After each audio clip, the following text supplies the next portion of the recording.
Chapter 66. What? Belgium's outrage? What a divine plot. Suchin is truly perplexed about the purpose of the skill modules. Yet, even though his curiosity is piqued, he finds himself without the luxury of time to engage with the system in such a critical moment. Bilic, despite his advanced age, is weeping profusely, embodying a character that, though outwardly rugged, possesses a deeply emotional and remarkably sensitive nature. It is likely that he has been deeply troubled over the past 2 years, hoping for Croatia's return to the World Cup. As for Modric, he remains composed, though his eyes glisten with moisture. All the Croatian players are fervently cheering, mirroring the exuberance of the fans in the stands donned in identical jerseys. On the other hand, the English players who face defeat exhibit no signs of despair. Losing this match simply means they must wait for another opportunity to advance. Their final opponent, Andorra, is merely a team that even England's third string could triumph over with ease. On the sidelines, Capello patiently awaited Bilic for a few moments. Immediately after the match concluded, Capello, visibly displeased, contemplated returning to the locker room. However, confronted by a throng of reporters, he graciously chose to wait until Bilic had dried his tears. With a strained smile, Capello managed to force a rather unappealing grin. Bilic, understanding the gravity of the moment, merely nodded in response. The two exchanged a symbolic handshake before proceeding down the players' tunnel, one after the other. Inside the locker room, when Suchin returned, embracing Modric, he was met by Kranjčar, who had earlier returned and, with a bottle of champagne seemingly procured from nowhere, exuberantly sprayed it over Suchin and Modric. Thus, despite merely securing 3 points, the Croatian team, having bottled up their emotions for 6 months, erupted into a fervent celebration as if they had clinched the championship. The most unfortunate of all was Bilic, who had painstakingly tidied himself up to call his captain for the press conference. As he opened the door, he was met with an explosion of champagne. His suit and white shirt were instantly drenched. Nevertheless, even with the need to change outfits, Bilic wore a radiant smile. Today is a momentous occasion, and changing clothes multiple times is a trivial concern. We have triumphed. Before arriving at Wembley Stadium, I ceaselessly encouraged my players. We are up against a formidable opponent. But if we bite down hard and give it our all, victory shall be ours. Fortunately, the words I imparted to my team manifested into reality. Su's performance has been nothing short of phenomenal, both in league play and international matches. His dominance within the opponent's penalty area is simply unimaginable. Indeed, that is precisely my point.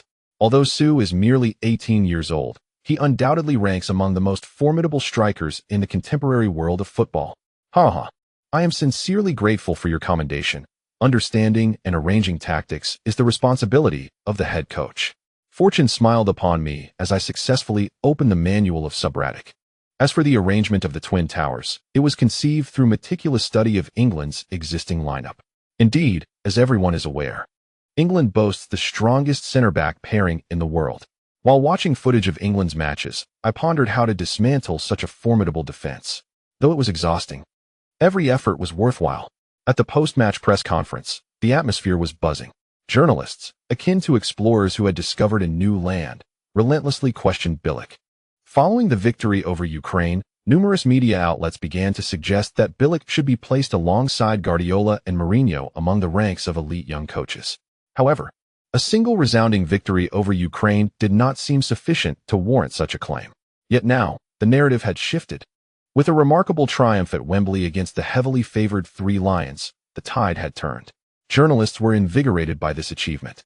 Consequently, what was meant to be a post-match conference for the Croatian national team transformed into a personal showcase for Bilic. Questions arose about how Bilic had the audacity to boldly employ the young player Suchin in such a critical match against Ukraine, or how he devised the strategy utilizing the Twin Towers for a counter-attacking approach. Remarkably, Bilic responded to the journalists with eloquence and ease. For instance, after diligently studying data for several days, I concluded that while Croatia may be considered an underdog, even a weaker team possesses a chance of victory with a flawless tactical execution. In summary, following the press conference, even the journalists began to regard this rugged yet respectful and intelligent individual with newfound admiration. The cornerstone of Croatian football's resurgence, young coach Bilic. Bilic's ingenious strategy topples the Three Lions. St. Bilic, the tactical mastermind of the new era's number 9. The most heartfelt tears at Wembley, Bilic's World Cup. It was as if there had been a prearranged agreement. That night, extending into the following morning, nearly all mainstream football media in Europe began to extol the virtues of this 39-year-old prodigy. The Croatian team, having triumphed over England, once again found themselves in the midst of a sleepless night. Although aware of the league matches scheduled for the weekend, who could resist celebrating the opportunity to seize control of their World Cup destiny? That evening, Součin, the man of the match with 2 goals, became the star of the table. Perhaps it was the enhancement of his innate abilities, but Součin found his capacity for alcohol to be rather extraordinary during this period. Nevertheless, he was mindful to avoid excessive drinking. Despite the advantages provided by the system, he had no intention of jeopardizing his professional career due to alcohol. Of course, due to the presence of Modric's wife in London, that evening's gathering was a purely vegetarian affair. After successfully intoxicating Modric, Součin returned to the hotel. Even though his vision was slightly blurred, Součin's mind was still filled with the sudden emergence of small skill modules from the system. Lying on his bed, he skillfully accessed the system, greeted by the same lackluster interface. However, beneath his Harlan's raw consumption of closed module, several smaller module slots had appeared, reminiscent of the skill bars from the game League of Legends he had played in his previous life. From the first to the fourth, they could indeed be identified as 4 distinct skills. Just as Součin was beginning to grasp the nature of this feature, the system kindly initiated a detailed introduction to the small skill modules. Small skill modules. These are variable skills that can be added on top of the host star player module. Skills can be acquired through lottery draws using match points, which are accumulated from all official matches the host participates in. Each league match grants 3 match points, while A-level national team events and the Champions League provide 5 match points. The requisite points for a lottery draw amount to a total of 100. Given that this was the host's first time activating the small skill module, the system generously awarded him a complimentary lottery opportunity. The accumulation of match points begins from the day the small skill module is activated. Would the host like to initiate the lottery immediately? Match points. Only 3 for a match. 100 points for a single draw, and this count only starts after the activation of this wretched small skill module. The system continues to be as miserly as ever. Nevertheless, it was somewhat reassuring that the system had at least granted him a complimentary first draw. Without further ado, Součin proceeded to commence the inaugural lottery of the small skill bar. There was no dazzling spectacle accompanying the draw. A second after he initiated the lottery, the system's notifications sound-chimed once more. Congratulations to the host for acquiring a silver-level skill, Belgian Burst. Belgian Burst increases the host's initial touch speed by 20 upon turning. His mind went blank. Indeed, upon hearing the system's notification, Součin's brain momentarily malfunctioned. What in the world was this? He had begun fantasizing about the system bestowing upon him a Messi-like shoulder drop, or perhaps a Carlos-style free kick for sheer exhilaration. Instead, he received a skill akin to Caucus. As a stationary center forward, what use did he have for a Belgian Burst? Wait. The introduction states it enhances the host's initial touch speed after turning, and not an insignificant 20 boost at that. Upon reflection, his talent tree's Didier Drogba back-to-the-wall technique conveniently included turning. With Harlan's raw consumption combined with Drogba's turning, he now possessed a 20 increase in initial speed. This seemed to be a shift towards the peak prowess of Ronaldo, did it not? At present, it seemed the only deficiency he had was a lack of shooting skills. If only he could acquire a shooting technique, the prospects would be unimaginable. However, the only slight regret was that out of the 4 skill slots, he currently had only 1 usable option. If one wishes to draw again, one must await the conclusion of over 30 league matches or 20 Champions League games. In essence, this contraption allows for but a single drawing throughout an entire season. To acquire 4 skills, one would require at least 3 seasons. It follows a similar principle to a talent tree, compelling one to engage in relentless training and matches, yet not permitting an immediate ascension to the pinnacle of skill. Nevertheless, it is tolerable. After all, this is merely my inaugural season. The prowess of a Sol Holland-S raw talent and Klinsmann-S headers is already sufficient. Moreover, the system has graciously bestowed upon me a transformation akin to that of a Warcraft character, coupled with a dynamic burst reminiscent of a young beast. This is perplexing. One must wonder why the system consistently endows me with skills of the magical variety. Could it be due to my appropriation of the nickname of the then 9-year-old Holland? Thus, upon exiting the system, Součin drifted into a contented slumber. The following morning, he boarded a flight back to Milan, where he was greeted by old Stan and Raiola. Upon their meeting, Raiola immediately began his tirade. Although it may be labeled as a tirade, in truth, Mino was merely showcasing his accomplishments to Suchin. In the brief span of a week, Raiola had managed to secure approximately 10 lucrative endorsement offers for Suchin in China. Admittedly, many of these endorsements were somewhat embarrassing, even to Raiola himself. However, at the very least, the financial compensation was commensurate with that of a top-tier star. Even the current Eto'o could not rival Suchin's €8 million endorsement fee. Upon returning home, Suchin meticulously examined the 4 endorsements that Raiola had ultimately selected. The first was for Tizot shampoo, a product that brought to mind the most memorable and slightly absurd advertisement from his childhood. However, Suchin found himself puzzled as to why. After merely participating in a World Cup qualifier, he had suddenly attracted such an influx of endorsements. When he posed this question to Raiola, the latter was equally bemused. 8 million over 2 years is, truth be told, quite a respectable figure. After all, his current standing is not comparable to that of Cristiano Ronaldo, who recently commanded a staggering $50 million for endorsing Unilever's Clear shampoo, a truly sensational endorsement by global standards. For now, Suchin deemed Tizot a potential option. The remaining offer was for Jean Sangzi throat lozenges. Reflecting on the incident where Jean Sangzi deceived Ronaldo, Suchin swiftly dismissed this opportunity. As of 2009, it appears that Ronaldo remains oblivious to the fact that he had served as an endorser for several years merely for a meal worth a few $100,000. Raiola departed after a lengthy discussion, yet regrettably, they failed to reach a satisfactory conclusion. Suchin felt the offered price was somewhat inadequate. Although Raiola, as a seasoned agent, emphasized that securing endorsements at the age of 18 is indeed a rare achievement, he ultimately acquiesced to Suchin's preferences, echoing his final sentiments. He merely served as Suchin's assistant, with the ultimate decisions resting entirely upon Suchin himself. It is worth noting that this very aspect is why Raiola has never experienced a fallout with any of his players over the years, even with a peculiar character like Balotelli. Once Raiola departed, Suchin's life returned to its normal rhythm, complete with Susan's nutritious meals and old Stan's ribald jokes. Of course, daily training remained an indispensable part of his routine. During the weekend's Serie A match, old Mourinho refrained from exerting undue pressure on Suchin. After all, having played 2 World Cup qualifiers in a week, even Suchin, who is typically regarded as one of the fittest in Inter Milan, warranted some respite. Mourinho dared not risk Suchin's health by sending him to battle against the deranged Genoa squad, who were languishing at the bottom of the league with 5 consecutive defeats. Prior to the match, Genoa's coach declared that should they lose again, he would resign immediately. Hence, the somewhat anxious Mourinho accepted Balotelli's heartfelt contrition with open arms. After a long absence from the Miazza Stadium, Balotelli finally donned the blue and black jersey once more, commencing his performance amidst the jeers of thousands of Inter fans. Merely 11 minutes into the match, Balotelli received a precise through ball from Montalivo at the edge of the penalty area, executing a graceful turn followed by a powerful strike that secured the first goal for Inter Milan. The moment he scored, the previously jeering fans ceased their derision, demonstrating their humanity and empathy, particularly for someone with such mesmerizing agility and the ability to find the net. Balotelli's display even prompted a round of applause from Mourinho, recognizing the extraordinary talent that allowed for such rapid turns and shots. This goal represented the remaining sliver of favor Balotelli held in Mourinho's eyes.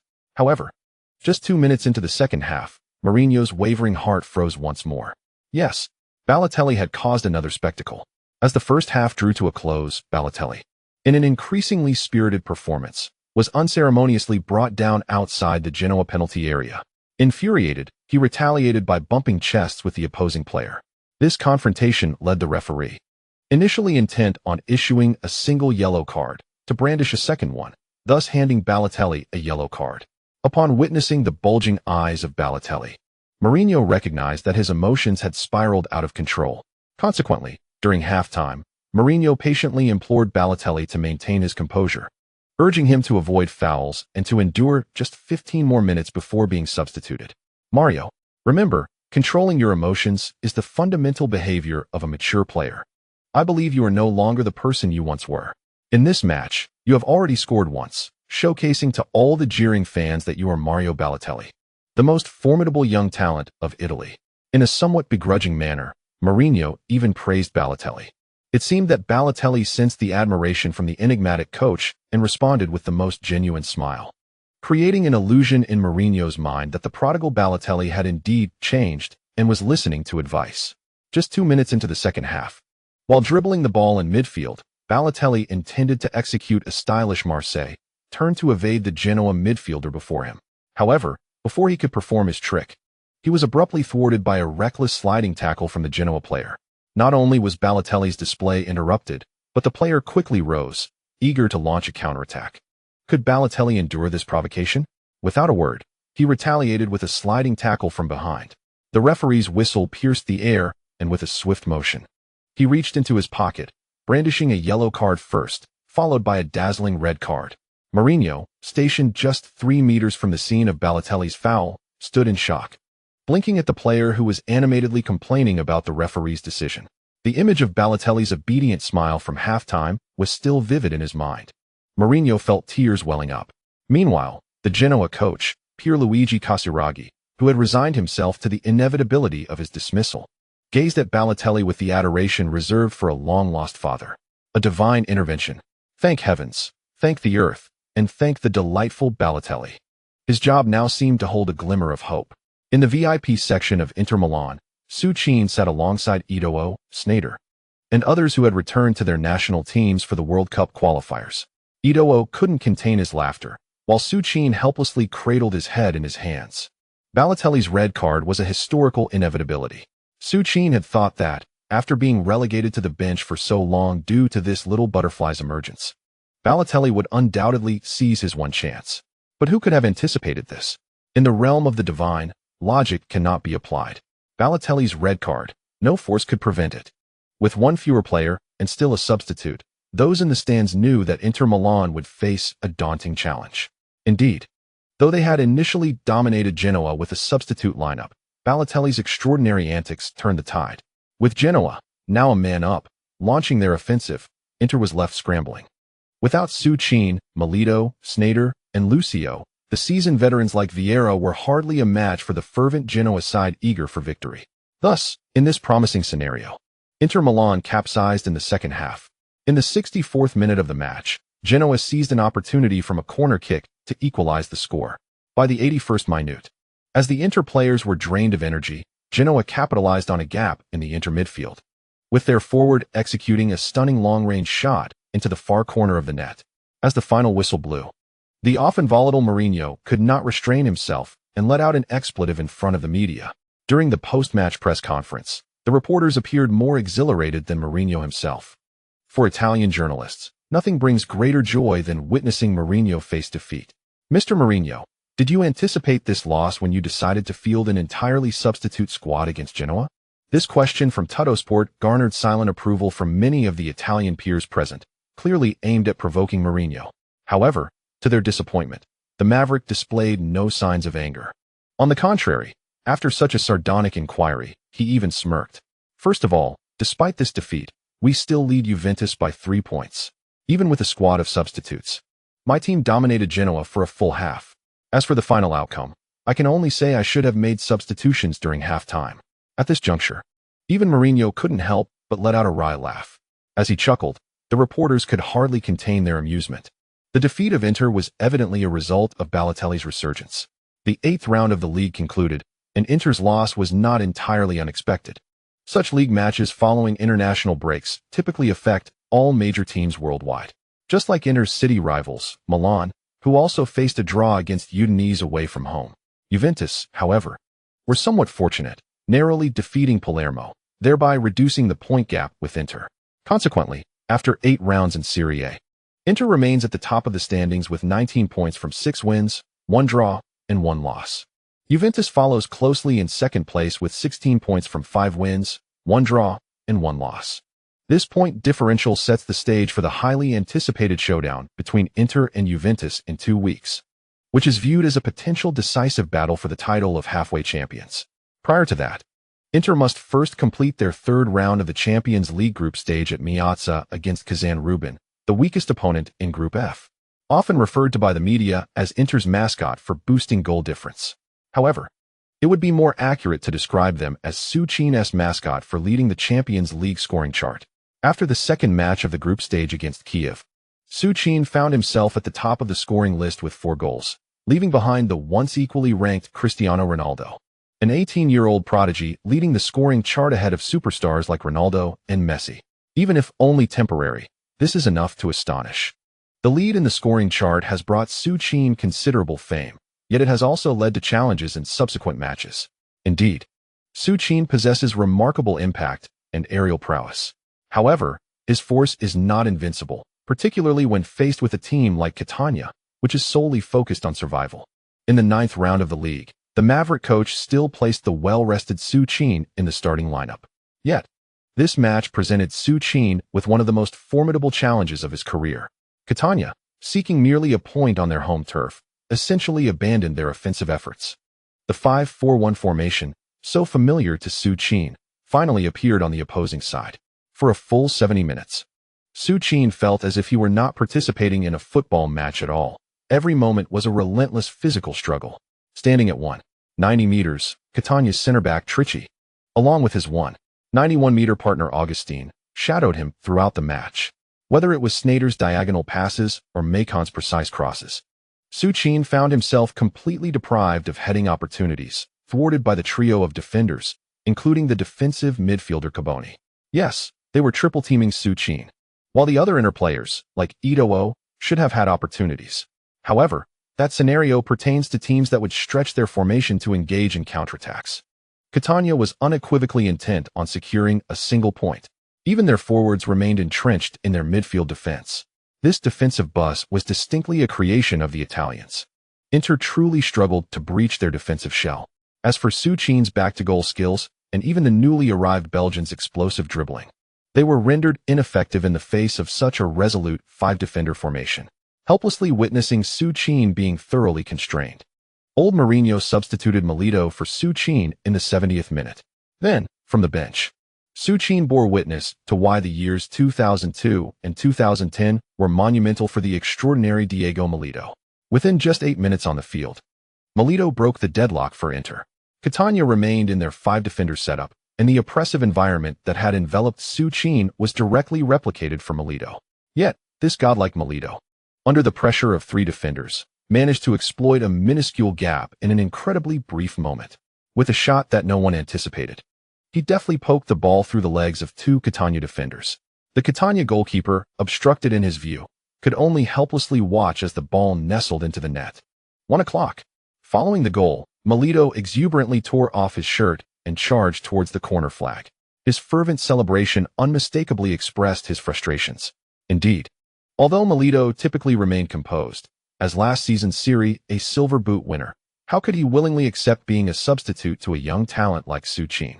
Suchin gazed in astonishment at the grand screen, where Milito's audacious strike was playing out. Not only was he watching, but the words of Milito instructing him on how to shoot echoed vividly in his mind. Su, when you receive the ball in the penalty area, don't rely on your eyes. Shoot based on your instinct. What instinct? Well, how to put it? It's like this, and then that. And the ball just goes in. And indeed, there it was on the big screen. Eto'o had deftly evaded the Catania midfielder before delivering a precise pass. Without even lifting his head, Milito struck directly among 3 defenders. Even in slow motion, Suchin could not comprehend why Milito had chosen to shoot directly. Yet the ball obediently found the net. The 9th round of the league had concluded, and Inter Milan had narrowly secured 3 points against Catania, maintaining their 3-point lead over Juventus. However, at the post-match press conference, the journalists launched their attacks. They began to scrutinize the apparent favoritism shown by the special one towards Suchin. Among Inter's 3 strikers, Suchin was ostensibly the least favored. Yet, with the league just beginning, it was evident to all that Mourinho had firmly established Suchin as a regular starter. However, in terms of efficiency and capability, Milito was undoubtedly Suchin's equal. This is the nature of Italian journalists. They harbor disdain, even animosity, towards the coach of Inter Milan, who has long been perceived as their oppressor. Thus, they seize any opportunity to undermine Mourinho. As per usual, the special one showed no leniency toward the provoking journalists. How I choose to utilize my players is my prerogative. The selection of the starting lineup is solely my decision, no one else, not even God, has a say. What are you? Following this audacious proclamation, Mourinho strode out of the press conference. The Italian journalists were incensed. This was yet another instance of Mourinho publicly humiliating them. Consequently, all the Italian media seemed to unite in denouncing the arrogance of the special one. Strangely, the earlier discussion regarding the rivalry between Součin and Milito for a starting position was completely forgotten. Watching the full-page tirades against Mourinho in the Tuttosport at home, Součin realized that this was the special one drawing fire to protect Inter Milan. Součin could surmise this, and naturally, so could Milito. Thus, the following day, as they arrived at the club's entrance, Součin and Milito were interviewed by the journalists who had been waiting at the door. I completely adhere to Jose's arrangements. We are a united team at Inter, and everyone has their role to play. Diego is one of the best forwards I have ever seen, and I have been learning from him how to shoot.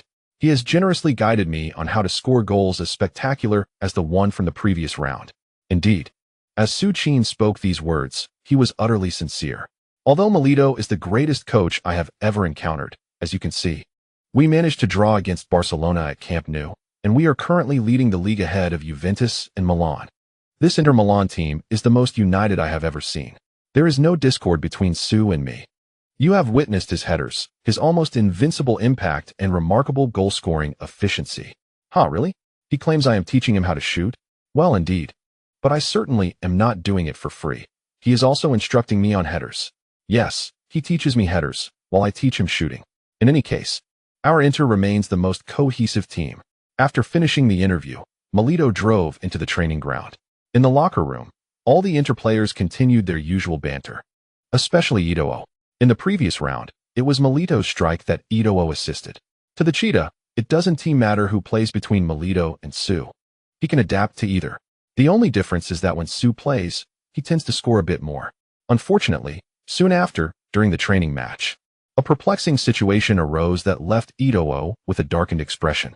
When Rui Faria announced the starting lineup, Eto'o, who intended to walk over for his jersey, was informed by Rui that he had been assigned to the B team. What is happening? Laughing and joking, just like that, his starting position was gone.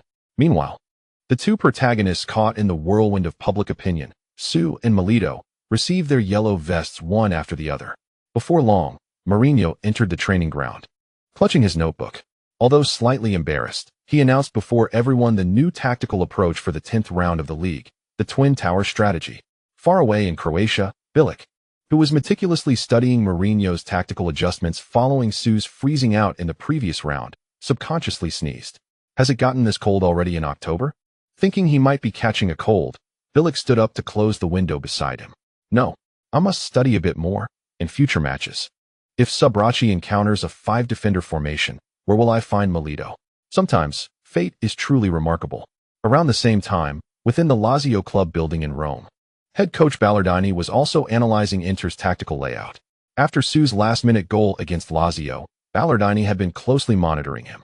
In the upcoming 10th round, his Lazio will face Inter Milan at the Meazza Stadium. To redeem themselves at Meazza, Ballardini has been thoroughly researching Sue and Inter Milan for 2 months now. He is confident that his Lazio can perfectly counter Inter's current 2 tactical formations.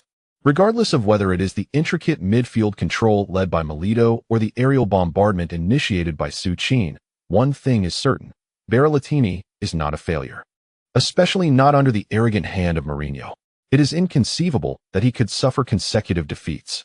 He intends to demonstrate to Mourinho that, in Italy, this traditionalist Italian coach is not easily subdued. He aims to execute the most extravagant celebration at the Meazza after vanquishing Mourinho, a gesture to expunge the humiliation he endured in Croatia. A lengthy chapter of 200 words is presented. Due to daytime commitments, Pikachu has set the update time to 11 p.m. daily. We shall embark on an extensive chapter, as many esteemed readers have remarked that it is more pleasing to behold. Additionally, the monthly votes. Alas, the monthly votes have dwindled. Has Pikachu perhaps erred in the writing? I humbly implore for your votes, so that the esteemed reader's support might compel Pikachu to increase the updates. Pikachu yearns to continue writing, not to sleep. This chapter concludes with Chapter 67, The Blue Battle, the mysterious Sue and the miraculous Eagle Slaughter. On Sunday, October 28, 2009, the 10th round of the Serie A officially commenced. At the Meazza Stadium in Milan, Mourinho's Inter Milan faced off against the Lazio team that had previously triumphed against them in the Italian Super Cup 2 months prior.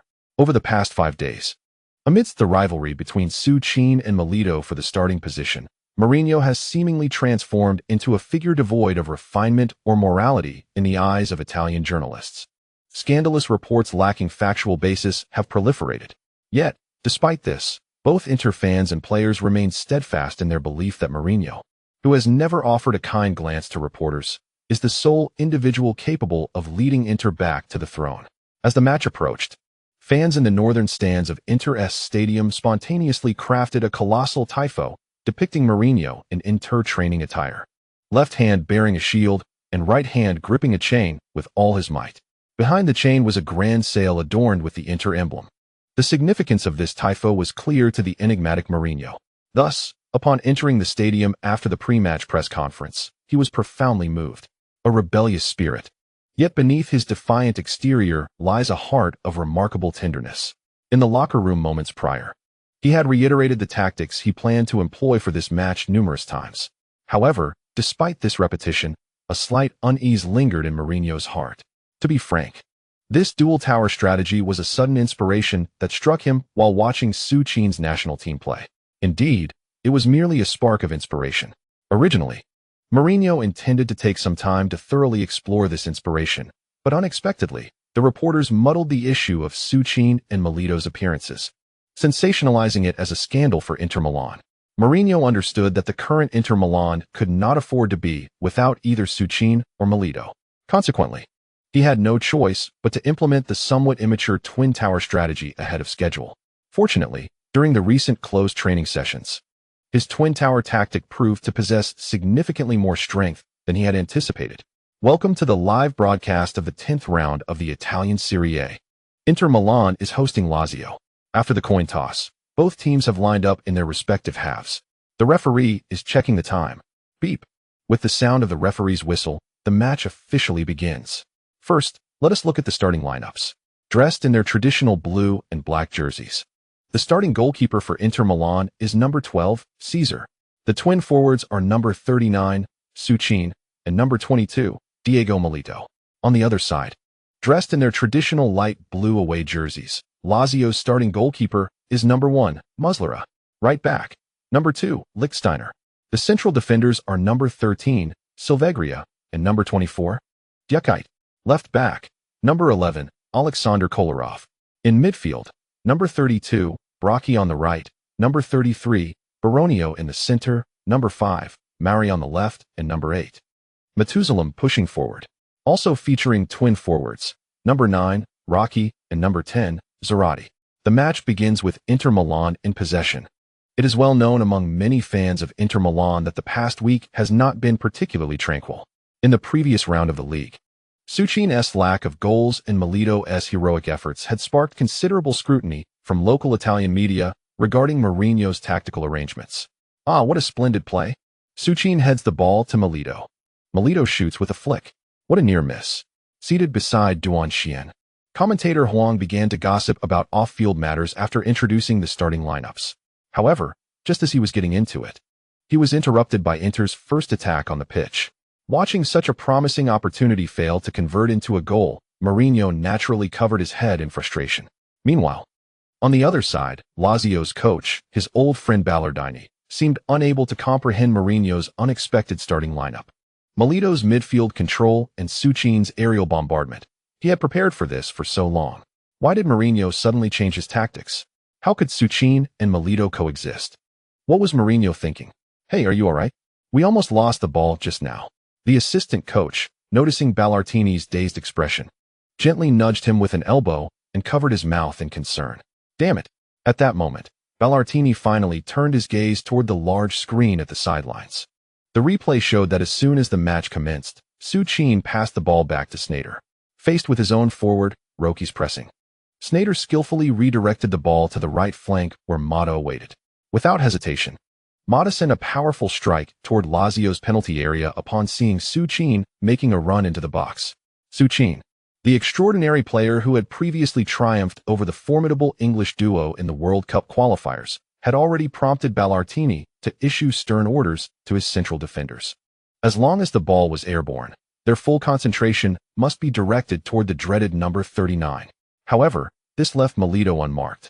With his back to the goal and no intention of turning, Součin effortlessly shielded the ball from his marker, Silvegria, and laid it off for Milito, who was lurking nearby. Milito, whose threat level with the ball at his feet was comparable to that of Součin's aerial prowess, seized the opportunity to unleash a shot without any defensive pressure. The ball sailed past all Lazio players, including a bewildered goalkeeper, hurtling toward the goal. Fortunately, divine intervention spared Lazio at the last moment as the ball cleared everyone and ultimately struck the crossbar. Head coach.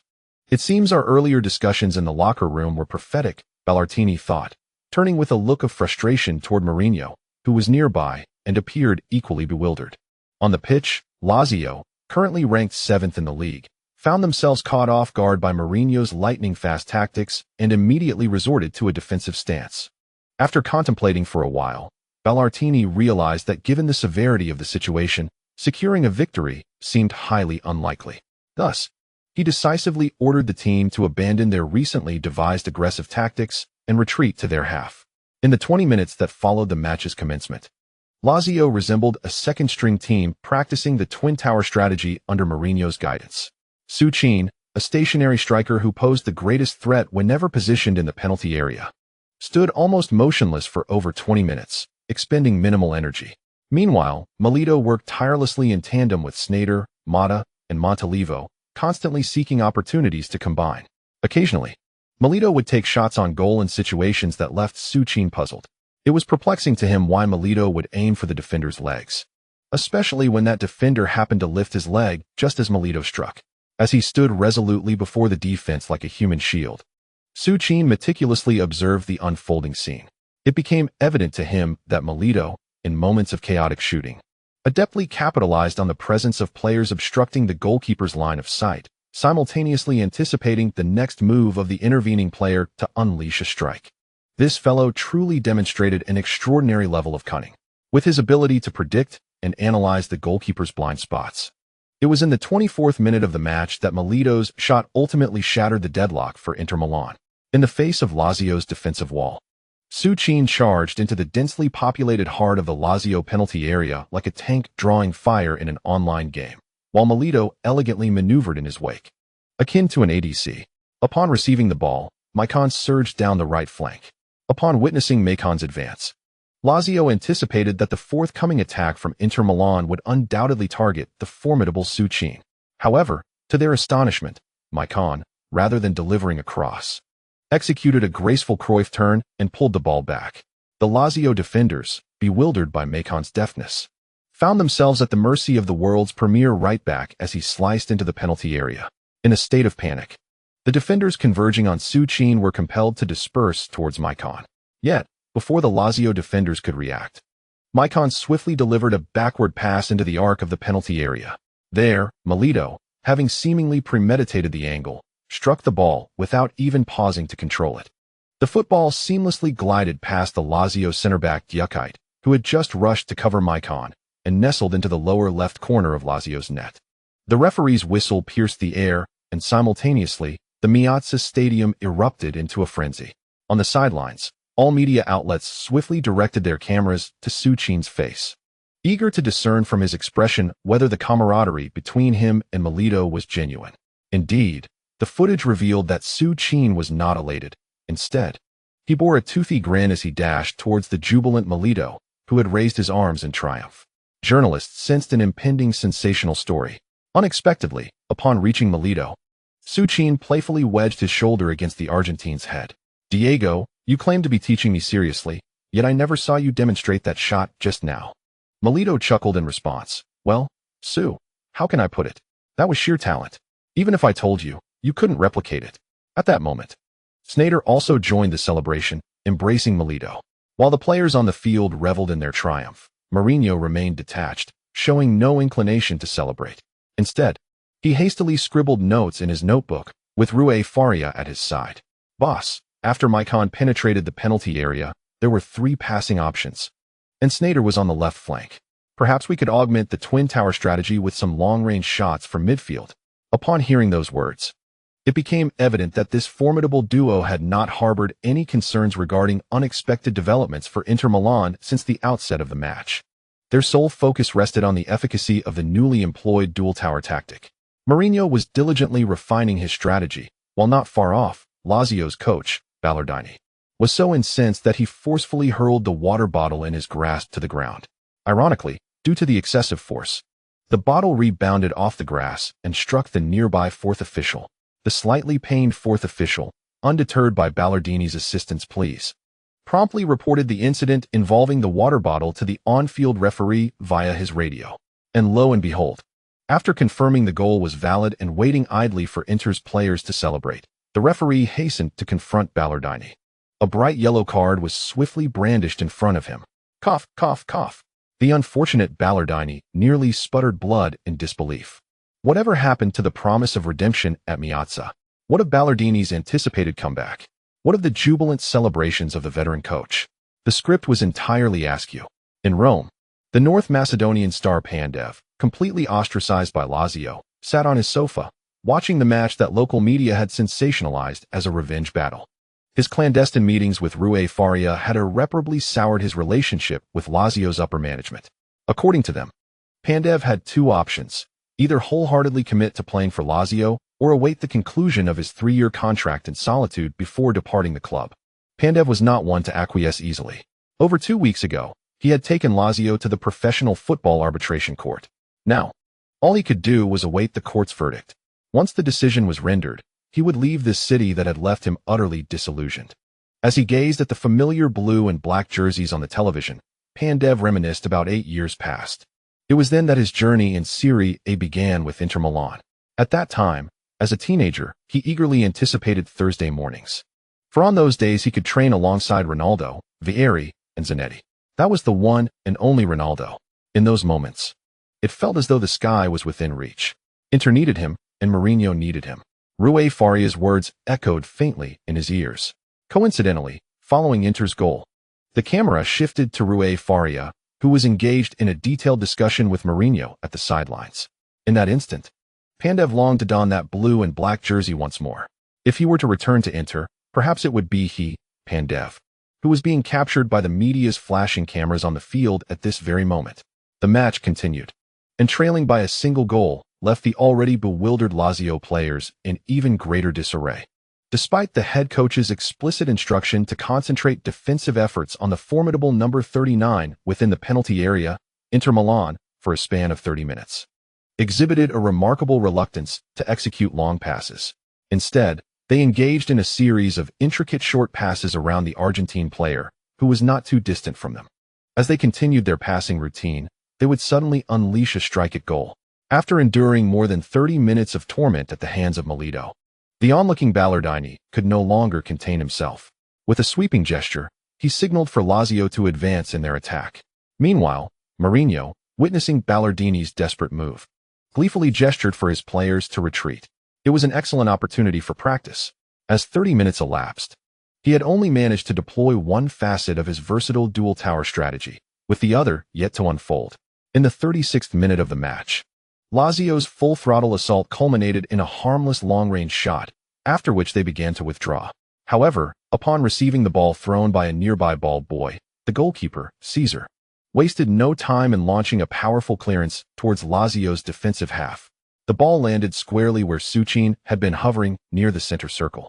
As expected, despite Lazio's number 5, Mauri, desperately leaning against him, Suchin effortlessly brought the ball under control.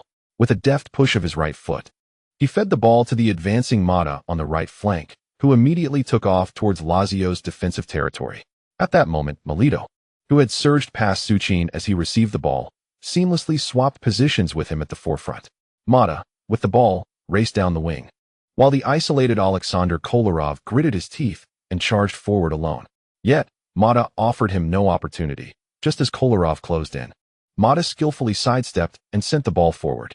The world-renowned right-back, Maicon, swiftly darted past both Mata and Kolarov.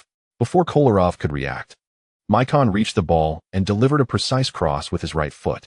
In that moment, a scene reminiscent of the earlier match against England unfolded. Although Lazio's defenders had seemingly committed to placing all their defensive pressure on Suchin, it was Milito who first invaded the penalty area. Milito's header was not particularly powerful, yet it was essential not to allow him any space.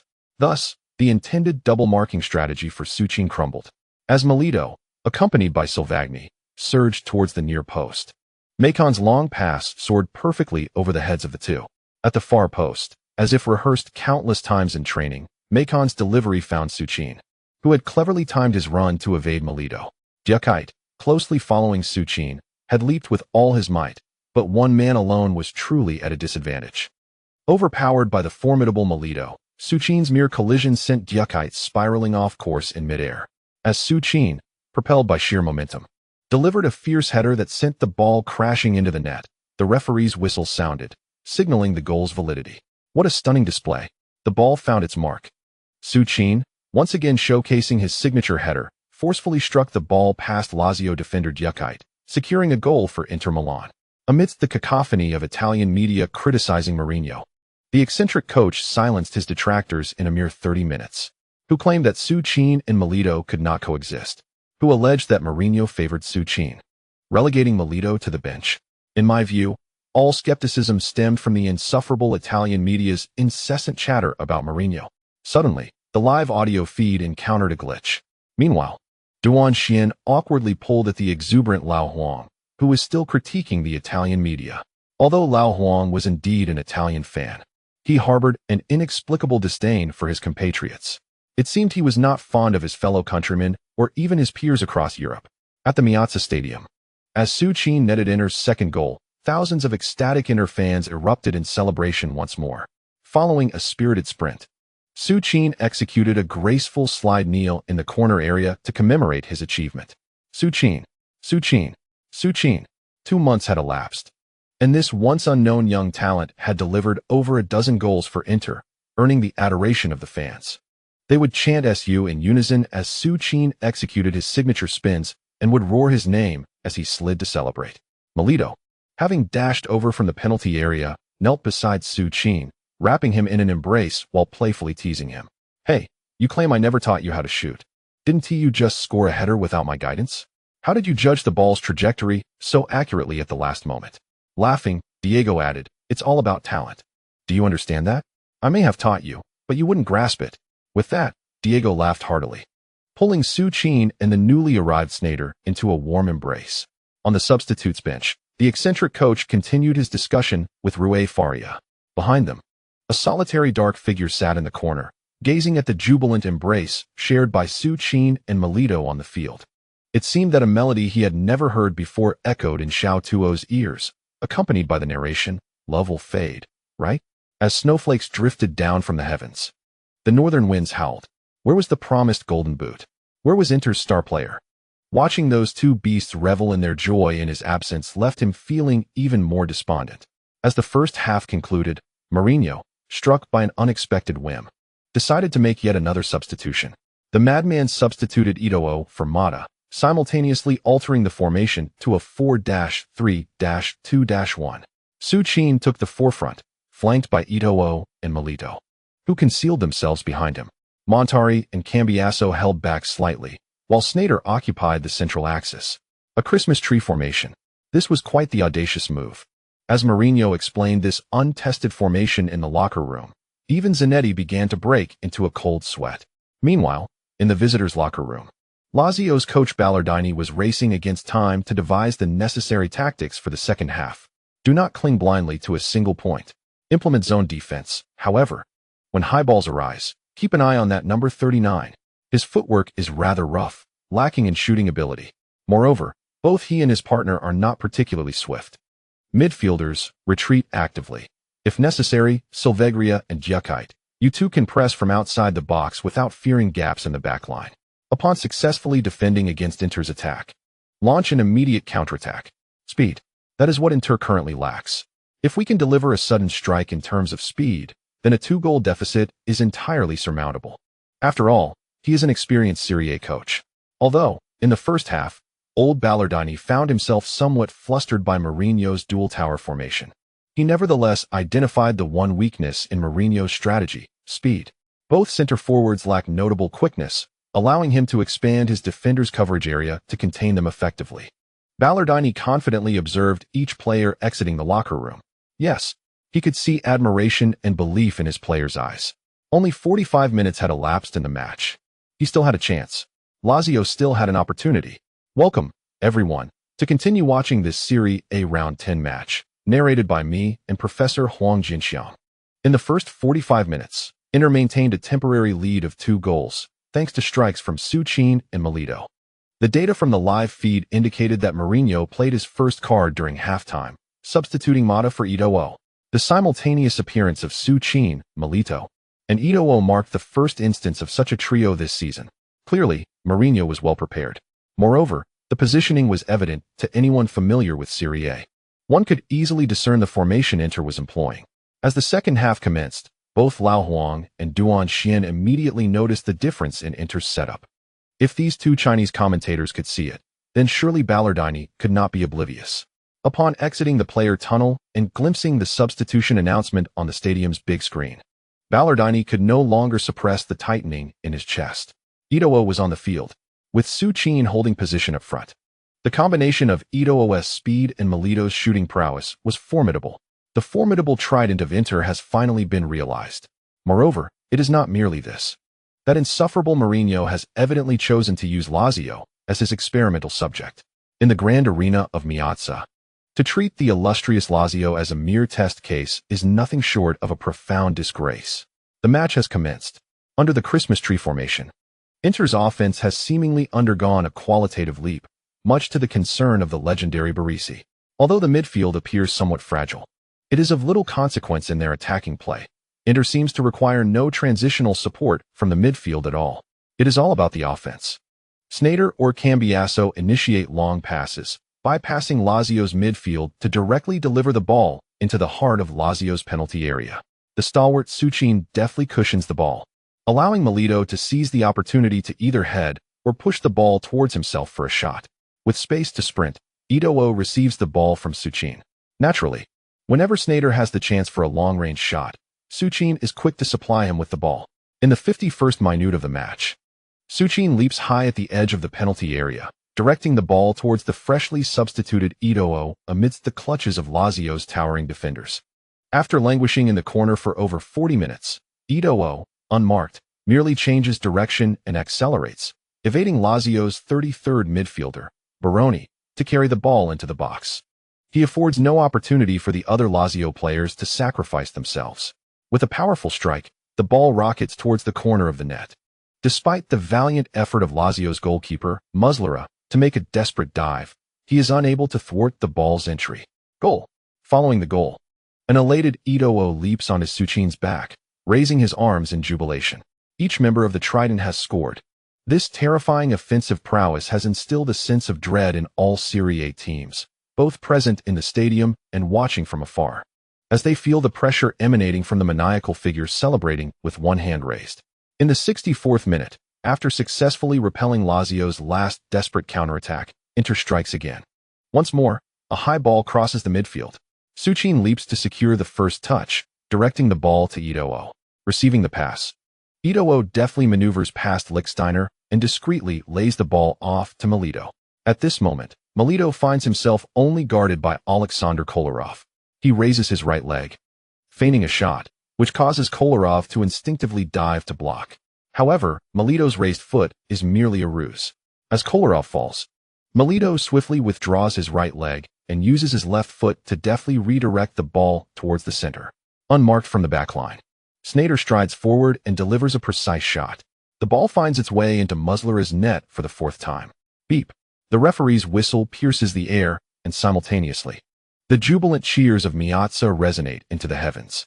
However, in comparison to the goals, at this moment, the scene of 4 players celebrating at the Miazza Stadium unexpectedly became one of the most indelible moments for Inter Milan, captured by the camera of the live broadcast. On the far left stood Suchin, his left arm draped over Eto'o, who in turn rested his left hand on Sneijder. Further along was Melito, who had assisted Sneijder. The 4 of them, shoulders linked, joyously sprinted before the camera. One high, one fast, one pass, one shot. The precious celebration of Inter's four kings illuminated the giant screen at the Piazza Stadium. Interestingly, amidst their synchronized exuberance, a middle-aged man, grinning broadly, was seen clapping his hands on the left side of the frame. That moment is forever etched in the memories of Inter fans, as well as a final glimpse of glory for Serie A. The match concluded, and in the dying moments, Sneijder seized a free kick opportunity to extend the lead once more. 5-0. Such was the outcome. Mourinho's new tactics had driven the team to madness. At the Piazza, amidst a chorus of skepticism, the madman decisively vanquished the Blue Eagles, Lazio. When the final whistle blew, the unfortunate Balotelli even forgot to shake hands with Mourinho, staggering back to the locker room instead. Meanwhile, all the journalists rushed towards Mourinho, their cameras flashing incessantly in the direction of the madman. "What? There is such a play?" echoed amidst the excitement. A sudden gasp erupted, followed by the mournful bark of a dog. The man, who had just exclaimed, reopened the recently finalized Croatian World Cup squad list, as if to say that at this moment, only the words "the pursuit of knowledge is endless" could encapsulate everything. Dear readers, I was too busy at work today and returned home late, so I only managed to write 400 words. I sincerely apologize. Tomorrow, I shall strive for more than 10,000. Additionally, I humbly request your monthly votes. Oh dear. End of chapter. Chapter 68. The troublesome Inter Milan. Will the handyman take down the madman? Součin and Milito took the field together, and they ruthlessly triumphed over Lazio at home. This resounding victory not only solidified Inter's top position in the standings, but also silenced the media reporters who had been hounding Mourinho. However, while the outside world quieted, issues arose within the Inter camp. The same old problem reared its head. Balotelli had quarreled with Mourinho due to a red card in the previous match. He hadn't even made it onto the roster last time. With 10 rounds of the league gone, Balotelli had scored just once, with 3 substitute appearances and 1 start. To be frank, even Balotelli, treating football as a side endeavor, felt restless. Thus, 3 days after the match against Lazio, he barged into Mourinho's office. What transpired between them remains a mystery. However, the mere fact that Balotelli was reassigned to the reserves during midday speaks volumes about the pleasantness of the exchange between the two. For the other Inter Milan players, Balotelli's presence or absence has become inconsequential. Regardless, even if he were to emerge from the reserves, he would struggle to secure a position within the current Inter lineup. Moreover, it is likely that Balotelli would only remain until the winter break. Spending this fleeting month or two in the reserves would ultimately benefit everyone involved. Or so the team members believed. Unfortunately, Balotelli lacked such self-awareness. The day following his demotion, he found himself invited to Milan's most renowned late-night talk show. During the live broadcast, Balotelli candidly acknowledged his experience of singing the Milan anthem alongside fans while in prison. Not only that, but he also criticized Mourinho for his exclusion from the team. "That guy only sees Sue," he exclaimed. "Mourinho shows me no respect. Does he not recognize my talent?" The last red card I received was due to his incessant remarks during halftime, which caused me to lose control of my emotions. It is worth noting that Mourinho's recent controversies had only just begun to settle. Who would have anticipated that Balotelli, in all his charm, would boldly step forward to reveal the injustices within Inter Milan during a live broadcast? In Balotelli's eyes, Mourinho appeared as a tyrant. Critiquing Mourinho was already sensational enough. But what came next was even more astonishing. Encouraged by the reporters, Balotelli, somewhat reluctantly, donned a brand new Milan jersey emblazoned with his name. The viewership ratings soared to unprecedented heights the moment he adorned the Milan colors. Inter Milan fans were in an uproar. As the broadcast concluded, Balotelli attempted to drive back to his luxurious residence, only to be confronted by a throng of fervent Inter fans blocking the television station's entrance. Although numerous security personnel were desperately attempting to shield him, Balotelli's opulent Lamborghini was relentlessly battered by the fervent supporters. "You traitor! You are the disgrace of Inter Milan. Get out of Milan, you damned Judas." The enraged fans unleashed a torrent of vitriol upon the player who had once been their darling. Not merely verbal assaults, but some even hurled the heads of slaughtered pigs at his vehicle. It was only upon returning to the television station under the protection of security that Balotelli truly grasped the gravity of his actions. In a state of panic, he hastily dialed Raiola's number. On the other end, Raiola, who was testing chair quality with his newly hired secretary in the middle of the night, was instantly taken aback upon hearing of Balotelli's predicament. Alarmed, He swiftly abandoned the secretary and rushed with his staff towards the television station. Upon arriving at the television station, the increasingly fervent Inter Milan supporters left Raiola utterly astounded. The enraged fans showed no intention of dispersing even after the police arrived. Instead, their numbers swelled. Ultimately, it was only after utilizing connections to whisk Balotelli away via helicopter that the gathering of Inter fans finally began to dissipate. However, these supporters did not return home. They flocked to Balotelli's opulent residence, brandishing banners and burning his Inter jerseys. In essence, they explored every conceivable avenue to vent their pent-up frustrations. The turmoil surrounding Balotelli was rampant. Strangely, within Inter, including Mourinho, no one chose to discuss the matter, as if Balotelli had never been part of the club at all. Midweek arrived, and Mourinho dutifully led the entire Inter squad onto the flight bound for Russia. Soon, Inter was set to face Rubin Kazan in the third round of the UEFA Champions League group stage. Following the tremendous success of the dual striker tactic against Lazio, Mourinho decisively replicated this strategy for the Thursday match. As anticipated, Součin and Diego Milito once again dominated the game. In just a single half, they each netted 2 goals, propelling Inter to a resounding 4-0 victory over Rubin Kazan. Thus, the first half of the 2009-2010 Champions League group stage came to a close. Positioned in Group F, Inter, with 2 wins and a draw, astonishingly topped the group ahead of last season's sextuple champions, Barcelona, thanks to their superior goal difference. Even more astonishing was that, at the halfway mark of the group stage, the previously obscure Barcelona reject, Součin, led the Champions League scoring charts with 6 goals. Following him, Real Madrid's superstar Cristiano Ronaldo stood in second with 4 goals, while Messi and Eto'o were tied for third with 3 goals apiece. Despite Součin's leading position on the scoring chart, it is noteworthy that 4 of his 6 goals came from headers.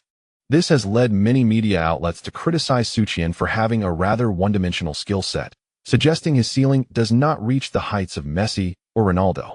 His 6 goals were largely a result of the fact that current teams had yet to adapt to a player like Součin, who relies heavily on physicality. Once the next round arrives, particularly against teams like Barcelona that have devised countermeasures, Součin is unlikely to replicate his explosive performance from the previous match at Camp Nou. Of course, before the anticipated rematch between Inter and Barcelona, an epic clash concerning the Serie A halfway championship between Inter and Juventus quietly approached. The heavyweight clash of Serie A is upon us. How will the aging Juventus defense withstand the rampaging Součin? Proclaimed the headline of Tuttosport on Friday's front page. Based in Turin, Tuttosport is widely recognized in Italy as the official newspaper of Juventus Football Club. Over 70% of the newspaper's content revolves around Juventus. In preparation for this momentous clash in Serie A, even before Inter Milan decisively triumphed over Lazio last week, Tuttosport had dispatched numerous reporters to Milan, eager to unearth intriguing stories about the Nerazzurri. However, before the journalists could make their mark, Inter inadvertently sparked a controversy of their own. Balotelli's remarkable assist thrust Inter and Mourinho back into the spotlight of public discourse. To be candid, since Mourinho's arrival in Milan in 2008, he has seldom experienced a day of peace.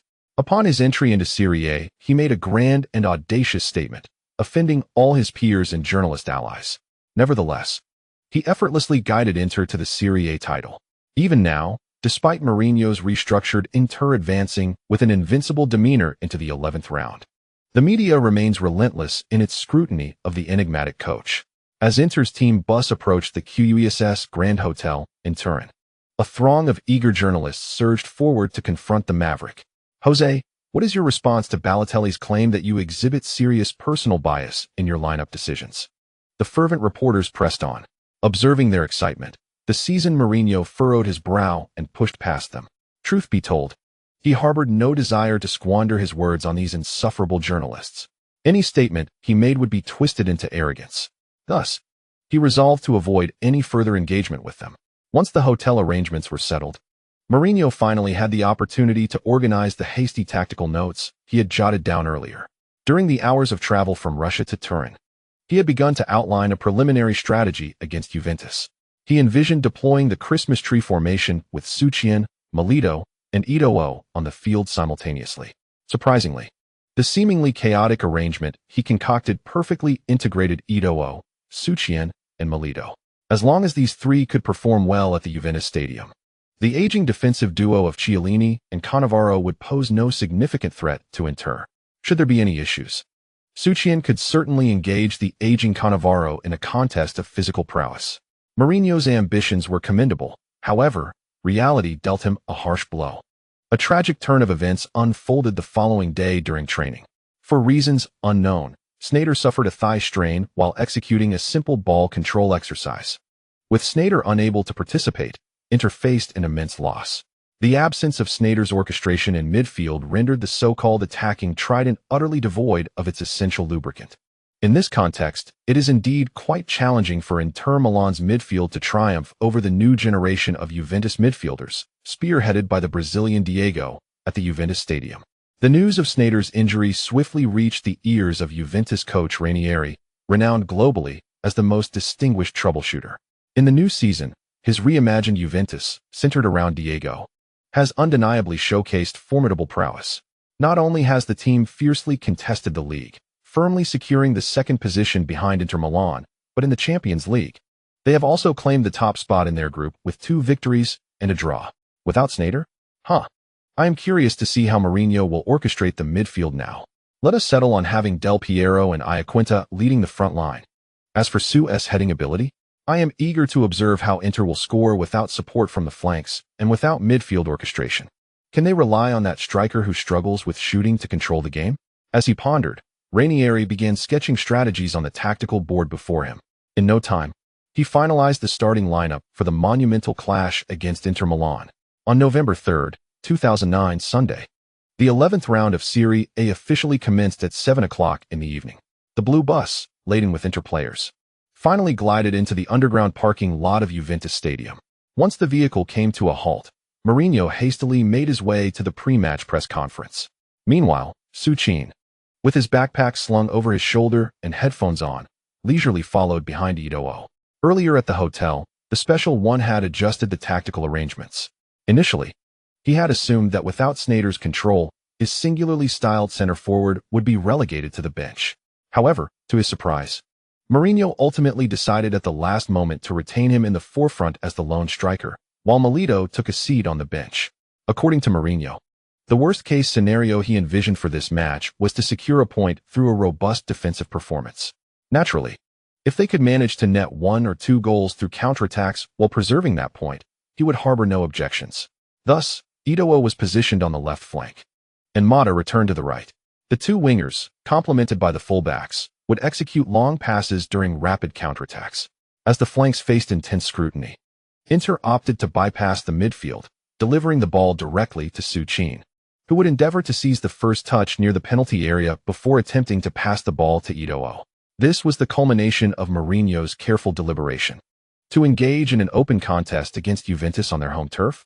Had Sneijder been available, Mourinho might have contemplated such an approach. However, in the absence of Sneijder, he promptly reverted to his flawless defensive philosophy. Ultimately, as long as the score remained 0 on his end, whether the opponent's tally stood at 0 or 5, he would find it acceptable. Juventus is a club steeped in history. In a bygone era, Juventus could be regarded as the most formidable force in Serie A, especially on the hallowed grounds of the Old Lady. Seated upon the platform, the illustrious Mourinho unexpectedly extolled the historical significance of Juventus. Indeed, the special one paid homage to the legacy of Juventus, yet offered no commendation to the individual sitting beside him, the so-called handyman. And as for Ranieri, we shall strive to secure victory on our home turf. Yes, my Juventus. Our singular ambition is to vanquish Inter Milan this evening, in this very stadium. This season, regardless of how far we progress in the Champions League, our sole objective in the league remains the championship title. Such unexpected ardor. The only reason the handyman could utter words he typically would not is the absence of Inter's pivotal player, Sneijder, sidelined by injury. In Ranieri's perspective, without Sneijder, Inter Milan, relying solely on Su or the much-lauded attacking trident, stands no chance of securing victory in their own arena. Thus, the much-anticipated clash, capturing the attention of all Italian football aficionados, commenced. The first update arrives this evening, though I may be delayed for the second. For those who cannot wait, they may rest and catch up tomorrow. End of chapter. Chapter 69, Ranieri's Tactics and Su's Explosive Belgian Breakthrough. within the locker room. The special one elaborated on numerous tactical intricacies. Of course, the primary focus was on how to curtail Diego's influence in midfield. Acquired for a staggering 24.5 million from Werder Bremen last season, Diego was the beacon of hope for Juventus fans yearning for a revitalization of their beleaguered midfield. Alas, it was a bittersweet turn of events. Although Diego's stellar performance in the opening round had propelled Juventus to a resounding victory over Chievo, despair soon followed. Just before halftime in the second round against Genoa, an unfortunate collision led to Diego's injury. A moment still etched in the hearts of Juventus supporters as they recall his tears. It was not until September 27th, during the sixth round of Serie A, that Diego made his return, yet by then, Juventus had already succumbed to Mourinho's 5 consecutive victories, losing their top position. Throughout this period, Juventus had been in relentless pursuit of Inter's pace. But today, the long-awaited day for all old lady supporters has finally arrived. On their home ground, should their team triumph over Inter, they shall reclaim their place at the summit. Welcome to the live broadcast of the 2009 to 2010 Serie A Round 11. This match features Inter Milan visiting the old lady, Juventus. The players of both teams have taken their positions on the respective halves. The referee checks his watch. Beep. With the sound of the referee's whistle, the match is officially underway. First, let us present the starting lineups. Dressed in their traditional blue and black stripes, the visiting team Inter Milan's starting goalkeeper is Sasserini. Due to the sudden injury of midfield linchpin Sneijder, Stankovic has stepped in to occupy the attacking midfielder role. On the other side, the home team Juventus, clad in their traditional black and white striped jerseys, initiated an offensive from right to left with their starting goalkeeper, Buffon. The left-back, Grosso. A fleeting thought crossed Duan Xian's mind as he instinctively glanced at the commentator beside him, Teacher Huang, upon mentioning Grosso. The center-backs, Cannavaro and Chiellini, formed a formidable partnership, while the right-back was Grigera. The defensive midfielder was Felipe Melo, and the trio of midfielders comprised Diego at the forefront, with Marchisio and Camoranesi slightly behind. The shadow striker was none other than the Zebra Prince, Del Piero. The center forward was Iaquinta. Ranieri had fielded Juventus in their most favored 4-4-2 formation. Yet, it was rather perplexing that, despite knowing Mourinho had placed Součin in the starting lineup, Ranieri opted for the less aerially adept Cannavaro as his starting center-back. As the match commenced, Duan Xian voiced his surprise. It wasn't just him, even Mourinho, sitting on the Inter bench, was puzzled as to why Ranieri would select the more aerially capable Leandro over the seasoned Cannavaro. Was this a slight against Součin? The first attack from Inter began. Součin confidently passed the ball to Stankovic behind him, though his movements were considerably slower than Sneijder's. Stankovic managed to securely transfer the ball to the left side, where Eto'o awaited, despite the pressure from Iaquinta. Milito was absent. The Cheeto was the first choice for breakthroughs. Handpicked by Mourinho himself. Not only was it about breaking through. Today, Mourinho granted Eto'o unprecedented freedom to shoot at will. As soon as he received Stankovic's pass, Eto'o adeptly nudged the ball forward with his left foot, evading the approaching Camoranesi. However, just as Eto'o was about to penetrate deep into Juventus's right flank, a swift figure surged towards him. Without a moment's hesitation, the player dove in, targeting the ball at Eto'o's feet. What a stunning play. Grosso, the left back of Juventus, Grosso, executed a ruthless sliding tackle just as Eto'o was about to invade the Juventus territory, bringing both the player and the ball crashing to the ground. Upon seeing Grosso on screen, Teacher Huang immediately shouted in excitement. On the field, Eto'o lay sprawled on the grass, awaiting the referee's whistle. The 32-year-old veteran Grosso, who had brought him down, ran over and extended a hand to help him up. On the sidelines, when Mourinho witnessed Eto'o being tackled by Grosso, his brow furrowed instantly. It was not dissatisfaction with the referee's decision. Rather, the special one noticed something unusual about the other Juventus players. He clearly observed that at the moment Grosso made his challenge, initially stationed within the penalty area, Cannavaro sprang into action, his sights set firmly on Eto'o. Remarkably, it was not only Cannavaro. Even Marchisio, who was still at midfield, chose not to track the advancing Stankovic, but instead charged directly into the penalty area. Observe that trajectory. It was aimed squarely at Součin. In that fleeting moment, Mourinho comprehended the strategy that Ranieri had adopted for this match, a segmented regional defense. The term zone defense is well known to anyone familiar with football. It stands as one of the most traditional defensive tactics in the history of the sport, wherein each defender is assigned a specific position, tasked with marking opponents within that designated area. While this tactic is undeniably classic, its limitations and passivity have rendered it obsolete in modern football. However, the defensively astute Italians have, over the years, developed numerous variations based on zonal defense. Just as Ranieri has executed this strategy today, by assigning specific defensive zones to his players. He further enhances the regional defense by deploying surplus players, those without immediate defensive duties, to disrupt the opponents, thereby adding an additional layer of restriction. This is the essence of segmented regional defense. Take, for instance, Juventus's recent defensive maneuver. Grosso swiftly initiated the first layer of their defensive strategy within his designated area.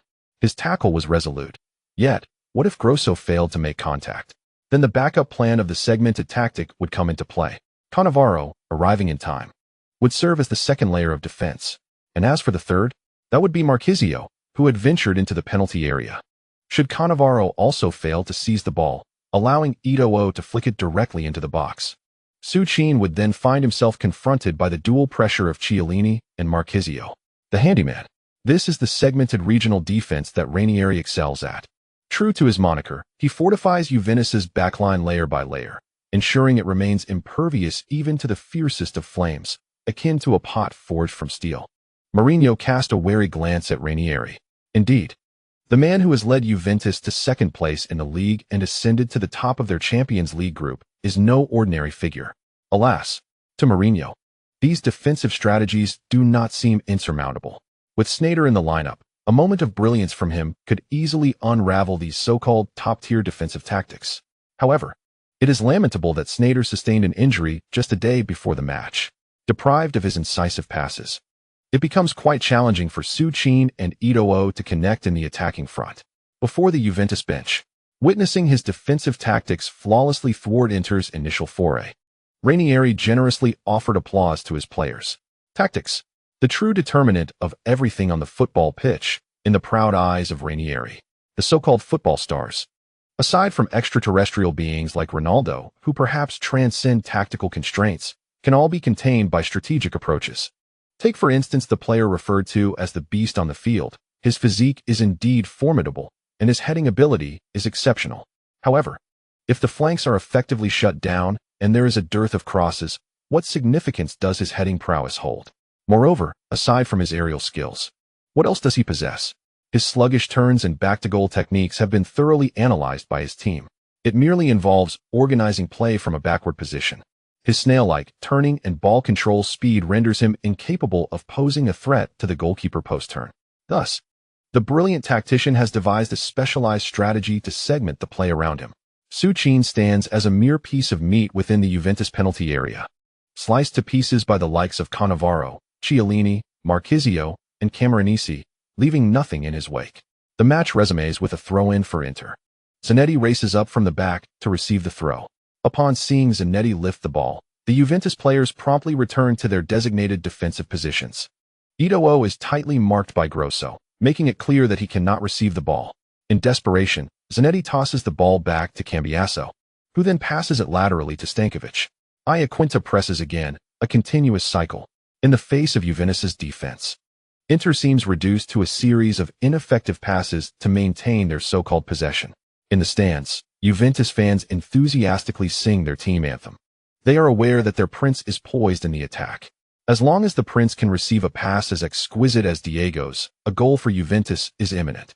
Mourinho ponders the means to break through Inter's stalemate, while the brilliant tactician revels in the perfection of his defensive setup. Just as doubts arise about whether the once dominant Inter might falter at the Juventus stadium, Součin, who has been closely shadowed by Chiellini, suddenly raises his right hand high. At the edge of the penalty area, Součin signals for the ball. After several minutes without a pass from midfield, and with Eto'o and Motta stifled on the flanks, he is left with no choice but to call for the ball from the backline. Truth be told, Součin is eager to test the new skill granted by the system, the Belgian dribble. One wonders what effect adding a Belgian dribble to Drogba's turn would yield. On Inter's side, Lucio, who was about to return the ball to the goalkeeper for Cesar to stretch his legs, notices his younger teammate's raised hand. Without hesitation, Lucio sends the ball forward with a powerful kick. The tactician smiles. Do these players truly comprehend strategy? They simply launch a high ball toward the center forward. Unbeknownst to many, Itowo found himself tightly marked by Grosso, while Mata was accompanied by Grigora. Stankovic lingered at the center circle, contemplating an advance, but Camoranesi would inevitably shadow him. Every potential receiving point for Su was confined within his designated area. Could he possibly resolve the confrontation single-handedly? Was he expected to execute a dramatic Ronaldo-esque turn and surge into the penalty area? On the pitch, Su Qin spotted a long ball delivered by Lucio. The formidable Xianming was closely trailing him. However, with the enhanced prowess akin to 5 Hollands, Su Qin felt no pressure as he faced the solitary defense of Chiellini. He simply thrust his back backward. Chiellini found himself effortlessly overpowered by Su Qin. The football settled firmly before him, right next to Chiellini. Cannavaro hurriedly rushed to provide support. No one else was available to assist. The moment the ball touched the ground, no one could navigate successfully between him and Chiellini. Just as the World Footballer of the Year lunged forward, preparing to contest the ball with Chiellini against Su Qin, an astonishing scene unfolded, leaving everyone in awe. Su Qin, the very player who had been holding off Chiellini while intending to pass the ball, suddenly pivoted. In the blink of an eye, the instant his left foot made contact with the ball, he completed his turn. What astonishing agility! It was as if he had drawn a circle while leaning against Chiellini. Chiellini stood in a daze, seemingly caught off guard. Meanwhile, Su Qin charged forward with the ball, directly confronting Cannavaro. The World Footballer of the Year panicked, for he realized that he had become Juventus's last line of defense. However, before he could approach Su Qin, the latter unleashed a shot. It was neither a thunderous strike nor a wild kick. He simply caressed the ball toward the goal's blind spot with effortless finesse. Cannavaro attempted to dive and block the football with his right leg. Yet, at the age of 36, despite his experience, his body could not keep pace with the youthful vigor of Su Qin. He could only watch helplessly as the ball sped past him, praying it would roll out of bounds. Unfortunately, his prayers remained unanswered. After passing him, the ball nestled snugly against the post and into the net. Buffon remained motionless. At that moment, the young Buffon was entirely unaware of Su Qin's presence behind Cannavaro as he struck at the goal. Beep! The whistle of the referee echoed throughout the Juventus arena. Yet, the Juventus supporters clad in their team's colors remained silent at the sound of the whistle. In the 7th minute of the match, Inter Milan took the lead. Watching the ball find its way into the net, Su Qin did not immediately rush out to celebrate. Instead, he remained immersed in the memory of that transformative moment, having just touched the ball with his left foot. Goodness, is this what they call the legendary Belgian explosion? This speed is simply exhilarating. Here's the second update. I humbly request your monthly votes. The subscription drop is quite severe. I cannot help but wonder if Pikachu has written something unfavorable, or perhaps the plot is progressing too slowly. I seek the guidance of the esteemed experts. End of this chapter. Chapter 70. The soul of the character is named Del Piero. Exquisite. Exquisite. The ball has entered. In the 7th minute of the match, Su Qin has scored the first goal. An unexpected turn of events. Not a header, but Su Qin, astonishingly, has executed a splendid shot with his foot at the Juventus stadium. The ball has found the net. Moreover, it was a goal that took everyone by surprise. This individual, whose lower body seems to serve little purpose, has managed to score such a remarkable turn and shoot at the Juventus stadium. Su Qin did not have time to celebrate. However, Itowo exuberantly rushed over to embrace him. Soon, Cambiasso, Stankovic, and the others all charged forward as well. On the sidelines, Ranieri appeared somewhat bewildered. What is happening? Why does this number 39 differ entirely from the data provided by the technical team? The speed following that turn is indeed extraordinary. Nevertheless, a 1-goal deficit is of little consequence to Ranieri. Taking advantage of Inter's celebration, he swiftly summoned Cannavaro and Chiellini. It is quite simple. Since Su has such a remarkable turning ability, it would suffice to strengthen the defensive coverage against his turns. After all, with a central defender of Cannavaro's caliber, Su Qin's straightforward turn and acceleration pose a minimal threat. The match has resumed. Just as Ranieri anticipated, under Cannavaro's deliberate attention, Su Qin, despite maintaining his speed in subsequent turns, has lost the element of surprise he once possessed. The flanks have been contained, and in midfield, Camoranesi and Marchisio have tightly marked Stankovic. Consequently, Inter finds itself restricted in both midfield and attack, rendering their offense ineffective. Being on home turf, Juventus has commenced a vigorous counterattack. Diego, Marquisio's diagonal pass, and Diego, receiving the ball, executed a deft sidestep, nudging it through Stankovic's legs. Stankovic turned to pursue, but Diego, not lingering, swiftly passed the ball to the awaiting Iaquinta. Diego's performance today has been nothing short of exceptional, if he continues to showcase such prowess. Sassuolo's goal may soon be in jeopardy. At the Juventus Stadium, 10 minutes have elapsed since Inter's goal. During these 10 minutes, Juventus, despite being a goal down, has not faltered in their formation due to Inter's strike. Rather, under Ranieri's resonant calls, they have grown increasingly steady, particularly Diego. The returning Diego moves across the pitch like a spirited sprite, orchestrating Juventus's play. Stankovic finds himself thoroughly outmatched in his duel with Diego. On the sidelines, old Mourinho is visibly anxious, yet he can only watch as Juventus's midfield gradually takes control of the match, now lacking the gentle touch of Sneijder in their passing game. The current Inter Milan exhibits an unmistakable rigidity in their offensive play. As anticipated, the concerns of all Inter fans materialized during the 29th minute of the match. Juventus launched an attack, with Camoranesi skillfully maneuvering past midfield before delivering the ball to Diego, who had surged forward. At the moment Diego received the pass, Iaquinta had already established a firm position within the penalty area, mimicking Inter's tactical approach. Diego unleashed a long, audacious pass directly into Inter's box. Lucio sprinted towards the ball's landing spot, yet Iaquinta had already positioned himself perfectly, using his body to deflect the ball to his right. In that very moment, the Prince of Juventus emerged, ready to seize the opportunity. Without allowing the ball to touch the ground, he executed a sublime volley in the renowned area of Del Piero. The ball erupted with a resounding thud as it hurtled towards the bottom corner of Inter's goal. Despite Cesar's desperate leap to intercept the shot, the angle was simply too acute, and the ball soared past him, nestling into the net's far corner.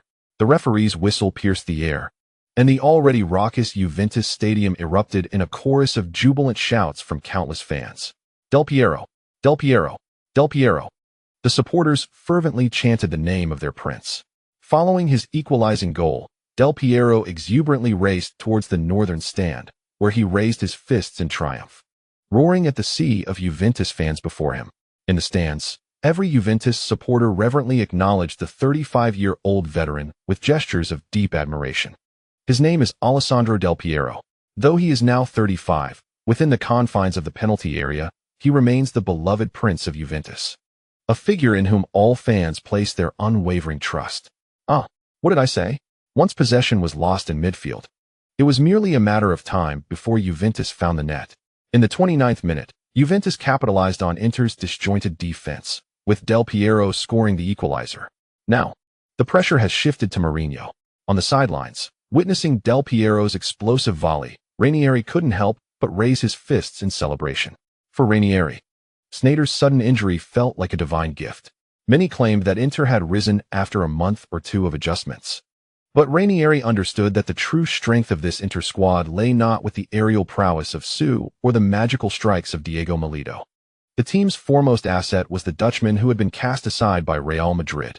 It was Sneijder's orchestration in midfield that endowed Inter with their formidable attacking capability. Now, the stage is set. The absence of Sneijder has laid bare the issues plaguing Inter Milan. In the center circle, Su observed the exuberant celebrations of Del Piero, a wry smile creeping onto his face, tinged with resignation. Truth be told, these 20 minutes of play represented the most arduous period he had endured since joining Inter. Indeed, his teammates continued to place unwavering faith in him, routinely lofting the ball in his direction whenever an opportunity arose. Yet, this time was markedly different.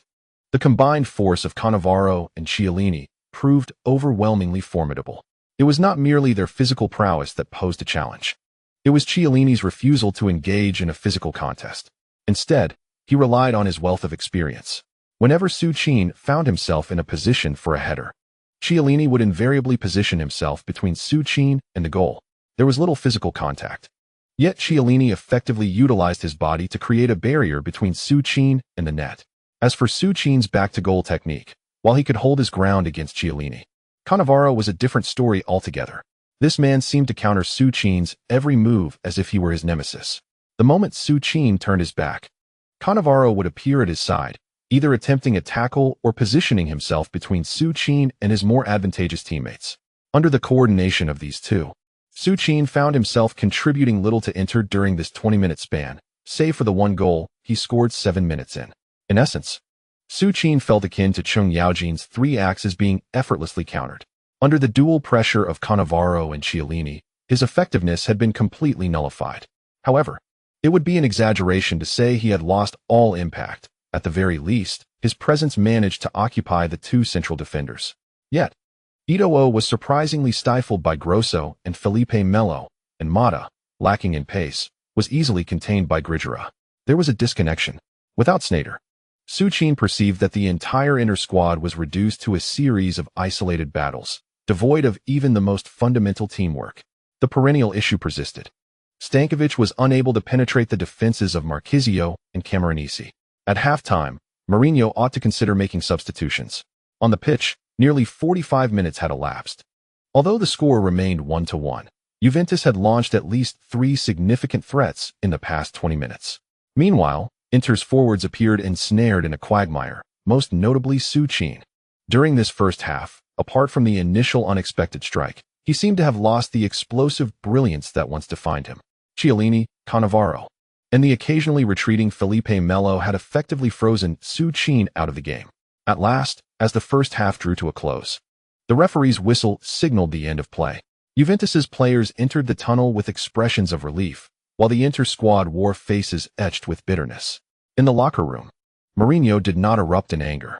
From the moment Sneijder was injured, the Special One anticipated that today's match would be exceptionally challenging.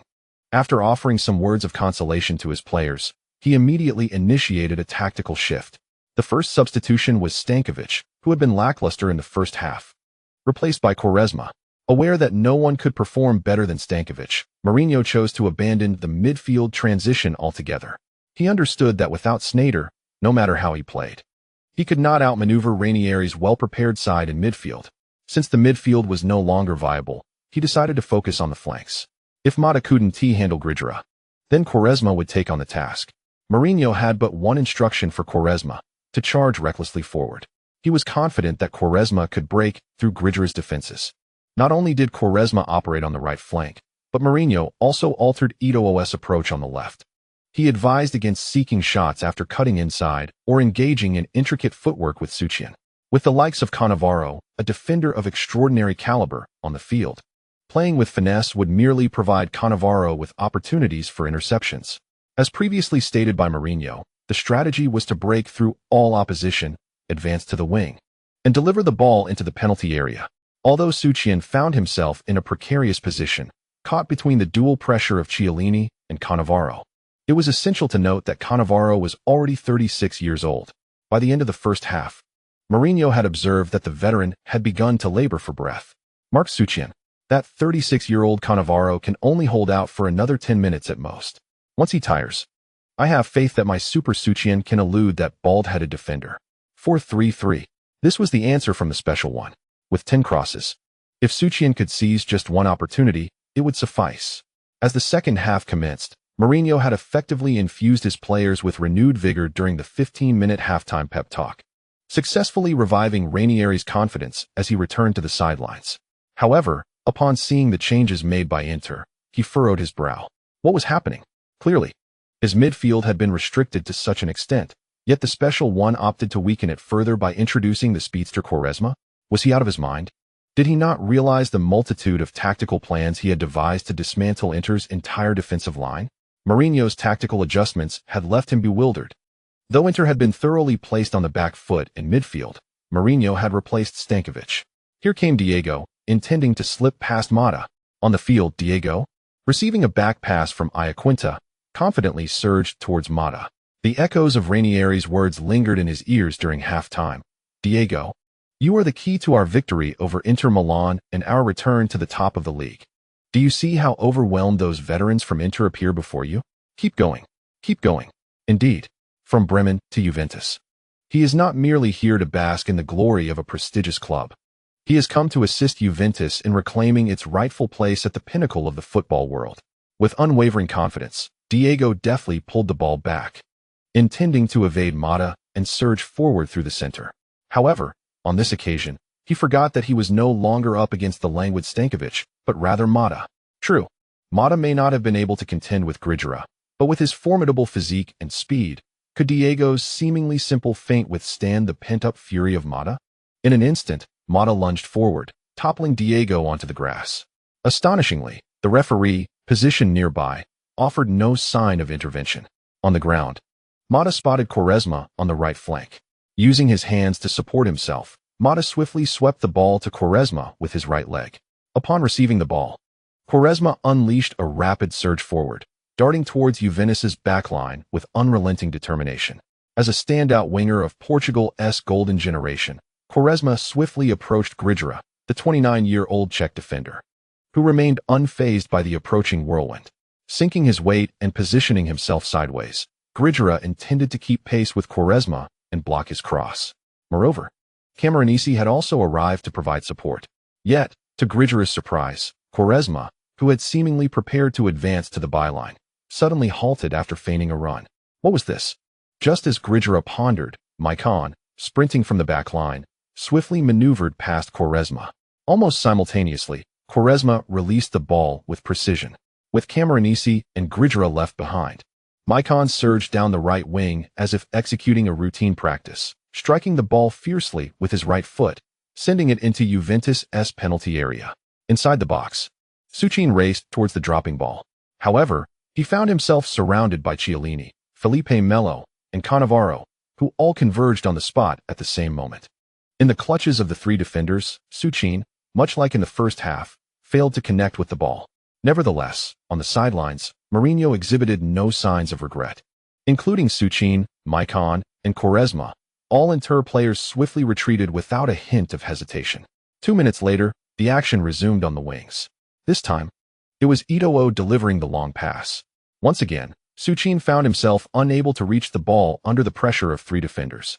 However, this time, the World Footballer of the Year was unable to leap in time, and his labored breaths seemed to grow louder. The first segment of 400 words is presented. The second installment will arrive shortly. Tonight, we shall conclude the match against Juventus. The plot must accelerate. The current phase of Serie A feels somewhat monotonous, and even Pikachu finds the research tedious, as it primarily consists of veteran players, lacking the continuous passion one hopes for. A transition to the Champions League is eagerly anticipated.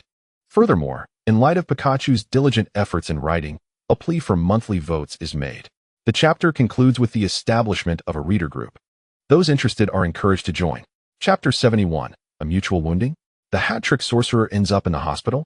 In the stands of the Juventus Stadium, the jubilant fans, who had been fervently cheering for their team as they dominated Inter Milan, gradually fell silent. The reason for their sudden quietude became evident on the pitch. Inter Milan, previously engaged in a midfield tussle, had inexplicably escalated their offensive rhythm to an extreme level. Within a mere 10 minutes, they unleashed at least 4 long passes from both flanks. Fortunately, these 4 passes were intercepted by Chiellini and Felipe Melo. However, a growing concern among the Juventus fans was that Cannavaro, who had been keeping pace with the defense, was beginning to show signs of fatigue. As the fans' worries mounted, Inter's flank attack surged once more, this time from the right side. Quaresma and Maicon continued their relentless assault. Ultimately, Quaresma delivered a pass to Suchin, who was embroiled in close-quarters combat with Juventus stalwart for the 5th time within the penalty area. Since the second half commenced, there had already been 5 such frenzied collisions. Suchin felt a slight ache in his shoulder, yet he understood that his opponent was likely in a far worse state. From the initial muscle clashes to the gradual instinct to retreat, Chiellini was beginning to feel intimidated by the collisions. Born in 1984, Chiellini was merely 25 years old. Yet throughout his career, whether at Livorno or Fiorentina, his prowess in physical confrontations and aerial duels had always been his hallmark. A week prior to this match, Ranieri had instructed the technical staff to compile all available video footage and detailed match statistics on Inter's Suchin. After reviewing Suchin's data, Chiellini, who had never been bested in physical confrontations or aerial duels, felt a twinge of apprehension for the first time, especially after witnessing Suchin overpower Ferdinand. However, Cannavaro's guidance restored Chiellini's confidence. Indeed, if he could not match strength, as long as his positioning and anticipation were sound. He could adequately defend against the player dubbed the Sorcerer, Součin. During the first half of the match, the constraints imposed by his flank teammates, combined with the assistance of Cannavaro and Felipe Melo, led Chiellini to naively believe that Součin was merely of average caliber, at least in terms of strength. This sorcerer did not seem overwhelmingly superior. In fact, in a one-on-one scenario, he might even hold his own against this individual. However, everything transformed in the second half when Inter Milan, in a frenzy, began to exploit the flanks. The number 39 no longer stood idly in the penalty area awaiting the ball. With each of Inter's assaults, he surged alongside his teammates from midfield, charging directly into the box in search of heading opportunities. Indeed, this relentless player commenced a series of aggressive collisions. On the first occasion, he, along with Felipe Melo and Cannavaro, easily thwarted Součin. The second time, Cannavaro faltered slightly, yet he and Felipe Melo once again managed to block Součin without much effort.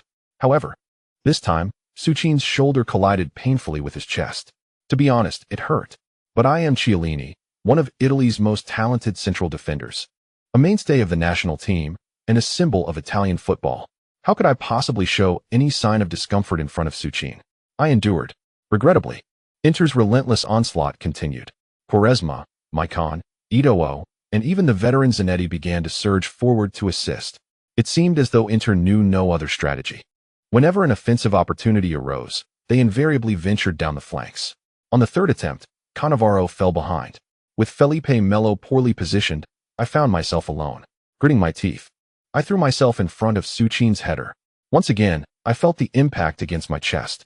Fortunately, I managed to block Součin. On the fourth occasion, something inexplicable happened. Even the prideful Chiellini instinctively considered evading Součin as he charged toward me. This was certainly not a voluntary retreat. It was a reflexive act of muscle memory for self-protection. It seemed my body could no longer withstand such brutal collisions. In the 56th minute, after Cesar parried Diego's long-range shot with his fists, the veteran Cesar, gritting his teeth, began charging into Juventus defensive third, just as Mourinho would have advised. Del Piero surged toward Zanetti. However, despite being slightly older than Del Piero, Zanetti's almost fossilized physical prowess far surpassed that of his contemporaneous Serie A superstar friend. Having brushed off Del Piero with his body, Zanetti strode boldly into Juventus territory. Grosso noticed the advancing Zanetti but underestimated his stamina to reach the penalty area. Thus, Grosso continued to focus on Eto'o. He presumed that Zanetti would run only a few more meters before passing to Eto'o. Yet, to Grosso's astonishment, the 30-something Zanetti indeed charged all the way to the edge of the penalty area. Just as the covering Marchisio approached, he delivered a left-footed cross. In that moment, Zanetti, the legendary left-back of Inter, delivered a cross that seemed to shatter Juventus' formidable defense, which had been battered to its breaking point by Součin's relentless assaults. In the fifth confrontation, Chiellini could not prevent the frenzied Součin from rising to meet the ball, with the feeling that his entire skeleton might collapse. Chiellini nonetheless hurled himself desperately towards Součin after taking off. As always, Součin collided solidly against Chiellini. However, this time, perhaps due to excessive force, a faint crack was audible as Součin's shoulder made contact with Chiellini's body. Yet, at that moment, Součin had no time to dwell on such matters. Noticing Chiellini had lost his position, he boldly directed his forehead towards the incoming football. It was yet another signature Sou-style powerful header. In an instant, the ball transformed into a streak of white light, soaring straight towards the goal guarded by Buffon. On the sidelines, the long-suppressed Mourinho suddenly clenched his fists tightly, as if anticipating something. In a moment teetering on the brink of despair, Mourinho placed all his bets on Součin. He understood every football tactic in the world. Simultaneously, he recognized that there exists a type of player who transcends these so-called strategies entirely, much like Messi, who weaves through 5 defenders, or Součin himself. The hopes of Inter Milan rested solely on Součin. With Chiellini out of position, Součin leaped for a header. Magnificent. Brilliant. The ball found the net. The ball found the net. In the 58th minute of the match, during Inter Milan's 5th cross, Součin finally scored the first header of the game. Juventus's formidable defense had thwarted the previous 4 attempts, but when Součin, like a beast, launched his 5th aerial assault on the Juventus penalty area, neither the displaced Chiellini nor the utterly exhausted Cannavaro could stop his advance any longer. With a header as powerful as an avalanche, even the guardian Buffon could only watch helplessly as the ball nestled into the net. 21. Just as Mourinho's team struggled against Juventus's relentless advance, it was Součin who stepped up. There were no elaborate tactical maneuvers, nor any bewildering displays of agility. Součin was like an axe that only knew how to cleave forward, and after countless swings, he finally breached Juventus's formidable defenses. At the moment Součin scored with his header, the commentator, Lao Huang, erupted with fervor. Not just him. The special one on the Inter Milan bench also knelt down on the grass, fists clenched tightly, raised triumphantly towards the heavens, shouting. Mourinho roared with wild excitement. Meanwhile, not far away, Ranieri wore a look of helplessness. Since the second half, when Inter Milan relentlessly attacked the flanks, he had begun to worry about this moment. Initially planning to let Cannavaro hold on a little longer and substitute around the 60th minute, he had anticipated that this delay would allow Inter to score again. Now, the situation had become troublesome. Ranieri knew he could no longer afford to delay. Hastened to summon the fourth official, for it was time to substitute the exhausted Cannavaro. Yet, just as he prepared to make the change, an unforeseen event transpired.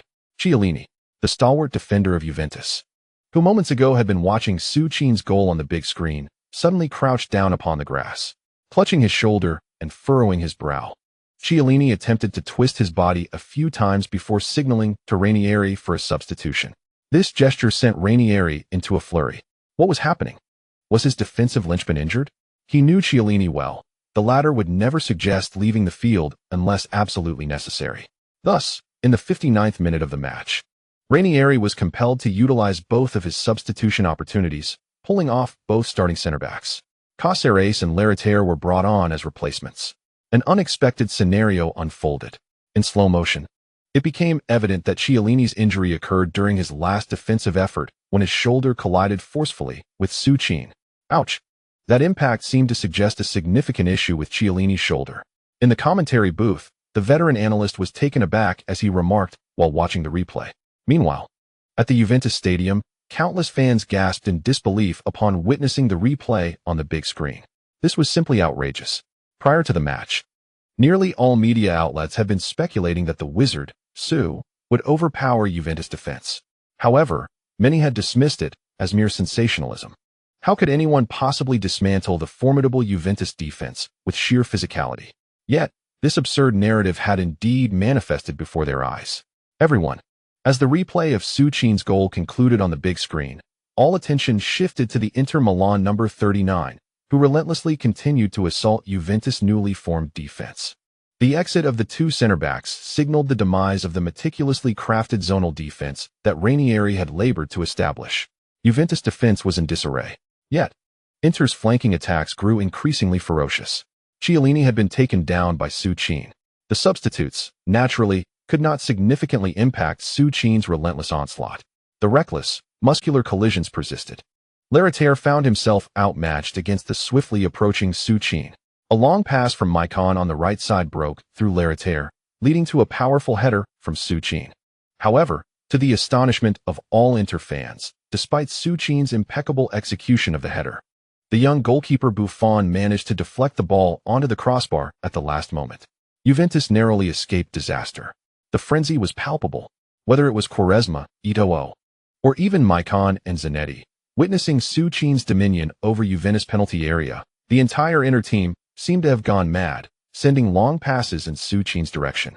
In the 74th minute of the match, under the relentless assaults of Součin, Součin has finally succeeded in scoring his third goal of the match, once again delivering a stunning header, a hat trick. With this goal, Součin has accomplished his first hat trick in his Inter Milan career.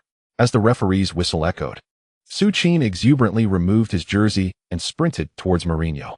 He understood the immense resolve the special one placed upon him during halftime, entrusting all of Inter Milan's hopes in his hands. Fortunately, he delivered. The two embraced passionately, but in that moment, Součin suddenly felt a slight sting in his right shoulder. This minor discomfort was quickly dismissed, and he returned to the field, charging into Juventus' defensive fortress. The score of 3-1 remained unchanged. As the referee's whistle sounded again, this monumental clash in Serie A drew to a close. With this hard-fought victory, Inter Milan secured 3 points, further widening their lead over Juventus in the standings. However, despite the triumph, it was undeniably a bittersweet victory for everyone at Inter. For after the match, the sting in Součin's shoulder intensified. Not wanting to delay any longer, he promptly sought out the team doctor. After a cursory examination, the doctor delivered a diagnosis that left Mourinho nearly despondent.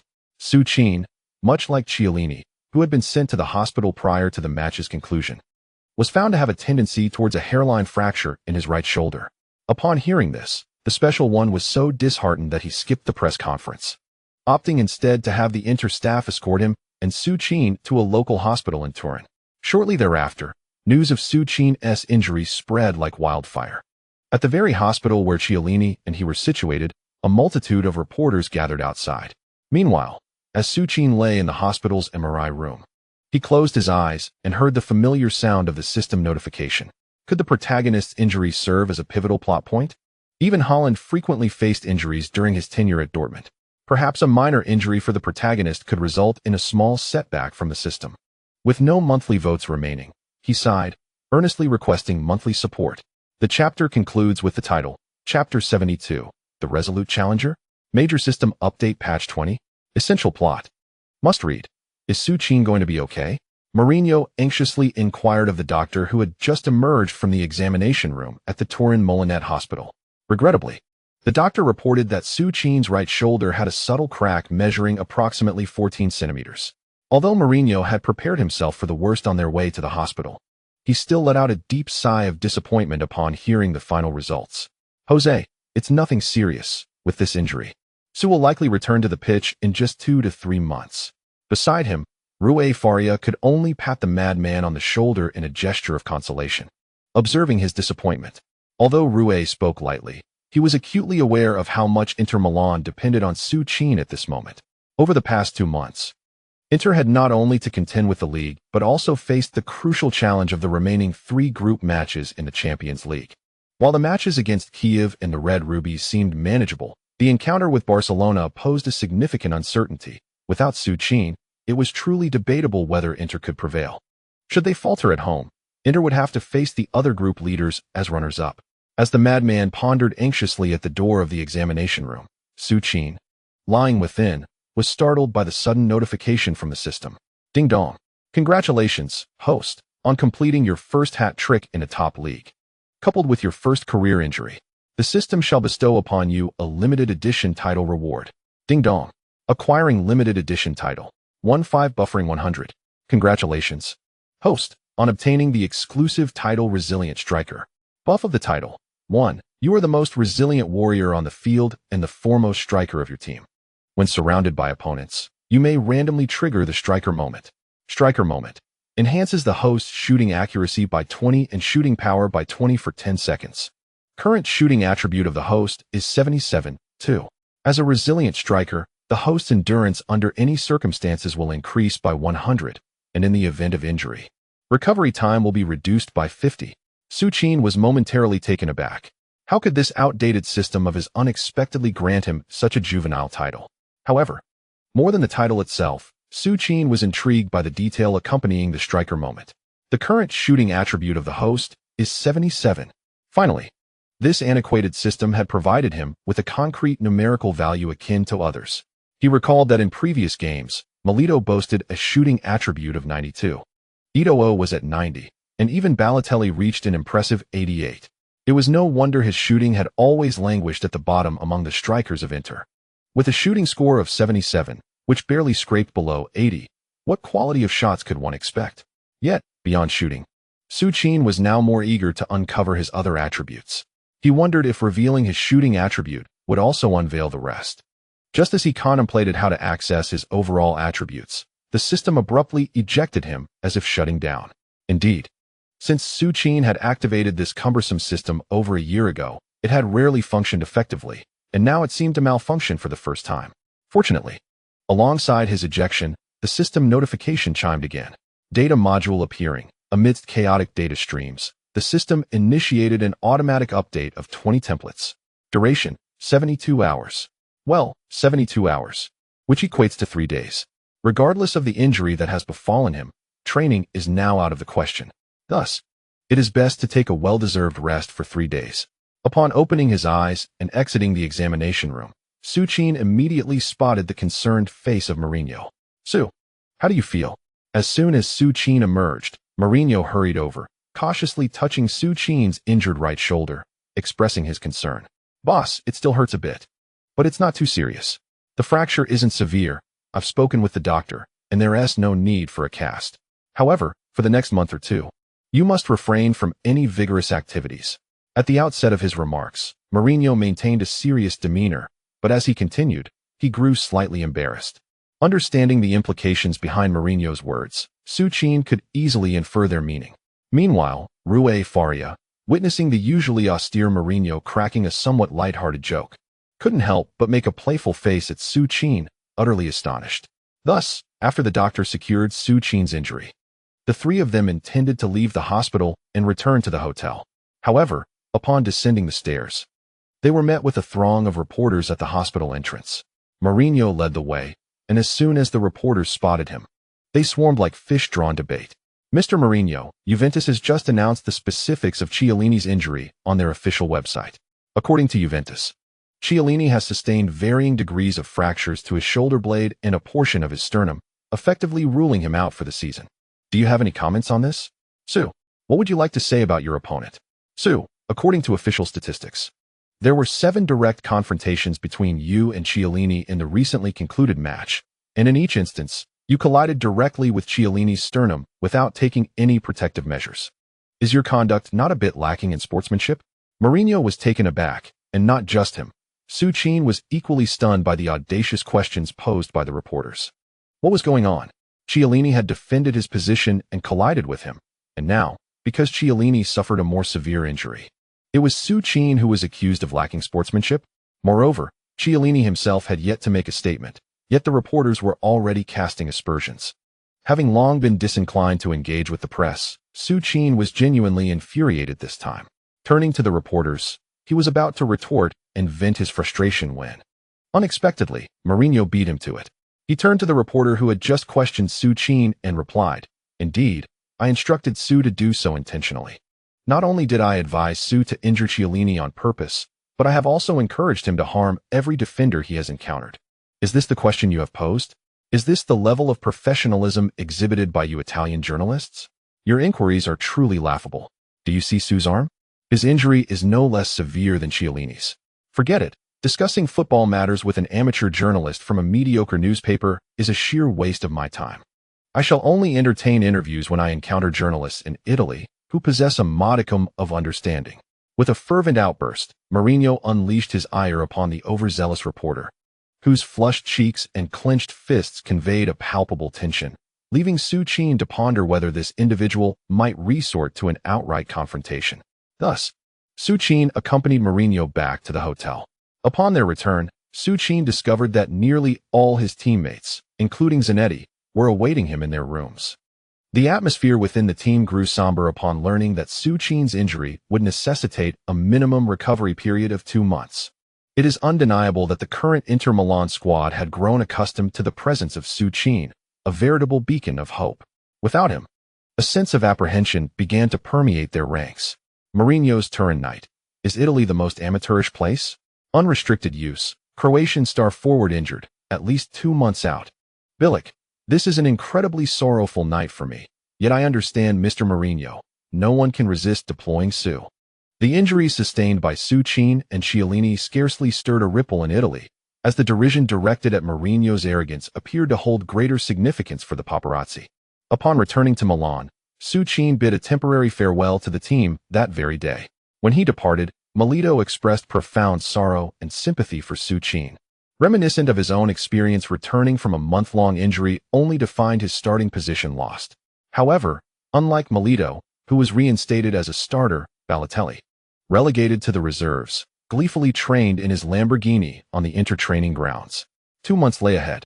Balotelli was convinced that as long as Mourinho's judgment remained somewhat sound, this extraordinary forward would not languish in the reserves indefinitely. After all, he was Balotelli, Italy's most gifted striker. Yet, it vexed Balotelli that despite his earnest efforts to showcase his talent, Mourinho seemed to have forgotten him. opting instead to select Quaresma for the subsequent matches, neglecting to include Balotelli in the squad. Inter's training continued uninterrupted. Meanwhile, Suchin's previously hectic routine finally experienced a deceleration. On the first day, he dutifully adhered to the doctor's orders, remaining in bed throughout the day. It was only after Aaron from the Intermedical Center conducted a thorough examination that Suchin felt compelled to rise. It was not that he was unwilling to train. Rather, the system had yet to complete its update, and he dared not risk a second injury by blindly overexerting himself. On the second day, he followed the same regimen as the first. By the third day, Suchin, much like before, had prepared himself well before 6 o'clock. It is not that Suchin is unwilling to rest any longer. Rather, the system, having been dormant for 3 days, has finally completed its version update today. Closing the door, Suchin eagerly immersed himself in the system. Indeed, as he had anticipated, a significant patch had been applied, transforming the previously dilapidated system into something grand and sophisticated. At the very least, the initial interface now exudes a far more impressive aura. The black background wall has been elegantly divided into 3 sections by a golden solid line. The first section features an illustration of the golden-haired demon with the ball, which unmistakably represents Suchin's current strongest module, the Holland consumption module. The second section naturally showcases the reassuring image of the K-god leaping to contest for the ball. As for the third section, it remains vacant. Logically, this space should be filled after the conclusion of this year's Champions League, leading to a new draw. One can only wonder what other extraordinary player modules might be obtained beyond these two. Below the interface lies the foundational panel that Suchin has long yearned for. In the previous system version 10, he could only gauge his strengths and weaknesses through a rough module comparison. Now, with system version 20, it is far more comfortable. His attributes have been materialized according to the enhancements from the modules. Offensive, 78. The host's comprehensive understanding of a forward's positioning and shooting timing. With a maximum template of trezeguet, 99. Wow. Just seeing this first line, Suchin's eyes lit up immediately. This is excellent, especially with the maximum template indication behind it. It's akin to receiving a devil fruit compendium. Trezeguet. He too is a peerless entity at the pinnacle of his career. In the future, when he draws new modules, he will be able to tailor his characteristics based on the module combinations. Speaking of which, in this later stage, could he potentially evolve into a versatile forward akin to those in card-based games? Continuing to explore. Acceleration speed. 80, 16 Belgian soup start. The host's acceleration speed when receiving the ball or dribbling, with a maximum template of Ronaldo, 99. Well, Ronaldo's acceleration speed. This is indisputable. He is one of the most formidable figures in world football. The peak Ronaldo is indeed the only one capable of maxing out this attribute. Dribbling speed. 81. The host's comprehensive speed while in possession of the ball, with a maximum template of peak Kaka, 99. This seems to pose no issues. One simply wonders who is faster between Mbappe and peak Kaka. Physical balance. 95. Holland consumption module and talent tree double bonus. The comprehensive attribute in physical confrontations. The host has surpassed the maximum template character Adriano, 99. Alright. Upon seeing this, Suchin finally understood why he was able to overpower Terry, Peak, and Shakira with such ease. The Holland consumption module's original score of 95 was already extraordinary, and with an additional 5 from the talent tree bonus, it has reached 100. In the contemporary realm of world football, it seems that no individual can truly rival oneself in terms of physical confrontation. Shooting accuracy, 77, enhanced by the indomitable striker skill. The host's comprehensive attribute for shooting. With the pinnacle template of Ronaldo, 99. Shooting power, 75516, enhanced by the talent tree and the activation of the indomitable striker skill. Pinnacle template of Roberto Carlos, 99. Short pass accuracy, 71. Pinnacle template of Xavi, 99. Long pass accuracy, 69. Pinnacle template of David Beckham, 99. Heading, 95. Enhanced by the close heading module. Pinnacle template of the Golden Bomber Klinsmann, 99. This encapsulates the data from version 20. With such statistics, Suchin pondered whether the system might graciously offer a training enhancement mode. Alas, the data appears utterly immutable. After extensive research, Suchin discerned that the sole means to elevate his attributes lies in extracting templates and minor skill modules. much like that Belgian who could enhance his acceleration simply by breaking through. However, the limitation is that it can only be activated upon his first touch after turning. Of course, the talent tree could significantly augment his overall attributes as well. In summary, after much contemplation, Su-Chin concluded that he embodies a traditional number 9 striker, fully proficient in physical confrontation and nearly maxed out in heading, while also possessing the capability to assist teammates in orchestrating attacks through a stationary position. Furthermore, he recently acquired the Indomitable Striker title with its trigger skill, which activates randomly when surrounded by opponents, temporarily elevating his shooting accuracy to 92 and power to 96 for a duration of 10 seconds. Though the activation is somewhat capricious, should it indeed trigger, he would undoubtedly become a formidable creator of extraordinary goals. Imagine, under the pressure of opponents, executing a sudden turn followed by an unstoppable, thunderous strike. The mere thought is exhilarating. Overall, Su-Chin aligns remarkably with Mourinho's vision of a traditional number 9. Nonetheless, his shooting accuracy and offensive statistics remain rather insufficient. Should he manage to obtain a Trezeguet module, he would have achieved perfection. Yet, one must not be overly greedy. After all, this is merely his inaugural season. If he attains invincibility too soon, what incentive would remain for his future training? Thus, Su-Chin, elated, emerged from the system. The morning sun had already risen, and he, with his arms still in recovery, made his way into the gym. Training. Only through relentless dedication to training can he earn the right to invest in that vexing talent tree. November. For Inter Milan, this month is undeniably harsh. The dual pressures of the league and the Champions League weigh heavily upon the team, compounded by the absence of Su-Chin, the most formidable central striker of the first half of the season. Under these challenging circumstances, Inter's performance began to decline sharply. The first significant challenge arose in early November during the 4th round of the Champions League group stage, where Barcelona traveled to the Meazza Stadium. In the opening round of the group stage, Inter Milan, thanks to Su-Chin's remarkable brace, managed to secure a hard-fought draw against the formidable Barcelona. However, in this second round, bereft of their strongest anchor, Su-Chin, and relying solely on their existing lineup, Inter found themselves at a disadvantage, conceding 2 goals to the powerful Barcelona by halftime. Zlatan Ibrahimovic, in a stadium where he felt most at home, struck a breathtaking long-range shot. Notably, at the Meazza Stadium, he refrained from celebrating. Shortly thereafter, Xavi showcased the pinnacle of tiki-taka, orchestrating a mesmerizing sequence of 28 fluid passes, culminating in an exquisitely placed through ball to Pedro. Faced with the advancing Cesar, Pedro executed a flawless chip shot, altering the score to 2-0. As the referee's whistle echoed across the Meazza, despair enveloped the Inter fans, who gazed at the Barcelona players, united in their embrace.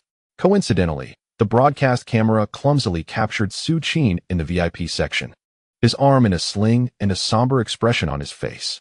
In that instant, countless fans began to reminisce about the extraordinary Su, who had once sent Piqued off in an ambulance at Camp Nou. It was not only the fans who felt this nostalgia. The passionate onlookers witnessing Guardiola's exuberant celebrations also turned their gaze towards the VIP area, accustomed to having a guiding light ahead. Inter found themselves somewhat overwhelmed by Barcelona's seemingly insurmountable midfield dominance. This defeat relegated Inter to second place in the group. Su-Chin watched the entire match from the stands, and it felt eerily reminiscent of the past. Inter succumbed to Barcelona 0-2 on their home turf. It wasn't until the semifinals that the madman finally exorcised this humiliation at Camp Nou, marking one of the most exhilarating days of his life. In any case, the season remains long, with the true excitement awaiting at its conclusion. Concurrently with their Champions League misfortune, Inter also faced formidable resistance from Serie A's elite in the league. In the 12th round, Inter broke through Parma's staunch defense with a long-range strike from Stankovic in the 81st minute, fortuitously securing 3 points from the stubborn Parma. In the 13th round, Inter traveled to the city of Rome for a monumental clash. At the Olympic Stadium, under Spalletti's management, the madman engaged in a thrilling offensive battle. Just 7 minutes into the match, the Roman Prince Totti received a diagonal pass from his teammate Mirko Vucinic, pushing the ball into the far corner before Cesar could intervene.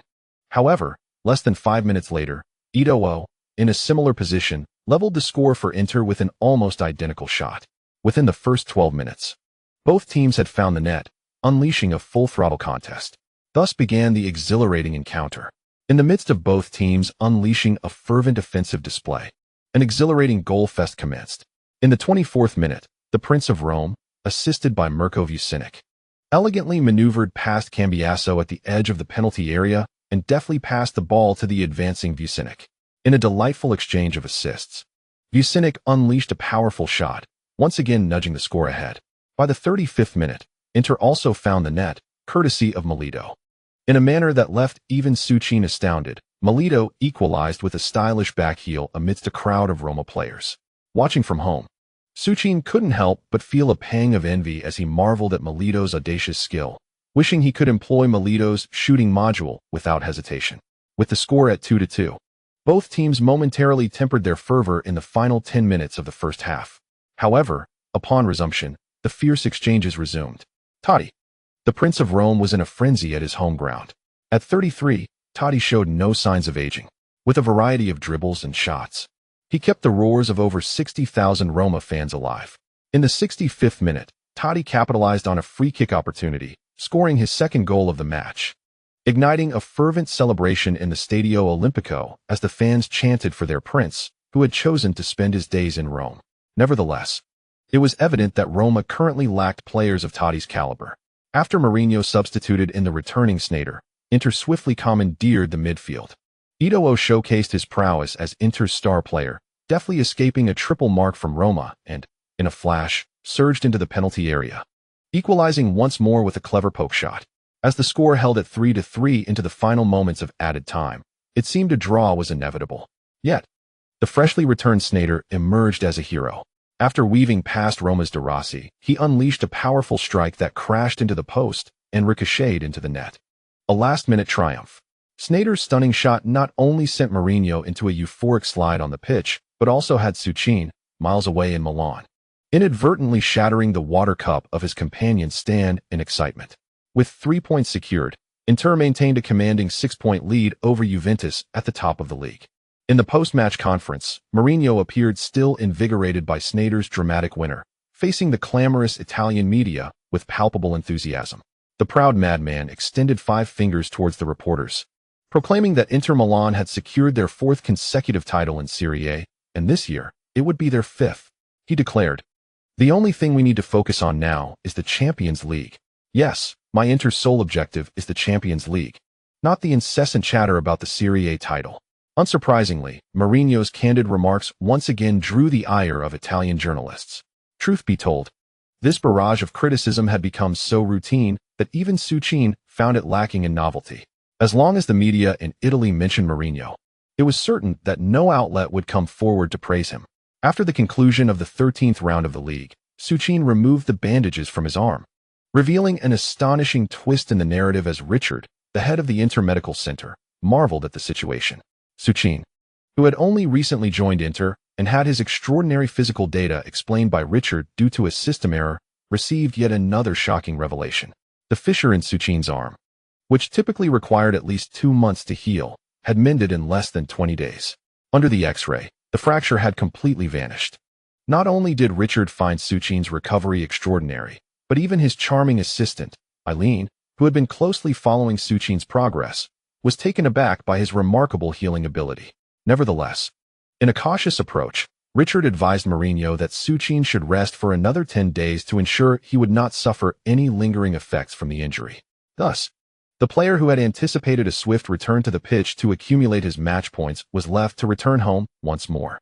However, perhaps even the divine felt that Suchin's monk-like existence was too dreary. That very evening, at 7 o'clock, the long-absent Bobo Vieri arrived in his car to whisk Suchin away. In Vieri's Lamborghini, he presented Suchin with an invitation. "Bobo, what is this?" Suchin inquired, leaving Vieri with a puzzled expression, expecting immediate gratitude. "Do you only think about football? You don't recognize this?" Upon hearing this, Suchin glanced down at the crooked Italian text on the invitation. "Victoria's Secret? What is this?" "Is this the invitation to the Victoria's Secret fashion show that Milanese have been going crazy over recently? Moreover, this event in Milan is a special showcase featuring Miranda Kerr." The worth of this invitation had skyrocketed during this time, with prices soaring yet remaining scarce. Italians, or rather, all men, had long coveted the Australian supermodel Miranda Kerr. "Wow, Bobo, where did you get this?" Suchin exclaimed, his astonishment and delight finally satisfying Vieri. You may doubt that Bobo can score on the court, but one cannot question his prowess in the world of modeling. Well, my friend. Haha. And there's even better news. My girlfriend's party tonight will be graced by Miranda. Your girlfriend? Which one? Damn it, Sue. Aside from Linda, who else do I have in Milan? The last time you rode shotgun with me. Her name was Catherine. Ahem. Sue, how many times must I tell you? As an athlete, it is essential to unwind appropriately. It seems your arm has been quite troublesome lately. I wonder how you manage that. I absolutely detest those who indulge in fast food. Only the feeble-minded partake in such folly. Suchin, being rather naive, could not comprehend the implications of Bobo's words. Soon enough, the vehicle entered the venue for the Victoria's Secret show.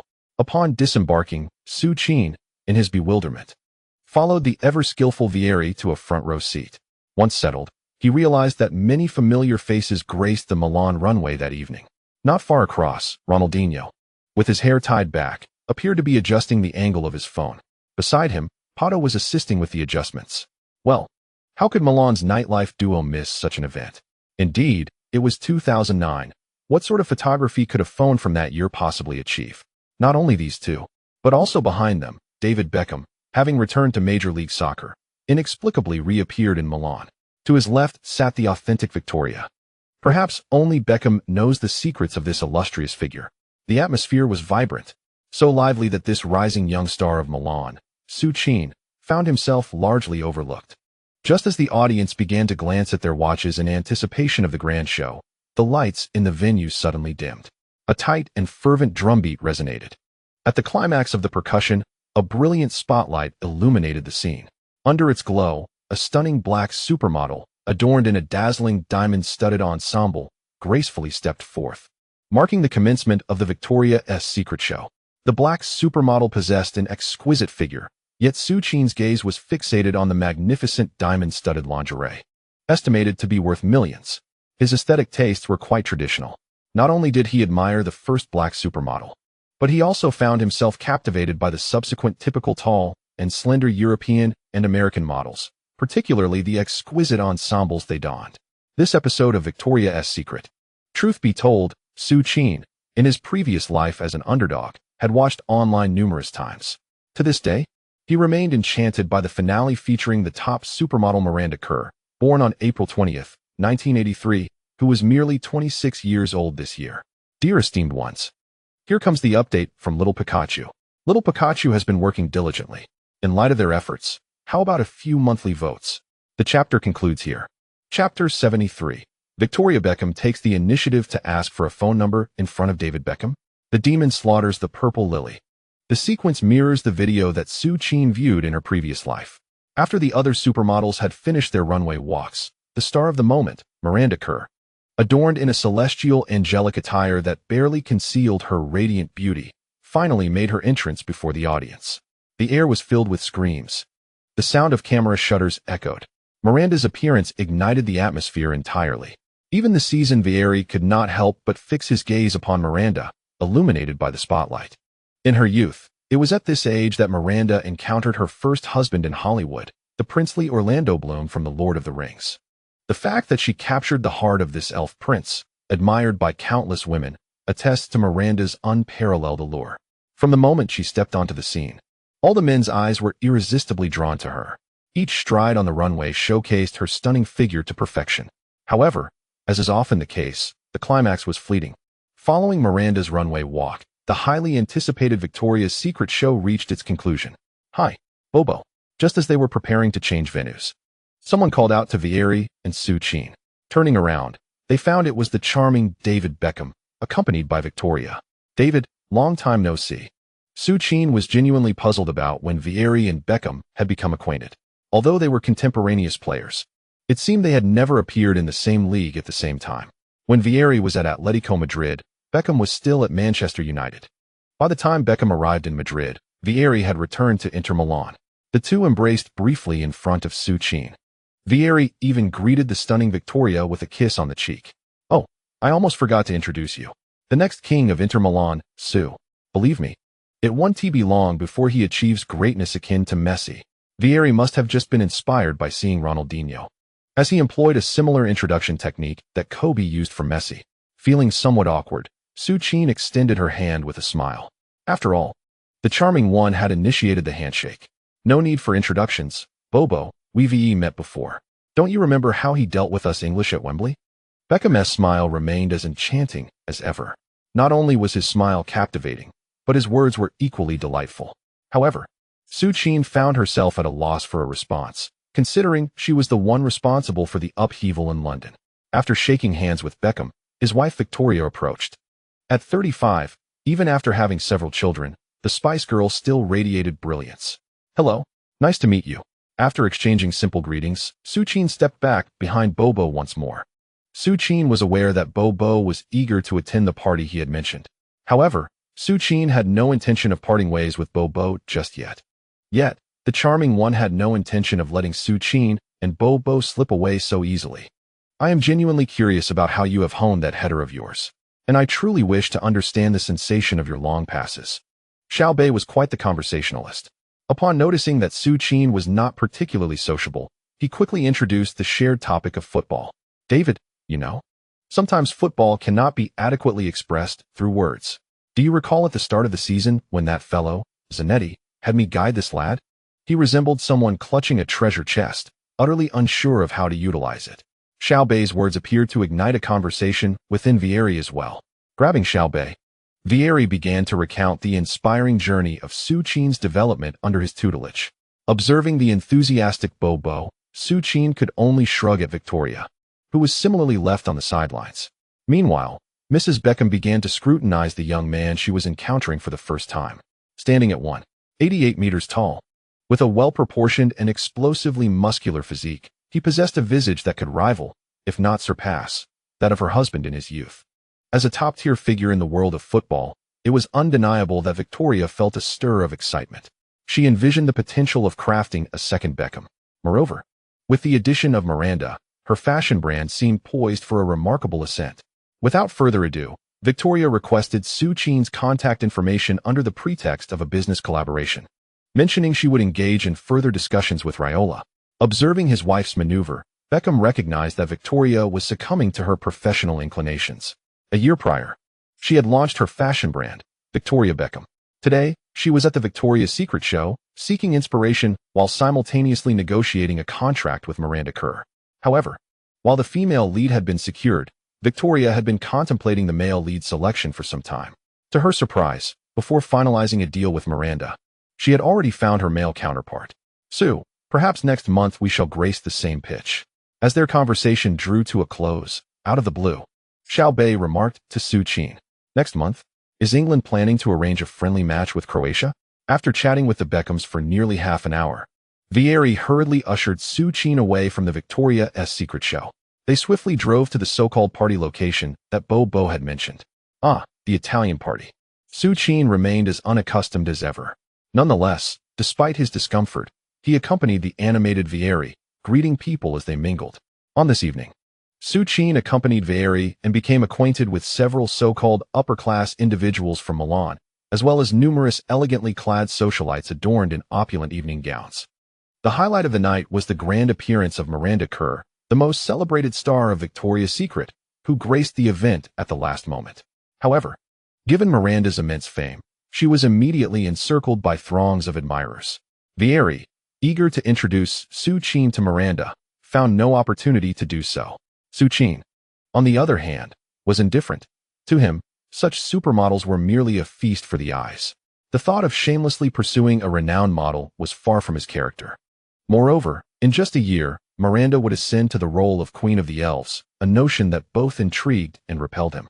After a night filled with stunning bikini-clad beauties, Su Qin returned home alone in a taxi.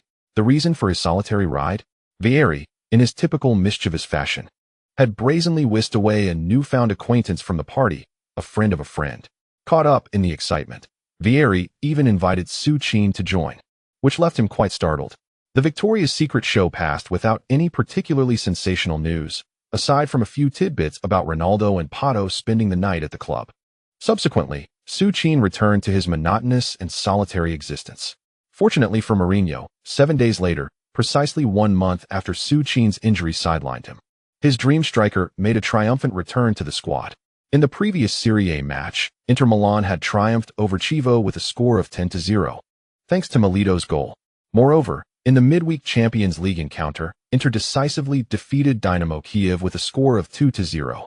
Thus, Inter's standing across all competitions remained quite commendable. Due to this, Suchin's quiet return went largely unnoticed by the media. In essence, the Italian journalists' anticipation that both Inter and Mourinho had succumbed to a dependency on Suchin, rendering them incapable of playing football, was proven unfounded, as the team did not suffer any ludicrous defeats. Without Suchin, Mourinho managed to orchestrate victories in all matches, save for a loss to Barcelona in the Champions League group stage. As for Suchin, who had consecutively claimed the Serie A Player of the Month award for 2 months, he made his first appearance on the substitutes bench on December 6 during the 15th round of Serie A, as Inter faced Fiorentina, currently bouncing in 6th place in the league. Welcome to the live broadcast of the 15th round of Serie A, featuring the home team, Inter Milan, against Fiorentina, led by Prandelli. The players have taken their positions on the field, and the referee is checking the time. Beep. With the sound of the referee's whistle, the match officially commenced. First, let us present the starting lineups for both teams. Dressed in traditional blue and black jerseys from the left, the starting goalkeeper for Fiorentina in their classic white away kit is Fry. From right to left in the defensive line, Camato, Gambarini, Natali, Pasquale. In the midfield, Kuzmanovic, Montalivo.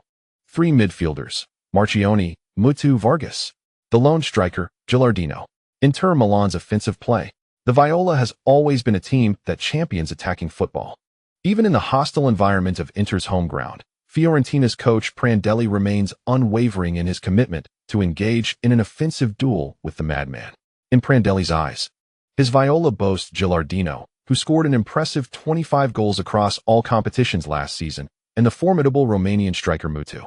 Coupled with the seasoned players in the backline who have developed a strong rapport, this current Fiorentina squad, although perhaps not matching Inter in theoretical strength, has the potential to pose significant challenges if they play freely. Ideals are rich, yet reality can be stark. At the Miazza Stadium, it seems that Suchin is once again eyeing his starting position with suspicion. Diego Milito, in Inter's first attack, found the net. Sneijder's incisive pass pierced through the midfield duo of Kuzmanovic and Montalivo. Quick to exploit the gap, Milito darted past the advancing Viola center-back Natali and executed a deft curling shot. The in-swing of Milito's right foot struck the lower right of the ball with precision. It was this strike that sent the ball soaring, spinning violently, tracing a magnificent arc within the Viola's penalty area. A dead angle. Theoretically, an absolute dead angle. Fiorentina's goalkeeper Fry stood in stunned silence, watching as the ball found its way into the net. It had barely been 20 seconds. He hadn't even had time to prepare. How did that goal come to be? The triumphant Milito stood proudly, raising his arms in celebration reminiscent of Ibrahimovic. At that moment, all the Inter fans in the Miazza erupted in jubilant cheers at the sound of the referee's whistle. On the bench, Suchin exchanged a glance with the sidelined Quaresma. Is this even human? Well, compared to you, I think Diego is quite normal. Suchin was indeed taken aback by Milito's extraordinary goal. Although his presence seemed to diminish Milito's role in Inter, he knew that should he falter, even slightly, the true protagonist of Inter would once again apply pressure through a series of spectacular goals. At that moment, Suchin genuinely envied Milito's seemingly magical right foot. After Milito's opening goal, the Viola grew anxious. Born in 1957, Cesare Prandelli is now 52 years old, no longer in his youth. Since joining Fiorentina in 2005, 4 years have passed. In these 4 years, he has propelled Fiorentina from mid-table obscurity into the perennial top 5 of the league. Through his long-term dedication, the entire Fiorentina squad has now been indelibly marked by Prandelli's influence. Resilience and tenacity. These are the hallmarks that Prandelli has instilled in Fiorentina. This very imprint has resulted in a remarkable transformation for the Viola this season.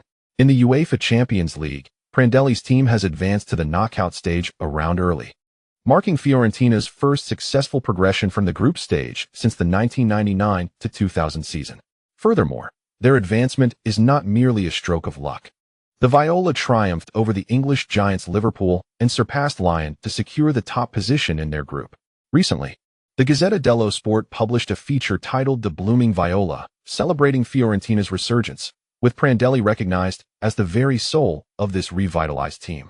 Interestingly, in the same issue, while the newspaper extolled Prandelli, it also criticized Mourinho for his tyrannical governance of the Inter Milan dressing room. One represents the cornerstone of revival, while the other is a figure vilified by the Italian media. Thus, the anticipation surrounding this match is palpable. Everyone is aware of the scenario. Amidst Milito's goal, the Maverick raises his arms in triumph, while Prandelli sits pensively, resting his chin on his hand. Milito's swift strike seemingly heralded the commencement of the decisive clash between the two teams. From that moment onward, both sides engaged in a fierce and bloody battle.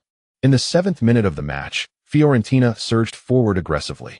Former Juventus player Marchioni skillfully maneuvered past Eto'o on the right flank, delivering a precise diagonal pass. Mutu, arriving in the center, struck the ball with ferocity, sending it hurtling toward the goal defended by Caesar. Mutu's long-range effort posed a significant threat. Fortunately, while the ball sailed past the diving Caesar, it narrowly grazed the post before soaring over the crossbar. Inter Milan narrowly escaped disaster. On the sidelines, the Maverick observed Eto'o's defensive lapse with a resigned shake of his head. This season, he has compelled Eto'o to adapt in numerous ways. Often, the once solely goal-oriented superstar at Camp Nou has found himself retreating to the baseline to perform the duties of a wingback at his own behest. The Maverick acknowledges Eto'o's efforts, yet sometimes such exertions yield little fruit. At least defensively, he believes Eto'o falls short of his standards for a winger. However, one must note that with every loss, there is also gain. Similarly, in the attacking domain, he has witnessed no winger more dynamic than Eto'o. The match continued, with Fiorentina's relentless counterattacks persisting. After an unpleasant 3 years in Milan, the 27-year-old Alberto Gilardino seems to have rediscovered his goal-scoring prowess with the Viola, relying on his remarkable instinct in front of goal. Finally, in the 19th minute of the match, after a sustained onslaught, Fiorentina equalized the score. The deep pass from Montolivo, playing as a defensive midfielder, found Vargas on the left flank, who swiftly directed the ball towards the center. In a moment of keen alertness, Mutu surged forward, reaching the ball ahead of Cambiaso. With a deft touch of his toe, the ball swiftly penetrated the penalty area. Lurking in wait was Gilardino, who expertly slotted the ball into the bottom corner. The score was now 1-1, returning both teams to a level playing field. As the referee's whistle blew, the jubilant image of Fiorentina's coach Prandelli, exuberantly gesturing at the Miazza Stadium, was captured by countless reporters. For Italian journalists, there was nothing more satisfying than witnessing Mourinho's frustration. The 1-1 scoreline persisted for an extended period, until the 70th minute. The relentless Milito continued his assaults against Fiorentina's ironclad defense. Alas, time was not on the madman's side to allow Milito to prove his prowess. Amidst the ecstatic cheers of Inter supporters, Součin made his appearance on the sidelines. Hooray, Su has finally returned. It had been over a month since they last saw this lad, and honestly, they missed his headers dearly. Prandelli's good fortune was about to run out. He had yet to witness the bombardment of Su-39 from the Miazza Stadium. Why has Su been given another nickname? Isn't the Madman moniker quite appealing? Whoever changed it, he remains the Madman. Madman Su-39. The Inter fans erupted in excitement upon catching sight of Součin. Su, Su, Su. They chanted repeatedly for the long-missed number 39. They knew that whenever their Inter faced adversity or a formidable defense, it was Su who provided them with the most exhilarating visual spectacle. Ah, he is back. In the 71st minute, the recovered Součin finally took to the field as a substitute. Mourinho's substitution was straightforward. On the pitch, the moment Su stepped onto the grass, the central defensive duo of Gamberini and Natali in Fiorentina's penalty area stiffened with apprehension. Indeed, although they had never directly matched up against Su, they had certainly viewed his astonishing highlight reels numerous times. Prior to the match, their coach had warned them that if Su took the field, they must avoid one-on-one confrontations. They were instructed to swarm together if Su penetrated the penalty area. Not only the central defenders, but even the defensive midfielder was advised to retreat. This strategic arrangement alone underscored the formidable presence Součin commanded in the eyes of Serie A coaches. Thus, the final 20 minutes of the match commenced. Inter launched their offensive. Sneijder, as always, orchestrated the midfield, gradually pressing towards Fiorentina's defensive line. Notably, Su, aware of the impending double team, did not foolishly remain at the forefront. Instead, he took purposeful strides back, signaling for the ball from Sneijder. Without hesitation, Sneijder, seeing Su's movement, delivered a precise diagonal pass. At this moment, Součin was accompanied by the core of Fiorentina, Mutu, who was not particularly robust despite having spent considerable time in Chelsea. Nevertheless, even without remarkable strength, his imposing stature of 6 feet could often exert substantial pressure on his opponents. However, this time, when Mutu attempted to lean forward, the Inter Milan player wearing the number 39 casually brushed him aside, as if he were a mere wooden post. Indeed, it was akin to uprooting a weed devoid of foundation. Mutu barely caught sight of the ball. In that instant, Součin completed his turn, and on the right flank, Mata was already in position. Observing this, Součin deftly nudged the ball with his right foot, directing it towards Mata, while he himself surged towards the penalty area with remarkable speed. Mata, witnessing Součin's swift acceleration, was filled with immense joy. The past month had been a blur for him, where even a single assist or goal seemed to have eluded him, leading him to believe that Inter Milan no longer required his services. Finally, Součin had returned. Now, all that was needed was to advance the ball smoothly to the side and pass it towards the direction in which Součin was racing, then quietly await the outcome.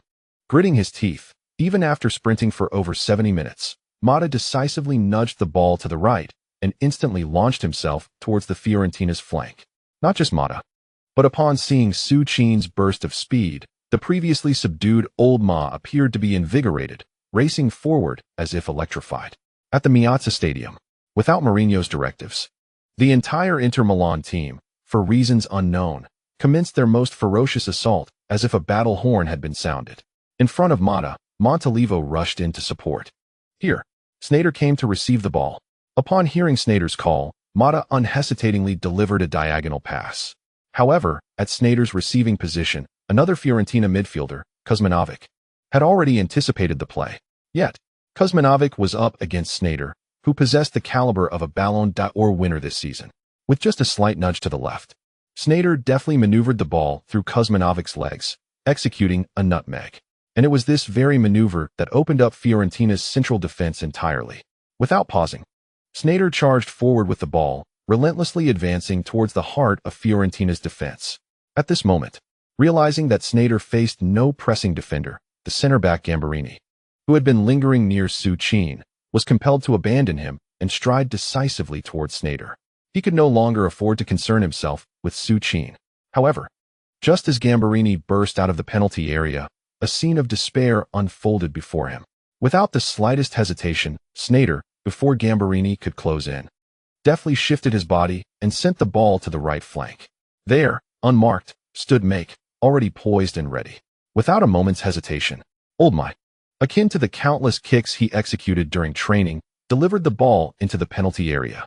Within the box, the formidable Součin, with his physical balance at an astonishing maximum of 100, ruthlessly pushed aside the unfortunate defender, Natali. In the air above the Meazza Stadium, within the small box of Fiorentina, amidst the frenzied gaze of countless Inter Milan fans, Součin forcefully struck the football with his head. In an instant, the ball transformed into a white streak, hurtling towards the Fiorentina goal. The goalkeeper, Fry, stood in a state of disbelief, failing to react as the ball zipped past him. Simple, brutal, breathtaking. Beep. The referee's whistle pierced the air. Simultaneously, the voice of Huang, who had languished in the commentary booth for over a month, resonated throughout the Meazza Stadium. Beautiful. Beautiful. The ball has found the net. The ball has indeed crossed the line. Součin, who had been on the pitch for less than 2 minutes after coming on as a substitute, had once again propelled Inter Milan ahead. Starting from the midfield to receive the pass from Sneijder, Součin emerged as the emblematic banner of Inter Milan. From Součin's initiation to his conclusion, his unparalleled header was executed flawlessly. In merely 2 minutes, Součin proclaimed to all, "The sky above the Meazza Stadium belongs solely to him." Goodness, I haven't witnessed Součin's headers for a month. I nearly forgot he possessed such a skill. Isn't this incredible? Wait, this header doesn't seem extraordinary. Součin merely pushed one person aside. This can only be deemed ordinary. It's truly perplexing. With such a spectacular header, why hasn't anyone at Barcelona given Součin a chance? Guardiola has crafted the world's strongest Barcelona, yet it feels like he should have retained Suchin. That way, they could have devised better strategies against formidable opponents. What nonsense. Why should Suchin remain at Barcelona? In my opinion, his departure was the wisest choice. Let him take on Barcelona alone, Inter Milan has already bested Barcelona this season. Once the season concludes, if Real Madrid acquires Suchin, they can continue to challenge Barcelona. While it is indeed impressive, it seems Suchin relies almost entirely on his headers. I'm starting to feel aesthetic fatigue. Speaking of which, can't he unleash a powerful strike or two with his feet to tantalize us? My friend. Do you think Suchin is merely a header specialist? He can choose to use his head or feet at will. It's not every player who can boast such a remarkable header. You still hope for Suchin to showcase footwork? Mastering football is not an overnight endeavor. And it's not meant to belittle Suchin. As a seasoned fan, I'll state this clearly. Suchin's header-centric style will likely persist for at least another 2 seasons. Once he turns 20 and hones his foot skills, a remarkable transformation awaits him. If Suchin truly manages to refine his footwork soon, I'll set up a camera in the group chat to broadcast my astonishment. Come on, man, what's wrong with astonishment? Why would you broadcast such a thing? The commentator's explosive roar of celebration resonated across the air. Indeed, at the very instant the referee's whistle pierced the atmosphere, the 80,000 fervent Inter Milan supporters erupted in euphoric chants. Suchin, Suchin, Suchin. On the sidelines, Mourinho exhibited no gestures of celebration. Instead, he turned, a proud smirk adorning his face, towards the Fiorentina coach who had just been fervently rallying nearby. Su, you rascal. It's only been 2 minutes. On the pitch, after Suchin hammered the ball into the net, Eto'o was the first to rush to his side. Leaping onto Suchin's back. Look at this cross, Su. Tell me, is there anyone in the world who can deliver a pass better than mine? Well, even if there is, he is certainly not on our team. Old Ma, with his characteristic arrogance, teased Suchin. Keep it going. I haven't even finished my delivery. Next, it's my turn to assist. It was Mata. Everyone gathered around Suchin in a frenzy, akin to a group of famished children witnessing a feast being brought home. Indeed, Suchin, embodying the quintessential traditional number 9, stood as a paternal figure within the team. With a resounding header, he shattered Fiorentina's defenses. The nature of the match transformed, the back-and-forth exchanges ceased. Suchin loomed like a nuclear deterrent in the vicinity of Fiorentina's penalty area, instilling fear that stifled their bold advances. Inter's tactics gradually morphed into the familiar rhythm of half-field offense and defense. In the 81st minute, Suchin, at the edge of the penalty area, skillfully shielded the ball from Montalivo before nimbly delivering it to Sneijder, who executed a surgical pass, setting up Eto'o for his first goal of the match. With the referee's whistle signaling the moment, the special one returned to the bench, grinning widely. The emergence of the third goal had extinguished any lingering suspense in the encounter. In the 15th round of Serie A, Inter Milan, propelled by the goals of Milito, Suchin, and Eto'o, triumphed with a commanding 3-1 victory over Fiorentina, who had recently been dominating the Champions League. Suchin's explosive aerial prowess made all of Italy's media acutely aware that the magician had made a triumphant return. Unstoppable superheader. Who can thwart Inter's Suchin? Miazza Stadium has become a no-fly zone. The magician's forceful comeback. Sounding the horn for Inter's counterattack, the 18-year-old magician, Su, has emerged as Inter's new king. Unlike Mourinho's treatment, as the 15th round of Serie A concluded, nearly every Milanese and even Italian media outlet began to extol Suchin's might with lavish praise. However, amidst the avalanche of accolades, dissenting voices emerged. Can a star who solely excels in heading truly lead a team to ultimate victory? This was the headline featured on the front page of La Gazzetta dello Sport the following day.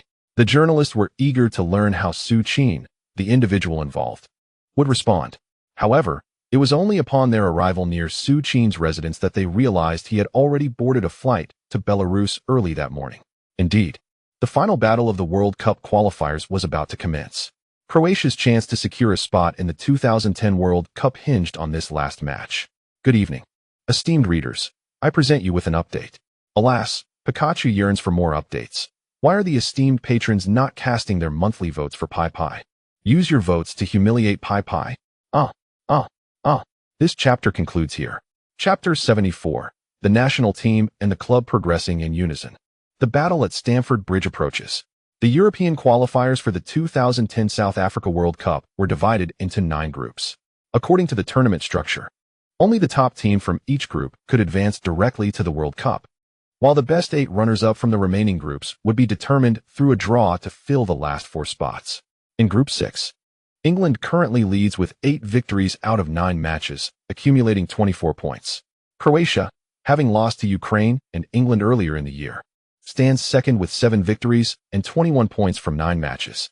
Ukraine, following a significant defeat to Croatia and a draw against Belarus, trails Croatia by 2 points with a total of 19 points.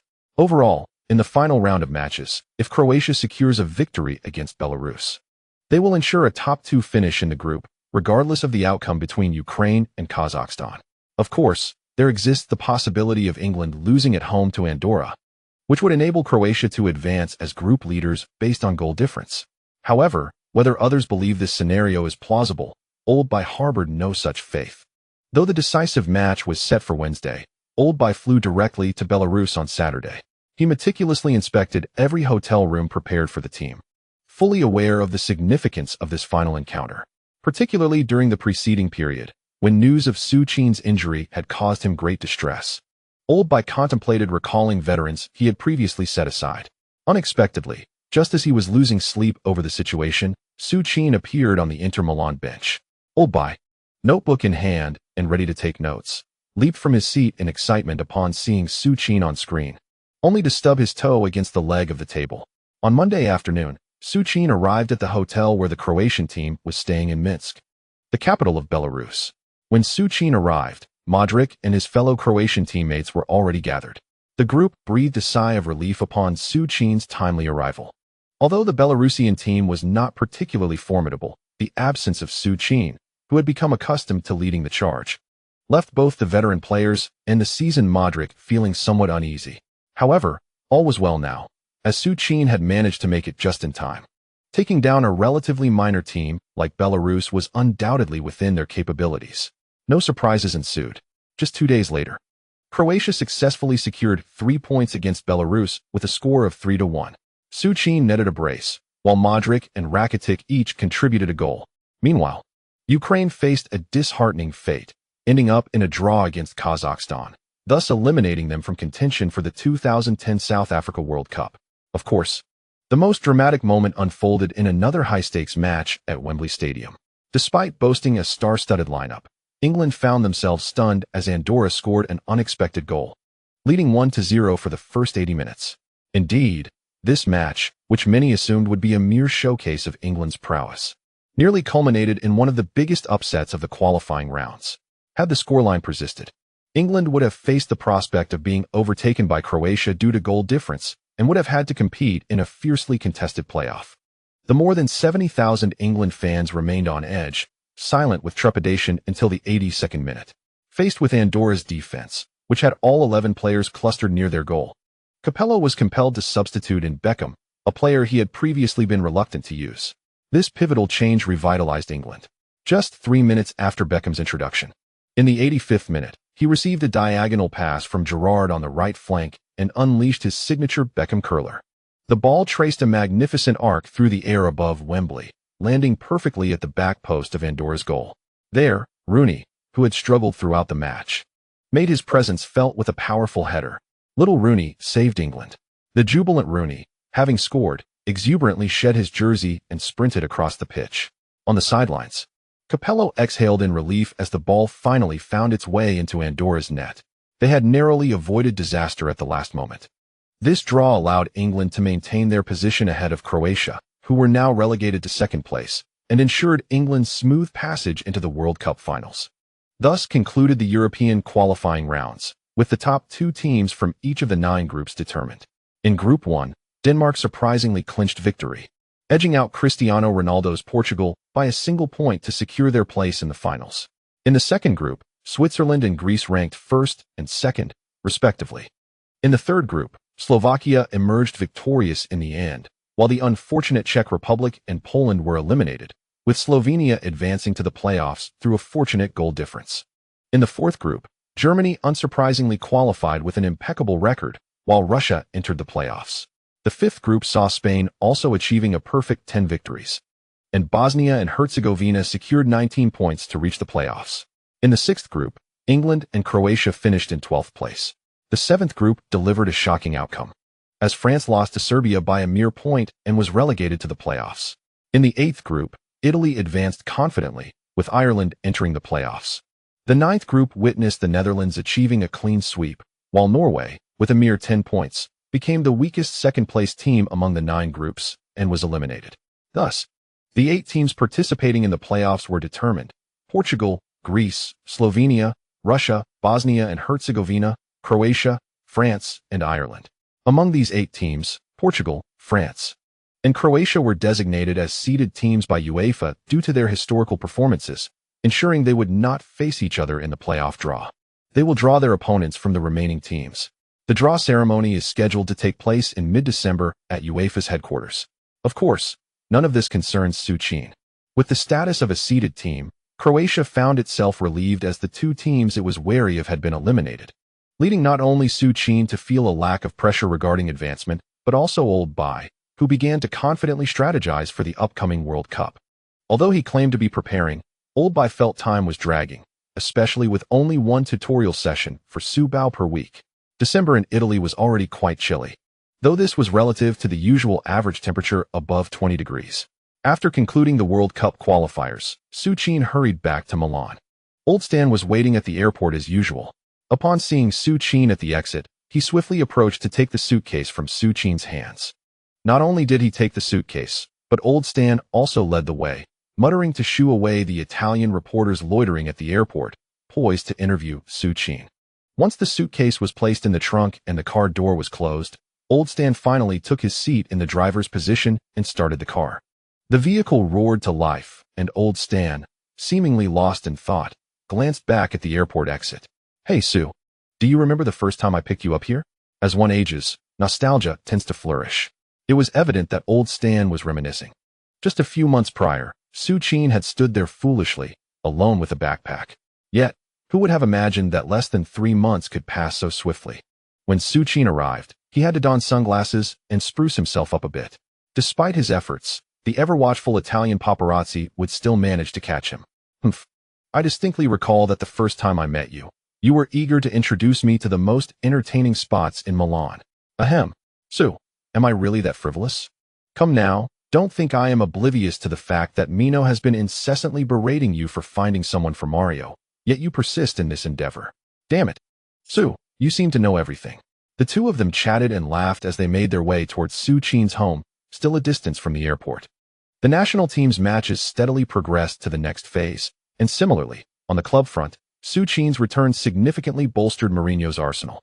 On December 13th, during the 16th round of the league, Inter Milan faced Atalanta away. Mourinho once again deployed Inter's strongest lineup. Suchin, along with Milito and Eto'o, formed a formidable trio, while Sneijder commanded the midfield. At the Stadio Azzurri d'Italia, Mourinho's Christmas tree formation once again showcased its astonishing attacking prowess. Merely 12 minutes into the match, having familiarized himself with Atalanta's defensive setup, Suchin successfully orchestrated Inter's first goal as a pivotal figure. Cambiaso's long pass from the back reached him just as he exited Atalanta's penalty area. Suchin, outmuscling Atalanta's defensive midfielder, headed the ball forward to the advancing Sneijder. Without pausing to control the ball, Sneijder deftly nudged it toward Milito, who, without dwelling on the ball, immediately sent it centrally. This pass evaded Atalanta's midfield defenders, allowing Sneijder to smoothly catch up with the ball and subsequently deliver a diagonal pass to the left side Eto'o. Receiving the ball, turning, and accelerating, the African cheetah executed a seamless series of movements that tore through Atalanta's dense central defense. As an Atalanta defender charged toward Eto'o within the penalty area, the cheetah selflessly delivered a pass to Suchin, who had made a diagonal run in front of him while holding off the defender. Instead of shooting directly, Suchin spotted Milito unmarked within the box. With a flick of his heel, Suchin redirected the ball toward the right side of the goal. Milito, unmarked, effortlessly nudged the ball into the net's corner with his right foot. Beep. The referee's whistle echoed instantaneously. The quartet involved in this attack embraced one another and exuberantly sprinted across the pitch at Atalanta's Stadio Azzurri d'Italia. Thus, propelled by the extraordinary performance of Inter's quartet, the team decisively triumphed over Atalanta with a score of 5-1. The Super Inter is born. The most formidable combination on the Apennine Peninsula strikes with force. This was the headline of the Turin Sports Gazette the following day, a publication that had not always been friendly towards Inter Milan. The journalist meticulously recreated Inter Milan's match against Atlanta, lauding the remarkable young talent Součin, who scored 1 goal and assisted 2. His goal, reminiscent of a low-income earner's header, was praised, while his heel assist and increasingly refined positioning during the quartet's collaboration showcased his growing expertise. Surprisingly, following this match, the previously unfriendly coverage of Mourinho seemed to evaporate overnight. Amidst this serene atmosphere, the eccentric coach boarded a flight midweek to UEFA headquarters in Nyon, Switzerland. On Thursday evening, UEFA would host the draw for the knockout stage of the 2009-2010 Champions League. As the clock approached 7 o'clock, less than an hour remained before the draw commenced, and Součin's home welcomed a gathering of his friends. Unlike the initial months with just 3 outsiders, now nearly a dozen first-team players, including Lucio, Samuel, Chivu, and Cambiasso, had joined. The reason for their presence at Součin's home was clear. Eto'o, seeking to watch the draw, intended to indulge in another round of drinks with Součin. As they sipped their beverages, the anticipation for the draw grew. Who do you think we'll face?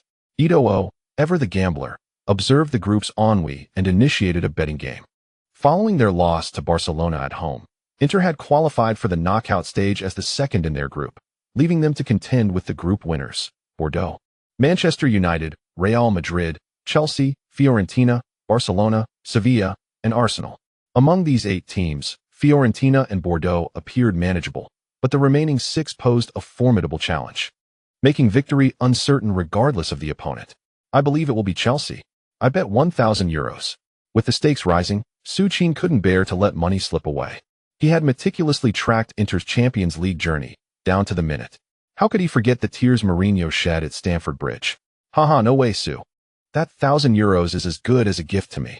UEFA wouldn't allow the boss to meet his former club so soon, according to their pattern. We won't face Chelsea until the quarterfinals. Indeed, Eto'o has a point. I bet €2,000 on Sevilla. I bet 2,000 on Bordeaux. Unfortunately, the news broke that Pippi had won a bet, his throat feeling as if it might explode, coughing as if his lungs would emerge. Nonetheless, even in illness, they could not let the esteemed guests down. The first update, a generous 4,000 words, is presented.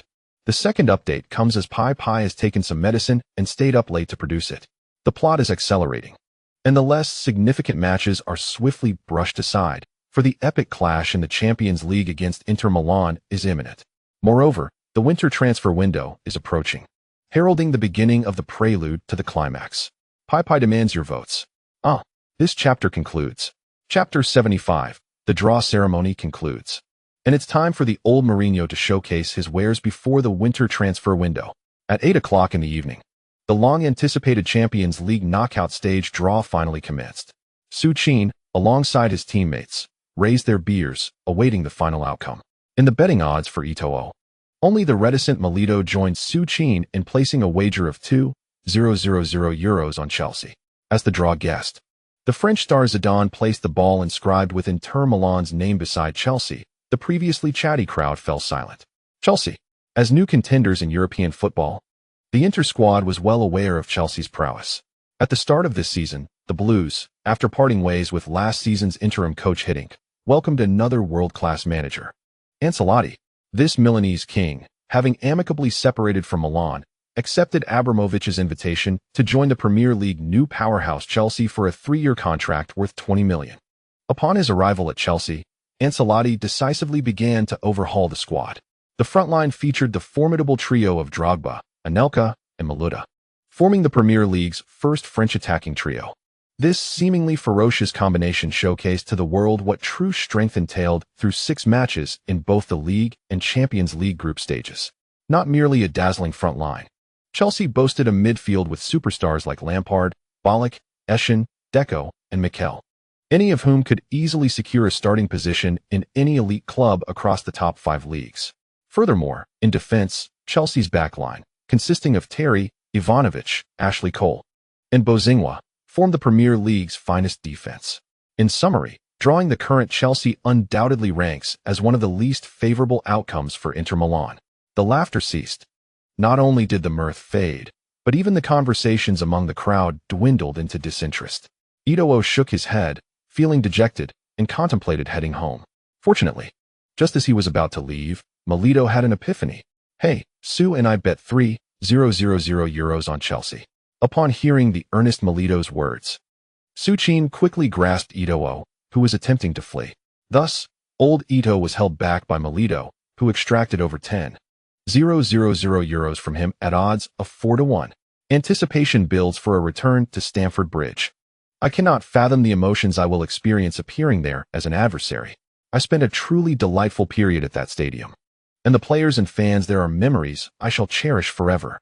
Of course, despite this, I shall exert every ounce of my strength to lead Inter Milan to triumph over all adversaries.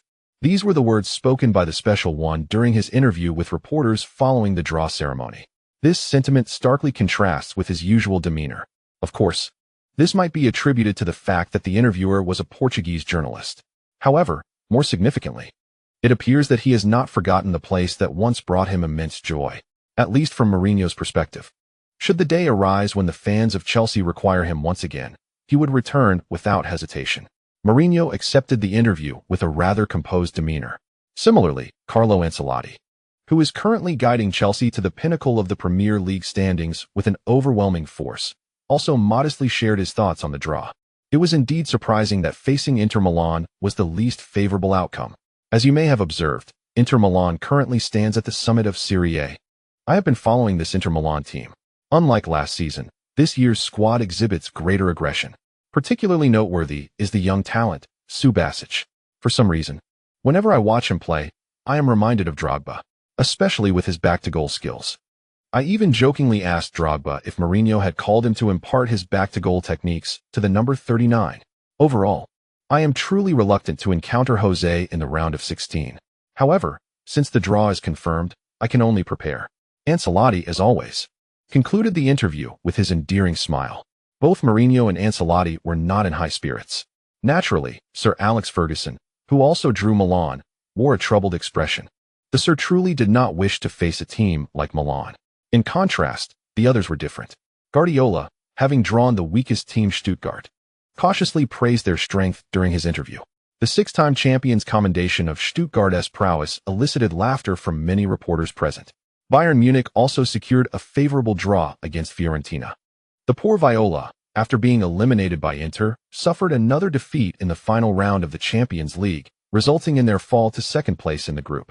Consequently, Fiorentina faced the formidable Manchester City. The expression on the Fiorentina coach's face upon drawing City resembled that of someone on the verge of tears. In other matchups, Wenger's Arsenal encountered Porto, while the Europa League kings Sevilla faced CSKA Moscow. In summary, aside from Milan versus Manchester United and Inter versus Chelsea, all other matchups were relatively standard. The Champions League draw has concluded, but shortly thereafter, the draw for the European qualifiers for the World Cup commenced.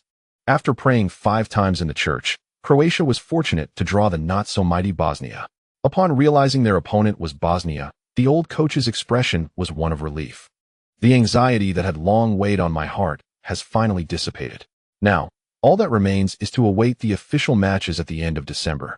According to the organizer's schedule, Bosnia will face Croatia in 2 matches, one on December 23rd and the other on December 27th, each to be held at their respective home grounds. Once these matches conclude, the final 4 teams qualifying for the World Cup will be determined. The Serie A continues its relentless pace. While Suchin diligently dedicates himself to training and strives to enhance his goal tally, he has also welcomed his very first endorsement contract. After 2 weeks of negotiations between Raiola and Victoria, Suchin has decisively agreed to sign with Victoria and Beckham's DVB brand for 3 years at an astonishing 9 million. This figure is undeniably exorbitant for a newcomer like Suchin, especially in the economically buoyant year of 2009. Moreover, in conjunction with the high-profile announcement of Suchin as a DVB spokesperson, Victoria also revealed another endorser, Miranda Kerr. She chose the supermodel, renowned for commanding the highest appearance fees in the world at that time. The endorsement fee for Miranda Kerr was, however, kept confidential. The unusual pairing of a rising football star and a world-class supermodel led many reporters and fans to instinctively link Suchin and Miranda Kerr. two individuals who initially seemed worlds apart. It is worth noting that the romantic saga of the Spice Girl and David Beckham has been celebrated as a fairy tale by young people globally. Consequently, after the initial report surfaced linking Suchin and Miranda Kerr, gossip began to proliferate. This speculation intensified following the emergence of a particular photograph from a Victoria's Secret show, where Suchin's rapt attention during Miranda Kerr's appearance was captured by reporters. Although nearly everyone in attendance bore similar expressions, the media's embellishments led a significant portion of Italian fans to believe that the 18-year-old Suchin and Miranda Kerr had long been involved. As the journalists continued their gossip, at Inter Milan, including the veteran captain Zanetti, nearly everyone was eager to extract some news from Suchin. It was inevitable. Only 2 months had passed since Suchin's high-profile foray into the entertainment realm, challenging the queen of pop, Shakira. Who could have anticipated that after bidding farewell to one diva, Suchin would now be entangled with the reigning queen of the modeling world, Miranda Kerr? Amidst the fervor surrounding Suchin's various rumored romances circulating throughout Milan, the 17th round of the Serie A commenced on December 18, 2009. At the Miazza Stadium, Inter faced a formidable Napoli. In this match, Suchin was momentarily placed on the bench. A normal rotation of the lineup is to be expected, especially considering that Suchin has recently returned from injury and has played several matches for both the national team and the league. Old Mourinho must allow Suchin some well-deserved rest, wouldn't you agree? The most significant challenge, the Champions League knockout stage, awaits us in February of next year. Therefore, prior to the official commencement of the Champions League, Mourinho is keen to prevent any further injuries to his precious Su. In any case, facing the current Napoli, even without Suchin, the formidable duo of Leao and Milito should suffice to secure victory. Moreover, in today's match, Mourinho has also taken the opportunity to release the beast, Balotelli, from his confines. Indeed, with less than 10 days until the winter transfer window officially opens, he must promptly showcase his merchandise.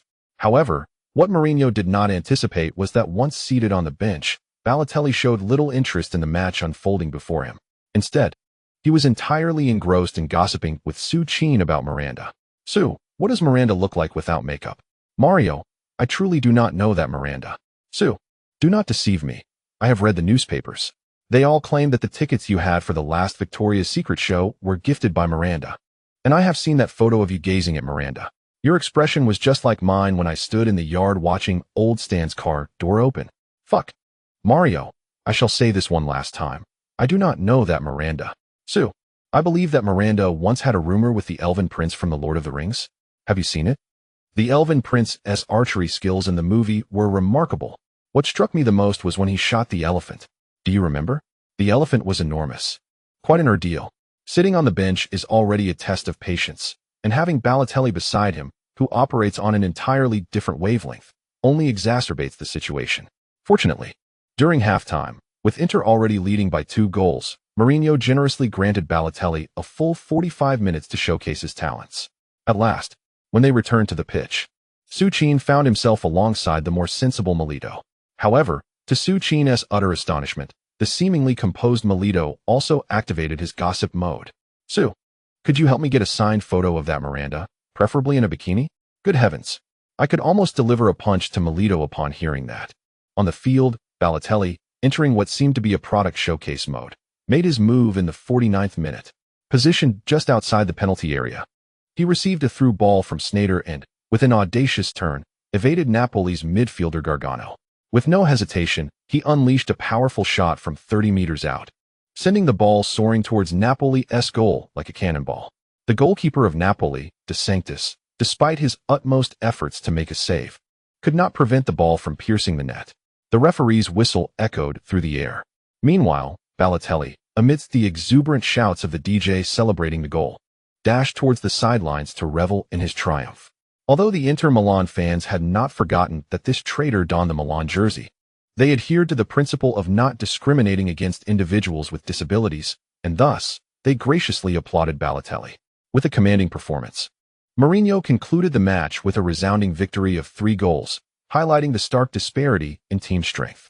The current Napoli is a far cry from the illustrious era of Maradona in the 1990s. Last season, due to financial constraints, they sold off a significant portion of their key players, leaving only the future Chinese Super League luminary, Hamsik, to bear the burden of the team. Su Qin sat on the bench, observing the entire match unfold. Truth be told, he was quite invested in accumulating points and yearned to be present at every Inter Milan game. However, he also recognized that merely participating in regular training was taxing enough on his body. Should he recklessly overexert himself in matches, he would likely face further injuries. Although the system had granted him a non-manic attribute that reduced his injury recovery time by 50%, he understood that neglecting his physical well-being could lead to a career-ending injury, jeopardizing his aspirations of becoming a champion in various tournaments. After the league concluded, Su Qin boarded a flight to England. This journey, however, was not for training or competition. It was simply to formalize his signing with Beckham and Victoria as the designated time had arrived. Following the signing ceremony in London, he was also required to allocate a day to fulfill his contract obligations with DVB by shooting his first advertisement. This time, he would not be alone.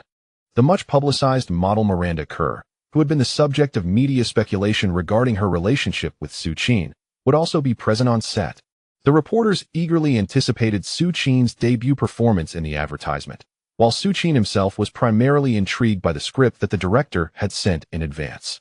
According to the script, the advertisement commenced with Miranda lying atop him, a supermodel reclining on him. As he reviewed the script, how delightful. The second chapter, with over 4,000 words, was finally delivered. Pippi felt the need to get some rest. Ultimately, in recognition of Pippi's hard work, the higher-ups decided to bestow generously upon him. The chapter concludes here. Chapter 76, the Bosnian Blitzkrieg, led by Su-39 bomber. Hi Su. Welcome to London. At London International Airport, as Su Qin disembarked with Old Stan, he was greeted by none other than Victoria herself, who had been waiting at the airport. Good day, Miss Victoria. After all, with her husband absent, Su Qin politely extended her hand to shake with Victoria. Good morning, I am Su's assistant, the lovely lady. You may call me Stinson. Just as Su Qin withdrew her hand, Old Stan, who was standing nearby carrying Su Qin's bag, eagerly approached, intending to greet one of the pop stars he had admired since the 1990s with an Italian-style cheek kiss. As expected, Victoria, familiar with the gesture, extended her hand and, maintaining a respectful distance, warmly shook hands with Old Stan. Observing Old Stan's rather comical demeanor, Su Qin regretted following Raiola's advice to bring Old Stan along. Su, I understand your time is limited. If there are no further matters, let us head to the hotel where you can rest briefly. And then we can proceed to the contract signing this afternoon. Mr. Raiola has everything prepared, and once he finalizes the contract details with the legal department, he will meet you at the hotel. All right, thank you, madam. Su Qin responded. As time passed, Su Qin and Old Stan finally entered Victoria's Rolls-Royce, heading towards the hotel that Victoria had arranged for Su Qin. Victoria was a woman of grand stature, both in her daily life and in her work. Although Su Qin's current fame could not be compared to that of Cristiano Ronaldo or Lionel Messi, upon arriving at the hotel, Su Qin realized that the spectacle Victoria had orchestrated for him was on par with that of those two football icons. At the hotel entrance, in order to generate buzz for her brand's signing ceremony, Victoria had invited nearly every media friend available in England. Furthermore, given the recent fervor surrounding Su Qin's rumored relationship with Miranda, the atmosphere was electrifying. For a moment, Su Qin was taken aback by the journalist's enthusiasm. A red carpet was laid out beside the vehicle. Victoria was the first to exit the car, allowing her assistant to open the door, and she walked into the hotel alongside Su Qin. Old Stan, initially hoping to join the red carpet moment, was unexpectedly redirected by Victoria's assistant, much to his frustration. The sound of camera shutters echoed as reporters fervently captured the moment. Just moments ago at the airport, Su Qin had been intercepted by staff brought by Victoria, who took time to prepare him. Thus, combined with his already enviable looks and the professional polish of Victoria's team, Su Qin, standing next to Victoria, truly evoked the essence of the charming David Beckham, who had captivated the world with his looks in the 1990s. Athletes are indeed lucrative, and a star with Su Qin's striking appearance possesses an even more astonishing allure for wealth. Victoria, observing Su Qin's features, felt a surge of delight within her. Just by its appearance alone, one could argue that Su Qin's inherent strength is undeniable. Even if Su Qin were merely a role player, she would still possess the confidence to elevate her status and make her a household name. Once Su Qin gains popularity, how could the DVB brand possibly suffer from low sales? This thought prompted Victoria to reconsider whether she had undervalued Su Qin's signing fee. Would there be complications if Su Qin learned the figure she had offered to Miranda? Damn those British fellows. They had the audacity to prevent old Stan from walking the red carpet. Don't they understand the nature of our relationship? Where could you possibly go without me? Upon arriving at the hotel room and bidding farewell to Victoria and her entourage, old Stan, seated beside Su Qin, began to voice his grievances. He was particularly irate after exhausting himself trying to charm Victoria's middle-aged assistant for over half an hour, only to be rejected when he asked for her phone number. Thus, the two waited for nearly an hour. Finally, the out-of-breath Raiola arrived at the hotel, accompanied by his assistant. "Su," he exclaimed with a grin, as he stepped through the door and presented his phone to Su Qin. Upon looking down, Su Qin found himself staring at the homepage of the fashion magazine's official website. Although he was not well versed in the fashion industry, he had certainly heard of Fashion, one of the most prestigious fashion magazines in Europe and indeed the world. This magazine plays a pivotal role in shaping global fashion trends. To his astonishment, the homepage featured a photograph of him, the footballer, taken as he exited the vehicle alongside Victoria. With Victoria elegantly positioned beside him, Su Qin strode confidently ahead. The aura and charisma he exuded in that photograph left him speechless. Minnow, look. Victoria's DVB brand has been operational for over a year now. Yet its sales have been dismal. Raiola continued. Signing Miranda represents Victoria's last glimmer of hope. I've heard she invested a significant portion of the company's funds into securing that deal. This time, we've hit the jackpot. Simply riding the coattails of Victoria's venture with Miranda will undoubtedly elevate your own profile. It was no wonder Raiola had been so fervently advocating for Su Qin to sign with Victoria. There was a deeper connection at play. As a time traveler, Su Qin was aware of the partnership between Victoria and Beckham in establishing the DVB brand, which had garnered some attention in its early years but faded into obscurity thereafter. Back then, his recollection indicated that DVB had merely signed Miranda, without the current dual endorsement model driven by gossip. But that was of little concern now. In any case, he would secure those several £1,000,000. Moreover, associating with such prominent figures would indeed assist in enhancing his own notoriety. Notoriety? That entity serves as a guarantee of one's worth, much like Cristiano Ronaldo. Although his performance has significantly declined in recent years, his immense fame and the lucrative contracts he commands in the Saudi League remain unattainable for many peak athletes throughout their lifetimes. One may have personal grievances, but one cannot afford to be at odds with wealth.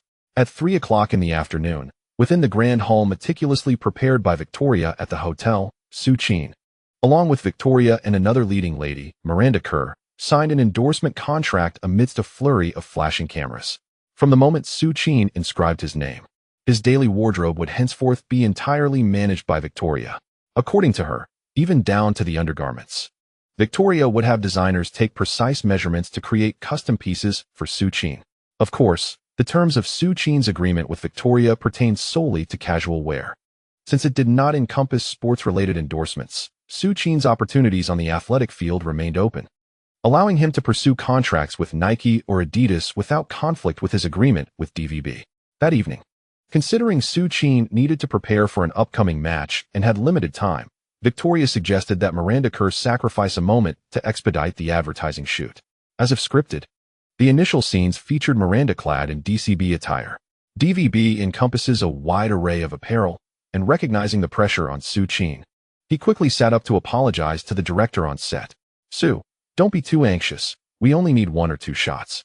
It's perfectly natural to feel nervous during your first encounter with this, reassured Halby, the seasoned director, well aware of Su Qin's current state.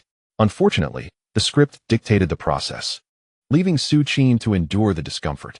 All right, Su, let us take a short break. Perhaps you could converse with Miranda? To alleviate Su Qin's awkwardness, the director switched off the cameras, granting space for Su Qin and Miranda to engage. Having navigated the entertainment industry for quite some time, Miranda graciously initiated conversation with Su Qin. Su, when you're filming, try to disregard everything else, especially the camera. Simply pretend it doesn't exist. Thank you, Miranda. I just feel that. Art? Indeed, it's all about art. Miranda not only possessed a stunning figure and beauty, but also spoke with remarkable eloquence. Under her gentle guidance, Su Qin gradually relaxed. Soon, As the director resumed filming, Su-Chin found his rhythm. Beneath the night sky, the camera captured a sweeping long shot, showcasing a breathtaking profile complemented by legs as delicate as snow.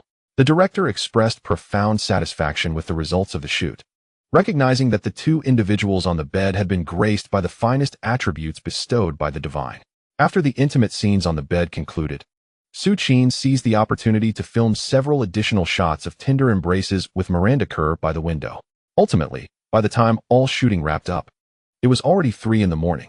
The crew had little appetite for a midnight snack. After exchanging phone numbers with Miranda Kerr, Su-Chin promptly boarded Old Stan's car and returned to the hotel. That night, Su-Chin found himself restless. Likewise, in another suite on the same floor, Miranda Kerr also struggled to find sleep. It was not that Miranda had fallen head over heels for Su-Chin after a night of filming. Rather, as an accomplished supermodel, she understood the necessity of maintaining her prominence in the modeling world. The key? Creating buzz. Generating topics of conversation was an essential lesson for supermodels. Recently, to sustain her relevance, she had engaged publicly with the elf prince on several occasions. In the realms of fashion and entertainment, this pairing was as classic as fried chicken and beer. Upon returning to her hotel, she felt an impulse to search for Su-Chin on Google. Instantly, her interest was piqued by the athlete who had showcased his explosive prowess on the field, effortlessly overcoming all adversaries. However, her curiosity deepened when she uncovered scandalous articles linking Su-Chin with the illustrious Shakira, complete with photographic evidence. Miranda's eyes sparkled with intrigue. Shakira was a global superstar, and here was Su-Chin, straddling both the sports and entertainment worlds. Miranda spent a sleepless night, captivated by the revelations. The following day, after the advertising shoot, Su-Chin hurriedly boarded a flight to Bosnia and Herzegovina. The World Cup qualifying playoffs were imminent. Although Bilic did not regard Bosnia as a formidable opponent, he recognized the threat posed by Hoffenheim's striker Ibisevic and Wolfsburg's ace Zeko. Thus, prior to the match, Bilic relentlessly instilled tactical strategies in his defenders to closely mark these two players. However, once the match began, Bilic soon realized that his worries were unfounded. On Bosnia's home turf, his cherished Subasic provided a moment of reassurance within just 10 minutes. True to Bilic's unique tactical approach, the flanks relentlessly supplied Su-Chin with opportunities. Thus, after Su-Chin soared for the 5th time within the Bosnian penalty area, the Su-style bomber finally unleashed a powerful strike. With an indomitable physique, Su-Chin broke through the combined defenses of Bosnian defenders Mudza and Nadarijic. Right before goalkeeper Haskic, Su-Chin delivered a formidable header that rocketed the ball into the net. Haskic, caught off guard by the proximity of the super header, failed to react in time. The ball sailed past him and nestled into the back of the net. Beep. The referee's whistle echoed, marking the moment. Led by Modric, the Croatian team surged towards Su-Chin, forcefully bringing him down onto the grass.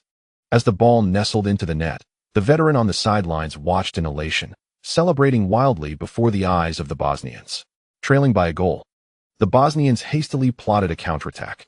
However, merely 5 minutes into their renewed offensive, the Su-style bombardment commenced once more. A splendid rainbow pass from Modric near the center circle soared over the entire Bosnian defense, landing at the edge of the penalty area. Su-Chin leapt high, nudging the ball with his head just before the Bosnian center back could intervene. It was this deft touch that sent the ball gliding past his forehead and swiftly into the Bosnian box. The rapidly advancing Kranjčar received Su-Chin's pass securely within the area, striking it home before the goalkeeper could react. The ball once again found its way into the corner of the net. The referee's whistle pierced the air, and the throng of over 3,000 Croatian supporters erupted into frenzied cheers. 20. In less than 15 minutes of the first half, Croatia had taken a commanding 2-goal lead over Bosnia, and given the away match context, these 2 away goals were invaluable. In that moment, the Bosnian fans were in tears. It had only been 15 minutes. They were Bosnia, not Poland. Finally, after conceding 2 goals, the Bosnian coach abandoned the idea of an aggressive advance. Tightening their defense, Bosnia attempted to contest midfield against Croatia. However, with the formidable duo of Modric and Rakitic, Bosnia's Ibrisic and Misimovic stood little chance. Thus, after 20 minutes of midfield tussle with Croatia, the 3rd goal came crashing in. This time, Su-Chin did not directly partake in the attack. Yet, It was his ability to draw the attention of two defenders in the box that allowed Modric and Rakitic to engage in a swift series of 1-2s, culminating in Modric delivering the ball to the left flank for Vukcevic, who executed a spectacular volley from the left side of the penalty area. 30. Just within the first half, Croatia had ruthlessly cornered Bosnia into a state of despair. This seemingly hopeless scoreline infused the second half with palpable tension from the outset. Particularly, in the 54th minute of the second half, Modric elegantly spun away from Ibrisic, intending to pass the ball to the accelerating Suchin. In a fit of rage, Ibrisic recklessly tackled Modric from behind, crashing into his ankle without restraint. As he fell, Modric clutched his ankle in agony. The veteran on the sidelines was furious. The enraged Oldby intended to storm onto the field and deliver a couple of punches to Ibrahimovic. Fortunately, Kalabasic managed to restrain him. Oldby was held back, while the nearby Rakitic could not contain himself and charged towards Ibrahimovic, ready to kick him. However, before he could swing his leg, he was pushed to the ground by Bosnia's core player, Misimovic, who had rushed in from the side. A tackle, a shove. Instantly, players from both teams crowded the midfield. Suchin had already rushed in the moment Modric fell to the ground. Yet, before he could reach the center of the conflict, the arriving referee pushed him away. Ultimately, the malicious Ibrahimovic was shown a red card and sent off. Misimovic received a yellow card for his push. As for Modric, the unfortunate magician was carried off the field by Croatian medical staff, clutching his injured ankle. Thus, Modric's injury ignited a fervent retaliatory attack from Croatia. In the 64th minute, Suchin received a long pass from Kranjčar in the penalty area and headed the ball into the net, bringing the score to 4-0. The 4 goals seemed to signal the complete demise of Bosnia's World Cup dreams. From that point on, Bosnia descended into chaos. In the 69th minute, Suchin was once again brought down at the edge of the penalty area by a Bosnian defensive midfielder, tackled in the same manner from behind. This time, the tackle landed squarely on Suchin's ankle, and it was his supporting foot. Such a degree of foul play could have easily resulted in a season-ending injury for the opponent. It hurt, despite the pain radiating from his ankle. Suchin gritted his teeth and suppressed any cries of anguish. Instead of expressing discomfort, he quickly turned to identify the foul player. Number 4. The right back, Spahic. Seeing Spahic glaring at him provocatively, Suchin managed a grin. At that moment, the referee approached with his hand in his pocket. Observing the referee's demeanor, Suchin began to feel anxious. He genuinely feared that the referee would brandish a red card. If that were to happen, who knew when he would face Spahic again? It might be 5 or 6 years before he encountered Bosnia once more. How could he possibly retaliate for that kick then? A yellow card. When Suchin saw the referee ultimately produce a yellow card, he let out a sigh of relief. After training with Vieri for so long, Suchin may not have learned the art of wooing women, but he had certainly grasped the principle that one should never suffer past grievances on the field. Just as Vieri had advised him, the pitch is a gladiatorial arena for men. One should not entertain mercy towards opponents. Furthermore, if anyone provokes you, you must retaliate. For only then can you intimidate them. Otherwise, given your style of play, you would find yourself on the treatment table for at least half of the season. Although at the time Vieri uttered these words, he was in a nightclub, playfully molding dough while smoking a cigar and conversing with Suchin. Suchin unexpectedly found profound wisdom in Vieri's statement. And so it was. The most explosive moment of the World Cup qualifiers arrived. In the 75th minute of the match, during a corner kick for Croatia, Kranjčar directed the ball towards the far post, where Suchin was stationed. However, in an unforeseen twist, Suchin misjudged the play and sprinted towards the near post instead. As Spahic leapt into the air, Suchin leapt alongside him, closely adhering to Spahic's trajectory. In midair, Suchin swung his powerful elbow, striking Spahic squarely on the forehead. Suchin, mindful not to exert his full strength for fear of causing severe injury, nevertheless unleashed enough force in that elbow to leave the unfortunate Spahic reeling. In an instant, the stadium fell silent. Spahic crumpled to the ground like a kite severed from its string, clutching his head and howling in agony. As Spahic collapsed, the other Bosnian players in the penalty area rushed towards Suchin, hurling insults in a furious mob. Suchin found himself besieged. How could the Croatian players stand idly by? Rakitic was the first to confront Suchin, violently shoving Bosnia's number 13, Nadarivic, onto the grass. "What do you think you're doing?" After the shove, Rakitic did not forget to shout at the fallen Mujic. However, the arriving Modric, number 18, darted past Rakitic, intent on confronting Součin. It seemed Modric had forgotten that he was up against the formidable Součin, who had dominated the match for over 60 minutes. As Modric charged with both hands raised towards Součin, Součin effortlessly placed a single palm on Modric's forehead and pushed, sending him tumbling to the ground. Not only Modric, but also the approaching Vlasic was similarly dispatched to the turf by Součin's deft maneuver. Just as others began to close in, Croatian captain Crna arrived at Součin's side, positioning himself protectively behind him, ready to confront the frenzied Bosnian players. Of course, as professional athletes, despite the apparent fury, none dared to throw a punch or a kick. The scene became chaotic. Substitute players on the sidelines were eager to rush onto the field, but the fourth official and linesman swiftly intervened to prevent the situation from escalating further. In the stands, the once despondent Bosnian fans, witnessing Součin's audacious retaliatory response, could not help but provoke their Croatian counterparts, with whom they shared a long-standing rivalry. Various objects were hurled towards the section occupied by Croatian supporters, and not only were items thrown, but the fervent Bosnian fans in the front row also charged towards the Croatian area with great zeal.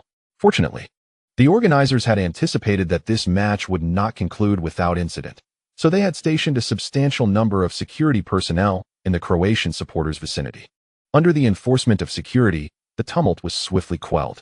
As the unrest in the stands subsided, the conflict among the players on the pitch also calmed down following the referee's unyielding issuance of cards. The malicious elbow strike by Součin resulted in a red card, while Rakitic, who intervened by pushing Součin, received a yellow card. As for Spahic, the recipient of Součin's elbow, he was already being carried off the field on a stretcher by his team's medical staff before Součin exited. The veteran coach observed from the sidelines as the referee concluded the situation. As Součin leisurely made his way off the pitch, the veteran embraced him tightly in front of thousands of Bosnian fans, not only embracing him, but also encouragingly slapping Součin on the backside as he departed. This gesture incited a roar of excitement from the 3,000 Croatian fans present. This is football, the most passionate sport in the world. Well done, Subracic. Su, you are the pride of Croatian football. Take that, Bosnians. Su, splendidly done. From now on, you embody Croatia's pride. As Součin traversed the players' tunnel, the Croatian supporters gathered at the tunnel's entrance fervently cheered him on. Indeed, although Součin was sent off with a red card, his actions had thoroughly captivated these unfortunate Croatian fans. Croatia is not lacking in stars or midfielders. However, since Croatia first graced the global stage over a decade ago, what they have sorely missed is a formidable striker like Součin, one characterized by such fierce individuality. In a fleeting moment, the Croatian fans cheering for Součin seemed to glimpse the promising future of Croatian football for decades to come. The score of 4-0 remained unchanged, with both sides losing a player and one sustaining an injury. Nevertheless, in terms of overall loss, Croatia suffered far more severely than Bosnia. After all, Croatia was deprived of their two current absolute core players, Součin and Modric. Consequently, at the post-match press conference, the veteran coach did not hold back in his criticism of Bosnia, a group of players lacking in professional ethics. On their home ground, in front of their supporters, they resorted to various malicious tackles to retaliate against their opponents. I do not believe Součin was at fault. In the face of such career-threatening fouls from the opposition, I find nothing inappropriate in Su's method of retaliation. He received the punishment he deserved. But what about Modric? News from the hospital indicates that Modric's injury will require a minimum of 2 months for recovery. Ironically, I believe Su's red card may have salvaged him. Otherwise, I shudder to think how a prodigious talent like Su would have been treated during the final minutes of the match, even in the face of numerous Bosnian journalists. Oldby stood tall, unwavering in his support for Součin. It was not just Oldby. All Croatian players and even fans stood in remarkable solidarity. In their eyes, Součin's elbow was the most potent rebuttal from Croatia against the blatant moral infractions of the Bosnian players. That very evening, in a local hospital in Bosnia, Modric lay on a bed, bandaged and surrounded by his Croatian teammates. Oldby stood alongside Součin at Modric's bedside. Rest assured, Luka, with our 4 away goals, we shall not afford the Bosnians any opportunity. I declared, if Croatia were to lose with this scoreline, I would gladly sever my own head, even while injured. Modric remained concerned about the upcoming World Cup qualifying playoff match just 3 days away, particularly upon learning that Součin would also be sidelined due to his red card. What more could Modric say, considering Oldby had assured him? Thus, that night, Modric, accompanied by his girlfriend, flew back to London, while Součin, having confirmed his one-match suspension, planned to return directly to Milan. However, before Součin could depart, the media frenzy surrounding his alleged malicious elbow strike had already begun. Spahic was diagnosed with a mild concussion at the hospital, and Bosnia had lodged a complaint with FIFA, seeking to impose additional suspension matches on Součin. Although they did not believe they still had a chance to qualify for the World Cup, the Bosnians relished the opportunity to vex the Croatians once more. Nevertheless, Součin felt no pressure from this. He did not anticipate any further sanctions for his elbow strike. He had long been familiar with past precedents, and being well prepared, he executed his elbow maneuver with instinctive flair to enhance his jump. Observers could hardly determine from the footage whether Součin's elbow was directed purely at Spahic, even though the world was fully aware of his intent for retribution. Early the next morning, Součin boarded a flight back to Milan. The national team's engagements were now conclusively paused until at least the warm-up matches prior to the World Cup 6 months hence. Thus, Součin redirected his focus entirely to the league. Just as he anticipated the continuation of his monotonous training and matches, however, just as the airplane had just touched down in Milan, Součin unexpectedly received a message from Miranda. The subtext of her words suggested a desire to meet Součin again. What could this possibly mean? Could it be that he had, as Victoria claimed, become the latest heartthrob? Although he had always held a modest pride in his appearance, Součin was acutely aware that someone like Miranda, who resided at the pinnacle of the entertainment and fashion worlds, would never display the frivolous infatuation typical of infatuation at first sight. Individuals of her caliber always acted with purpose. It wasn't that Součin was overthinking. Rather, having lived 2 lives, he had encountered far too many such scenarios in an era dominated by the internet. Nevertheless, it mattered little. The fact remained that Miranda wished to engage with him further. He could simply oblige. If necessary, he would endure a minor inconvenience, allowing Miranda to indulge in her whims. Wait, what did it mean to let her indulge? Well, Součin was a man of principle, an honest individual. His ideal partner was not one of those frivolous figures from the fashion or entertainment industries. While he could reluctantly tolerate a casual friendship, some might argue that mingling with celebrities and models would indeed diminish his taste. However, Součin recalled an amusing comment from a netizen who had once ridiculed a certain Mr. Young, saying, "Come on, stop pretending to be high and mighty. If Mr. Young truly offered you a night in his bed, you'd be the first to jump at the chance."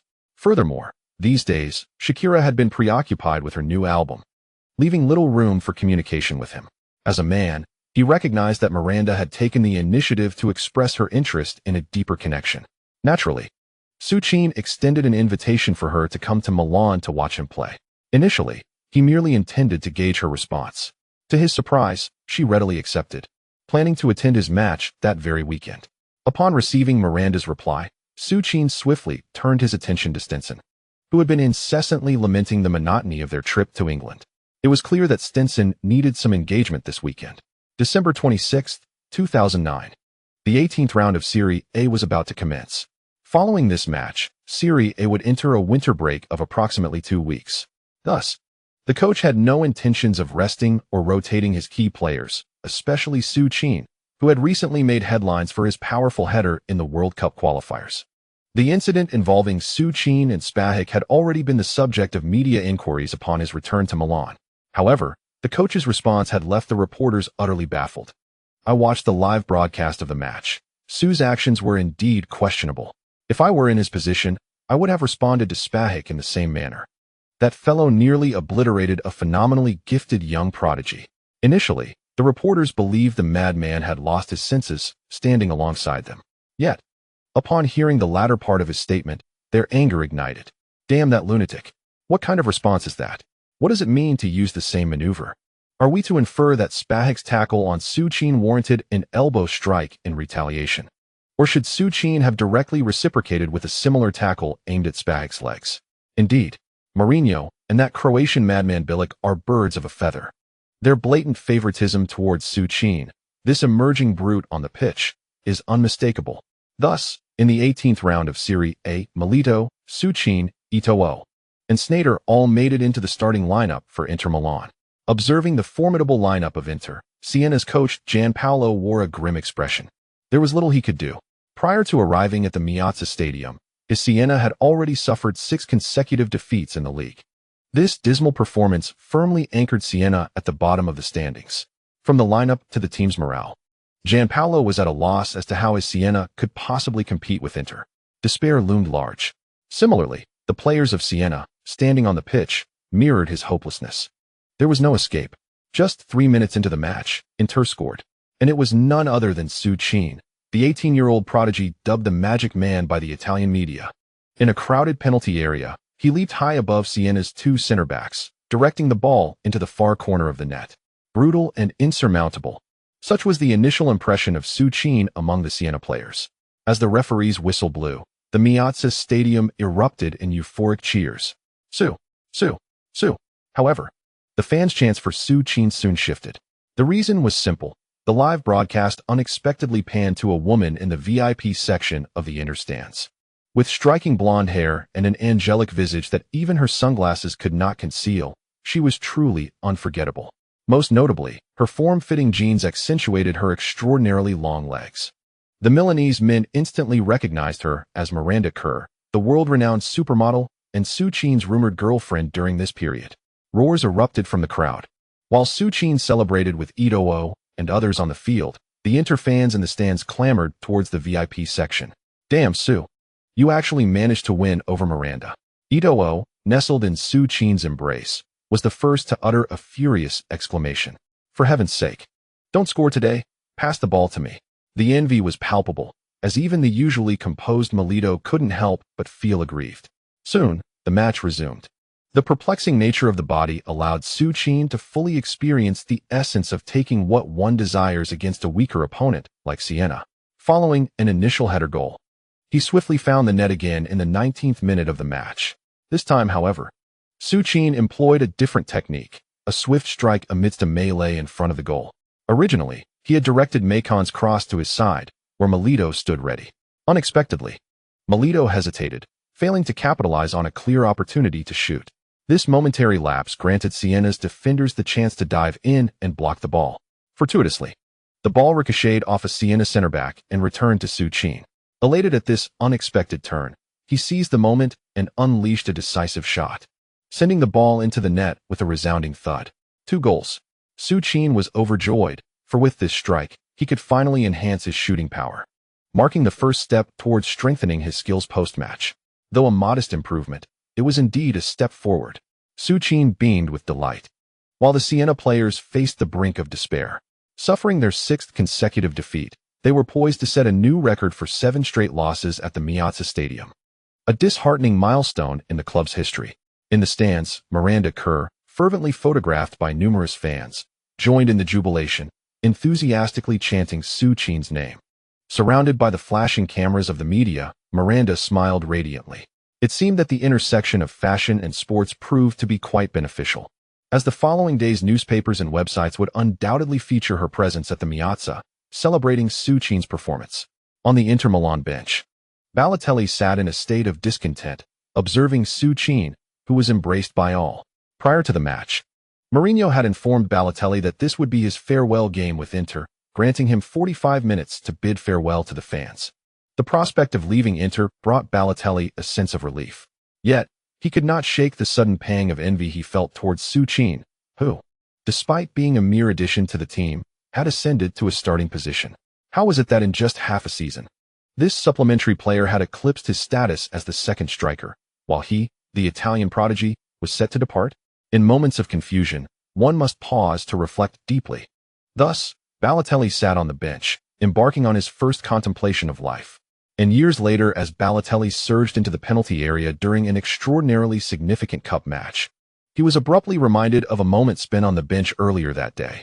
Alas, he was still feeling unwell, having taken a day off work due to illness. However, a pang of guilt gnawed at him. He had only managed to type over 10,000 words for the esteemed figures in a single day. Such a meager output seemed utterly insufficient to satisfy their high standards. He was acutely aware that these titans typically possessed several hours of relentless vigor. Thus, he humbly beseeched them to wield their monthly votes with fervor against him. The first half of the match concluded with a score of 4-0, facing the bottom team. Inter Milan's first team granted their opponents no opportunities. Součin scored twice, while Milito and Eto'o each added a goal. Mourinho, observing the unexpectedly effective Christmas tree formation he had inadvertently crafted, felt a wave of satisfaction wash over him. You and Milito off. Mario, you and Quaresma on. Just as he had previously instructed Balotelli, Mourinho had granted him a full 45 minutes of playtime. Despite Balotelli's erratic behavior, he had shown a degree of respect for Mourinho during the latter's tenure at Inter. The second half commenced swiftly. As the Inter fans witnessed Balotelli take the field, they greeted him with a chorus of boos. Nevertheless, Balotelli swiftly silenced the crowd with a stunning goal, proving that while they might question his intellect, they could never doubt his prowess. In the 54th minute, Balotelli forcefully maneuvered past a Siena midfielder at the edge of the penalty area and unleashed a breathtaking shot with his right foot. The ball, devoid of any spin, rocketed into the corner of the Siena net. In an instant, the Meazza Stadium fell silent. The Inter supporters, who had just jeered at Balotelli, were momentarily at a loss for words as they witnessed his spectacular response. While they were speechless, Balotelli exuberantly sprinted to the corner flag and, before the cameras, lifted his jersey to reveal the words emblazoned on his undershirt, "I am Mario Balotelli." Součin, seated on the bench, stood up in excitement, convinced that a legendary moment was about to unfold. However, upon realizing that the phrase was not the iconic "Why always me," he slumped back down, deflated. What's wrong? Milito, sitting beside him, was startled by Součin's sudden surge of enthusiasm. Haha, nothing much, just thought Mario's shot was absolutely magnificent. Mario's abilities are indeed remarkable, yet his intellect seems to confine his potential. Well, Součin did not anticipate that Milito could discern people with such acuity. As I recall, Balotelli was at the epicenter of the football world during his tenure at Inter Milan and Manchester City. However, after departing from Manchester City, his presence diminished significantly upon joining Milan and subsequently Liverpool. Ultimately, Balotelli even found himself unable to secure a spot in a league as modest as the Turkish Super League. The match has concluded.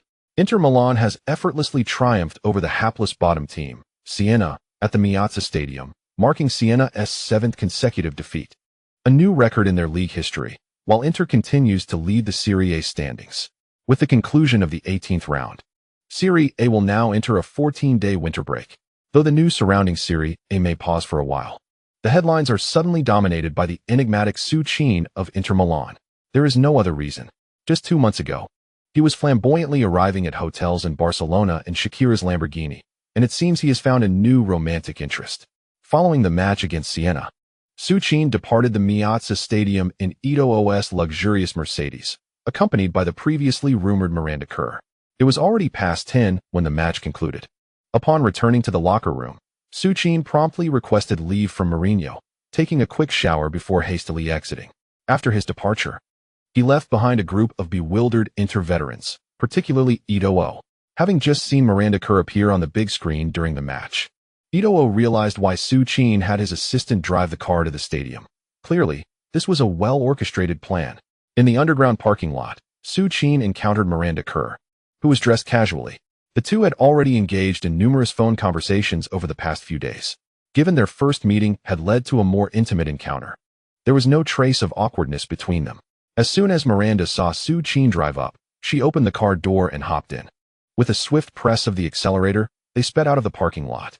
At the parking lot's exit, countless reporters had already gathered, anticipating the appearance of Součin, especially after Miranda's prior presence in the stadium hinted that the illustrious Sue might have additional engagements that evening. How could the eager journalists miss such a sensational moment? When Součin roared out of the exit, the reporters frantically clicked their cameras, their flashes illuminating the scene so intensely that it nearly blinded him. Fortunately, the security at Meazza was commendable, having already ushered the journalists aside, allowing Součin's vehicle to swiftly pass through the checkpoint and depart. Nonetheless, even under such circumstances, the passenger seat was captured by the cameras in a frenzy. Součin was indifferent, as he is single. As for Miranda, she had spent quite some time touching up her makeup while waiting for Součin in the parking lot. In the adult world, there are fewer complexities. Queen Bar, the most opulent nightclub in Milan, witnessed Suchin and Miranda indulging in 2 bottles of fine liquor. Fueled by the effects of alcohol, they ascended to the hotel's top floor. Initially, Suchin intended to take Miranda home, but the fervor in her gaze made him eager for more. The 2 young souls, who had already been affectionate in front of the camera, found themselves liberated by the intoxicating allure of the evening. From midnight until 4 in the morning, Suchin was astonished to discover that his endurance had seemingly doubled. Though he could not fathom the reason for this sudden change, Miranda, utterly exhausted, understood why the renowned diva was so captivated by this 18-year-old Asian youth. The following day, they departed the hotel together at 11 o'clock, once again in Ito's luxurious vehicle. Suchin had previously contemplated purchasing a car, but with his annual salary of 150,000 euros, after settling Susan's wages, rent, and daily expenses, little remained. However, circumstances had shifted. After signing a contract with Victoria, millions in endorsement fees had already been deposited into Suchin's account. Millions. Though he was aware that with the system he possessed, money would eventually become merely a number, at least for now, he had never encountered such wealth. Perhaps it was the deeply ingrained concept of establishing a home prevalent among the Chinese. With newfound financial resources, Suchin's first thought was to purchase a property in Milan. Yet, he quickly dismissed the notion, for he understood that his time in Milan would be fleeting. Once the season concluded, Mourinho would venture to Spain, embarking on the most exhilarating era of the Spanish national derby. At that point, Suchin was uncertain of his future. But one thing was clear, he had no desire to remain with Inter Milan. Soon, the vehicle arrived at the airport. Miranda had work commitments, while Suchin, despite the club's match concluding, had no intention of halting his training. Following their intimate exchange that morning, Miranda resolved to return directly to the United States. Strangely, the awkwardness that had marked their earlier conversations vanished, yet once they donned their clothing and exited the hotel, an unfamiliar tension enveloped them. Thus, after a tender kiss, Suchin bid farewell to Miranda at the airport. Neither had defined their relationship, but perhaps this uncomplicated connection was more suitable for both Suchin and Miranda at this juncture. These headlines are what Suchin encountered upon returning home, prominently displayed on the front pages of various Milanese newspapers. Not only were they reporting on the events, but they also featured photographs of Suchin and Miranda's clandestine rendezvous, even capturing images of the hotel room's window. It was as if a live broadcast was imminent. Suchin was somewhat bewildered. He truly could not fathom how these journalists had procured such information, particularly the detail about the 4-hour duration. This was something he himself had only learned of the previous night. Hey Sue, don't be surprised. Although the place you visited was opulent, its confidentiality was non-existent. Within 15 minutes of securing your room, those reporters could book the adjacent room through the front desk. Once they were next door, regardless of how soundproof the walls were, they could ascertain your activities. Old Stan enlightened him at a crucial moment. No wonder these despicable journalists could uncover even this elusive detail. Sue, I have told you countless times, in critical moments, remember that you have the most reliable Old Stan by your side. If you had informed me last night, not only would they have been unaware of the 4 hours, but they wouldn't have been able to discover your whereabouts either. Next time, just send me a text, and Old Stan will ensure everything is impeccably arranged. Thus, Old Stan indulged in a bit of self-promotion. And so, the year 2009 came to a close on the night of December 31st. Originally, Suchin anticipated spending New Year's Eve alone, as he had in previous years. However, unexpectedly, around 7 o'clock, he received a call from Mourinho. Come out. I'm at your doorstep, came the unmistakable tone. Although uncertain of Mourinho's intentions for visiting at that hour, Suchin hastily dressed and stepped outside. Upon exiting, he noticed that Mourinho had evidently been waiting with his car parked at his home. Boss, get in. Huh, where are we going? Just get in. And so it was that Suchin found himself in the car of the Special One, winding through the affluent villa district of Milan. Upon arrival at their destination, Suchin realized that Mourinho had brought him to his own residence. As they alighted, an ordinary-looking middle-aged woman approached them. Tammy, this is Sue, Mourinho introduced her. In that moment, Suchin recognized her as Matilda Mourinho, Mourinho's wife. Born in 1965, Matilda is just 2 years younger than Mourinho, although she may appear unremarkable in looks. She was once a leading psychology professor in Portugal. However, in 1989, at the pinnacle of her career, She made the resolute decision to resign and devote herself entirely to her family. For the past 2 decades, Matilda has devoted nearly all her time and energy to raising Mourinho's 2 children. Moreover, as a professor of psychology, Mourinho owes a significant portion of his professional achievements to the invaluable assistance of Matilda. Hello, Sue. It is a pleasure to finally meet you. You are quite the handsome young man. Greetings, Ms. Matilda. Ms. Matilda? Huh. Just call me Tammy, like little Matilda. Little Matilda, Mourinho's daughter, shares her name with her mother, while their son is affectionately named Little Jose. The names alone reflect the deep bond between Mourinho and Matilda. Speaking of daughters, Sue suddenly recalled Maria, whom he had encountered during Mourinho's time at Barcelona. Unlike the bald Guardiola, 15-year-old Maria possesses a beauty that surpasses that of countless supermodel wives of football stars. Observing the vivacious Matilda, Sue began to understand why Mourinho had invited him to his home. It seemed that he was the only true orphan among them, without parents and lacking even a place to call his own. Sue, please come in. Dinner is ready. Noticing Sue's discomfort, Matilda promptly took his hand and led him into the room. The 13-year-old Matilda was playfully wrestling with her 8-year-old brother, Jose. The dining table was adorned with a delightful array of Portuguese delicacies. Mourinho, smiling, retrieved a bottle of fine red wine from the cabinet. After generously filling glasses for Sue and Matilda, he called out to the still playful children, instructing them to greet Sue before taking their seats at the table. Thank you. We are grateful for the food you have provided, which nourishes our bodies, and we ask you to grant us spiritual sustenance for our souls to grow. We offer our thanks in the holy name of the Lord. Under Matilda's guidance, the 2 children held hands, closed their eyes, and began their prayer before the meal. Sitting beside Sue, Mourinho gazed tenderly at his wife and children, while Sue observed the warmth of the scene before him. On the final night of 2009, Sue felt, at the very least, that he was not alone. Hey, Sue, tomorrow the team will welcome some new arrivals. In the midst of dinner, the special one suddenly declared, Is it Pandev? Ah, not yet. Pandev will take a few more days, as his ruling has not been officially announced. By the way, Sue, how did you know Pandev was coming? Boss, it's been reported in the newspapers several times.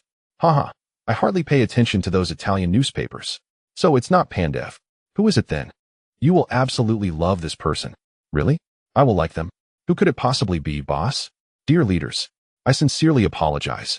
Pippi could not withstand it any longer and has been taken to the hospital. He was coughing variously yesterday, but suddenly experienced severe chest discomfort late at night. Consequently, Pippi was hospitalized. I have been forced to use my phone to type these over 4,000 words since this morning. I wanted to inform you all first. In the evening, I still have to undergo intravenous therapy, so I estimate that I will not be able to write. Boldly, I request a half-day leave, leaving my esteemed colleagues with a deficit of 4,000 words.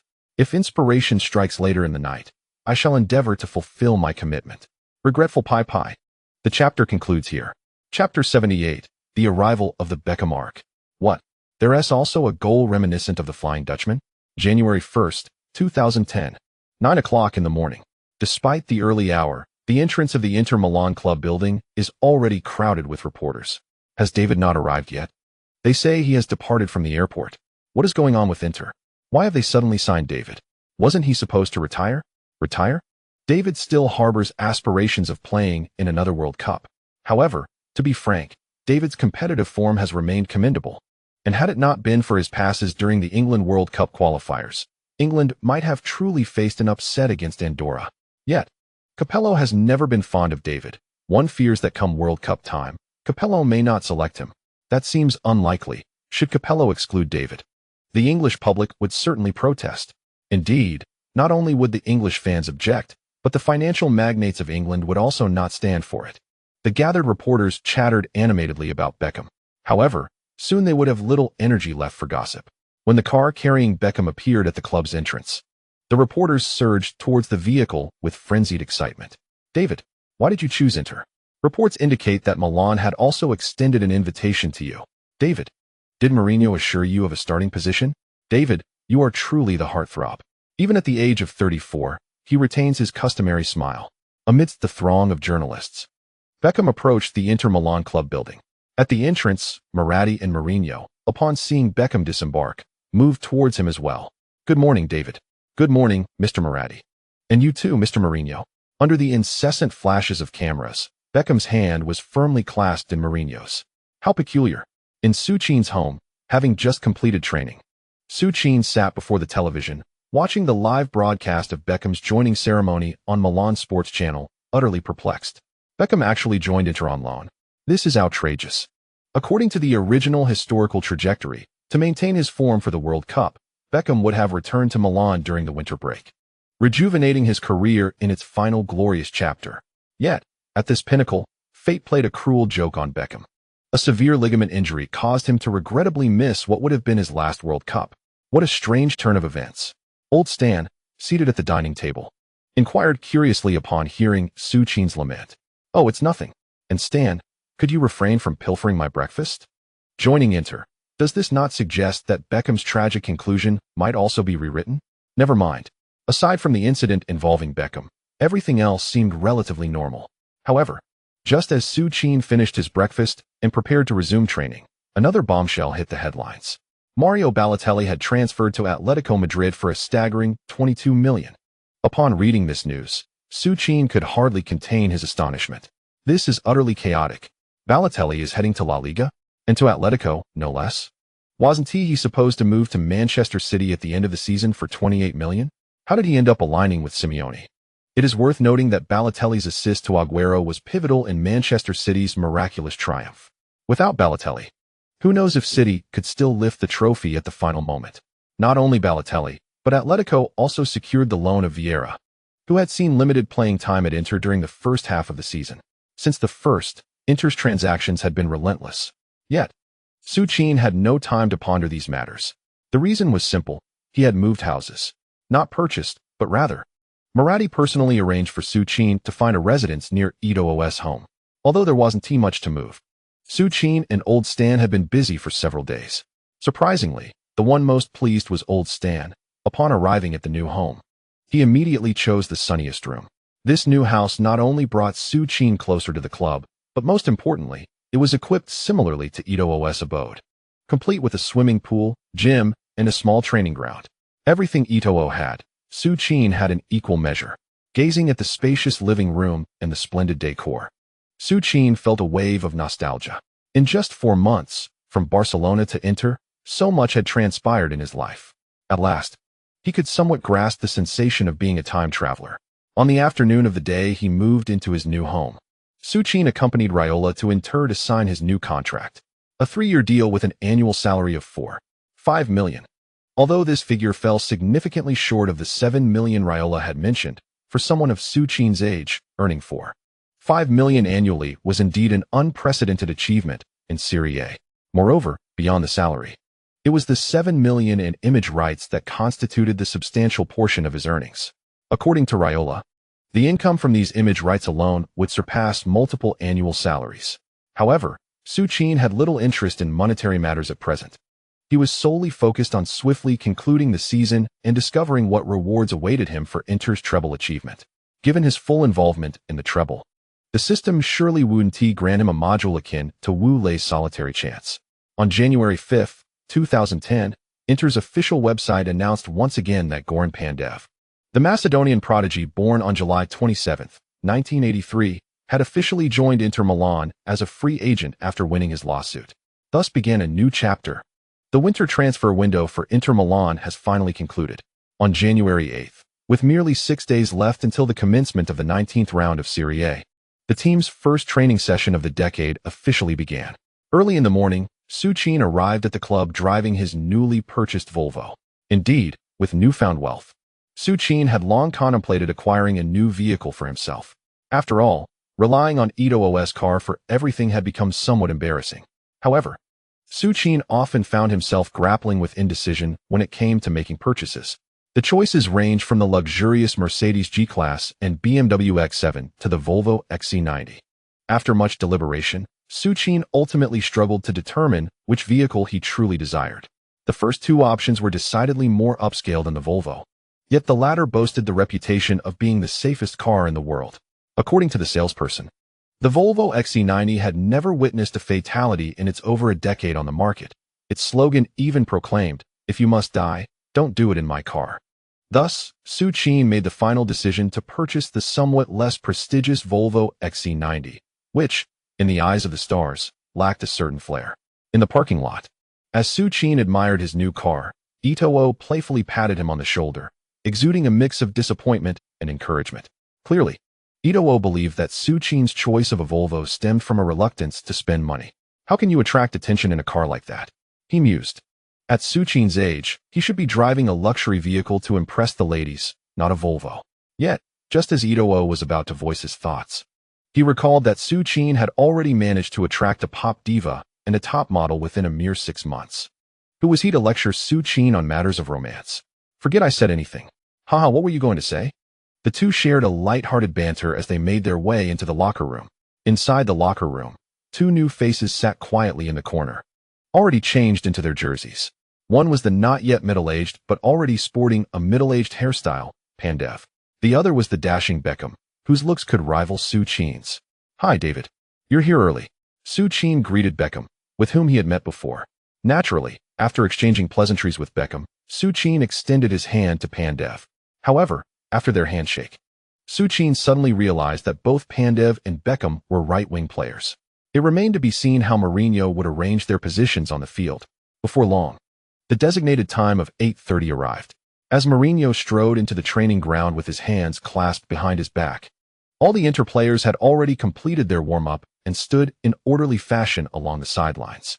Just as when Suchin had first joined Inter, Mourinho formally introduced the newcomers to the team. Following that, the most anticipated segment of the training commenced, the competitive drills. Everyone was eager to see how the second half of the season would unfold.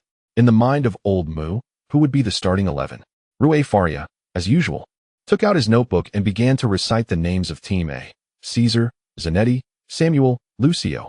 No changes in the defensive line. In the midfield, Cambiasso continued to firmly hold his position as the primary defensive midfielder.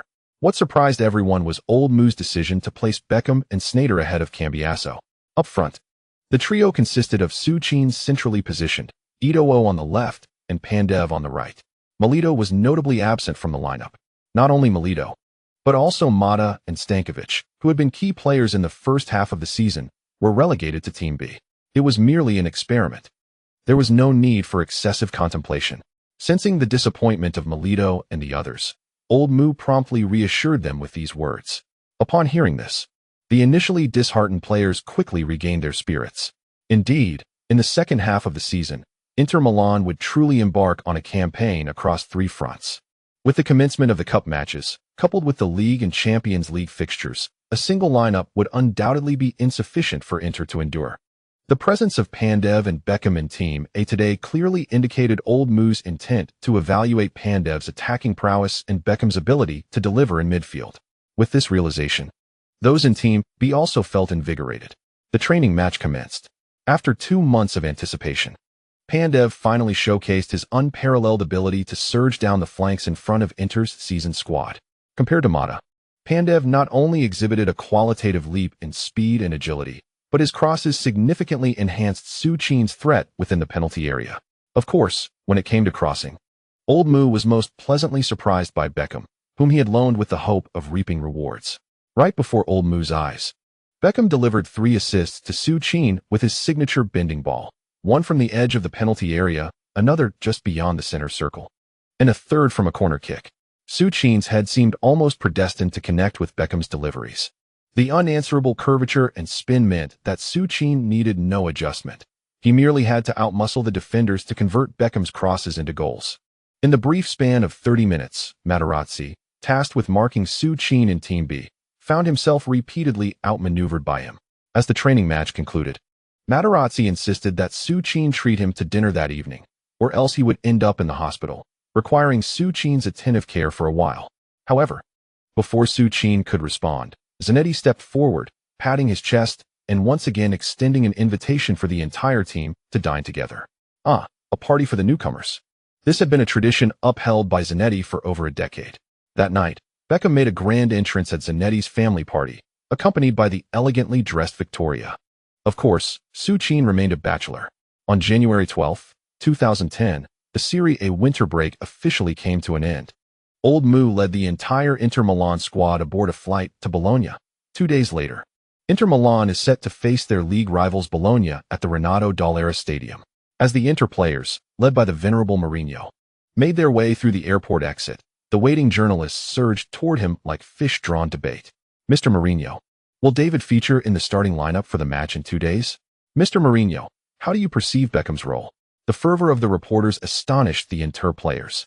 Although Inter has garnered significant media attention this season due to their performance, they had never witnessed such a frenzied scene before. David, look at your popularity, Eto'o quipped while embracing Beckham. Haha, you must be envious, Sneijder remarked, unabashedly voicing Eto'o's true feelings upon seeing his pouting expression. Jealous? How could I be jealous? I am the African cheetah, the foremost star of Inter. Nevertheless, witnessing the reporters' chaotic pursuit of Beckham made Eto'o swallow his pride regarding his own stardom. Damn it. He truly feels awkward claiming to be the top star of Inter. The frenzy of journalists continued all the way to the hotel entrance. Such is the allure of the heartthrob. Even in his elder years, he remains an undisputed titan of the football world. In a bid to foster chemistry between Beckham and Součin, Eto'o, who had been the steadfast roommate, was replaced by Beckham when room assignments were made. That night, Součin, like a curious gossip monger, peppered Beckham with questions that had long lingered in his mind. David, did Sir Ferguson really kick you with a shoe on purpose? David, after that World Cup red card, did you truly contemplate suicide as the media suggested? Beckham appeared troubled. Yet the inquisitive glint in Součin's eyes prompted him to patiently recount the saga of his illustrious life. Welcome to the live broadcast of the 19th round of the Italian Serie A. Inter Milan is challenging Bologna away. The players of both teams are now positioned on their respective halves. The referee is checking the time. Beep. With the referee's whistle, the match officially commences. First, let us review the starting lineups. The visiting team, Inter Milan, dressed in their traditional blue and black jerseys, is attacking from left to right. The starting goalkeeper is Caesar. Left back, Zanetti. Central defenders, Lucio and Samuel. Right back, Maicon. In midfield, Eto'o on the left, Cambiasso in a deeper role, Sneijder centrally, and David Beckham on the right. Up front, the duo of Součin and Diego Milito continues to lead the attack. The newly transferred winger, Pandev, will temporarily sit on the substitute bench. On the other side, the home team Bologna, clad in traditional white jerseys, mounted an offensive from right to left, led by their starting goalkeeper, Viviano. The three central defenders comprised Miguel Britos on the left, Portanova in the center, and Raggi on the right. The left back was Zanoni, while the right back was Rana. The quartet of central midfielders included Guana, Vignani, Mingazzini, and D'Ambrosio. Up front, the 33-year-old veteran Di Veo took the solitary striker role, confronted by the formidable Internazionale. The 60-year-old coach Papadopoulou cautiously deployed a 5-4-1 formation at his home ground. The match commenced at the Ronaldo Dollera Stadium, and as the referee's whistle pierced the air, Bologna's forward Di Veo swiftly passed the ball to the waiting Mingazzini behind him. At the peak of his career at the age of 30, Mingazzini quickly distributed the ball to the flanks before Součin could close in. Bologna may not boast any superstars, yet their ability to remain steadfast in Serie A primarily hinges on their formidable defensive capabilities, which have propelled them into the top 5. However, their lack of sophisticated offensive tactics has become the chief impediment to their advancement, relying solely on basic wing play to challenge their opponents. Today, they faced an equally adept Internazionale. As Mingazzini distributed the ball to the right flank to D'Ambrosio, Eto'o and Sneijder closed in on him, effectively cornering D'Ambrosio. With no forward options available, D'Ambrosio was compelled to pull the ball back, attempting to relay it to a teammate for a renewed offensive effort. Yet, in that fleeting moment of his turn, the Leopard sprang into action, swiftly nudging the ball away from D'Ambrosio's feet with his right foot. Following this, the Leopard leaned into D'Ambrosio, skillfully shielding the ball beneath him. Marvelous. Over the course of this half-season, Mourinho has successfully transformed Eto'o from a central striker into a winger. Not to mention, in terms of speed and physical prowess, Eto'o's defensive capabilities rival those of specialized fullbacks. Eto'o returned the ball to Sneijder. Confronted by Bologna's defenders, Sneijder refrained from blindly attempting to dribble past them, instead quickly passing the ball to Cambiasso behind him. At that moment, on the right flank of the Ronaldo Dollera Stadium, the heartthrob David Beckham raised his right hand, signaling for the ball. Without hesitation, Cambiasso delivered a precise ground pass as Beckham's hand was raised. In distant China, Countless fans watching the live broadcast of the match erupted in excitement. This was Beckham. Upon learning of Beckham's joining Internazionale, numerous fans in China eagerly anticipated the magic that would unfold between Su Qin and Beckham's iconic curling free kick. As Beckham received Cambiaso's pass and raised his left hand, preparing to execute his signature arc, a wave of exhilaration swept through the fans, prompting many to rise in anticipation. As they witnessed Su Qin charging rapidly towards the Bologna goal at the Ronaldo Dollera Stadium, it was reminiscent of their training sessions. The moment Beckham received the ball in the backfield, Su Qin began his powerful stride towards the Bologna penalty area. The five-defender formation certainly imposed unprecedented pressure on him. However, in a state of unmarked play, it was impossible for all five defenders to surround Su Qin. Thus, as Beckham's pass arced through the air like a magnificent rainbow, hurtling towards the penalty area, Su Qin found himself accompanied only by Miguel Britos, who had been shadowing him since the beginning. With the ball poised to descend, Su Qin scarcely registered Britos beside him. In front of Britos, he propelled himself off the grass, leaping into the air. This leap left Britos momentarily bewildered. What was happening? Had the man before him lost his senses? They were outside the penalty area, and their goalkeeper was already advancing. Why would he leap without controlling the ball? From such a distance, did he intend to head the ball into the net? Despite his confusion, Britos instinctively launched himself at Su Qin the moment he took flight. Even if the threat seemed minimal, he could not merely stand by as Su Qin attempted a shot. However, Britos assumed that his imposing physique, standing at nearly 6 feet 3 inches, would at least have some effect on Su Qin. Yet, the moment he made contact with Su Qin, he understood why even the likes of Terry and Ferdinand had been tormented by this extraordinary player. The sheer force of Su Qin's physicality was almost despair-inducing. A mere touch sent Britos sprawling to the side, as if his entire body had disassembled. In that fleeting moment, Britos felt as though every bone in his body had come undone. Meanwhile, the airborne Su Qin was directly before him, horizontal in stance. As he brought his head down forcefully onto the ball, which had begun its descent, was propelled back into the air with astonishing velocity. Like a parabolic arc, it soared over the advancing Bologna goalkeeper, Viviano, and leisurely nestled itself into the far corner of the net. The stadium erupted in disbelief. Countless Bologna fans were left awestruck by the spectacle. What an astonishing goal it was! To vault over the defenders and, from outside the penalty area, to head the ball into the net? Moments later, the referee's whistle shattered the silence of the Ronaldo Dollera Stadium. Magnificent! Magnificent! The ball found the net. It's in. My goodness! In the 45th second of the match, an epic goal had been scored. An absolutely historic super goal. Su Qin, at the Ronaldo Dollera Stadium. Su Qin executed an epic long pass relay with David Beckham. As Beckham's arc sailed over all the Bologna defenders, Su Qin, positioned just outside the penalty area, performed an astonishing maneuver to loft the ball into the net. It was akin to a fish leaping over the dragon's gate. Su Qin launched his entire body into the air. So magnificent. So breathtaking. This is undoubtedly the most powerful header I have ever witnessed, bar none. Su Qin. The incredible Su Qin. Wow, incredible. That goal was phenomenal. Is this even human? Su Qin's header was absolutely stunning. It was like a superhero taking flight. The Bologna players must be in despair. They have 5 defenders, and they conceded a goal in less than a minute. Haha, my little Bex is so handsome. Bringing him to Inter was undoubtedly the right choice. Just look at that long pass. No one else in the world could have delivered it with such curvature and speed.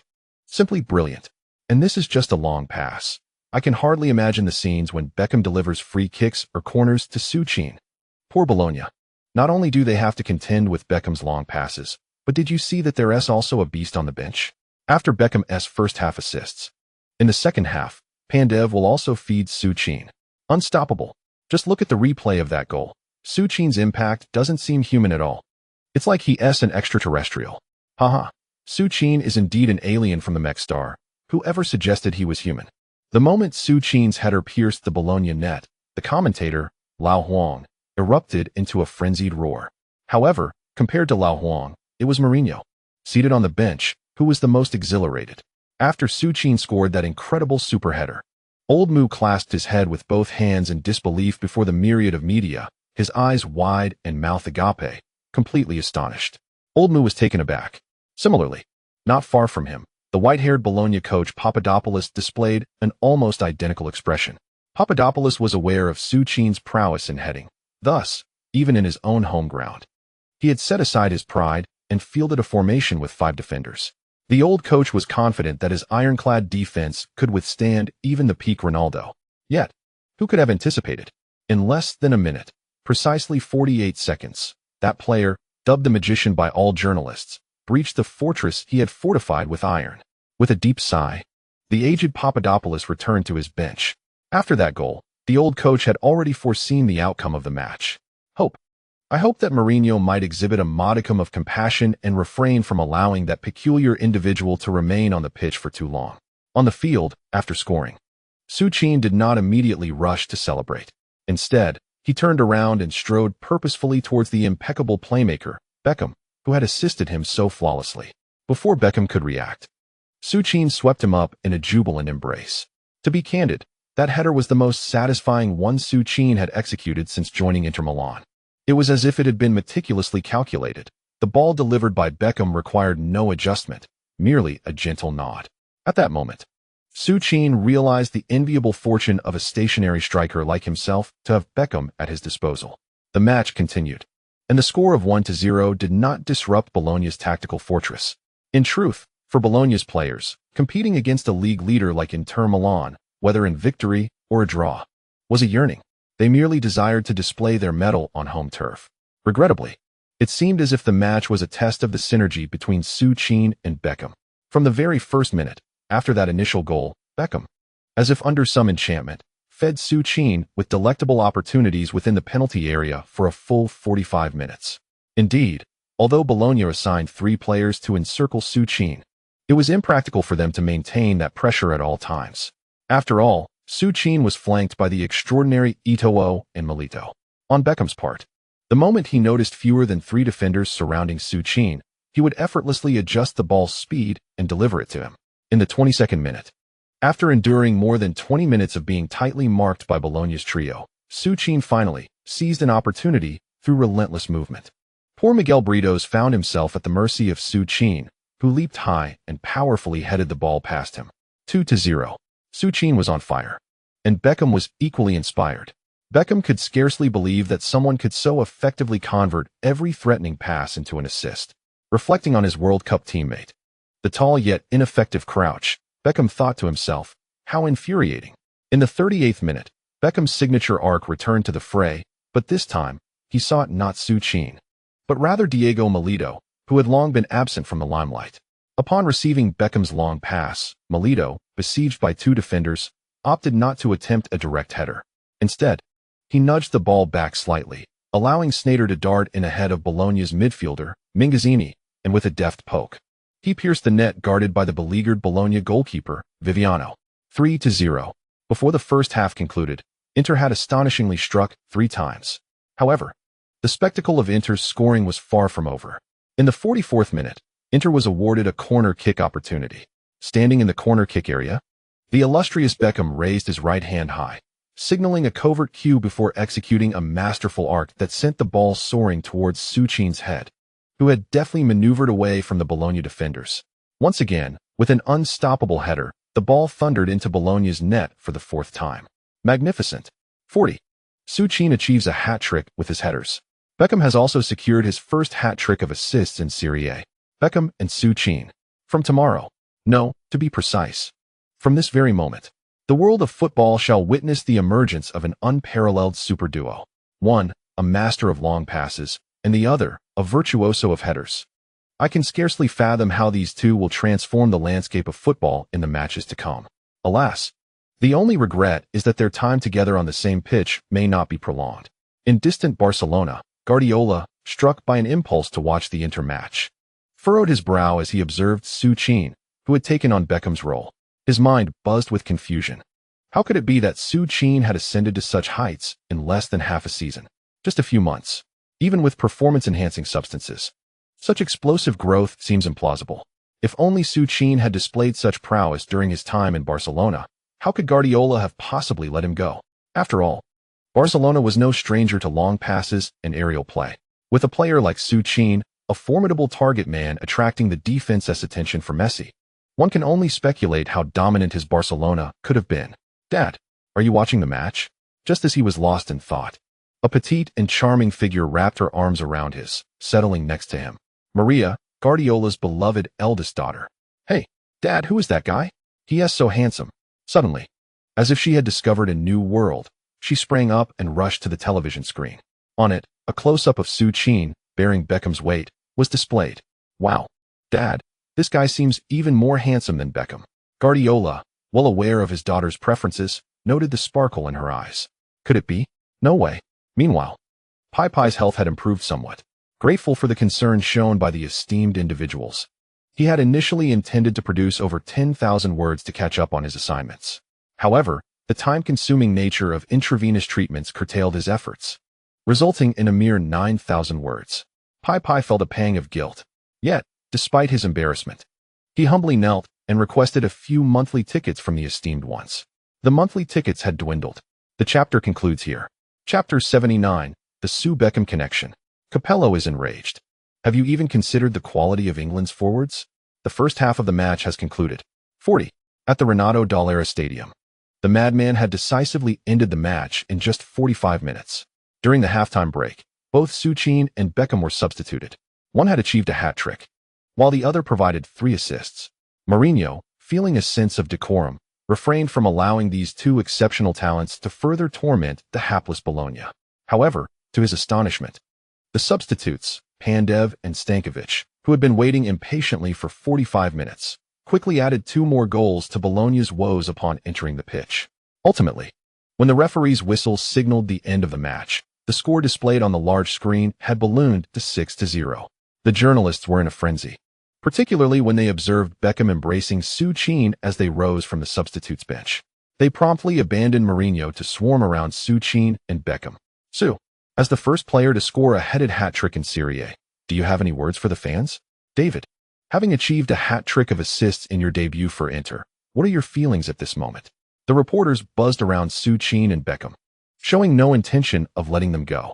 Reluctantly, Beckham accepted the microphone from the journalists, responding in his distinct voice. "I am thrilled to have provided 3 assists in my debut for Inter. However, as everyone has seen, the credit truly belongs to Su for his extraordinary individual abilities. I can only say that today, luck was on my side."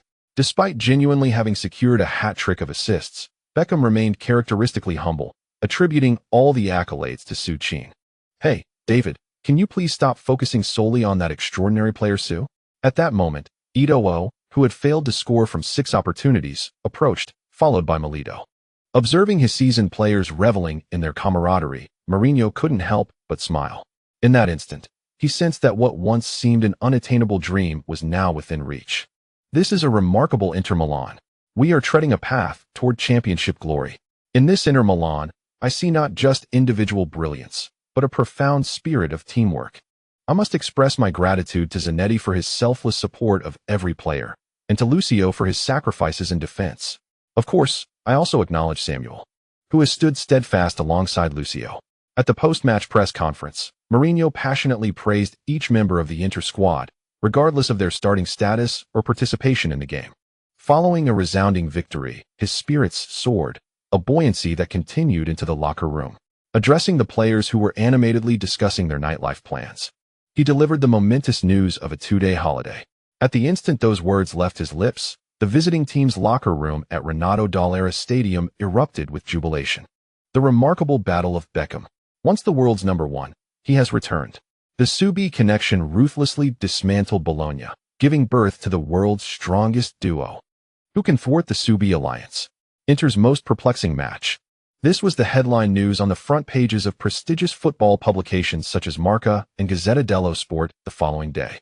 Beckham's debut was already captivating enough. Furthermore, the 34-year-old Beckham appeared to be invigorated, as if he had taken a performance-enhancing substance, rejuvenating at the Renato Dall'Era Stadium.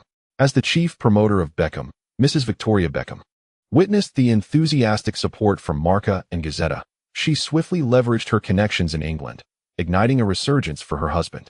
On her Twitter, especially the photo of Su Qin and Beckham embracing was prominently pinned at the top. The implications of Victoria's actions were evident to any discerning observer.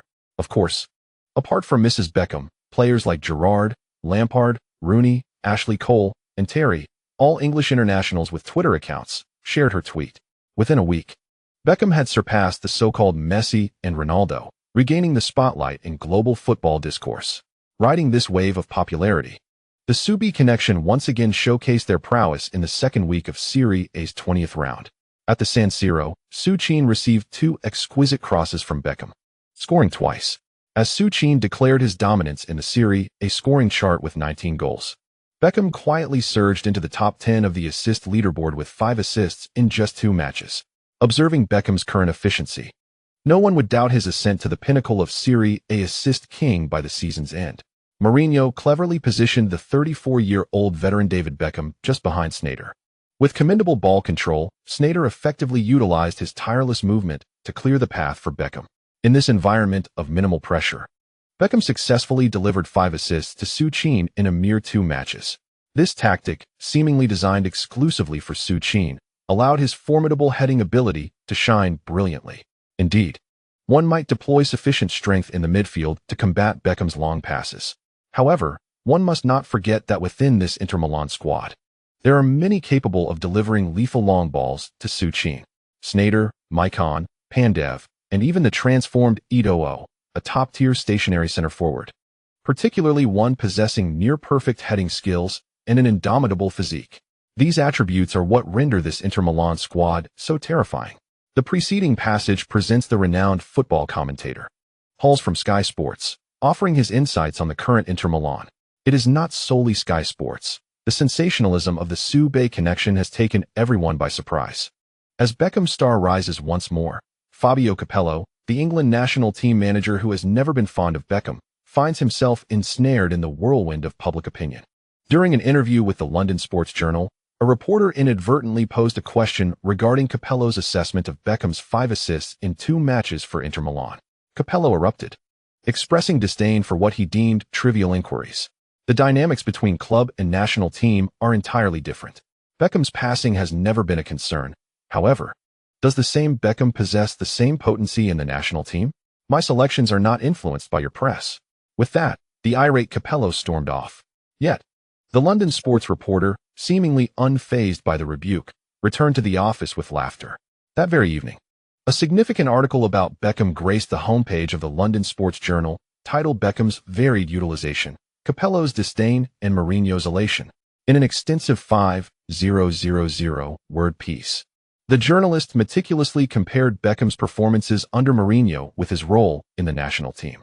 Unsurprisingly, the reporter took the opportunity to cast aspersions on Capello, labeling him arrogant, obstinate, and unwilling to provide space for seasoned players. These terms, once exclusively associated with Mourinho, were for the first time attributed to another. Ultimately, the article conveyed the notion that Capello was incapable of utilizing Beckham effectively. The following day, upon seeing the paper, Capello was infuriated, shattering his beloved coffee cup in a fit of rage. What do you mean I cannot utilize Beckham? Have you forgotten who he has in front of him at Inter? Not to mention, even pairing him with a second-rate Croatian midfielder could yield an assist king. The reasons for not employing Beckham in the national team are evident. I refuse to believe the journalists are oblivious. Who does Italy have? Who do we have in England? Crouch. Aside from his height, what practical purpose does he serve? Thus, amidst a global debate over which coach truly knows how to utilize Beckham, the 21st round of the Serie A commenced. Bari, the team that had drawn 1-1 with Inter Milan in the league's opening match, arrived at the Piazza Stadium. Months have passed, and Inter Milan stands proudly at the summit of the league. The underdog Bari, as expected, found itself once again ensnared in the depths of relegation. At the Piazza Stadium, the ever-strategic Mourinho experimented with a new formation. The duo of Součin and Milito led the attack, flanked by Eto'o and Pandev on either side. Sneijder occupied the central attacking midfield role, supported by the double pivot of Beckham and Cambiasso behind him. The defense was bolstered by a trio of Lucio, Samuel, and Maicon, configuring a 3-5-2 formation. With no intention of holding back, Mourinho aimed to redeem the disheartening draw against Bari in the league's opening round. As the match unfolded, the trajectory was precisely as Mourinho had anticipated. Inter Milan, fielding their most formidable attacking unit, completely overwhelmed Bari from the outset. The relentless breakthroughs of Pandev and Eto'o, complemented by Beckham's pinpoint precision and Sneijder's incisive through balls, left Bari reeling. Ultimately, at the Miazza Stadium, Inter decisively triumphed over their tormentors, Bari, with a resounding scoreline of 6-1. Suchin contributed with 1 goal and 1 assist, while a fiery Eto'o netted 2 goals. Milito found the net amid a chaotic scramble in front of the goal, and Pandev, who had long awaited his first goal since joining, erupted with brilliance. After executing a series of exquisite 1-2s with Sneijder on the right flank, Pandev surged into Bari's penalty area and unleashed a stunning strike. Merely 5 minutes after this spectacular goal, Pandev struck again with a deft shot using the outside of his right foot, sealing the score at 6-1. In the aftermath of this encounter, Inter Milan reaffirmed their dominance in Serie A. With an astonishing record of 19 wins, 1 draw, and 1 loss from 21 matches. They sat atop the league table with 58 points. Juventus trailed significantly with 45 points, having achieved 14 victories, 3 draws, and 4 losses, lagging a staggering 13 points behind Inter. The standings left no doubt that Inter was poised to clinch a 5th consecutive title without a hitch. Moreover, the scoring chart revealed an equally exhilarating narrative. Suchin dominated the Serie A scoring leaderboard with 20 goals from 21 matches, firmly holding the first position. Following closely were Eto'o with 17 goals and Milito with 15, ranking second and third respectively. Fiorentina's Gilardino stood fourth with 13 goals, while Juventus Amori and Milan's young talent Pato claimed the 5th and 6th spots with 12 and 11 goals respectively. Inter's attacking trio firmly occupied the top 3 positions in the scoring rankings, underscoring the sheer ferocity of their offensive prowess this season. However, even more captivating than the scoring chart was the assist leaderboard, where Inter's linchpin Sneijder stood at the pinnacle with 11 assists. Closely followed by the world's premier right-back Maicon with 9. Milan's core playmaker Pirlo trailed in third with 8 assists. The intrigue only deepened from there. The latest round of the Serie A, the 21st, has concluded, and remarkably, David Beckham, through 2 assists garnered from corners and diagonal crosses, has surged to 4th place in the league's assist chart with an astonishing total of 7 assists. It is noteworthy that Beckham has only been with Inter Milan for a mere month, having played just 3 matches in the Serie A. In these 3 encounters, all 7 assists were directed to Suchin, suggesting that Beckham could potentially shatter the single-season assist record in Serie A within just half a season. However, it seems that fate has deemed the current Inter Milan team too fortunate. Following the conclusion of the 21st round, the injury crisis that coach Mourinho has been most concerned about has begun to unfold. Firstly, the defensive linchpin, Samuel, who had been a mainstay in the team's lineup, unexpectedly sprained his ankle during training, and it has been confirmed that he will be sidelined for at least a month. Additionally, the iron-bodied Eto'o suffered a leg injury from a rough tackle in a low-pressure Italian Super Cup match at the end of January, ruling him out for a month and a half. With 2 key players missing, Mourinho finds himself in a predicament. The months of January and February, following the winter break, have always been notorious for injuries. Nevertheless, there is a glimmer of relief for Mourinho, as his prized player Suchin has consistently participated in all matches throughout January. Furthermore, Beckham's successful adaptation to a deeper role as a central midfielder has been officially confirmed. With Suchin as a pivotal asset, even in the absence of Eto'o, Mourinho need not fret about Inter's chances in the upcoming Milan derby.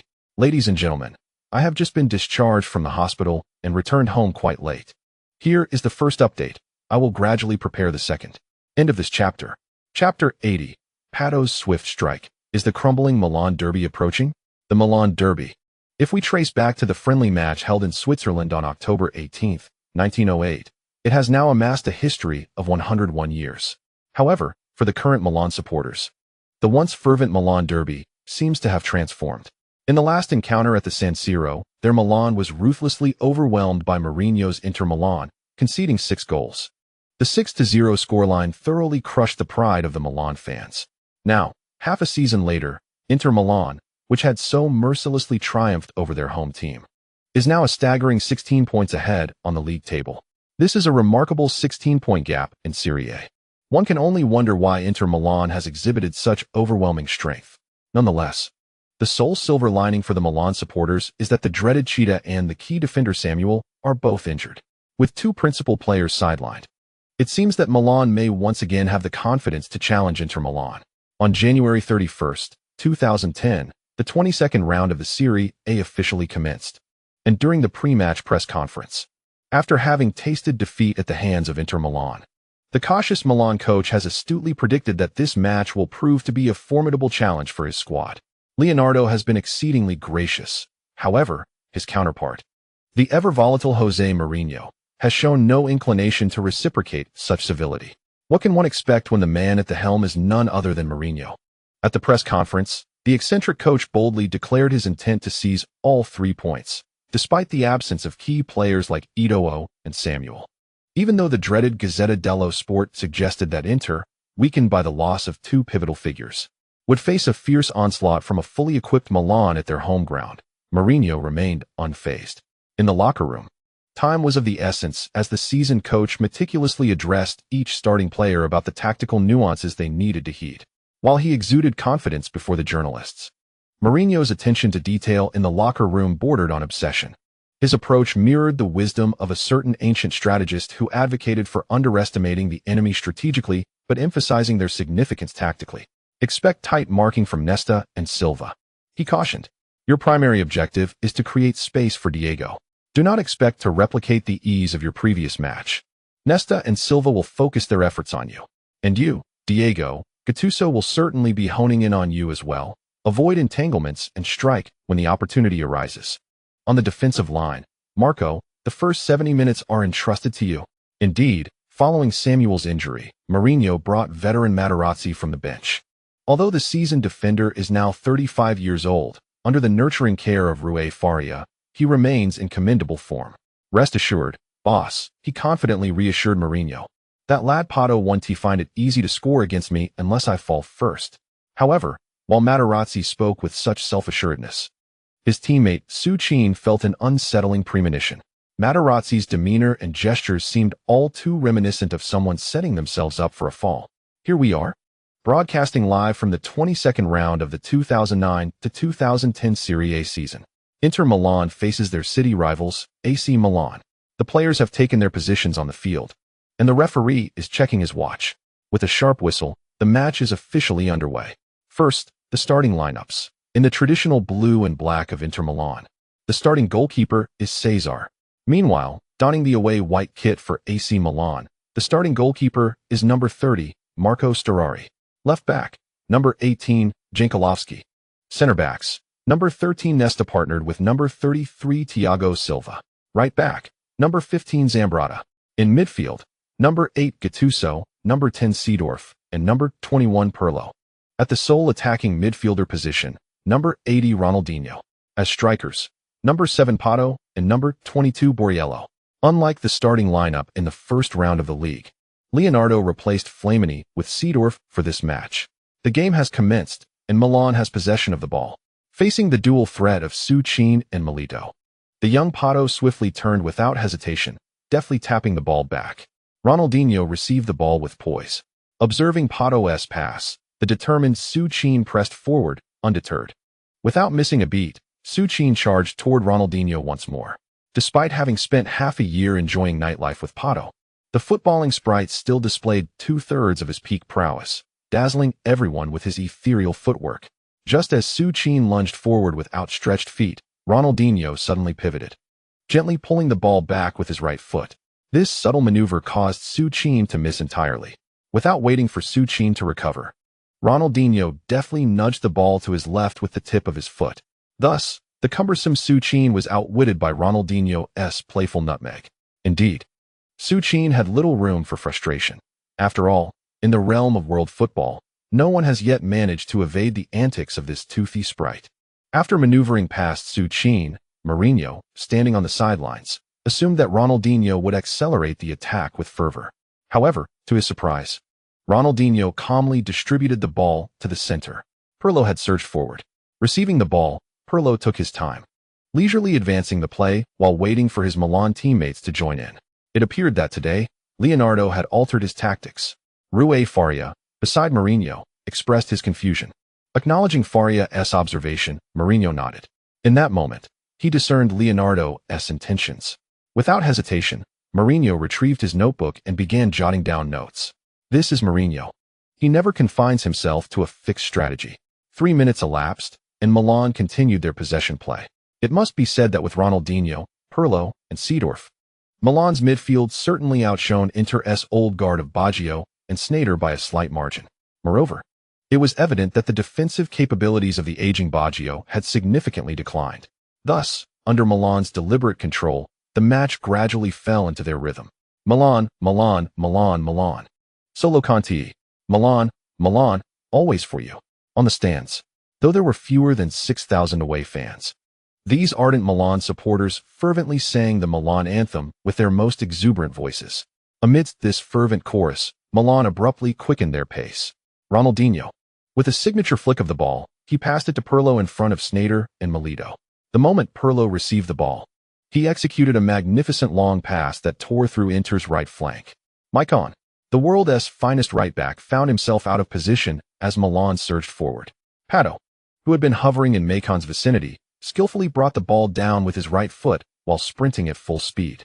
Without losing momentum, he elegantly maneuvered into Inter's penalty area. On the sidelines, old Mourinho's heart raced as he witnessed Milan's sudden acceleration. He glanced at Leonardo, who stood nearby with his fists clenched. The contempt that Mourinho had shown during the pre-match press conference vanished in an instant. After more than half a season, it seemed this man had indeed learned a great deal. This style of play bore a resemblance to that of Guardiola. Pato, his speed is truly remarkable. Materazzi charged in. A reckless slide tackle. Oh no, a blunder. Materazzi was overly eager in his attempt. Pato effortlessly glided past him. Sasserini charged out. Pato, a shot.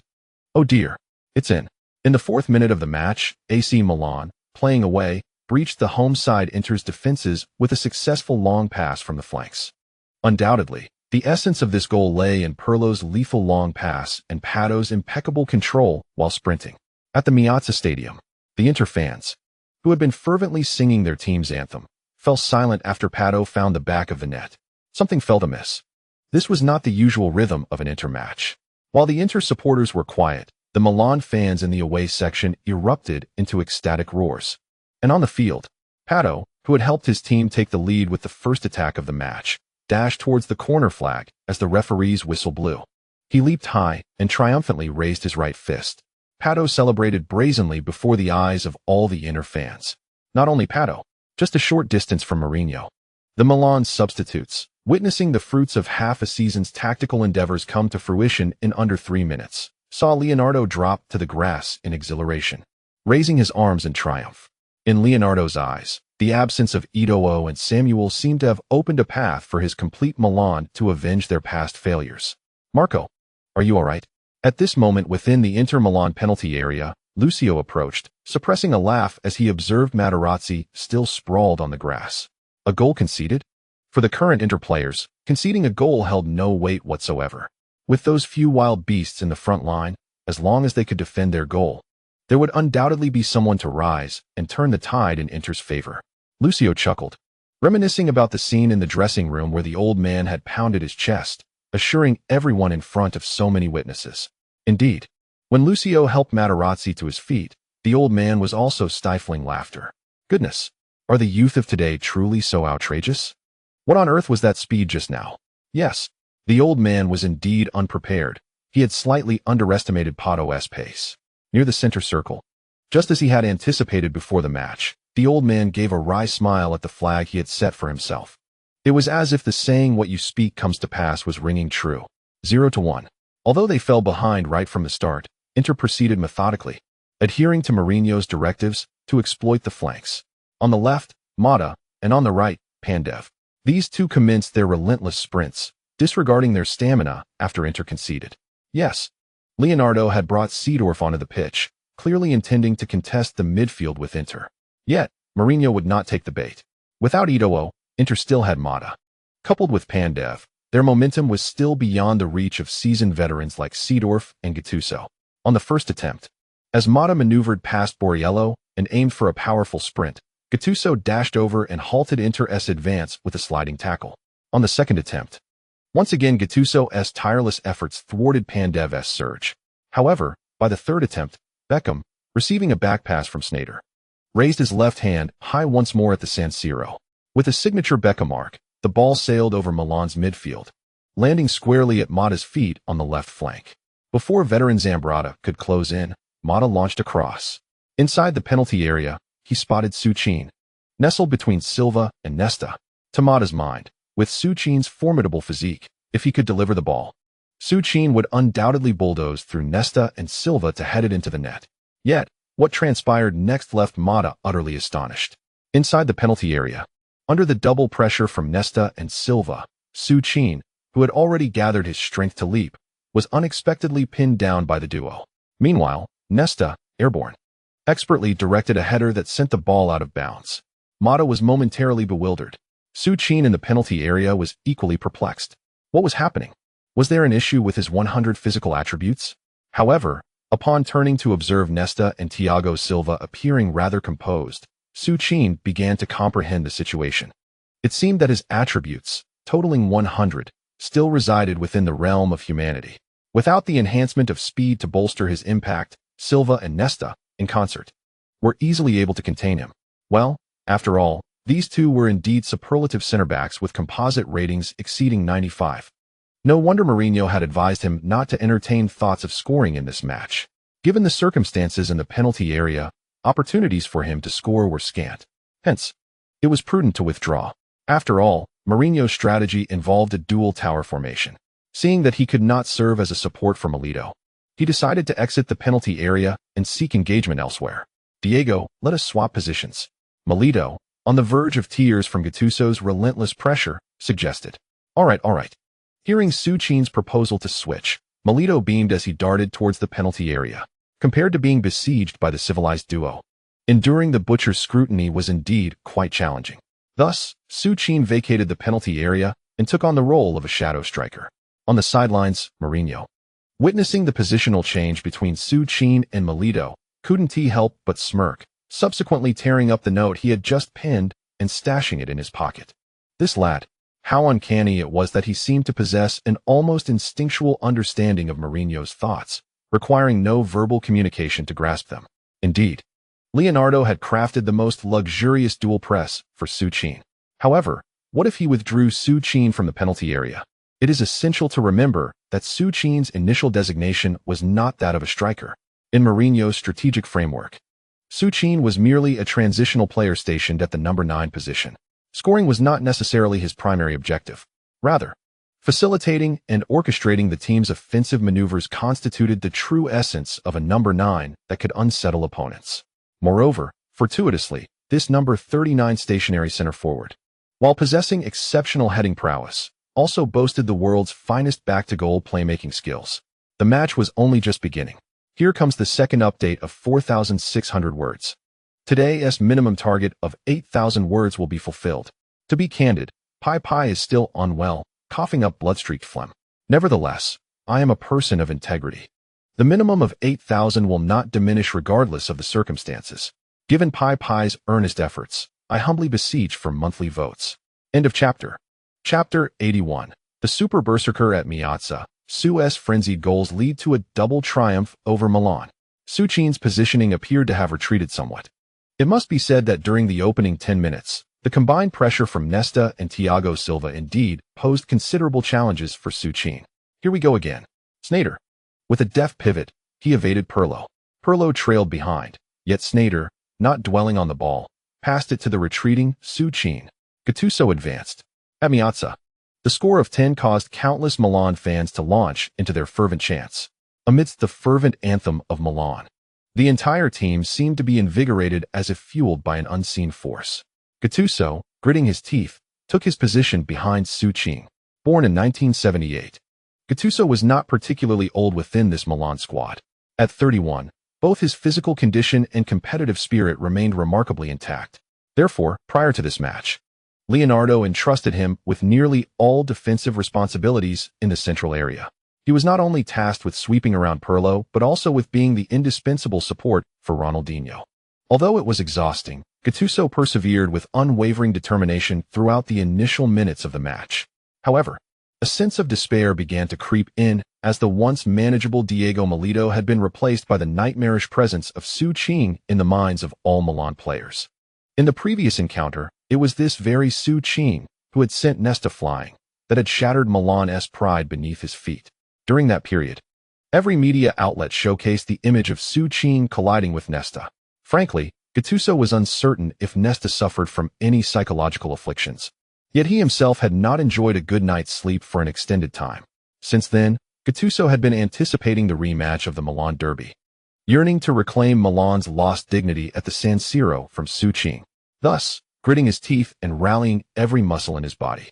Gattuso epitomized the essence of Milan's midfield enforcer with a fierce expression fueled by determination. Alas, despite his exertions, the Součin before him, effortlessly shouldering the ball, displayed no signs of concern.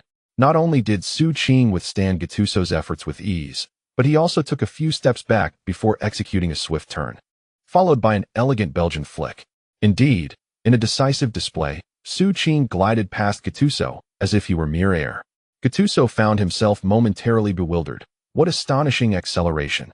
He had braced himself to dive into a tackle, yet in the blink of an eye, the Inter Milan number 39 had left him far behind. Once he evaded Gattuso, Milan's midfield was left utterly exposed. Sneijder surged forward from the left, while Beckham strode in support from behind. On the sidelines, Milan's coach Leonardo was alarmed, vociferously urging his players to retreat. Regrettably, Pato at the forefront showed no intention of moving, and as for Ronaldinho, merely being active in attack was sufficient. At this juncture, the only Milan player maintaining close proximity to Sneijder was Pirlo, while Seedorf diligently trailed behind Součin. However, that monstrous number 39 from Inter, with just a few shoulder charges, nearly knocked Seedorf off his feet. Leonardo truly found it baffling how an 18-year-old could possess such formidable impact. Moreover, this level of talent was practically gifted to Inter by Barcelona. Had he known of Barcelona's generosity, he would have eagerly sought to acquire players from them during the summer transfer window. If his Milan had a super striker like Součin, not only would they not have suffered a double defeat at the hands of Inter, but Leonardo would have confidently boasted to the press about their potential Champions League victory. On the pitch, Součin was charging forward with the ball, while Seedorf persistently harried him, making it difficult for Součin to pass to Sneijder promptly. As Nesta advanced toward him in the penalty area, Součin realized he could no longer afford to hesitate. Currently, his ability to dribble and shoot was rather lackluster. If Nesta managed to close in, losing possession was almost guaranteed. As he shifted his body to pass to Pandev on the right, just as he was about to swing his right leg, Gattuso, who had been trailing him closely, finally caught up with gritted teeth. Without a moment's hesitation, Gattuso charged at Součin, his body aimed directly at him with fierce intent, clearly ready to go all in. Not only Gattuso, but upon seeing their captain's approach, Seedorf also steeled himself and charged towards Součin in sync with Gattuso. The closing door tactic on the football field is one of the most intractable forms of defense. Even the likes of the peak Ronaldo had regrettably lost possession under such relentless pressure. On the sidelines, Leonardo watched as Seedorf and Gattuso executed the closing door maneuver flawlessly, his previously anxious heart finally at ease. After all, it was Gattuso and Seedorf. He did not believe there was anyone in the current football world capable of navigating past the formidable barrier they presented. However, soon, a scene unfolded that left Leonardo, and indeed all Milan fans at the Piazza, dumbfounded. In the midst of the duel closing attack, the moment Součin felt the overwhelming force pressing against him, he realized this offensive effort was doomed. A butcher and a fierce adversary. He couldn't fathom what offense Milan had committed. As he faced this impenetrable barrier, suddenly, the long-dormant system in Součin's mind sprang to life. Ding! The host has triggered the rare title Resolute Assailant Effect skill. Assailant Moment enhances the host's shooting accuracy by 20 and shooting power by 20 for 10 seconds. Resolute Assailant. Had it not been for the sudden chime of the system notification, Součin might have almost forgotten that he possessed such an extraordinary and almost grotesque special skill. Although the probability of its activation was indeed absurdly low, at that very moment, as the system notification echoed in his ears, Součin felt an overwhelming surge of power coursing through his right leg. It was not merely strength. He sensed that the goal, which had been fiercely guarded by Nesta, Thiago Silva, and Marco Storari, now appeared completely unimpeded. With a shooting attribute of 77, which had surged by an astonishing 20, Součin's shooting prowess had skyrocketed to 92. Without a trace of hesitation, he propelled himself forward, driving his right leg into the grass with immense force. Initially, He leaned towards the direction of Seedorf. The sound of their bodies colliding resonated clearly in Su Qin's ears. It was not just Seedorf. Gattuso, on the right, was also caught in the fray. With the additional strength from the Holland 5 boost, combined with a 20-point enhancement from the impact effect, Su Qin at that moment was nothing short of a deity descending upon the earth. Amidst the astonished expressions of all present, Su Qin obliterated AC Milan's most illustrious defense with sheer force. Indeed, it was the most exhilarating, primal, and raw method imaginable. He barreled through the two defenders with unrestrained ferocity. Seedorf lay bewildered on the pitch, gazing vacantly ahead, while Gattuso clumsily fell to the ground, his face betraying a look of sheer terror, a visage that struck fear into the hearts of all midfielders. Magnificent! Magnificent! My heavens!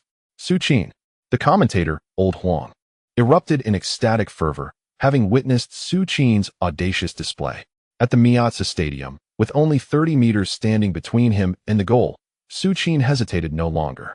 In front of Gattuso and Seedorf, he raised his right leg high and swung it down with tremendous force. Boom! The ball beneath Su Qin's foot seemed to explode, undergoing a terrifying transformation before hurtling towards the Milan goal like a streak of white light. Meanwhile, Marco Storari stood motionless before the Milan goal, utterly dumbfounded. It was too swift. Moreover, Su Qin's explosive shot was aimed directly at the top left corner of the net. In a near stupor, Storari could only watch as the ball slipped past him and nestled into the back of the net. Silence enveloped the Miazza Stadium. Everyone stood in awe, unable to comprehend the spectacle before them. 1 second, 2 seconds, 3 seconds. Finally, the stadium DJ snapped back to reality. Google alol, goal Su Qin. The ecstatic roar ignited the Miazza in a frenzy. Stunning, stunning. The goal has been scored. The goal has been scored. My heavens. A world-class strike. A superlative world-class strike. In the 19th minute of the match at the Miazza Stadium, Su Qin scored a goal that will undoubtedly be etched in history. A magnificent long-range strike from 30 meters away. With his formidable physique, he brushed aside Gattuso and Seedorf, unleashing a stunning shot that brought Inter Milan level. Remarkably, this was the first time Su Qin had found the net with such a long-range effort among his 20 league goals this season. It's truly astonishing. In just half a season, after honing his back-to-goal skills, he has remarkably added long-range shooting to his repertoire. With his invincible physique combined with his newfound long-range prowess, one can only imagine how formidable Su Qin will become in the future. Wow, did that just happen? That was incredibly intense. He barged through the defense and unleashed a thunderous shot. This is something you only see in stories. By the way, when did Su Qin master long-range shooting? That was absolutely brutal. Just look at Gattuso's expression. He was clearly taken aback by that strike. This is unbelievable. What a physical specimen. And that long-range shot? It's not something just anyone can pull off. Impressive. That goal was absolutely phenomenal. Undoubtedly the best in this round of Serie A. Haha. ISNT that just like how I play in my Pro Evolution Soccer career mode, starting with maxed out shooting, then leveling up physical balance, and knocking everyone aside. My poor Milan. Why is it always my Milan that suffers injuries? Speaking of, doesn't Team Milan have a glamorous lineup? Yet it still feels like they can't compete with Inter. Come on, just look at the ages of Milan's players. And Ronaldinho's casual playing style, honestly. He never tracks back, just shows off his skills when he receives the ball. His breakthrough ability seems to have vanished. I really don't understand what Milan was thinking in signing him. Haha, I couldn't care less about how Milan is doing. Given the current situation, it's definitely a prosperous year for Inter. If Su Qin keeps it up, he could secure both the Serie A and Champions League golden boots. Wow. Now that you mention it, Su Qin is currently leading the Champions League scoring charts as well. Incredible. Next year, there's also the World Cup. Given the nature of knockout tournaments, a stationary striker like Su Qin is practically a cheat code. If he happens to snag the World Cup golden boot, could Su Qin even win the Ballon d'Or? On the pitch, upon witnessing his long-range shot pierce through Milan's goal, Su Qin was overcome with excitement and dashed towards the northern stand. Is this the exhilarating feeling of scoring a thunderous shot? It is indeed far more gratifying than a header. Every aspect of that shot, the leg swing, the force, and the final touch, was executed with textbook precision, enhanced by his system skills. As Su Qin sprinted toward the fervent Inter supporters in the northern stand, he hesitated not for a moment. He leaped over the advertising boards and raced towards the wire fence. The fervent Inter fans surged to the opposite side of Suchin, each one eagerly reaching through the iron mesh, yearning to touch the most scintillating star of the season. The wild celebrations continued unabated. Meanwhile, at the Inter substitutes bench, the seasoned Mourinho had long since concluded his passionate slide of jubilation. Damn it, when did this kid hone his long-range shooting skills?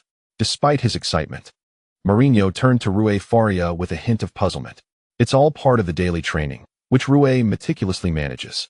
Boss, that guy not only practiced long shots, but also free kicks. You know well his relentless dedication to training. Several times, I've advised him to ease up, and he agreed.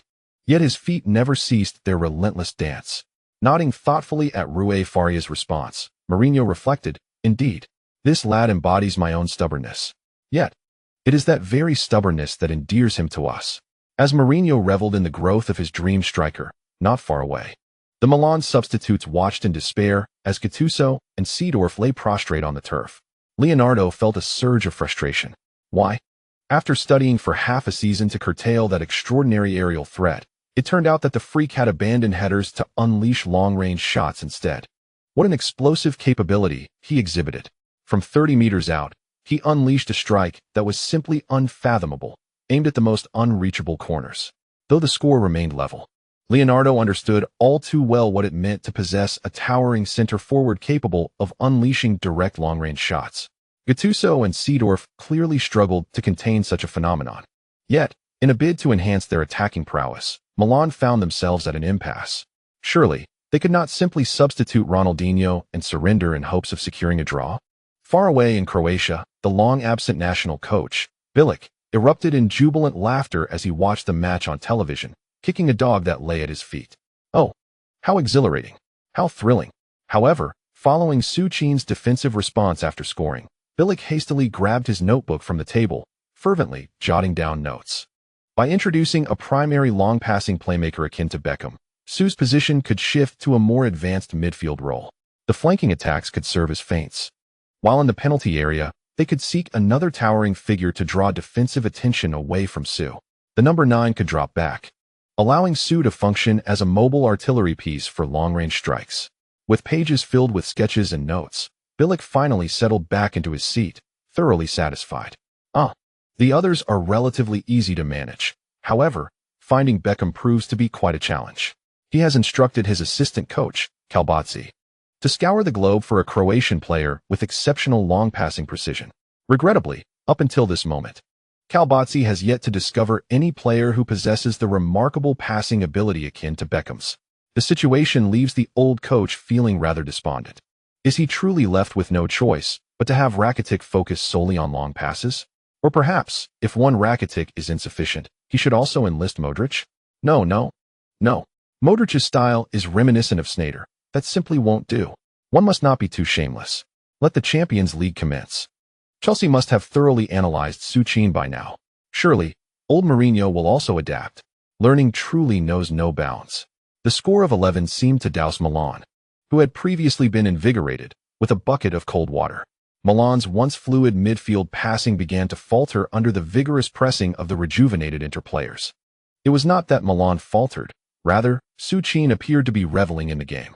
Not only did he swap positions with Milito, but he also positioned himself directly in the midfield. In the 23rd minute of the match, Pirlo, entangled by Beckham, reluctantly passed the ball horizontally to the awaiting Seedorf. However, at the moment Seedorf received the ball, Suchin emerged from seemingly nowhere, brutally knocking Seedorf to the ground with a forceful challenge. Just like that, Milan's previous 13 passes, devoid of any fruitful outcome, came to an abrupt halt. In the 35th minute, it was Suchin once more. He astonishingly dashed back to his own half and exaggeratedly collided with Gattuso, sending him tumbling out of bounds. This collision instantly incensed Gattuso, who opened his mouth to vociferously berate Suchin and attempted to confront him. Although Suchin held a deep respect for Milan's seasoned players, he could not retreat as Gattuso charged at him. Thus, the two collided, resulting in Gattuso receiving a yellow card. There was no way around it. Suchin was not the instigator of the conflict. In that moment, as Gattuso reached out to push him, Suchin raised his hands high in a gesture of innocence, casting an unassuming glance at the referee standing before him. Well, That innocent expression successfully persuaded the referee to abandon any intentions of penalizing Suchin. In the 43rd minute, Milan finally seized an opportunity amidst their continuous passing. Once again, it was Pirlo executing a long-range switch. This time, he delivered the ball to the right side to Borriello. With a header, Borriello redirected the ball back, and he and Ronaldinho executed a splendid 1-2 combination. Unfortunately, Cesar had meticulously focused his attention on Borriello. Thus, when Borriello surged into the penalty area, aiming for a shot, Cesar adeptly dove and secured the ball firmly beneath him. Milan also squandered their best opportunity of the first half. The match concluded with both teams retreating to their respective dressing rooms. "So, when did you practice long-range shooting?" Milito curiously inquired as he embraced Suchin. Not only Milito, but even Sneijder and Beckham approached with a shared intrigue. Suchin's long-range shooting? They had witnessed his training sessions, where his accuracy was far from commendable. His attempts were barely superior to Caesar's. Who could have anticipated that today? In the crucial Milan derby, Suchin would unleash a breathtaking long-range strike before over 80,000 inner fans? I'm baffled. Diego, what's with your judgment? You're aware of my usual performance, aren't you? And you, David, after all the free kick practice we've done together, do you think I've made any progress? As Milito teased, Suchin quickly attributed his remarkable strike to sheer luck. Knowing full well that the skill was triggered under specific conditions, and he dared not claim it as his own accomplishment. Haha, Su. Your explanation makes it all the more understandable. Thankfully, given Suchin's notoriously poor training performance, the initially curious onlookers were easily misled. Su, regarding free kicks, I believe you can definitely master them. Let us stick to our usual routine. I'll come to your place tomorrow afternoon to continue your training. Hey, don't forget about me, Milito urged. Maintain that midfield pressure. By the way, David, you'll be substituted for Stankovic in the second half. Su, keep up the tempo from the first half. If you see another chance for a long-range shot, don't hesitate. Diego, you remain in the penalty area. In the home dressing room, Mourinho was diligently outlining tactical adjustments for the second half. Meanwhile, in the away team's dressing room, head coach Leonardo had yet to address his players. Gattuso, his temper frayed by Suchin's performance, furiously smashed a locker. Pirlo, witnessing Gattuso's fury, gently brought him back to calmness. Once Gattuso regained some composure, Leonardo cautiously approached the tactical board to commence his strategic briefing. This exemplifies the challenges faced by a new head coach. In the dressing room, Leonardo lacked the authoritative presence that Mourinho commanded. Suchin's positional shifts had thoroughly disrupted Leonardo's game plan. With the midfield unable to effectively suppress Inter any longer, Leonardo had no choice but to substitute Seedorf. Flamini, a mere 25-year-old, was Leonardo's final attempt to contain Suchin's influence on the match, even though he lacked the physicality of Seedorf and Gattuso. However, Flamini's strength lies in his agility and his world-class defensive awareness. With Flamini alone, Beckham could be effectively contained. Adding Gattuso into the mix, along with the newly long-range shooting Inter's Su, should also bring a moment of respite. Yet, what left Leonardo in despair was the realization that, just when he confidently believed his tactical shift would rejuvenate Milan's midfield, Mourinho seemed to have anticipated his every move. Astonishingly, he substituted Beckham for Stankovic. This Stankovic, compared to the iconic Beckham, is a versatile player, capable of long-range shots, precise passing, and solid defense. With Sneijder, Stankovic, and Su, it appeared that each of them possessed a remarkable long-range shot. Thus, as the referee signaled the commencement of the second half, Inter's artillery practice commenced. In the 49th minute, Su relied on his unassailable back-to-goal ability to shield Gattuso, delivering a lateral pass to Stankovic. After a prolonged wait on the bench, Stankovic unleashed a thunderous shot without hesitation. Unfortunately, he failed to control it, and the ball soared over the Milan penalty area, hurtling toward the stands. On the offensive front, Su began to serve as a launching pad for Stankovic and Sneijder. Defensively, Stankovic's introduction, alongside the retreating Pandev and Mata, fortified Inter's midfield defense once more. Ronaldinho tirelessly showcased his skills in Milan's half, yet while alcohol had not entirely ravaged his body, it had long since evaporated his flair. After delivering a few harmless lofted passes, Leonardo, unable to bear the spectacle any longer, replaced Ronaldinho with the young Gianmarco Zigni. The youthful Zigni, born in 1991, could hardly believe he was stepping onto the field for the Milan derby. Excited, he fantasized about achieving fame akin to that of the 18-year-old prodigy Su on the opposing side. However, just 4 minutes after entering the pitch, he found himself schooled by none other than Su. As Pirlo passed the ball to Zigny, Su, who had been tirelessly disrupting Milan's possession in midfield, surged forward, skillfully maneuvering to send the bewildered Zigny tumbling off the sideline. Zigny lay bewildered on the grass, watching as Su intercepted the ball and darted away. Mourinho's decision to have Su retreat into midfield today was nothing short of genius. Although Su's footwork may lack finesse, his physicality and explosiveness render him an indomitable force in disrupting play. Su's quick recovery was impressive. Without dwelling on the ball, he swiftly passed it to Mata on the left flank. Mata began to accelerate, with Zambrotta joining the attack. Without blindly attempting to dribble past defenders, Mata expertly laid the ball across to Sneijder. The ball was passed once more, and Sneijder delivered it to the right flank where Stankovic awaited. At the Miazza Stadium, the entire Inter squad launched a fervent counterattack. Meanwhile, on the Milan side, Gattuso, closely shadowing Su Chin, appeared somewhat flustered. With Inter pressing forward, numerous attacking points emerged, leaving him uncertain of whom to intercept. Helplessly watching Stankovic advance with the ball, Gattuso gritted his teeth and lunged towards him. Yet, at that very moment, Stankovic deftly sent the ball to the feet of the Macedonian striker, Pandev. At this juncture, Pandev faced only the rapidly advancing Jankulovski. Without a moment's hesitation, Pandev nudged the ball slightly left with his left foot, causing Jankulovski to instinctively shift his weight. In an instant, Pandev executed a swift change of direction, his astonishing speed leaving the 32-year-old veteran Jankulovski trailing behind.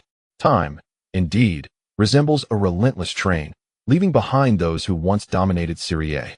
With no option to pass, Pandev pushed the ball leftward with his right foot and surged into Milan's penalty area.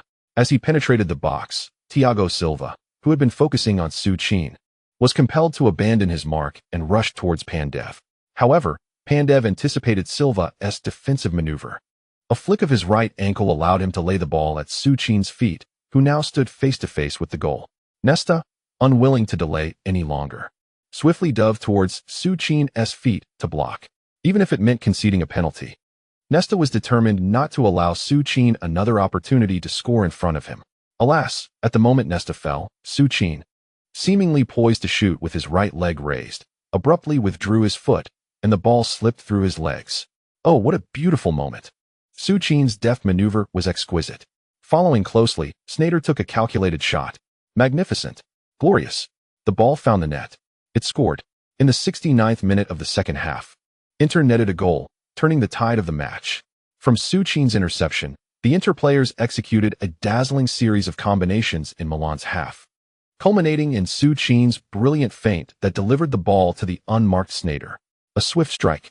Sneijder offered Milan no glimmer of hope. Teamwork. Inter Milan showcased a textbook example of collective football on their home ground. As Sneijder's goal rippled the net, the referee pointed to the center circle, blowing the whistle to signal the goal's validity. Boom. The referee's whistle ignited a fervor throughout the Miazza Stadium, a jubilant moment for Inter supporters. Although Su Chin's long-range shot was indeed spectacular, the spectators were far more inclined to appreciate a team goal like the one just witnessed. On the sidelines, Milan's coach Leonardo, upon seeing the ball once again nestle into his net, was overwhelmed by despair and shook his head in resignation. The game was lost. At that moment, Leonardo realized that his Milan side was destined for defeat. Whether it was the team's morale, their tactical approach, or even the individual brilliance of star players, his squad was simply no match for Inter Milan. With a sense of helplessness, he glanced towards the exuberant figure of the fervent Mourinho, who stood nearby, arms raised in triumph. During the press conference, Mourinho's confident proclamation of securing 3 points echoed vividly in Leonardo's mind.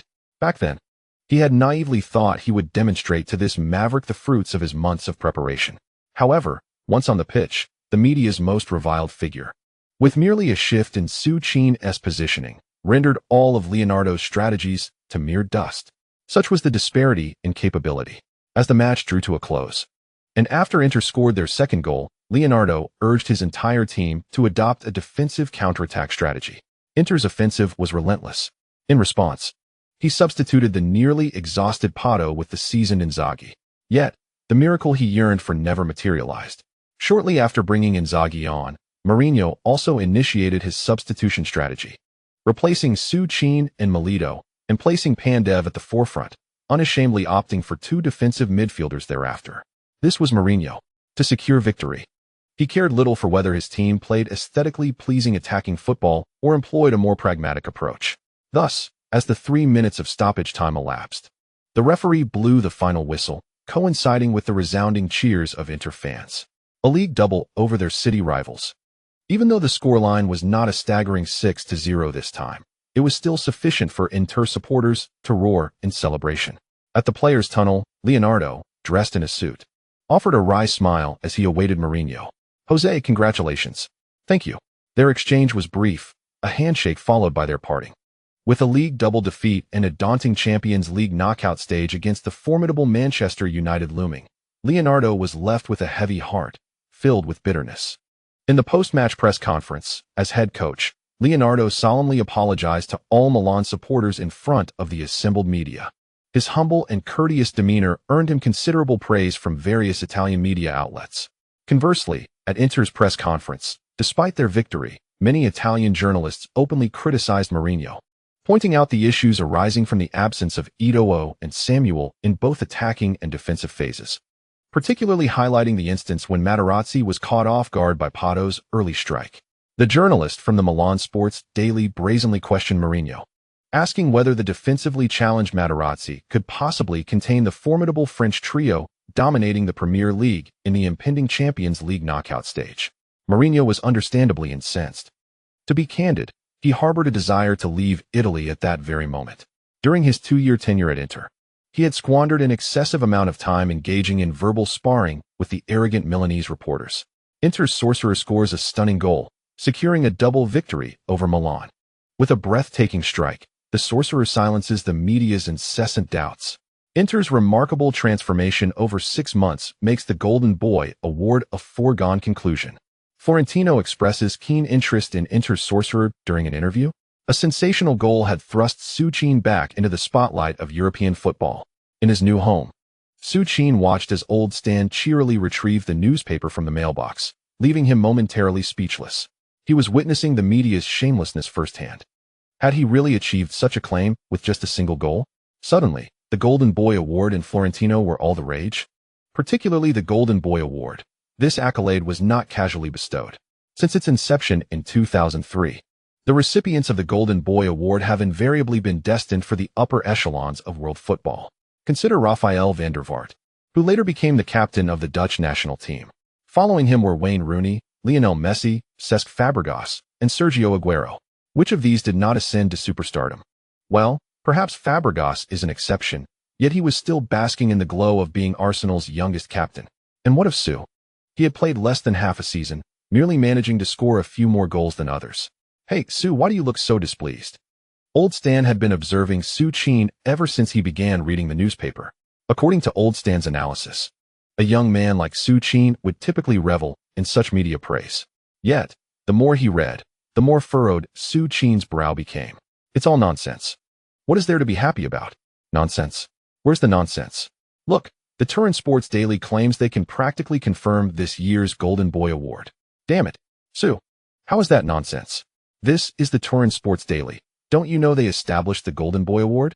Upon hearing Old Stan's words, Suchin finally comprehended. Indeed, the Golden Boy Award was indeed established by the Turin Sports Daily. Incidentally, according to historical precedent, Mario Balotelli was supposed to receive the Golden Boy Award in 2009, primarily due to Inter's treble victory. It seems that, upon reflection, I might actually have a chance at the Golden Boy Award. Haha, have you become muddled in your training? Not only are you unaware of the news regarding the Golden Boy Award, but did you not see the report from Marca? Florentino, in an interview with a Marca journalist, mentioned that Real Madrid has begun to take notice of you. That's Real Madrid. How many players can boast of such a recognition? Wait, hold on, Sue. You're a discarded player from Barcelona. Is it possible that you might transfer to Real Madrid? Uft. Old Stan, you needn't worry about me. I am quite happy at Inter Milan and have no intentions of transferring. Well, that makes sense. The season is only halfway through, and you just renewed your contract. The two of them continued their casual banter. However, when the clock struck 10, the doorbell rang.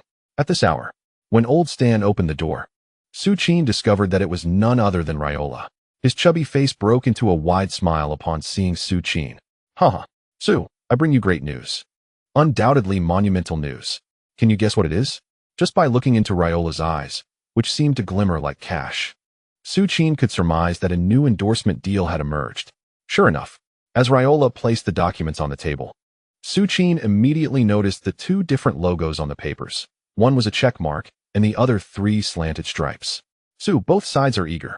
Haha, just this morning, Nike and Adidas almost simultaneously called me. Do you know how much they have offered you? Haha, this is an opportunity. With simultaneous offers, and judging by the figures, I can deduce that both companies are prepared to invest significantly in you. After all, your performances in the league and the Champions League have been outstanding, and there's an enormous market waiting in China. Gentlemen, today, Pippi was rather unproductive, only writing 11,000 words.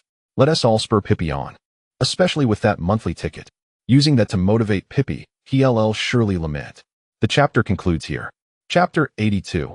Mourinho's dream returns to Stamford Bridge. The Battle of the Blues begins. Nike and Adidas. Their offers lay before Su Qin. To be honest, Raiola was quite exhilarated. After all, he never imagined that the potential player he impulsively signed would achieve such remarkable success. Who could have known that a player disposed of by Barcelona as a mere add-on would rise to become a dual top scorer in Serie A and the Champions League within a year? The transition from DVB to the current competition between Nike and Adidas for endorsements seems almost unbelievable. Raiola was thrilled, yet Su Qin remained calm.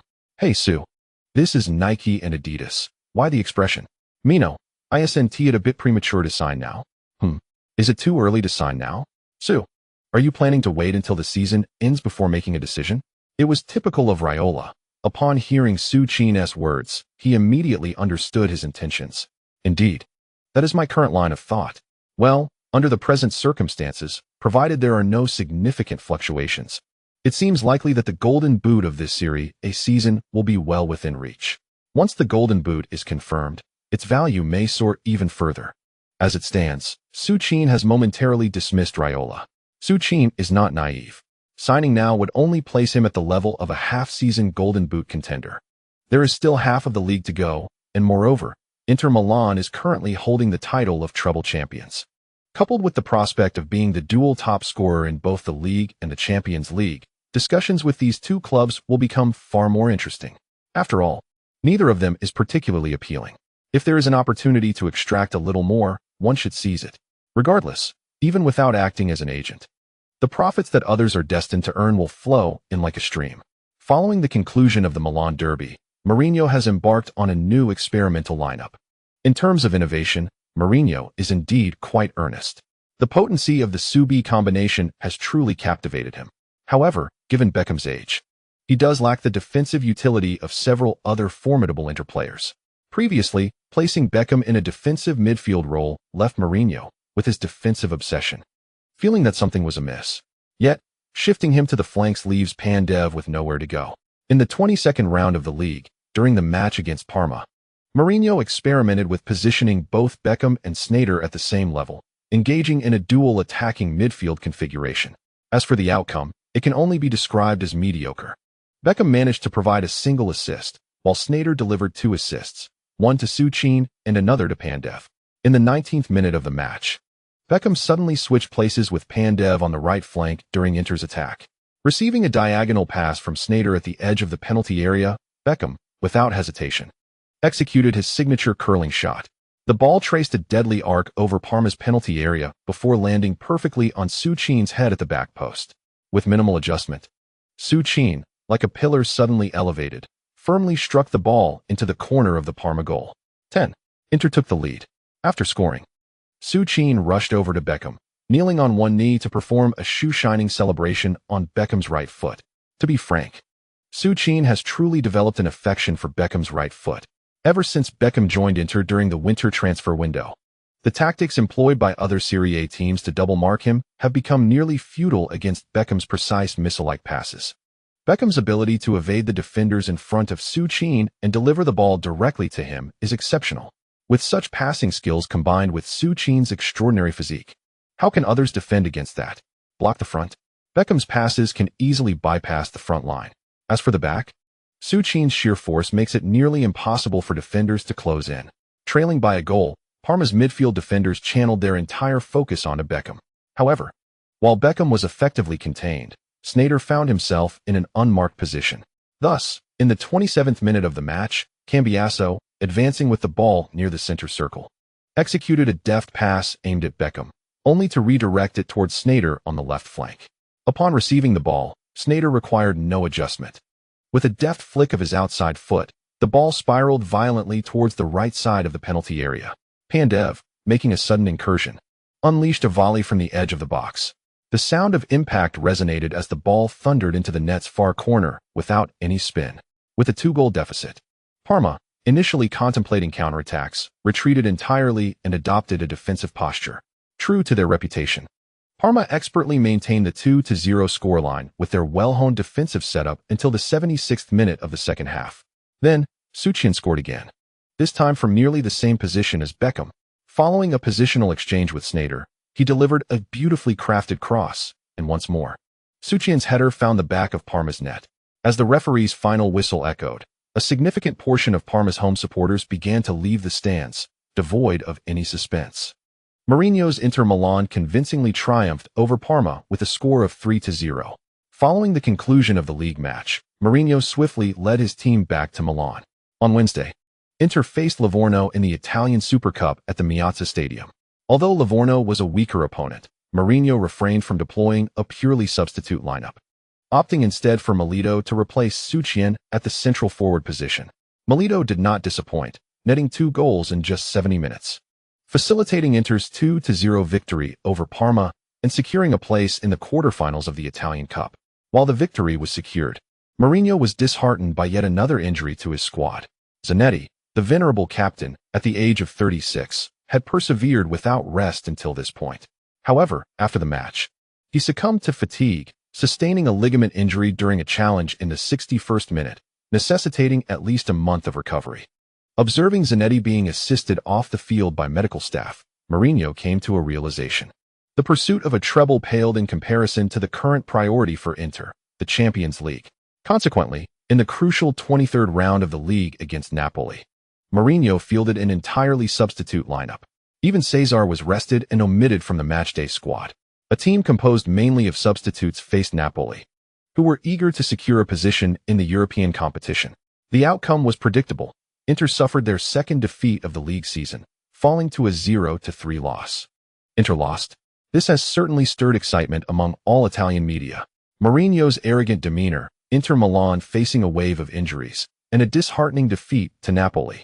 The second half of the season appears lackluster, with Suchin struggling alone, leading to Inter's fall from grace. Chelsea's remarkable 7-match winning streak is upon us, and Mourinho returns to Stamford Bridge. Various reports have begun to flood the Italian newspapers. However, the seasoned Mourinho, as always, dismisses these articles as unworthy of his time. For 3 consecutive days, he remained at Inter's training base, meticulously devising tactical arrangements for the first leg of the Champions League knockout stage. To Mourinho, Ancelotti is no mere adversary. He is the one who once publicly criticized his arrival in Serie A, leaving Ancelotti empty-handed. Although it is true that last season he snatched the championship trophy from Ancelotti's grasp, Ancelotti's transformation of Chelsea this season in the Premier League is undeniably impressive. Particularly, the formidable trio he has crafted in attack, Malouda, Drogba, and Anelka. These 3 have become nearly unstoppable in the Premier League. Mourinho himself is uncertain whether Inter's defense, now lacking Samuel, can withstand their onslaught. And then there's the midfield. Currently, Mourinho struggles with how to utilize Beckham effectively. Against Chelsea, he questions whether Beckham can withstand their pressure. In summary, the extensive injuries within the squad have begun to unsettle Mourinho's previously steadfast resolve. However, witnessing Suchin's impressive header, powered by a long pass from Beckham, finding the corner of the net during training finally solidified his determination. On February 14, 2010, with less than 3 days remaining until Inter's Champions League round of 16 first leg against Chelsea, Mourinho led the entire team aboard a private jet to London. He walked at the forefront, and as anticipated, the moment he emerged from the aircraft, a swarm of English journalists rushed toward him. The local media dubbed this battle between Inter and Chelsea as the madman returns home. Indeed, despite Mourinho's less than dignified departure from the Blues. Chelsea fans have consistently adored this iron-willed coach who brought them 2 Premier League titles, 1 FA Cup, 1 League Cup, and 1 Community Shield during his 3-year tenure. Jose, welcome home. Jose, Chelsea will always be your home. We eagerly await your return to Stamford Bridge. Behind the reporters, many Chelsea fans brandishing large photographs of Mourinho shouted his name at the airport. Seeing those fans holding pictures and pens, Mourinho chuckled wryly, shook his head, and made his way past the eager journalists to greet the supporters, one by one. Mourinho patiently posed for photographs with the Chelsea fans, generously providing autographs. This heartwarming scene not only caught the attention of reporters, but also piqued the curiosity of the Inter Milan players, who paused in their tracks. Sneijder, standing on tiptoe, embraced Součin and gazed intently, while Beckham, donning sunglasses, stood beside Součin. The head coach enjoyed immense popularity in London. Well, if you can lead a team to 2 Premier League titles in 3 years, you too would be adored by the fans.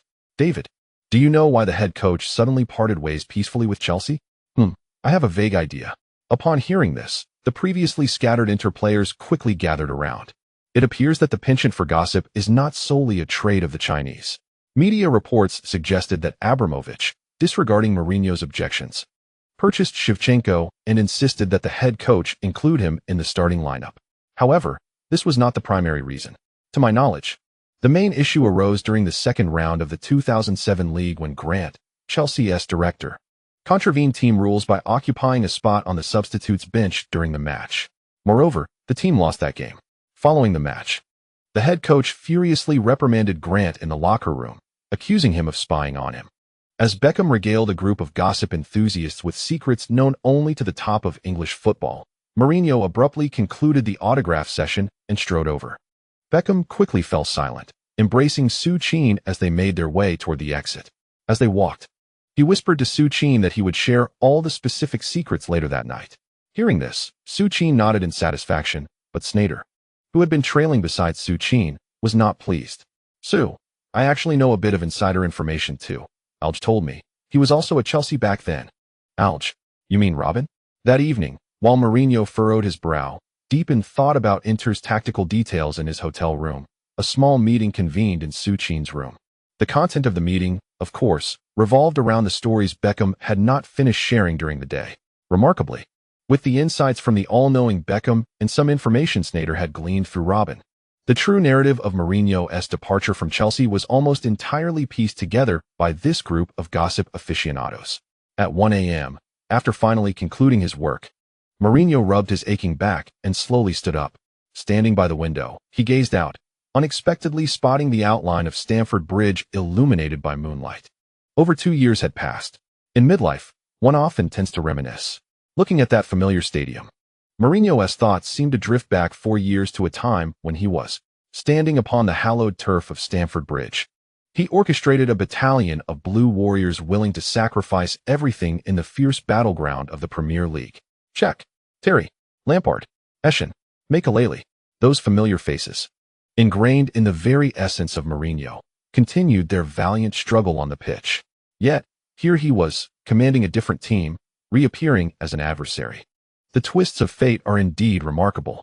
One cannot help but ponder whether, at some future juncture, he might return to that cherished ground. Mourinho lingered by the window for what felt like an eternity, until his legs grew numb. Finally, he exhaled a heavy sigh, shook his head with a wry smile, and drew the curtains, seemingly resolving to sever ties with his past. Indeed, he is Jose Mourinho, the head coach of Inter Milan.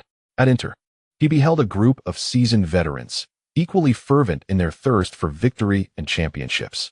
Turning back to his desk, he reopened his notebook, clarity dawning upon him. Why had he fixated on Chelsea's formidable offense, neglecting the prowess of his current Inter squad? Why had he been preoccupied with defense at Stamford Bridge? Gentlemen, kindly grant me a reprieve this evening. Just 4,000 words remain. My son is nearly recovered, but my wife has won a lottery. I must tend to her and our child. Thus, we shall owe a chapter tonight, which I shall compensate for by morning. Alternatively, I might compose a lengthy chapter tomorrow, encapsulating the Blues' inaugural match. My heartfelt thanks to all esteemed gentlemen. End of this chapter. Chapter 83. The epic clash at Stamford Bridge, a bloodbath between sorcerer and behemoth. February 17, 2010. The much-anticipated first round of the UEFA Champions League knockout stage was on the brink of commencement. At 6 o'clock local time in London, less than 2 hours before the match was set to begin, the blue bus, brimming with the entire Inter squad, finally rolled into the internal passage of Stamford Bridge. Flanking the corridors stood throngs of fervent fans who had flown from Milan to London to rally behind their beloved team. Sue. Snyder. Sue. The supporters raised posters of Inter stars, roaring with enthusiasm. Inside the bus, the Inter players beamed, leaning out of the windows to greet their ardent admirers. "Hey, Sue. Have you noticed that your fanbase is growing exponentially?" quipped the ever-enthusiastic Beckham, seated beside Sue, as he gazed at the passionate female supporters outside. David. In terms of fanbase, I dare say I have not even a fraction of yours. Huh. No need to fret. You're only 18. By the time you reach your 20s and secure a few more championships, I am certain your following will rival mine. Honestly, could you two stop diminishing others? Interjected Lucio, who was seated just behind Sue. Well, Lucio's appearance, while it may bolster his presence on the pitch by at least tenfold, makes it quite challenging for him to attract even a single female fan off the field. Soon enough, the team bus rolled into the underground parking lot of Stamford Bridge. Upon disembarking, the eccentric manager hurriedly made his way to the press conference venue. By the time Mourinho arrived, Ancelotti had already settled in for quite a while. A brief nod exchanged, and the press conference commenced. The first question came from the London sports newspaper, echoing the recent media buzz. The journalist, addressing the somewhat tardy Mourinho, inquired, "Mr. Mourinho, after 3 years, returning home, what are your feelings about being back at Stamford Bridge? Is there anything you would like to convey to the Chelsea fans?" Everything here feels so familiar, a rather pleasant sensation. Mourinho is not one to indulge in sentimental musings, especially in front of the press. Although he harbors fond memories of his time with the Blues, in such a setting, he would never divulge his innermost thoughts to the journalists. After all, he is the special one, Jose Mourinho. Observing Mourinho's lack of cooperation, the London sports reporter could only sit down, somewhat disheartened. The focus then shifted to the ever-optimistic Ancelotti, who was caught in a half-smile as he faced a question from the Milan sports newspaper. "Mr. Ancelotti, considering the Inter squad is grappling with significant injuries, do you have confidence in securing all 3 points at Stamford Bridge?" The Milan sports reporters, who have consistently had a contentious relationship with Mourinho, clearly had no good intentions with this query. What do they mean by a weakened squad? What do they mean by securing all 3 points? Such a blatant attempt to undermine Inter was posed right before the special one. As the subject of the inquiry, the amiable Ancelotti appeared visibly uncomfortable, his brow furrowing. Indeed, as a rival, and given Mourinho's previous provocations during their Serie A days, Ancelotti harbored a certain disdain for him. However, despite any personal feelings, it would be quite unwise to confront the eccentric Mourinho directly. One could never predict what unpredictable antics he might unleash. Who knows? He might even resort to throwing a couple of punches. Thus, faced with the provocative inquiry from the Milan sports newspaper, Ancelotti adeptly sidestepped the question with a vague response. Football. There is never a clear distinction between strength and weakness. Inter is at the top of Serie A, while Chelsea leads the Premier League. Even though some players may be sidelined due to injuries, Inter remains a formidable force. I believe this will be an exceptionally thrilling match, and my sole responsibility is to ensure my players perform to the best of their abilities. Behold, how exceptionally gracious. Upon the utterance of those words, the once fierce demeanor of the special one, stirred by inquiries from the Milan Sports Daily, softened instantly. The special one is indeed eccentric, yet he is not devoid of wisdom. Here lies Stamford Bridge, a sanctuary for devoted fans who cherish him. Even the opponents on the pitch are former disciples he once held in the highest regard. If Carlo Ancelotti has spoken thus, it is only fitting that the special one offers some commendations to Chelsea, is it not? Consequently, when probed by the English media thereafter, the venerable Mourinho exceptionally praised Ancelotti's Chelsea. This match would undoubtedly be the most arduous challenge for Inter Milan this season. Chelsea boasts the finest players in the Premier League. As reflected in the current standings, their path to the championship appears unequivocal. The press conference concluded, and the special one returned to the locker room with an uncharacteristic lightness. Upon entering, expectations of a grim-faced tirade were dispelled as he calmly began to elucidate tactics to the Inter players. This uncharacteristic demeanor astonished all his players. "Sue, your playing style mirrors that of Milan. Terry will undoubtedly focus all his attention on you. You and Diego must constantly adjust your positions. As for you, David, be vigilant with your positional exchanges with Pandev. Ancelotti will surely adopt an attacking strategy at home. Pay attention to Lampard's and Bilic's long-range shots, particularly in monitoring Drogba. Drogba typically receives the ball with his back turned. When he does so, be mindful of his support points. He has a tendency to instinctively pass to the left side when in that position. Regarding Bilic's long-range efforts, he often nudges the ball slightly to the right before shooting. As for Terry, Sue, you have faced him before. You know he is always confident. His convictions rarely waver, so you might consider employing some unorthodox tactics against him. The special one patiently articulated the key areas of focus for each interplayer. In a rather disingenuous manner, he divulged the weaknesses of his once-beloved disciples to the inter-squad. There was no alternative. After all, he is now with Inter Milan. Simultaneously, in the home team's locker room, Ancelotti was diligently preparing his players for the final pre-match rallying. What we endured last season is not forgotten, I trust. The Champions League title. We were but a step away from glory, yet ultimately, we faltered. Today, once again, at the familiar Stamford Bridge, we shall strive towards the ultimate victory. Triumph. Only triumph. Indeed, one must admit that Ancelotti's eloquent motivation possesses its own unique flair, an artful blend of inspiration. The indomitable warriors of Chelsea indeed began to roar with fervor, particularly their captain, John Terry, seated amongst them. Součin. That name resonated with him profoundly. Right there in London, at the illustrious Wembley Stadium, he had been relentlessly challenged by that obscure 18-year-old prodigy countless times during that match. Most significantly, it was the very game in which England suffered a defeat to Croatia, a team they had once deemed inferior. Following that debacle, numerous media outlets began to bombard England with ridicule, using Součin as a sensational focal point to mock both him and Ferdinand. Terry had never contested this. He understood that a true man's retaliation should manifest on the pitch. At last, the moment had arrived. In this match, he was determined to demonstrate to all that he, John Terry, remained the world's foremost center-back. Hey, John, is that fellow named Sue truly formidable? I've noticed many media sources claiming that his back-to-goal skills resemble mine. Could it be true? Pondered the robust and powerful Didier Drogba as he embraced Terry. Indeed, Didier. You have no idea. The first time I faced him, I nearly mistook him for you. Not only does he share your technique, but his physique seems even more formidable. What? More robust than me? Drogba was taken aback by Terry's earnest response. Ever since he entered the Premier League, he had been dubbed the Beast for his unparalleled strength.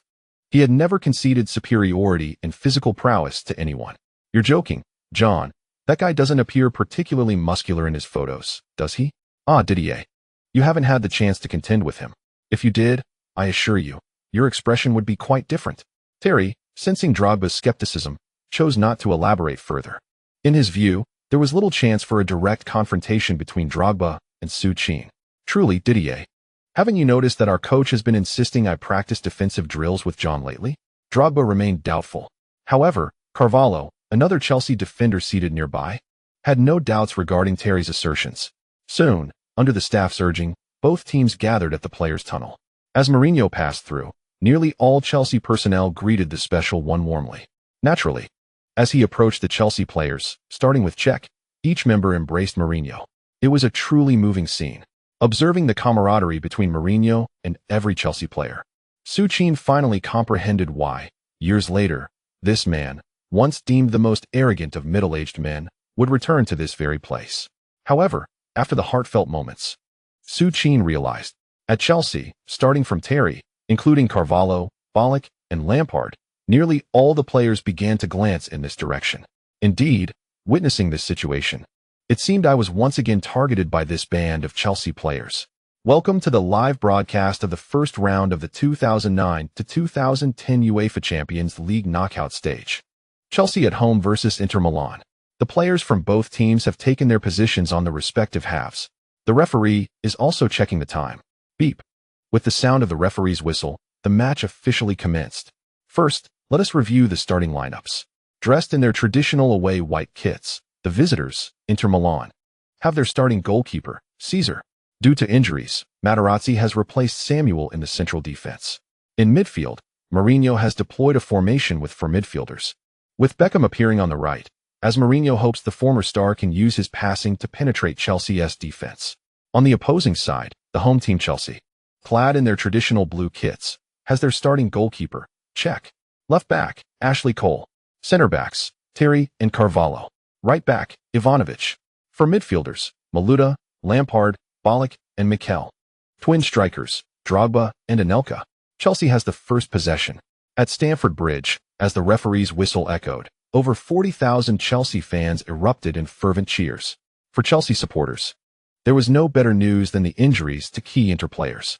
Particularly, 3 key players were sidelined. In the eyes of Chelsea fans, without Eto'o, Samuel, and Zanetti, this Inter team appeared to be a toothless tiger. Regardless of their previous strength, they posed no threat to the beloved Chelsea. Indeed, at least in the first 10 minutes following kickoff, the match unfolded precisely as the Chelsea fans had envisioned.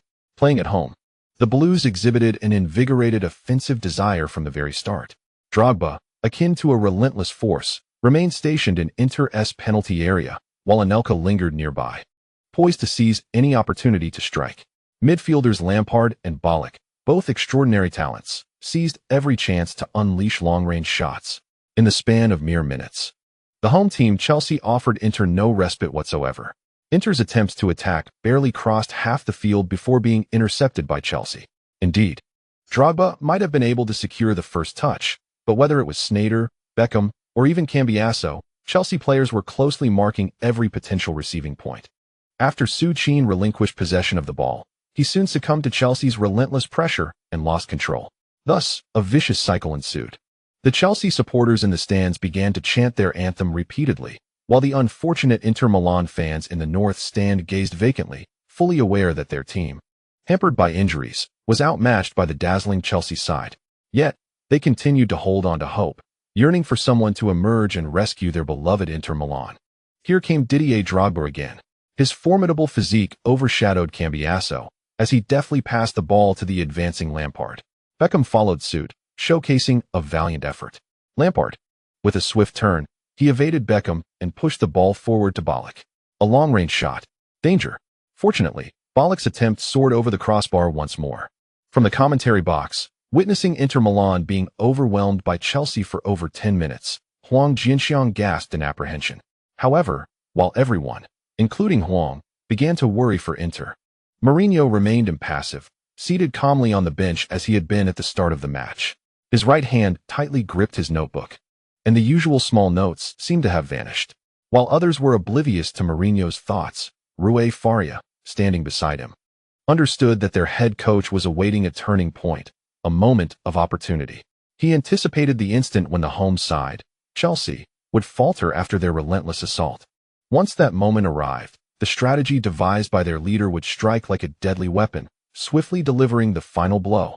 On the pitch, as the ball whizzed past once more, Caesar could no longer contain himself and bellowed at his midfield teammates. This marked Chelsea's fourth long-range effort.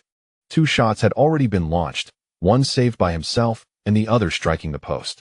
In those brief minutes, Caesar had been the busiest player on the field. With no other option, the entire Inter team had to retreat into a defensive shell, including Milito and Součin, who also fell back into their own half. Thus, Inter Milan huddled together in defense. As they regrouped, the Chelsea side surged forward to launch their onslaught. In the 18th minute of the match, Caesar took a goal kick. At the midfield position, Součin skillfully maneuvered past Lampard to win the first ball. He headed it to Sneijder and then quickly turned to charge into Chelsea's defensive territory. Sneijder, upon receiving the ball, intended to advance, but Drogba, like a man possessed, closed in on him. It must be said that although Drogba's defensive skills were lacking, his sheer physical presence was enough to intimidate Sneijder significantly. There was no choice, having deceived the beast with a feint, as the creature relentlessly turned to pounce once more. Sneijder could only pass the ball to the left side to Pandev. Pandev deftly controlled the ball with his left foot, and before Mikel could approach, he played it smoothly to Cambiasso, who was making a run in front of him. At that moment, Součin had already surged to the edge of Chelsea's penalty area. Cambiasso, undeterred, executed a long pass, sending the ball soaring towards Součin, as if echoing the words of the venerable Mourinho from recent days. It was once again a high aerial play. Terry rushed out, positioning himself behind Součin. However, despite Terry's earnest efforts, he could not impose any influence on Suchin, who had his back turned. With a deft header, Suchin directed the ball to the trailing Milito. Inter's strategy was distinctly clear, using Suchin as a pivot. They sought to bypass midfield and launch an assault on the goal guarded by Cech. As the ball settled under Milito's right foot, just as Carvalho was closing in, Milito raised his foot, feigning a shot. At that moment, as Carvalho instinctively attempted to block, Milito deftly nudged the ball to the side. A simple yet effective feint. It successfully deceived Carvalho. Without further hesitation, Milito unleashed a powerful strike with his right foot. Milito's shot was a thunderous one. Cech had no difficulties diving to block. Cech managed to deflect the ball with a single fist just in the nick of time. After being pressed by Chelsea for over 10 minutes, Inter's attack finally showed signs of life. Nevertheless, in terms of overall strength, Chelsea remained far superior to Inter. Particularly in the midfield battle, Chelsea boasted superstars Lampard and Bilic, while Cambiasso appeared somewhat overwhelmed by their relentless assaults. It was fortunate that Suchin and Milito had been consistently retreating to assist in defense during this period. On the pitch, witnessing Milito effortlessly seize such a prime opportunity, Ancelotti on the sidelines could not help but voice his dissatisfaction towards Carvalho. To be frank, Ancelotti was not particularly fond of Carvalho, a remnant from the Mourinho era. Just like Milito's earlier shot, Carvalho always favored a decisive, lethal form of defense. Indeed, this approach could yield success, but what if it failed? Chelsea's offense continued. The prolonged siege of over 10 minutes seemed to stir a sense of urgency among the Chelsea players on their home turf. At least, upon receiving a goal kick from Cech, Lampard did not calmly control the ball and seek his teammates as he had earlier.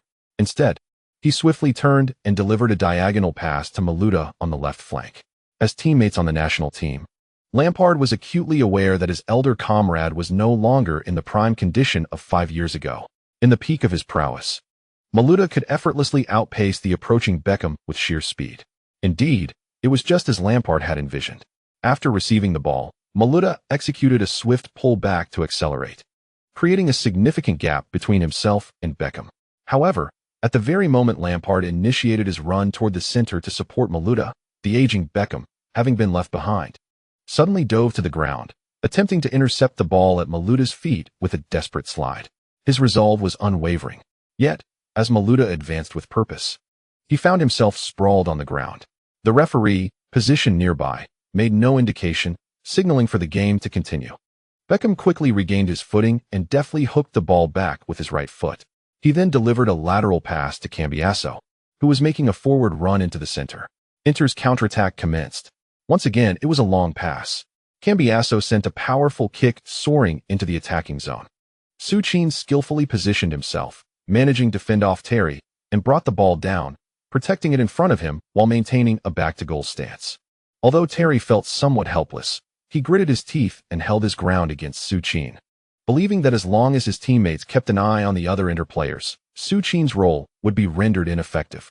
Indeed, Terry's assessment was correct, until Suchin unveiled the extraordinary skill of the Belgian explosion turn. Just as Chelsea's captain Terry was observing the positioning of his teammates, the Inter number 39 suddenly vanished from his sight. Astonishingly, Terry had only glanced to the right for a moment, and when he turned back, he discovered that Suchin had executed a seamless turn while simultaneously shifting the ball with his left foot. What a phantom-like speed. Wasn't it said that this player lacked pace? Panic ensued for Terry, and Carvalho, who had been focused on Milito, found himself equally alarmed. In previous aerial duels, they had always surrounded Suchin with a coordinated effort. Yet this time was different. Who could have anticipated that Suchin, who had been relatively quiet until now, would unleash such a rapid turn? The two defenders swiftly lunged towards Suchin, but how could he possibly grant them any opportunity to reclaim the ball after already outpacing them? He first leaned his entire body to the left.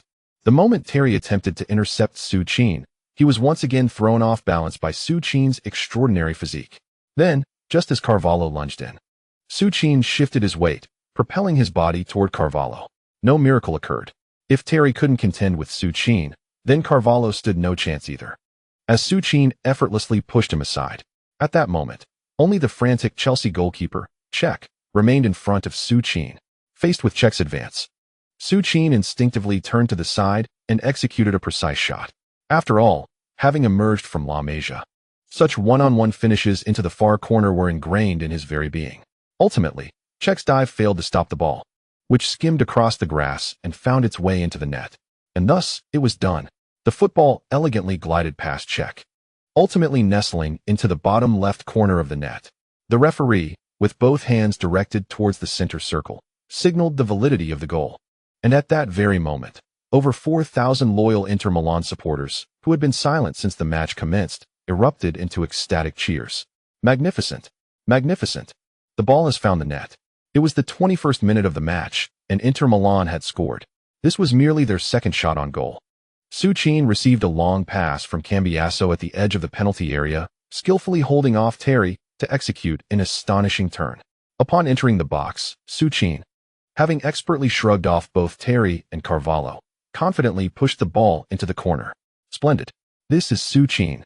You might not witness his brilliance for extended periods during the game, but once he receives a pass from a teammate within the penalty area, he will undoubtedly leave you in awe. What a robust Chelsea side, after relentless attempts to break through, found themselves undone by Inter Milan, who seized a counterattack opportunity to take the lead. Of course, Součin's goal owes much to the tireless defending and interception by the veteran Beckham on the flanks. It was a classic Mourinho-style counterattack goal. There was no elaborate play involved, just a few simple passes, but it was precisely this simplicity that tore through Chelsea's formidable defense. Wow, was that goal really that easy? Chelsea had been dominating for over 10 minutes, and Inter scored with just 2 long balls. Indeed, it seems rather improbable. By all accounts, this Chelsea team appears far superior to Inter. Bro, do you not understand Mourinho? His teams have never been known for their flair. This is his style, let them press. And I shall wait for the moment to strike. Goodness, did you not notice the essence of Součin's turn? The instant he touched the ball with his left foot, he surged forward. I haven't seen such explosive acceleration in ages. The last player with such a remarkable start was Ronaldo during his time at Barcelona. Unstoppable. That was a phenomenal turn, coupled with an almost unmanageable physicality. How can one defend against that? Truly indefensible. Look closely, earlier. When Součin received the ball at the edge of the penalty area and passed to Milito, it was because Terry was on his right and Ivanovic was nearby, ready to cover. Hence, Součin opted not to go solo. However, just now, with Ivanovic occupied with Pandev on the flank and only Terry in his path, Součin chose to take it upon himself. Remarkable. One must say, has Součin's football intelligence not grown immensely? In these past 6 months, Součin's development has been astounding. Reports indicate he has reached a height of 189 meters, and coupled with that recent burst of speed during his turn, along with his heading ability, he is undoubtedly a prototype of a super striker. Amidst the fervor of the Milan derby, one cannot overlook Součin's remarkable long-range shot. I recall reading that he was diligently studying free kicks under the tutelage of Beckham. Should Součin master this skill, he would undoubtedly become an indomitable force on the field. At Stamford Bridge, when Součin's deft touch altered the score, Mourinho, seated on the bench with his notebook clenched tightly in hand, displayed no exuberance in celebration. While the entire bench erupted in jubilation, Mourinho remained motionless, seemingly unperturbed by Součin's goal. Yet, the tremor of his hands betrayed his true feelings. On the other side, Ancelotti was left astounded as he witnessed Součin effortlessly bypass his defensive stalwart and captain. Impossible, he gasped, unable to fathom how this player had developed a turning speed comparable to that of Ronaldo. It is widely known that while technical skills can be honed, innate physical attributes are far more challenging to cultivate. Indeed, Součin's physical prowess is remarkable, yet his speed had previously been unremarkable. How was it possible for him to have enhanced his turning speed in such a short span? That seemingly simple first step can dramatically distinguish a forward's capabilities. Ancelotti found himself at a loss. Similarly, Terry, who had been knocked to the ground by Součin, was equally bewildered. Unlike Carvalho, Terry had faced Součin directly, having played against him for a full 90 minutes at Wembley. He had witnessed Součin's capabilities firsthand and was convinced that, based on his previous performance, Součin's footwork and speed were merely on par with an average Premier League striker. Why, then, had he suddenly developed such extraordinary turning speed in less than 2 months? Terry was certain that Součin's recent maneuver was unparalleled in contemporary football, a feat that placed him leagues ahead of the competition. After a moment of stunned silence, Terry was finally assisted to his feet by the equally flustered Carvalho. "This won't do," he declared. "I will have to double-team that player with you. Milito can handle the defense with Bilic for now." Equally astonished was the formidable Drogba, who stood in the center circle, having witnessed Součin's every move in the penalty area. Remarkably, Drogba saw his own reflection in Součin's style, particularly in the subtle shoulder nudge. However, what truly astonished Drogba was Součin's almost supernatural turning speed and the decisive manner in which he had brushed aside Terry.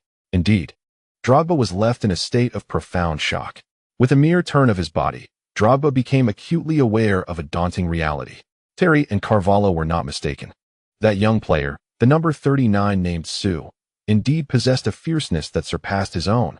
However, this was inconsequential. It was merely one goal. There remained ample time. With him on the field, Chelsea could not possibly succumb to defeat at their own home ground, not even against the team of his revered Mourinho. As the glaring score of 10 appeared on the large screen at Stamford Bridge, the once raucous stadium fell into a hushed silence. The Chelsea supporters were left stunned, particularly after the screen showcased the recent goal scored by the Inter Milan number 39. For a moment, they were at a loss. That goal had been a testament to individual prowess, as the 39 surged through Chelsea's entire defense with ease. Terry and Carvalho's combined efforts proved futile. With the situation unfolding as it was, they could scarcely envision the final outcome of this match. At a score of 10, old Mourinho did not press his advantage. He leisurely approached the sidelines and handed a note instructing all players to fall back to Beckham positioned on the flank. And so it was. The initial scenes of the first half seemed to replay. Chelsea continued to apply pressure, launching attack after attack against Inter. Yet, with the inclusion of Sue and Milito, the long-range shots that Chelsea had once executed effortlessly began to vanish. Inter's entire squad unleashed a frenzied, high-pressing assault. The aging Beckham, the defensively challenged Sneijder, and the often nonchalant Pandev from Lazio, with Sue, who possessed almost zero defensive capability, alongside the solely goal-oriented Milito. Every player from Inter began to grit their teeth and run with all their might.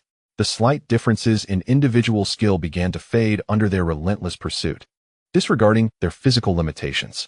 Indeed, Chelsea's lineup was undeniably more illustrious than that of Inter. Yet, this band of disheartened players from Inter shared a fervent desire to prove their worth. The champion-less Milito, the sidelined Pandev, the scorned Beckham, the discarded Sneijder, and the pawn Sue. Each one persevered with clenched jaws.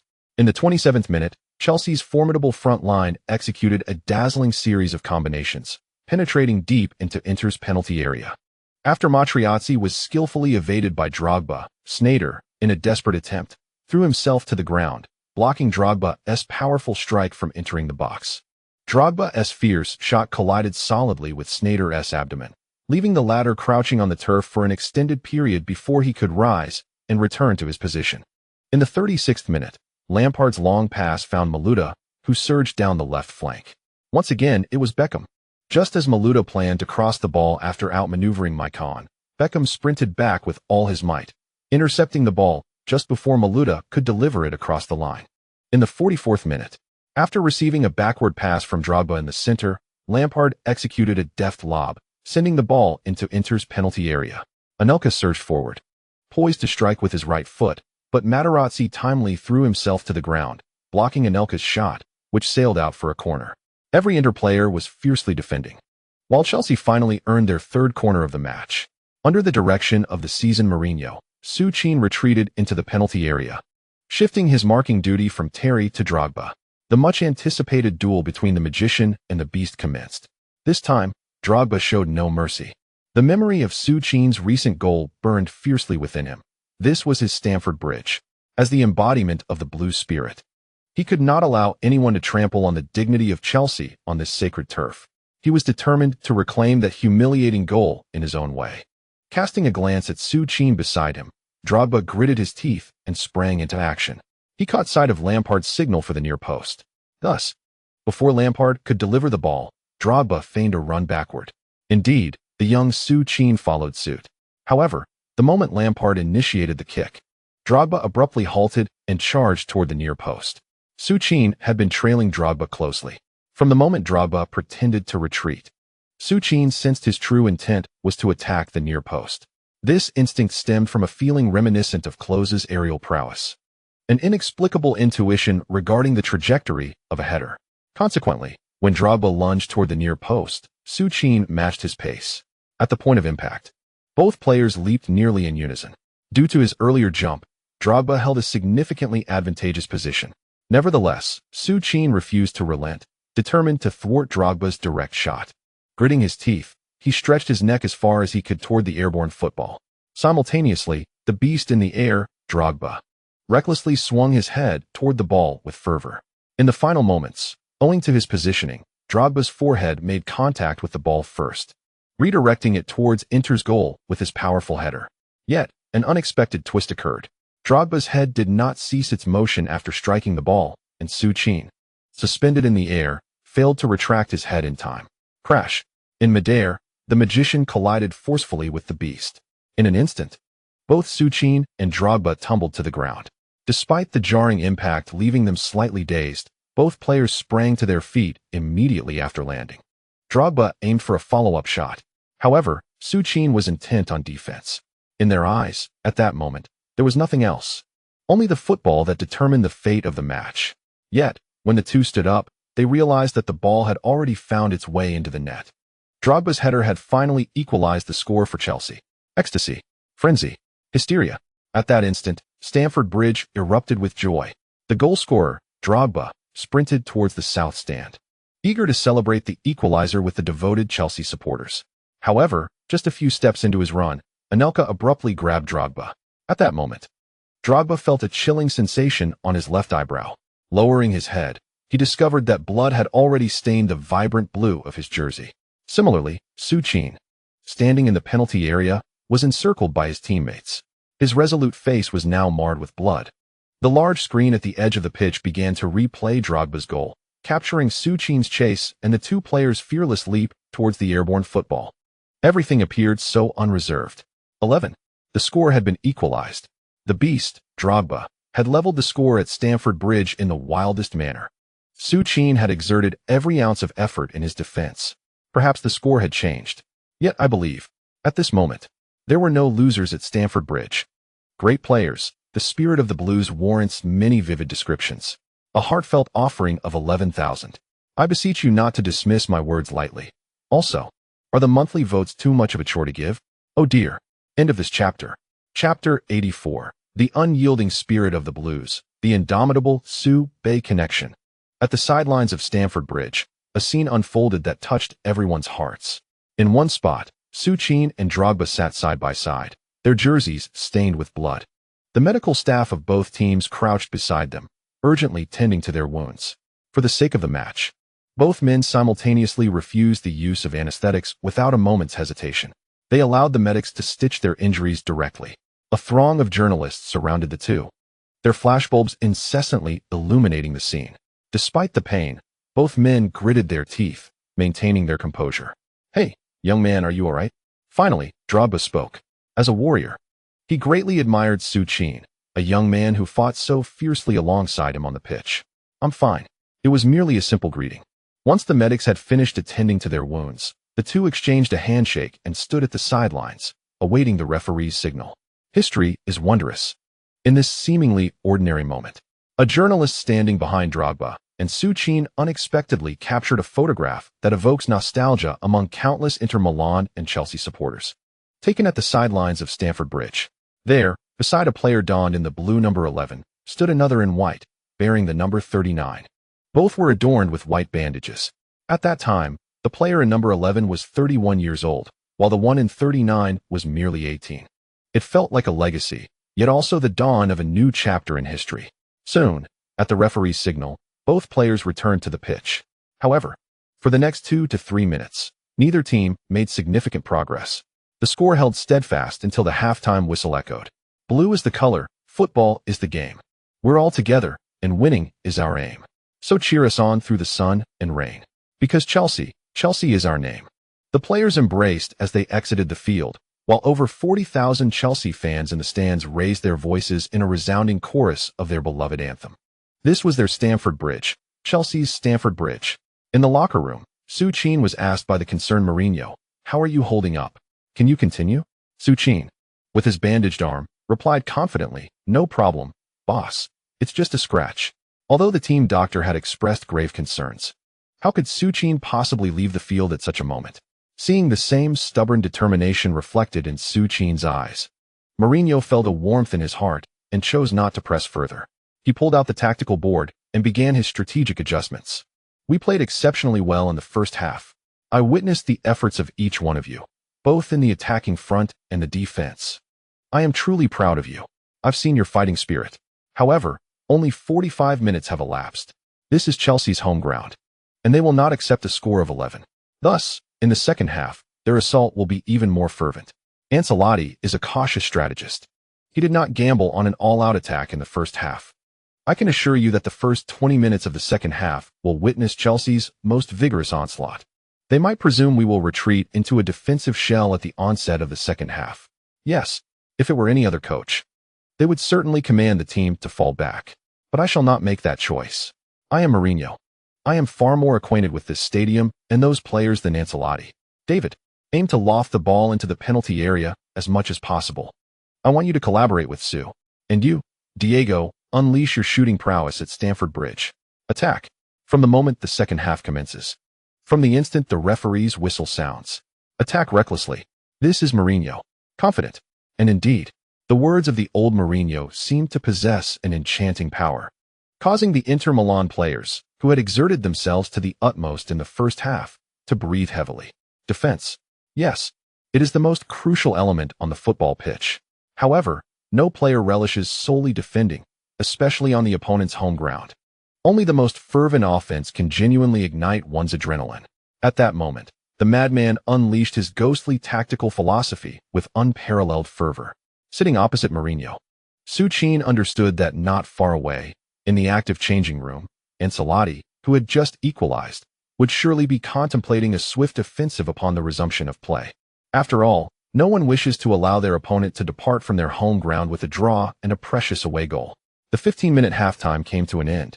The players of both teams returned to their respective halves after switching sides. Neither Mourinho nor Ancelotti made any adjustments to their formations. As the referee's whistle sounded, the match resumed. Inter Milan had possession. A 1-1 scoreline was, truth be told, quite acceptable for Inter at this juncture. How vital is an away goal in such a two-legged knockout tie? Oh dear. Inter Milan, Součin, is penetrating the penalty area. Sneijder. He has bypassed Drogba and is rapidly advancing with the ball. Cambiasso has also crossed the halfway line. Not only Cambiasso, but Beckham on the right flank and Maicon at the back. This is the pitch. As the whistle blew to signal the start of the match, Ancelotti, who had been calmly seated on the bench enjoying an energy drink, looked up in surprise at the field. Inter's formation and pace of advancement? Something is amiss. Seeing this, Ancelotti promptly discarded the drink in his hand and hurriedly made his way to the sidelines. What was happening? Ancelotti cast a puzzled glance toward the Inter bench. What was that expressionless madman, with his hands in his pockets, intending to do? Was he not satisfied with a 1-1 scoreline? What purpose did such relentless offense serve? Sneijder was still surging forward at high speed. Lampard rushed over. Without dwelling on the ball, Sneijder swiftly passed it laterally to the left side to Pandev. Pandev controlled the ball with his right foot, and as Mikel closed in, he accelerated fiercely, pushing the ball ahead, effortlessly gliding past Mikel. Such is Pandev. In his 20s, Pandev's starting and ball-handling speed is undoubtedly among the elite in Serie A. Mikel had evidently not yet regained his composure since halftime. A bit careless. He was easily brushed aside by Pandev. However, realizing the situation, Mikel quickly turned and, with his long strides, chased after him. In terms of speed, Mikel was no slouch either. The two of them raced down the flank with great strides. On the Inter Milan side, Cambiasso and Chivu remained closely aligned with Pandev, ready to support him. Meanwhile, for Chelsea, Lampard and Ivanovic swiftly advanced towards Pandev as the impending encirclement of the three players loomed. Pandev, cautious not to press forward excessively, deftly nudged the ball with his right foot before executing a rapid turn. As he evaded Mikel, he quickly passed the ball to Chivu, who, upon receiving it, immediately relayed it to the approaching Sneijder. At that moment, Chelsea's defensive players were predominantly drawn to the left side due to Pandev's breakthrough. Recognizing the opportunity, Sneijder unleashed a powerful strike with the outside of his right foot. The ball soared over the head of the retreating Bilic. On the right flank, an unmarked Beckham confidently controlled Sneijder's long pass. Without a moment's hesitation, as he gathered the ball, Beckham appeared to lean towards the left while his right foot tensed, striking the ball's lower right side with a characteristic finesse unique to David Beckham. The resounding thud of the ball echoed through the air. All eyes in the Chelsea penalty area were fixed anxiously on the trajectory of Beckham's long pass. Sure enough, it was directed towards the far post, where Součin had already penetrated the Chelsea defense. Terry and Carvalho, in perfect synchrony, sprinted towards Součin. However, the brilliance of Beckham's delivery proved insurmountable. The ball arced majestically, curving over Carvalho's head and seemingly bending around the corner to reach Součin, who was poised to jump. On the sidelines, Mourinho clenched his fists in excitement. This was the moment he had anticipated for over 40 minutes, positioning Beckham on the pitch for this very instant. Within the penalty area, all eyes at Stamford Bridge converged on Terry, who leapt alongside Součin. Countless Chelsea fans fervently hoped their captain could replicate his previous feats, overpowering his opponent to clear the ball from danger. Alas, at this moment, their captain faced an adversary whose balance and physicality were honed to perfection. No miracle unfolded. Součin effortlessly outmaneuvered the desperately striving Terry and delivered a powerful header. The ball, propelled by Součin's strike, veered sharply towards the goal defended by Cech. Součin's gaze remained fixated on the ball. Mourinho, Ancelotti, Eto'o in the stands, Zanetti, and even the elderly coach in Croatia with his notebook, along with Modric recovering at home in London, all focused intently on the rapidly approaching ball destined for the fans. Cech leaped, extending his right hand with all his might in an attempt to intercept the ball. Yet, given the angle and velocity, even the legendary goalkeeper Cech found himself powerless. And so it was. He watched in disbelief as the football slipped through his fingertips and soared into the net. The referee's whistle pierced the air with a sharp sound. The resounding anthem of the Blues at Stamford Bridge came to an abrupt halt. Magnificent. Magnificent. The ball has scored. The ball has found the net. 21. Součin. A brace. Once again, it was a connection from Sube. In the second minute of the second half, Součin, with his signature header, propelled Inter Milan ahead once more. There was no doubt. This is Součin, an indomitable physique and an unanswerable header. At the commentary booth, Hwang Jinxiang erupted in his characteristic exuberance the moment the referee blew the whistle. On the pitch, Součin, having watched the ball nestling into the goal, dashed towards the sidelines in a frenzy after landing. Right there at Stamford Bridge, he bent his knees mid-sprint and executed a passionate slide to celebrate. Soon, Sneijder, Beckham, Pandev, Cambiasso, and Maicon, all of Inter Milan's players surged forward, toppling Součin onto the grass. In the away fan section of the North Stand, the Inter supporters also erupted in jubilant celebration.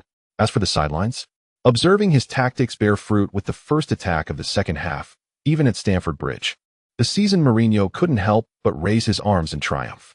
Rui Faria, standing beside him, appeared significantly more exhilarated. He embraced Stankovic, who had rushed from the bench, trembling with excitement. While some reveled in joy, others were filled with despair. Not far from the blue bench, the impeccably dressed Ancelotti had lost the composure he initially possessed upon taking his seat. He unbuttoned the first button of his white shirt, shaking his head in dismay. Damn it! Ancelotti realized he had fallen into one of Mourinho's traps. The cautious approach that had retreated the entire defense since the first half had lured Chelsea's team to press forward, allowing a counterattack to score. Throughout the first half, Mourinho had been crafting a false narrative. The madman had come to Stamford Bridge seeking a draw and an away goal. Indeed, he had been deceived. He believed that the second half would follow Mourinho's plan of steady defensive counterattacks. However, who could have anticipated that the man would completely disregard conventional tactics? Instead of adhering to a defensive counterattack, he unleashed his entire squad during their first offensive move.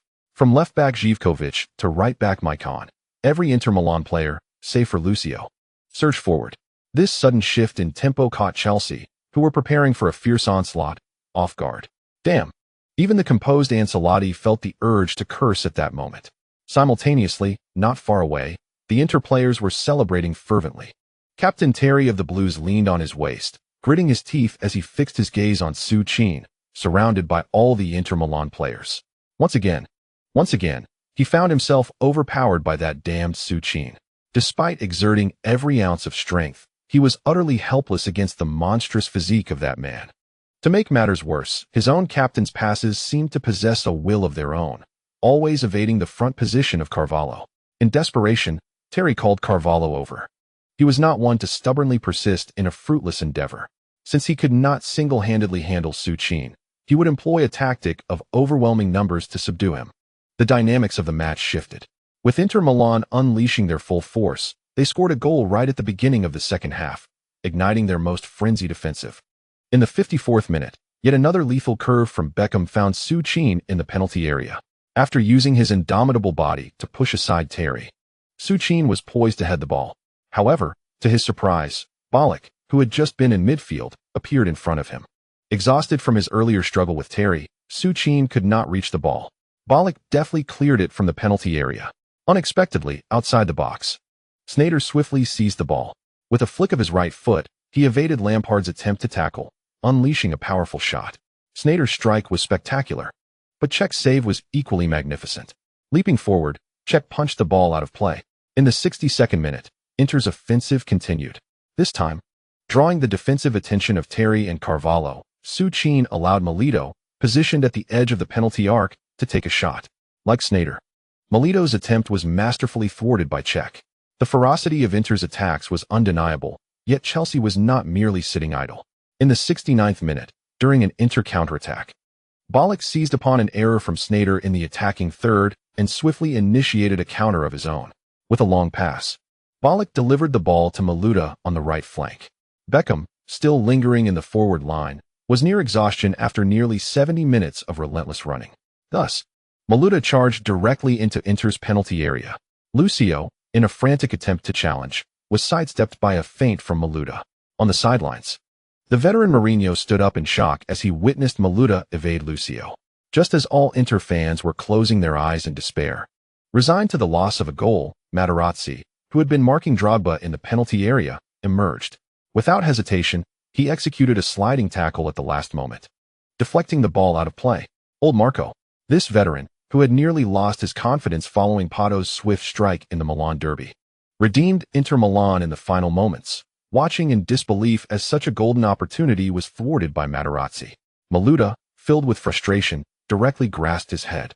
Meanwhile, Anelka, who found himself largely unmarked at his side, expressed his displeasure with an exasperated gesture of his hands. If only Milito could have passed the ball, he would have faced an open goal. Alas, there are no ifs in football. Hey kid, you think you're worthy of scoring in front of Materazzi? Lucio, thumping his chest in excitement, couldn't resist provoking Milito with his sharp tongue. Indeed, Materazzi is arguably the most seasoned defender at Inter Milan. Forget the Champions League.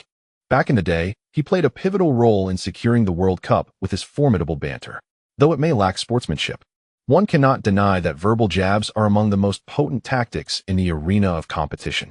This phenomenon isn't confined to football, it extends to basketball, particularly the NBA, where superstars are masters of trash talk. As expected, when Materazzi made his statement, Milito, who harbored a deep-seated vendetta against him, charged towards him with fury. What are you saying, you son of a b? Such coarse language was not typical for Milito, yet facing the public enemy of France, he found himself capable of uttering even the most vulgar insults. Furthermore, 3 years prior in the World Cup final, Milito witnessed as Materazzi provoked Zidane into a furious response. It was with that very term that Materazzi ignited Zidane's ire.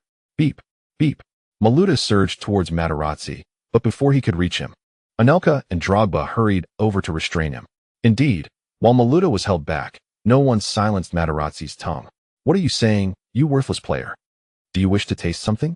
Just as he was about to escalate his provocation, the referee arrived, casting a threatening glance that compelled the veteran to close his mouth. Thus, a minor uproar ensued. Although it ultimately fizzled under the referee's whistle, the timer on the sidelines had successfully counted down 4 minutes. Mourinho, observing Materazzi's cunning antics, couldn't help but smirk. While he disapproved of such tactics, he wouldn't deliberately thwart them if they served the team's interests. Nevertheless, following Materazzi's antics, Mourinho found it necessary to adjust his tactical formation. Indeed, Mourinho made substitutions, withdrawing the fatigued Beckham and the underperforming Milito in a double change. Stankovic and Montari were brought onto the field. The game commenced anew. In the 74th minute, With approximately 16 minutes remaining, Mourinho played his first card. The attacking duo of Beckham and Milito had been replaced. At the age of 25, the tenacious Sully Montari, alongside the versatile veteran Dejan Stankovic, was substituted into the match. It was evident that Mourinho was quite pleased with the current scoreline of 2-1, with 2 away goals firmly placing his team on the threshold of the quarterfinals. With Montari and Stankovic entering the fray, Chelsea found it increasingly challenging to equalize the score. Simultaneously, Ancelotti, unable to remain passive, replaced the underwhelming Mikel with Eschen. Thus, the final showdown between the two teams officially commenced. Mourinho, intent on preserving his victory, unabashedly urged his squad to retreat from the sidelines. The match seemed to revert to the intensity of its opening moments, with Chelsea launching an aggressive offensive. Meanwhile, Inter Milan, including Sully, saw all players retreat to their own half. However, with the introduction of Montari and Stankovic, Inter's previously vulnerable central defense began to stabilize. In the 79th minute, the bloodied and bandaged Didier Drogba, with his unparalleled strength, managed to create a long-range shooting opportunity at the edge of the penalty area. Although Eschen struck the ball with tremendous force, it was deflected over the goal line by the fearless Marco Materazzi, who took the impact on his chest. The legendary Materazzi let out a painful cry as he collapsed onto the grass, prompting his teammates to rush to his side in concern. While Chelsea supporters responded with a chorus of derisive boos towards the theatrics displayed by Materazzi. In this manner, he adeptly bought Inter an additional 4 minutes of crucial time. As the match approached the 83rd minute, time was dwindling. Nevertheless, every Chelsea player remained resolute, particularly Drogba, who stood like a beacon within the penalty area. During Inter's possession, Drogba would charge into his own half like a rabid dog to press the opposition, and in Chelsea's attacks, he sprinted forward with relentless determination. Disregarding the injury above his brow, he continued to run tirelessly. On the sidelines, Mourinho observed Drogba's fervent efforts with a sense of admiration. In the 86th minute, Cambiaso's long pass found Sully, but with no support, he quickly succumbed to the pressure from Terry and Carvalho, who dispossessed him of the ball. Regrettably, Sully lacked the technical finesse to outmaneuver the two elite defenders, relying solely on his physicality. However, against such formidable opponents, sheer strength alone would not suffice. While he could evade one defender, facing two would be akin to attempting to make soup. Sully lost possession of the ball. Chelsea's counterattack surged once more. However, at this moment, every Inter Milan player, including Sneijder, had retreated into the vicinity of their own penalty area. This masterful defensive strategy employed by Mourinho was not easily breached. The minutes of the match ticked away relentlessly. The large screen by the sidelines displayed that the regular 90 minutes had elapsed. With less than 4 minutes of stoppage time remaining, the Inter Milan supporters in the stands began to celebrate their impending victory. Yet, the Chelsea fans at Stamford Bridge clung to hope, continuing to sing the anthem of the Blues. Likewise, every player donned in blue remained undeterred. In the 93rd minute, Eschen, upon regaining possession, swiftly passed the ball to Lampard at his side. After evading Sneijder, Lampard raised his right foot, poised to unleash a long-range shot. Cambiaso instinctively stepped forward to block, but at that very moment, Lampard cleverly redirected the ball to Bilic, who had surged in behind Cambiaso. At 93 minutes and 11 seconds, Michael Bilic, in a state of near exhaustion, lifted his right leg one final time and struck the ball fiercely. The referee's whistle pierced the air. A miracle did not unfold. Bilic's shot soared over the crossbar. Shortly after Caesar took the goal kick, the referee blew the final whistle, signaling the end of the match. The game concluded. Inter Milan emerged victorious at Stamford Bridge in the first round of the Champions League knockout stage, triumphing over Chelsea. Součin scored twice. Yet, this match also showcased the indomitable spirit of the Blues. Throughout the game, every Chelsea player exhibited relentless effort. On the sidelines, the veteran commentator began summarizing the match. Meanwhile, players from both teams collapsed onto the grass in exhaustion. The Inter players fought valiantly, whether it was Lucio, who had engaged in a fierce battle in the box, or Materazzi, who had dove to block shots. Even Součin, who had tirelessly run to assist in defense during the final stages, found himself sitting on the turf, utterly spent. For Součin, this match was undoubtedly the most arduous he had ever played for Inter. It was no wonder that this group of seasoned warriors reached the finals 2 years later, ultimately defeating the formidable Bayern Munich to secure the club's first prestigious Champions League trophy. Such remarkable resilience is not something easily attained by ordinary teams. As he sat there catching his breath, Drogba approached him. Without a word, Drogba removed his jersey and offered it to Součin. Naturally, in the spirit of camaraderie, Součin swiftly removed his own jersey and handed it to Drogba. There was no need for verbal exchange. After sharing a brief embrace, Drogba departed the field. On the sidelines, the moment the referee's whistle sounded, Mourinho advanced towards Ancelotti. After a courteous nod and a handshake, Mourinho stood calmly at the sidelines. The victory in this match was hardly surprising for him. Although his team had lost the likes of Zanetti, Eto'o, and Samuel, the presence of the indomitable Součin as a towering center forward and the almost supernatural crosses from Beckham made defeat at Stamford Bridge an inconceivable thought. At the very least, a draw was an attainable outcome for Mourinho. The current Inter Milan only needed to solidify their defense and let the attack be orchestrated by Beckham and Součin. There was no need for intricate midfield penetration or relentless pressing. It was akin to a heavily armored guardian, armed with a handgun, being besieged by foes wielding mere melee weapons. As long as he protected his vital points and seized opportunities to strike, the battle could be swiftly concluded. Indeed, even Mourinho himself recognized that his Inter Milan was virtually invincible at present, barring encounters with formidable adversaries like Barcelona or Real Madrid, who could turn melee weapons into artillery with their explosive front lines. In any case, facing Chelsea, a team he knew intimately, Mourinho harbored no concerns. Having secured a victory away, triumph at home seemed even more straightforward. Moreover, with Eto'o returning in the next round, Chelsea would need to reconsider the implications of their aggressive attacking strategy. The match concluded, yet a storm brewed post-game. Materazzi. The minor altercation with Malouda was seized upon by reporters. During the press conference, they relentlessly focused on this incident, questioning whether Materazzi's time-wasting displayed a lack of professionalism. Mourinho, weary of verbal sparring with journalists, simply stated, "I only know we scored 2 away goals, and we won." With that, he elegantly turned and exited the press conference. However, just like in Milan, Mourinho's arrogance became a target for media criticism once again. Yet, after leaving the press conference, he hurried to the hospital. In the dying moments of the match, Drogba's injury had reopened due to his relentless effort. After exchanging jerseys with Součin, Drogba immediately departed for the hospital to tend to his wound. As his former mentor, Mourinho felt compelled to visit Drogba. Drogba had someone who cared for him. Similarly, Součin had someone concerned for him as well. Miranda Kerr. Following a wild night in Milan with Součin, she seemed to crave more. Upon learning that Součin would be playing in the Champions League in London, she boarded a flight straight to the city. After the match, Součin had his injury briefly assessed by the team doctor but rejected their suggestion to go to the hospital, opting instead to take a taxi to the hotel he had previously booked. Thus, the evening unfolded. Under the anxious gaze of Miranda Kerr and her somewhat hesitant counsel, Součin adeptly navigated the situation. The chapter concludes with a brief note. "Brothers, the child is suffering from a lung infection and has been taken to the provincial hospital. I will take a day off, and tomorrow I will make up for the missed update." Chapter 85. Has the master guidance mode been activated? The moment arrives with a crescent moonblade. Miranda Kerr is an enchanting individual.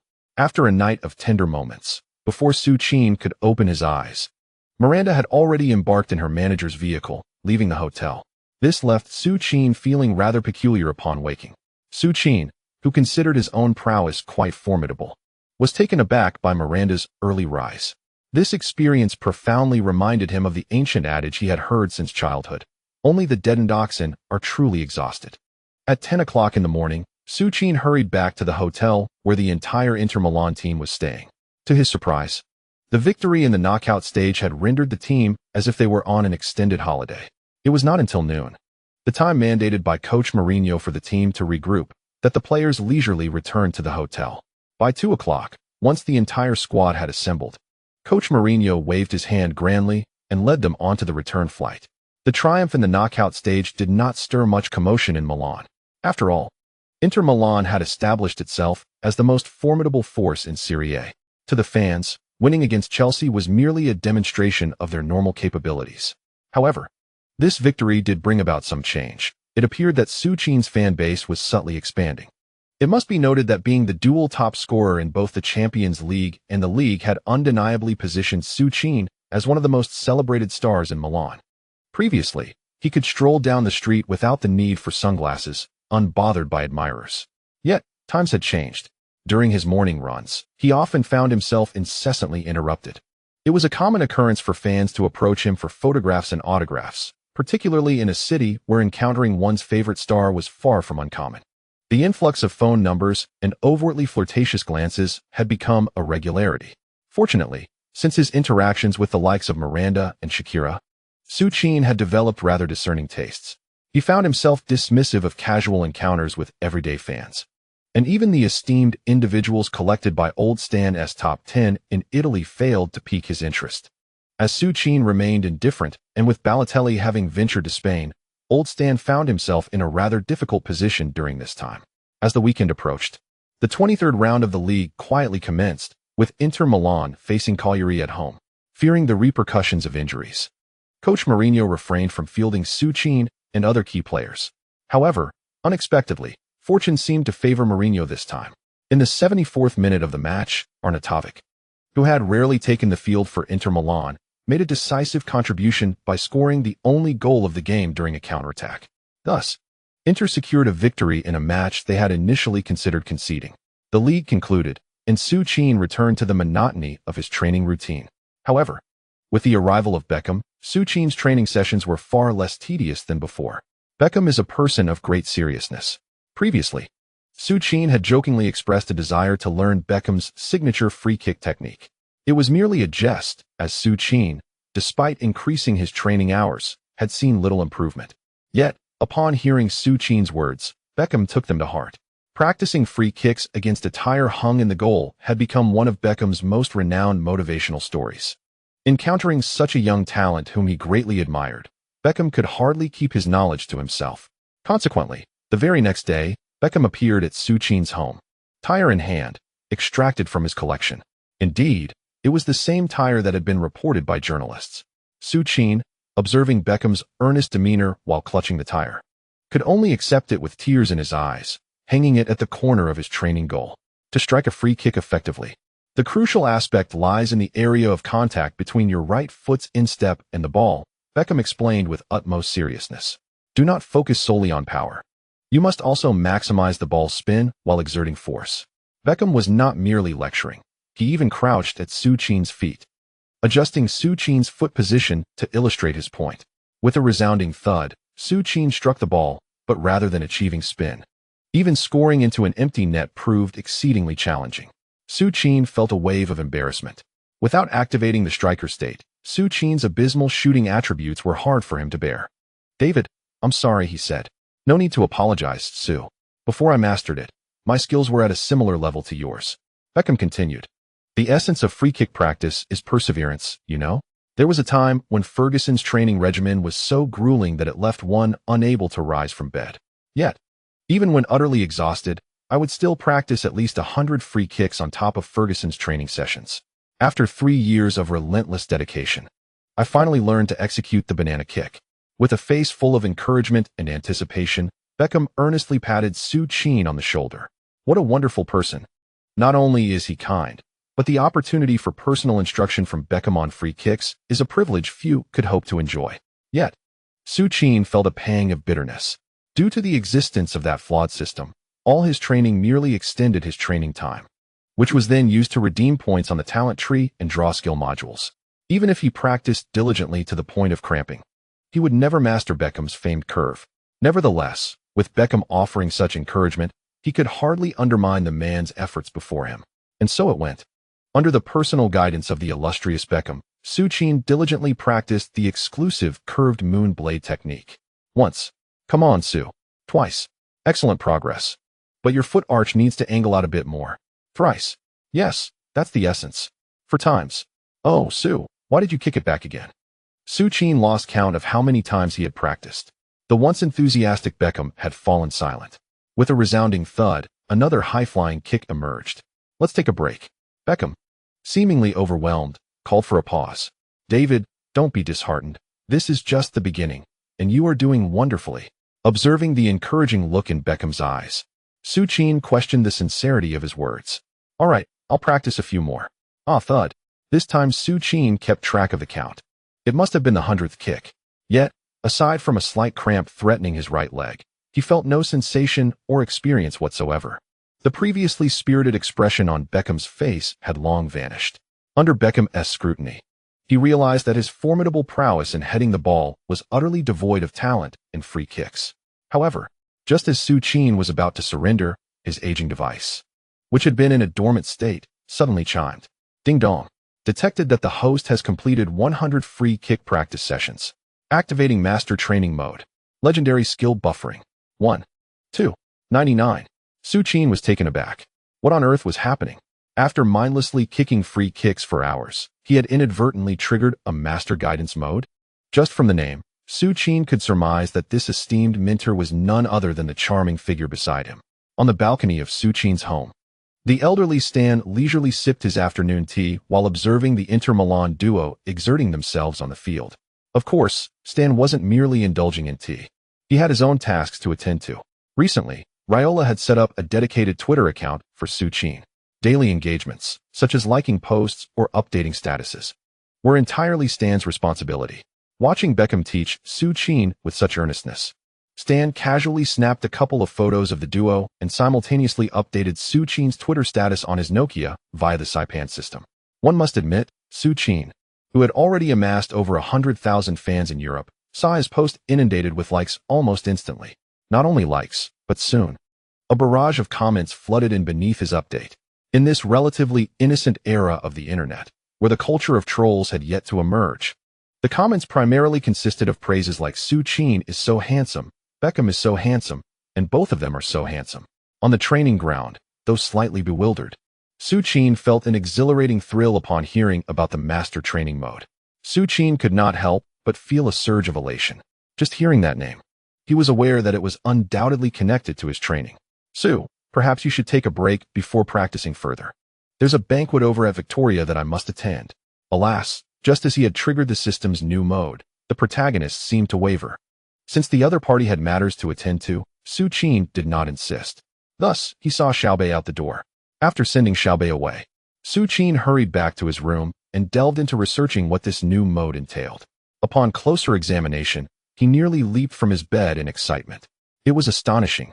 At least, that was his impression. Although the system had evidently only absorbed Xiaobei's singular master skill thus far, the skill that sparkled within the system was none other than David Beckham's iconic Bend It Like Beckham. This legendary skill had specific conditions for use. The host must accumulate 5,000 free kicks in training before being able to deploy it once in a match. After its use, the training requirement would reset. Furthermore, subsequent uses would require only half the training time, and after 5 uses, the skill would ascend to become a permanent ability of the host. Practicing 5,000 free kicks off the field would enable one to unleash such a magnificent shot on the pitch. Remarkable. Though 5,000 might seem daunting, the progress was cumulative. As Xiaobei suggested, with an additional 200 kicks daily, he could likely achieve this within 3 weeks. Most significantly, the reduction in required training and the skill's enhancement after 5 uses were astonishing. However, Součin was somewhat puzzled as to why. Despite the plethora of stars at Inter Milan, he had only activated Xiaobei's skill thus far. He had trained alongside Vieri for an extended period. Could it be that the system did not deem Vieri a master? The unplanned absence of Pippi was merely an anomaly and would not hinder the updates owed to the esteemed individuals. Ultimately, he humbly requested monthly votes. End of this chapter. Chapter revision note. Perhaps due to a sleepless night, upon waking, I found the chapter 1 hastily penned earlier rather awkward. Hence, I revised it, transforming Xiaobei's Bend It Like Beckham into an upgradable skill. Each use would have the training requirement for the next attempt, and after 5 uses, it would become a permanent skill. Just delivered a meal to the child's mother, and now I'm off to the internet cafe to continue writing. Chapter 86. The advancing Inter Milan officially enters the Champions League quarterfinals. Hey, is Sue perhaps enchanted? Since morning, apart from training matches, he has solely been practicing free kicks. Speaking of which, with David present, he won't even get a chance to take a free kick. Haha, the key point is, have you seen Sue's free kicks? I've watched him take over 10 shots, and with no goalkeeper, he has only scored once. Sure enough, let us not dampen Sue's enthusiasm. On the training grounds of Inter Milan, Snyder and Lucio, along with a few others, stood at a distance. observing Suchin as he tirelessly practiced free kicks on the pitch. Indeed, Suchin was acutely aware that dedicating his entire day to this singular pursuit was somewhat peculiar. Yet, he could not resist the allure of Beckham's signature bending shots. The mere thought of executing such a strike, regardless of its outcome, filled him with a sense of prestige and exhilaration. If being unconventional was the price to pay, so be it. Since yesterday, he had already completed 300 attempts. And with only 4,700 more, he would master the art of the perfect bending shot, a requisite skill for any football virtuoso. It was only during the morning training session that Mourinho learned of Suchin's newfound dedication to free kick practice.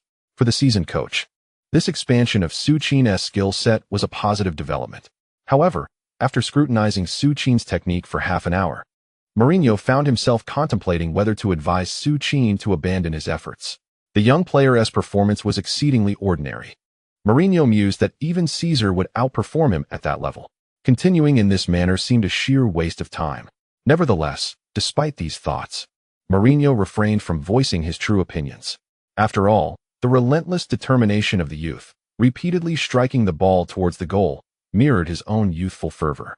Thus, amidst Suchin's relentless practice of free kicks, the 24th round of the league commenced.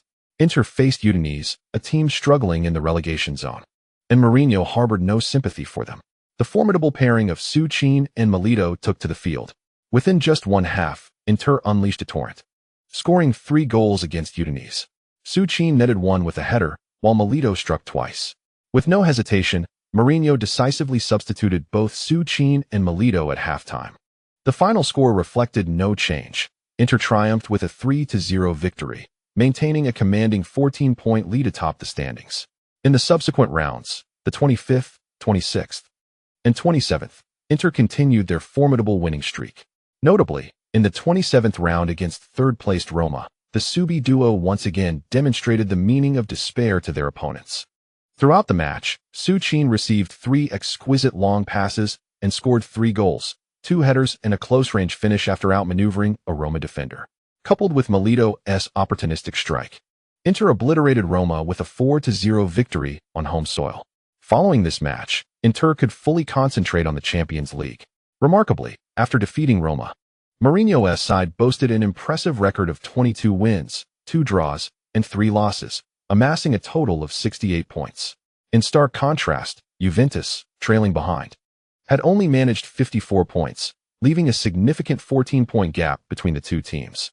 With 11 rounds remaining in the league, it is evident to any astute observer that, barring any significant upheavals, Inter Milan's 5th consecutive league title this season is virtually guaranteed.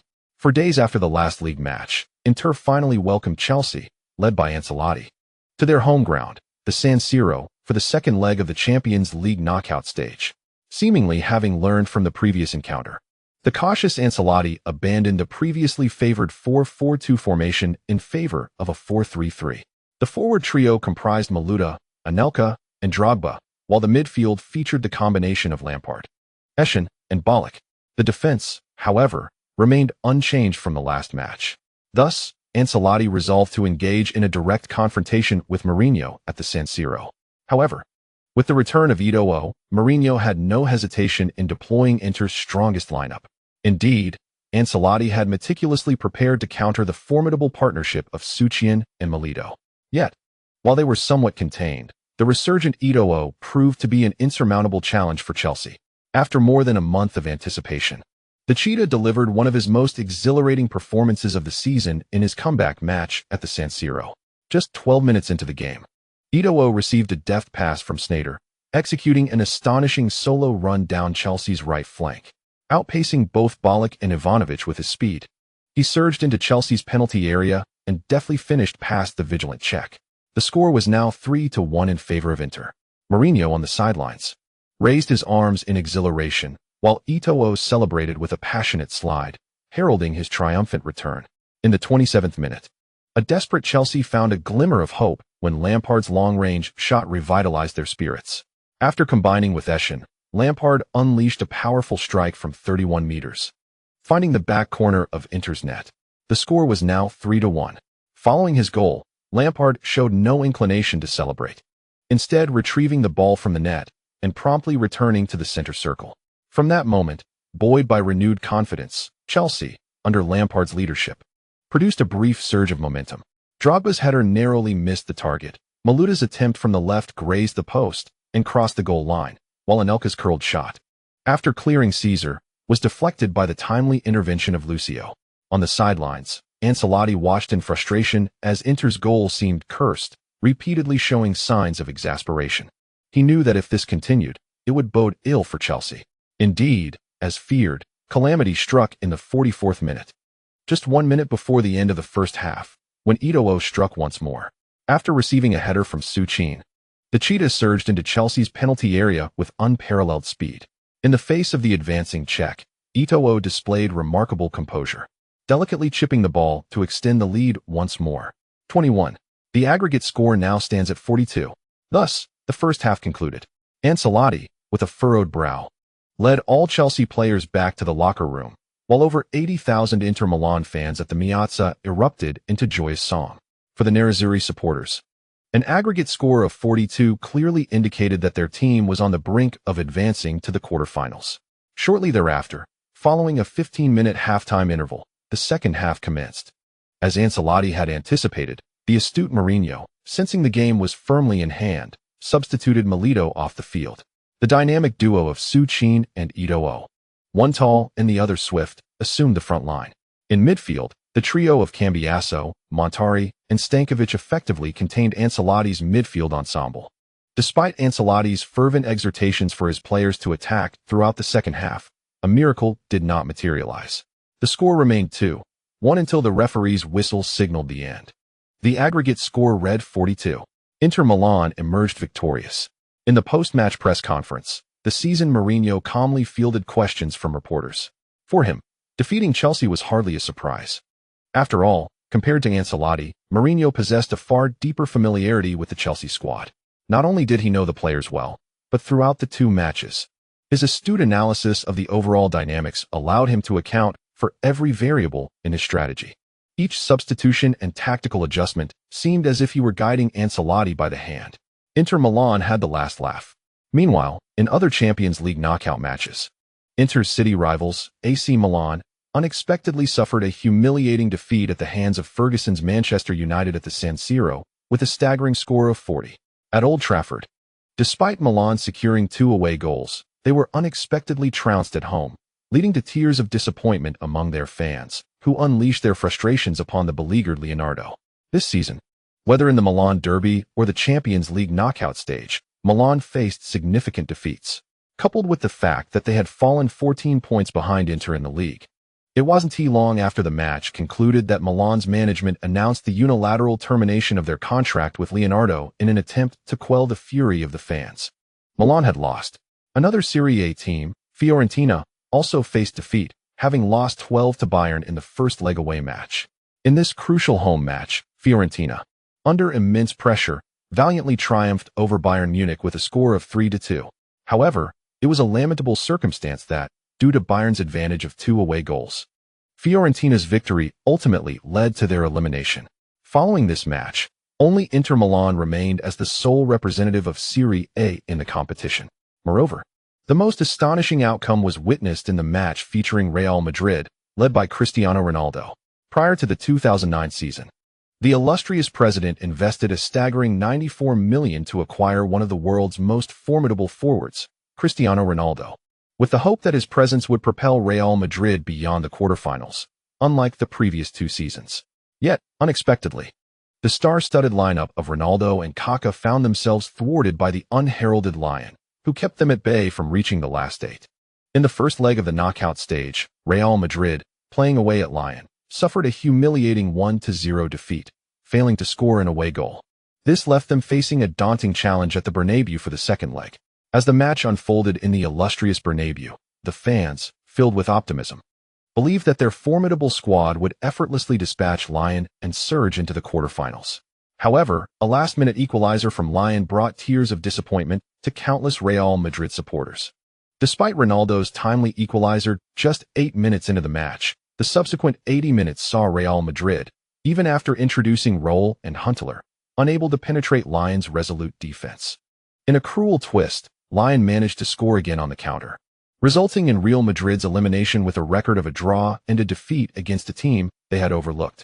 When the referee's final whistle echoed through the stadium, all media attention turned to the VIP box, where the president sat, curious to see the expression on his face after investing hundreds of millions in crafting this new Galacticos squad amid such dismal results.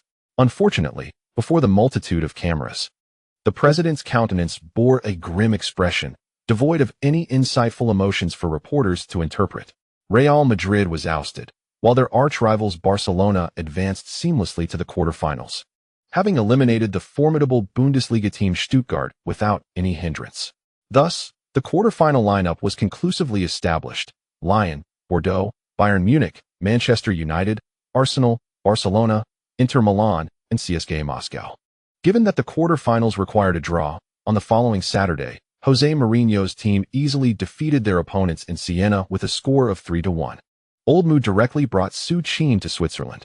According to the usual protocol, it should have been the captain, Zanetti, accompanying him for the draw ceremony. However, since Zanetti's injury had not fully healed, Old Mou made an exception to take Součin along, who had finally managed to practice 5,000 free kicks. The pace quickened. As there was more to come tonight, Pai was about to start his explosive updates. Chapter 87. The Ballon d'Or controversy arises? Is Messi the sole answer? Once we arrive at the venue, do not engage with those bothersome reporters. After boarding the vehicle prepared by UEFA, Old Mou reminded Součin, "Boss, when have you ever seen me intentionally engage with reporters?" Součin's response naturally brought a satisfied smile to Old Mou's face. What a fine young man. Diligent, eager to learn, and unlike those notorious youngsters who indulge in a life of excess. Old Mou was already contemplating whether to take Součin with him after the season ended. However, considering that the other side had only made a discreet inquiry, he himself had not yet decided whether to leave Inter Milan. Soon enough, the vehicle arrived at the entrance of UEFA's headquarters in Nyon, Switzerland. As Součin had anticipated, a red carpet awaited them, flanked by numerous reporters wielding cameras. Behind them, a throng of fervent fans gathered. Interestingly, whether by design or coincidence, just before Součin and Mourinho exited the vehicle, Messi and Guardiola happened to be ahead of them, striding down the center of the red carpet. Messi, Messi, Messi. The sight of Messi sent the crowd of fans into a frenzy. With the unprecedented achievement of a sextuple under his belt last season, the once evenly matched rivalry between Messi and Ronaldo began to tilt. Especially after Real Madrid was eliminated by Lyon in the quarterfinals, Messi's supporters became increasingly animated. With the Champions League exit, it meant that Ronaldo was effectively out of the running for this season's Ballon d'Or. After a considerable wait, Messi and Guardiola concluded their red carpet appearance. When the staff signaled for Mourinho and Součin to begin, Old Mou's expression had turned as cold as ice. He despised these tedious ceremonies. The reporters clamored with fervor, while Old Mou kept his head down, offering no sign of acknowledgement. Following suit, Součin hastened to keep up with Mourinho as they made their way inside. Although lacking the grandiosity of Messi's entrance, Součin, currently dominating both the Serie A and Champions League scoring charts, still heard the echoes of many cheers as he entered the venue. Upon stepping into the hall, Součin realized that he and Mourinho were among the last to arrive. Under the diligent arrangement of the staff, Součin swiftly found himself seated alongside Mourinho in the preordained spot. Interestingly, adjacent to Součin's seat were Messi and Guardiola, who had arrived a tad earlier. It has been a while. Upon taking his place, Messi immediately stood up, smiling as he extended his hand. Leo, it truly has been ages. With Messi reaching out, Součin promptly reciprocated the gesture. The two shared a brief, amicable embrace. However, both Messi, who harbors a degree of social anxiety, and Součin, who is not particularly loquacious, fell into a comfortable silence after sitting down. Fortunately, the appearance of the host soon dispelled the lingering awkwardness. The draw for the UEFA Champions League quarterfinals was markedly different from the previous round of 16. As per UEFA's regulations, teams from the same country and those from the same group could not face each other during the earlier stages. Group winners were matched against runners-up. However, in the quarterfinals, all prior rules were discarded, making the draw entirely a matter of chance. Thus, it was conceivable for Barcelona to directly face Bayern Munich, or for Inter Milan to draw the weakest team, Bordeaux, among the last 8. With anticipation, Suchin gazed at the UEFA's special guest for the draw, Nedved, standing on stage. Although Suchin recalled from his past life that Inter would encounter a relatively weak opponent in Moscow, he was uncertain whether the transfer of Balotelli to Atletico had altered the course of history. Fortunately, when Nedved drew Inter against CSKA Moscow first, Suchin's anxious heart immediately relaxed. Just as he remembered, Inter was set to face CSKA Moscow, while Arsenal was once again to clash with Barcelona. As Nedved revealed the Barcelona slip to the cameras, reporters instantly turned their lenses towards Wenger, seated in the front row. As the primary favorites of this Champions League season, none of the 7 coaches present wished to confront Barcelona at such an early stage. Indeed, as anticipated by the journalists, when the camera panned to Wenger, the smile that had graced his face vanished in an instant, replaced by a look of bitterness. Guardiola, sitting not far from Suchin, maintained a stoic expression. Perhaps for Guardiola, none of the other 7 teams in the quarterfinals were worthy of his regard. As for the other 4 teams, Ferguson's Manchester United faced Bayern early on, while Bordeaux was fortunate enough to meet Lyon. Thus, the matchups for the quarterfinals were firmly established, along with the home and away fixtures for the semifinals. Mirroring history, the winner between Inter and Moscow would play the first leg at home, followed by the away match, continuing along the original trajectory. Inter Milan will first clash with Barcelona at the Miazza, and when they reach Camp Nou, they will battle for survival. The Camp Nou. Upon witnessing Guardiola's unwavering confidence, a wave of suppressed frustration surged within Suchin. After a year of anticipation, the moment he had longed for was finally drawing near. Once the draw ceremony concluded, Suchin accompanied Mourinho back to Milan without delay. It was not that the venerable Mourinho sought no respite. Rather, Inter had concerns beyond just the league. The Coppa Italia had also entered its final stages. Following their recent victory, Inter was set to host their quarter-final opponent, Juventus, in midweek. With the league slipping from their grasp, Juventus had channeled all their energy into the Coppa Italia. Consequently, in the last round of league play, they had fielded a purely substitute lineup against Lazio. Facing such a Juventus, it would not be an easy task for Inter to secure victory in this semifinal. Thus, after 3 days of training in Milan, the quarterfinals of the Coppa Italia were officially underway. A plea for monthly votes. End of chapter. Chapter 88. What?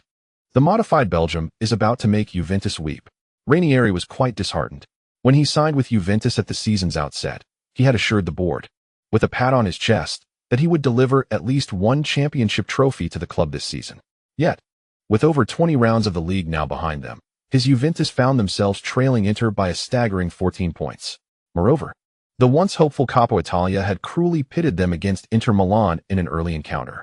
While he had been confident against other teams like Milan or Roma, facing Inter truly left him feeling uncertain. Boss, the starting lineup? As he pondered, his assistant coach approached to inquire about Ranieri's final starting arrangements. I understand.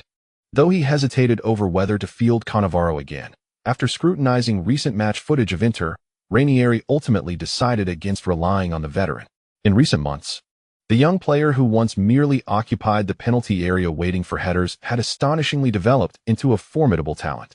His back-to-goal skills and turning speed were impressive. Indeed, Cannavaro's contributions now seemed to merely serve as a backdrop. Fortunately, Juventus had not been left bereft of talent in Cannavaro's absence. Although Leroydier was also 32, he still boasted notably greater agility than Cannavaro. So be it. On March 13, 2010, the Italian Super Cup between Inter and Juventus officially commenced. With Eto'o and Samuel returning from injury, old Mourinho fielded his strongest lineup in his home ground.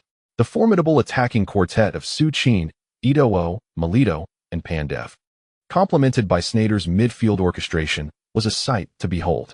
Yet, considering Beckham's fitness, Mourinho opted to place him on the substitutes bench.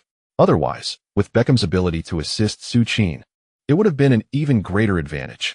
Mourinho was convinced that with such a lineup, Juventus's hopes of clinching victory at Miazza were but a fanciful dream. During the pre-match press conference, the buoyant Mourinho had an unprecedented conversation with the eager reporters from Turin about Inter Milan's season objectives. Champions. We shall strive with all our might to seize every title that we can contest. Indeed, while Inter was currently battling on 3 fronts, the depth of their squad was fortunate enough to handle the challenge. As for the upcoming match against Juventus, they would spare no effort. Mourinho's evident good spirits were palpable. Yet sitting beside him, Ranieri appeared quite uncomfortable. After all, he was leading the illustrious Juventus, not some lesser team like Siena. I prefer not to dwell on it too much. What I do know is that Juventus has already claimed 12 Coppa Italia titles. This season, the championship remains our sole objective. Although it is unfortunate that we are playing at Inter's home ground, Juventus will strive to reach the final once again. It seemed that Ranieri was determined to engage in a battle of wills with Mourinho. The rivalry between the two head coaches certainly delighted the reporters, who eagerly snapped photos of the exchange. After the press conference, upon returning to the locker room, Mourinho refrained from delivering an impassioned pep talk to his players, instead maintaining a calm demeanor as if nothing had transpired. Given Inter's current form, he felt that Serie A posed little challenge, and even Juventus, sitting in second place, failed to instill any pressure. So, you will remain at the forefront. However, feel free to switch positions with Diego at any time. As for the flanks, while breaking through, ensure the overall formation remains compact. Above all, defense is paramount. I do not wish to witness scenarios where you cannot return after advancing. Mourinho meticulously explained the tactics, while Ranieri's mindset was markedly different. The Coppa Italia operated under a single elimination format, and a loss in this match would spell a barren season for Juventus. Furthermore, Mourinho's audacious demeanor at the press conference had undoubtedly irked Ranieri. Therefore, upon returning to the away team's locker room, still seething with frustration, Ranieri unleashed his signature motivational speech. The season is nearing its end, but take a moment to reflect. In the UEFA Champions League group stage, we were defeated by Bordeaux, failing to advance from our group. As for the league, you have witnessed it yourselves.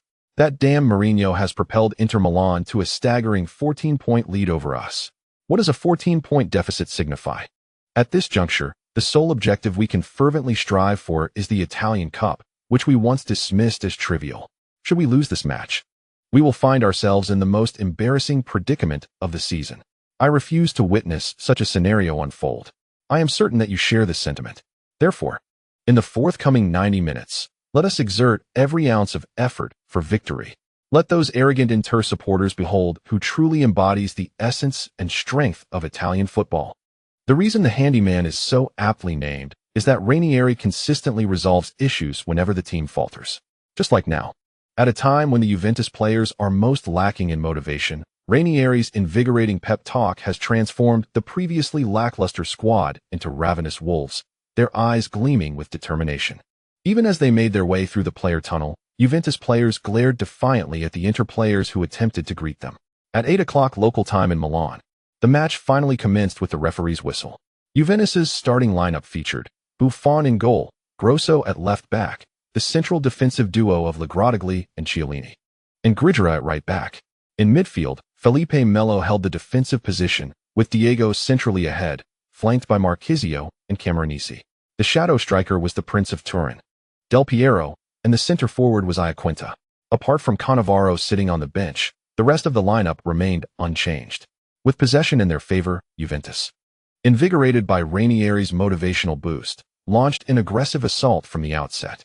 At the Meazza Stadium, the Inter fans, who had just been singing their club anthem, were suddenly silenced by Juventus's relentless onslaught. Diego, the Juventus linchpin in whom Ranieri placed his hopes, became the most active player on the pitch within the first 10 minutes. Whether it was Iaquinta's incisive runs or Del Piero's curling shots from the edge of the box, all of Juventus's attacks originated from Diego. Despite his modest stature, the 28-year-old Diego was indeed at the pinnacle of his prowess. Faced with the pressing of Cambiasso and Sneijder, Diego skillfully evaded Cambiasso with his agile footwork, delivering precise passes to his Juventus teammates. Remarkably, during these opening minutes, Inter appeared genuinely bewildered by Juventus's fervor, especially in the 12th minute. After deftly maneuvering past Cambiasso once more, Diego executed a delicate lofted pass that found Lucio's blind side. Although Samuel made a timely defensive effort, the sudden incursion from behind by Del Piero allowed him to deftly prod the ball towards the goal with his toe inside the penalty area. Cesar valiantly dove to save it, yet he could not prevent the ball from slipping past his fingertips. In that moment, despair enveloped Cesar. Not only him, but the entire Meazza Stadium fell silent as the ball sailed over his outstretched hand. However, perhaps divine intervention occurred. The ball ricocheted off the post after eluding his grasp and rolled back into Cesar's arms. On the sidelines, a frustrated Ranieri, who had already begun to celebrate the goal, was left hopping in exasperation, clutching his head. Although old Mourinho displayed little emotion, his heart had been racing moments before. Undoubtedly, his Inter Milan was stronger than the current Juventus. Yet, on the field, sheer strength is not the sole determinant of victory. Cesar, clutching the ball, did not collapse onto the grass. Instead, he swiftly rose and charged through the crowded pitch. In his peripheral vision, he spotted Eto'o accelerating down the left flank. Seizing the fleeting opportunity, Cesar knew there was no time to waste. He launched the ball with a powerful kick towards his left side. The counterattack by Inter had commenced. In that position, the Cheetah had already sprinted past the halfway line. With his left foot deftly controlling the ball, Eto'o began his furious dash towards the vacant Juventus defense. In that moment, Ranieri, who had been lamenting the failure to score, was thrown into a panic. Having dominated possession, Juventus's defense was now left with only Chiellini and Llorente to fend off the onslaught. Though Gregora trailed Eto'o, he was no match for the latter's speed. Meanwhile, as Eto'o surged forward, the extraordinary interplayer in the center was also pushing forward with relentless determination. The counterattack, embodying Mourinho's wild style, was underway. Simultaneously, the Inter fans, who had been silenced by Juventus's earlier assault, reignited their fervor. Amidst their frenzied chants, Eto'o skillfully angled the ball into the Juventus penalty area. Just as he was poised to shoot, Llorente had no choice but to leave Suchin and sprint towards Eto'o. However, at the very moment he drew near, Eto'o executed a deft lateral pass to the center. Suchin arrived just in time, but so too did Inter's last line of defense, Chiellini, who swiftly positioned himself before Suchin. With Chiellini present, Llorente's anxiety began to dissipate. In the eyes of Lou Rotau, with Chiellini present, Suchin's hopes of directly shooting on goal seemed utterly futile. Indeed, the moment Chiellini confronted Suchin, he adeptly blocked every possible angle for a shot with his body. However, just as all the Juventus players exhaled in relief, Suchin, receiving a pass from Eto'o, astonishingly nudged the ball to the left with his right foot, simultaneously turning his back to Chiellini. What followed left everyone in awe. As Suchin hurled his body towards Chiellini, he almost instantaneously flicked the ball behind him with his left foot. The maneuver was seamless. Dribble, turn, accelerate. The fluidity of the action was breathtaking. Chiellini stood frozen in place, and at that moment, Suchin had already glided past him. Then, as Buffon charged forward, Suchin executed a graceful push shot, sending the ball firmly into the bottom right corner of Juventus's net. In the 13th minute of the match, Inter, who had been pressed into their own half by Juventus, astonishingly altered the scoreline with their very first counterattack. Goal, Suchin. As the referee's whistle pierced the air, the stadium DJ at Piazza unleashed a frenzied shout of the goal scorer's name. Alas, the Italian Cup Sports channel lacked broadcasting rights. Otherwise, the dramatic moments would have belonged to the DJ, but old Huang had it all covered. The Piazza Stadium erupted.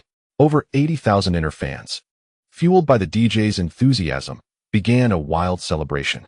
Meanwhile, Suchin, the scorer, immediately dashed towards the wire fence of the north stand.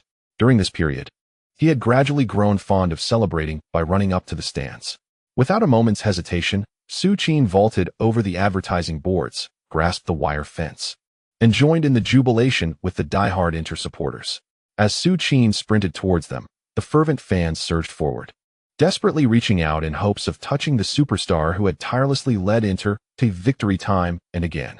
The exuberant shouts reverberated throughout the stadium. Su, Su, Su. At that moment, the only name resounding in Piazza Stadium was Suchin. On the sidelines, witnessing Suchin's extraordinary display of skill against Chiellini, even the seasoned Mourinho gazed incredulously at the large screen. The goal, a simple push shot, lacked technical complexity. Yet, that recent dribble was undeniably exceptional. Moreover, it seemed that, in Mourinho's well-traveled eyes, the back-turned flick to evade an opponent had never been utilized before in the football world. Could it be that this young lad had invented his own technique? After an exhilarating interaction with the fans, Suchin was led back to the field by Eto'o and Milito. Hey, Su, haven't you been practicing free kicks all this time? How did you suddenly pull off such a dazzling dribble? They inquired, astonished. Indeed, Su, that move wasn't quite a Marseille turn, but that spin, how should I put it?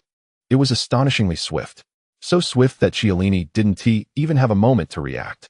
Eto'o and Melito, both intrigued, embraced Su-Chin as they asked their questions. However, Su-Chin found himself at a loss for words. Unsure of how to explain his unexpected feat just moments ago, he had a sudden epiphany. Contemplating whether his somewhat awkward skill, the Belgian explosive tackle, could be effective if executed after receiving the ball and turning. To his surprise, it seemed he had inadvertently discovered a small glitch in the system once he actively turned his back. The duration of the Belgian explosive tackle was sufficient to allow for a subsequent spin. Indeed, this reverse proactive Belgian explosive tackle was now a level above Kaká's version. Remarkably, this dribbling technique, combined with his Holland-inspired approach, rendered him virtually unstoppable in one-on-one situations. Without resorting to feints, he would simply thrust his entire body forward, utilizing the acceleration granted by the Belgian explosive tackle.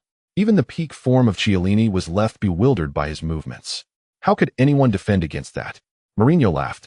Su-Chin laughed. Inter Milan fans laughed. Yet at the Meazza Stadium, only the beleaguered players of Juventus were left in despair, pondering, what on earth is happening? Our team dominated the game for over 10 minutes, yet it is the defensively resolute Inter Milan that scores. In the end, out of respect for Pippi's efforts, they humbly pleaded for votes. Chapter 89. What does it mean to dominate like Holland? Kimmich's iconic moment unfolds early. The cacophony at the Meazza Stadium continued.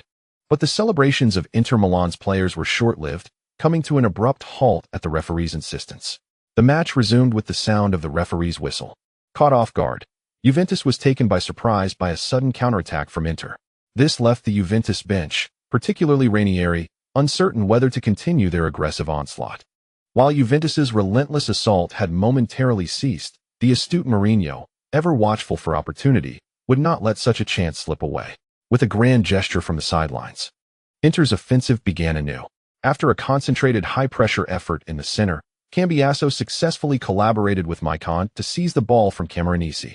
Without waiting for Diego to intervene, Cambiasso deftly delivered a diagonal pass to Eto'o, who had returned to the left flank to receive it.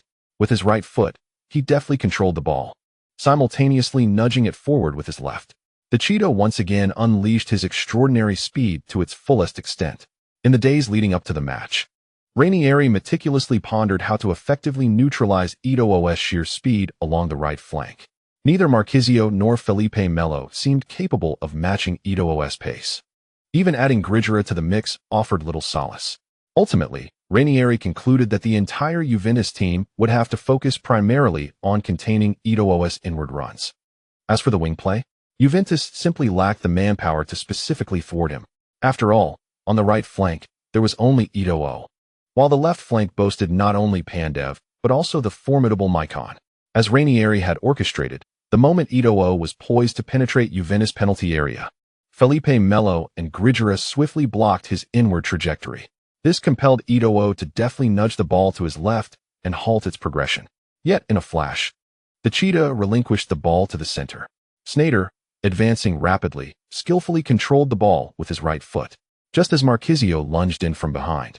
Sneijder executed a precise backheel pass toward the right flank. Pandev had already galloped into position. With a deft chest control, he did not wait for the ball to descend, but instead flicked it backward with his heel. The ball slipped through Grosso's legs, skimming along the grass as it veered toward the sideline. At that precise moment, the world's premier right back, Maicon, had already raised his right leg, ready to deliver an exquisite cross to the approaching ball. In an instant, the ball soared toward Juventus' penalty area with alarming speed. Within the confines of the box, Su-Chin had already leaped high, seizing the advantage over Chiellini and Loratelli. However, just as Maicon reveled in the thought of yet another assist, Su-Chin, who had successfully claimed his position in the air, was suddenly overpowered by Chiellini at the last moment. It was indeed a dramatic scene. The once invincible Su-Chin in the box had succumbed to Chiellini in what was supposed to be his domain of physical prowess. Not only did he lose the battle, but Su-Chin also tumbled to the ground. Meanwhile, Chiellini confidently cleared the ball away from the penalty area. Maicon stood frozen in disbelief. Sneijder was equally taken aback. However, Melito, standing not far from Su-Chin, raised his arms in protest toward the indifferent referee. From Melito's vantage point, he had clearly witnessed Loratelli, who had been positioned behind Su-Chin, embrace him with both arms, effectively throwing him to the ground. Unfortunately, at that moment, the referee's view was obstructed by Chiellini, resulting in no action taken. Instead, the referee gestured for the game to continue. A penalty. By all accounts, it was undeniably a clear penalty. Thus, Milito tirelessly pursued the referee, pressing his case. Yet, despite his fervent appeals, the referee remained unmoved, allowing the match to proceed. Chiellini's clearance was intercepted by the retreating Felipe Melo. After stopping the ball and noticing the referee had not blown the whistle, Melo confidently surged toward Inter's defensive half. At that moment, as Sneijder was about to react for a counterattack, Melo delivered a long pass to the unmarked Piero in the forward line. The Prince of Juventus was oblivious to the chaos unfolding in his own defense. With a graceful touch and a swift turn, Piero propelled the ball forward. Charging towards Inter's penalty area, Aquilani positioned himself at the forefront, closely followed by Camoranesi. Maicon on the right had yet to return. Just as Piero was about to penetrate the box, Lucio could no longer hesitate. Abandoning his marking of Aquilani, he rushed directly towards Piero. Faced with an aging prince, Lucio felt no pressure whatsoever. As he closed in on Piero, Lucio lowered his center of gravity, positioning himself to reclaim the ball. However, Piero had no intention of shooting as he entered the box. Instead, upon Lucio's proximity, he deftly pushed the ball to the right. This unexpected move caught Lucio off guard. By the time he attempted to pivot and pursue, Camoranesi, arriving from behind, surged past him and unleashed a powerful shot at the goal. Bang! With no obstructions in the way, Cesar in front of the net had no time to react. Thus, Juventus appeared to mimic Inter's script, equalizing the score through a counterattack. After scoring, Camoranesi exuberantly rushed to the corner area, celebrating wildly. Meanwhile, on the sidelines, there was someone even more fervent than Camoranesi. Yes, it was our old Mourinho. Witnessing the referee's blatant disregard for Suchin's foul and the subsequent goal conceded by Inter, Mourinho's temper flared predictably. Wasn't that a foul? Damn it. Such an action amounts to wrestling. My player is treated this way, and there's no foul? Does the referee have a problem with his eyesight? Or is it that someone doesn't want Inter to win this match? Mourinho stormed up to the fourth official, vociferously expressing his discontent. Not just Mourinho. Countless Inter fans in the stands echoed their outrage with thunderous boos directed at the referee's recent decision. However, this cacophony of disapproval did not sway the referee, who confirmed the goal was valid. In fact, upon hearing the fourth official's report through his earpiece, the referee approached Mourinho and brandished a glaring red card. Mourinho, knowing that his previous tirade directed at the fourth official would incur consequences, displayed no shock at the sight of the red card. Instead, a smirk of disdain crept across his face as he clapped, turning to ascend to the stands. Boo! You damned corrupt official. Old Mourinho has been sent to the stands. With over 80,000 Inter Milan fans present, what could their response possibly be? Suddenly, the entire scene seemed to descend into chaos. Yet, the officiating referee, devoid of any expression, continued to blow his whistle, urging the players from both teams to resume play swiftly. Thus, old Mourinho was escorted to the stands by the staff. Meanwhile, Suchin watched as Mourinho ascended to the stands before gradually making his way back to his half of the field. He had no intention of confronting La Rocca. In Suchin's view, the most fitting response to such minor provocations was to boldly score a goal over the opponent's heads. And so it was.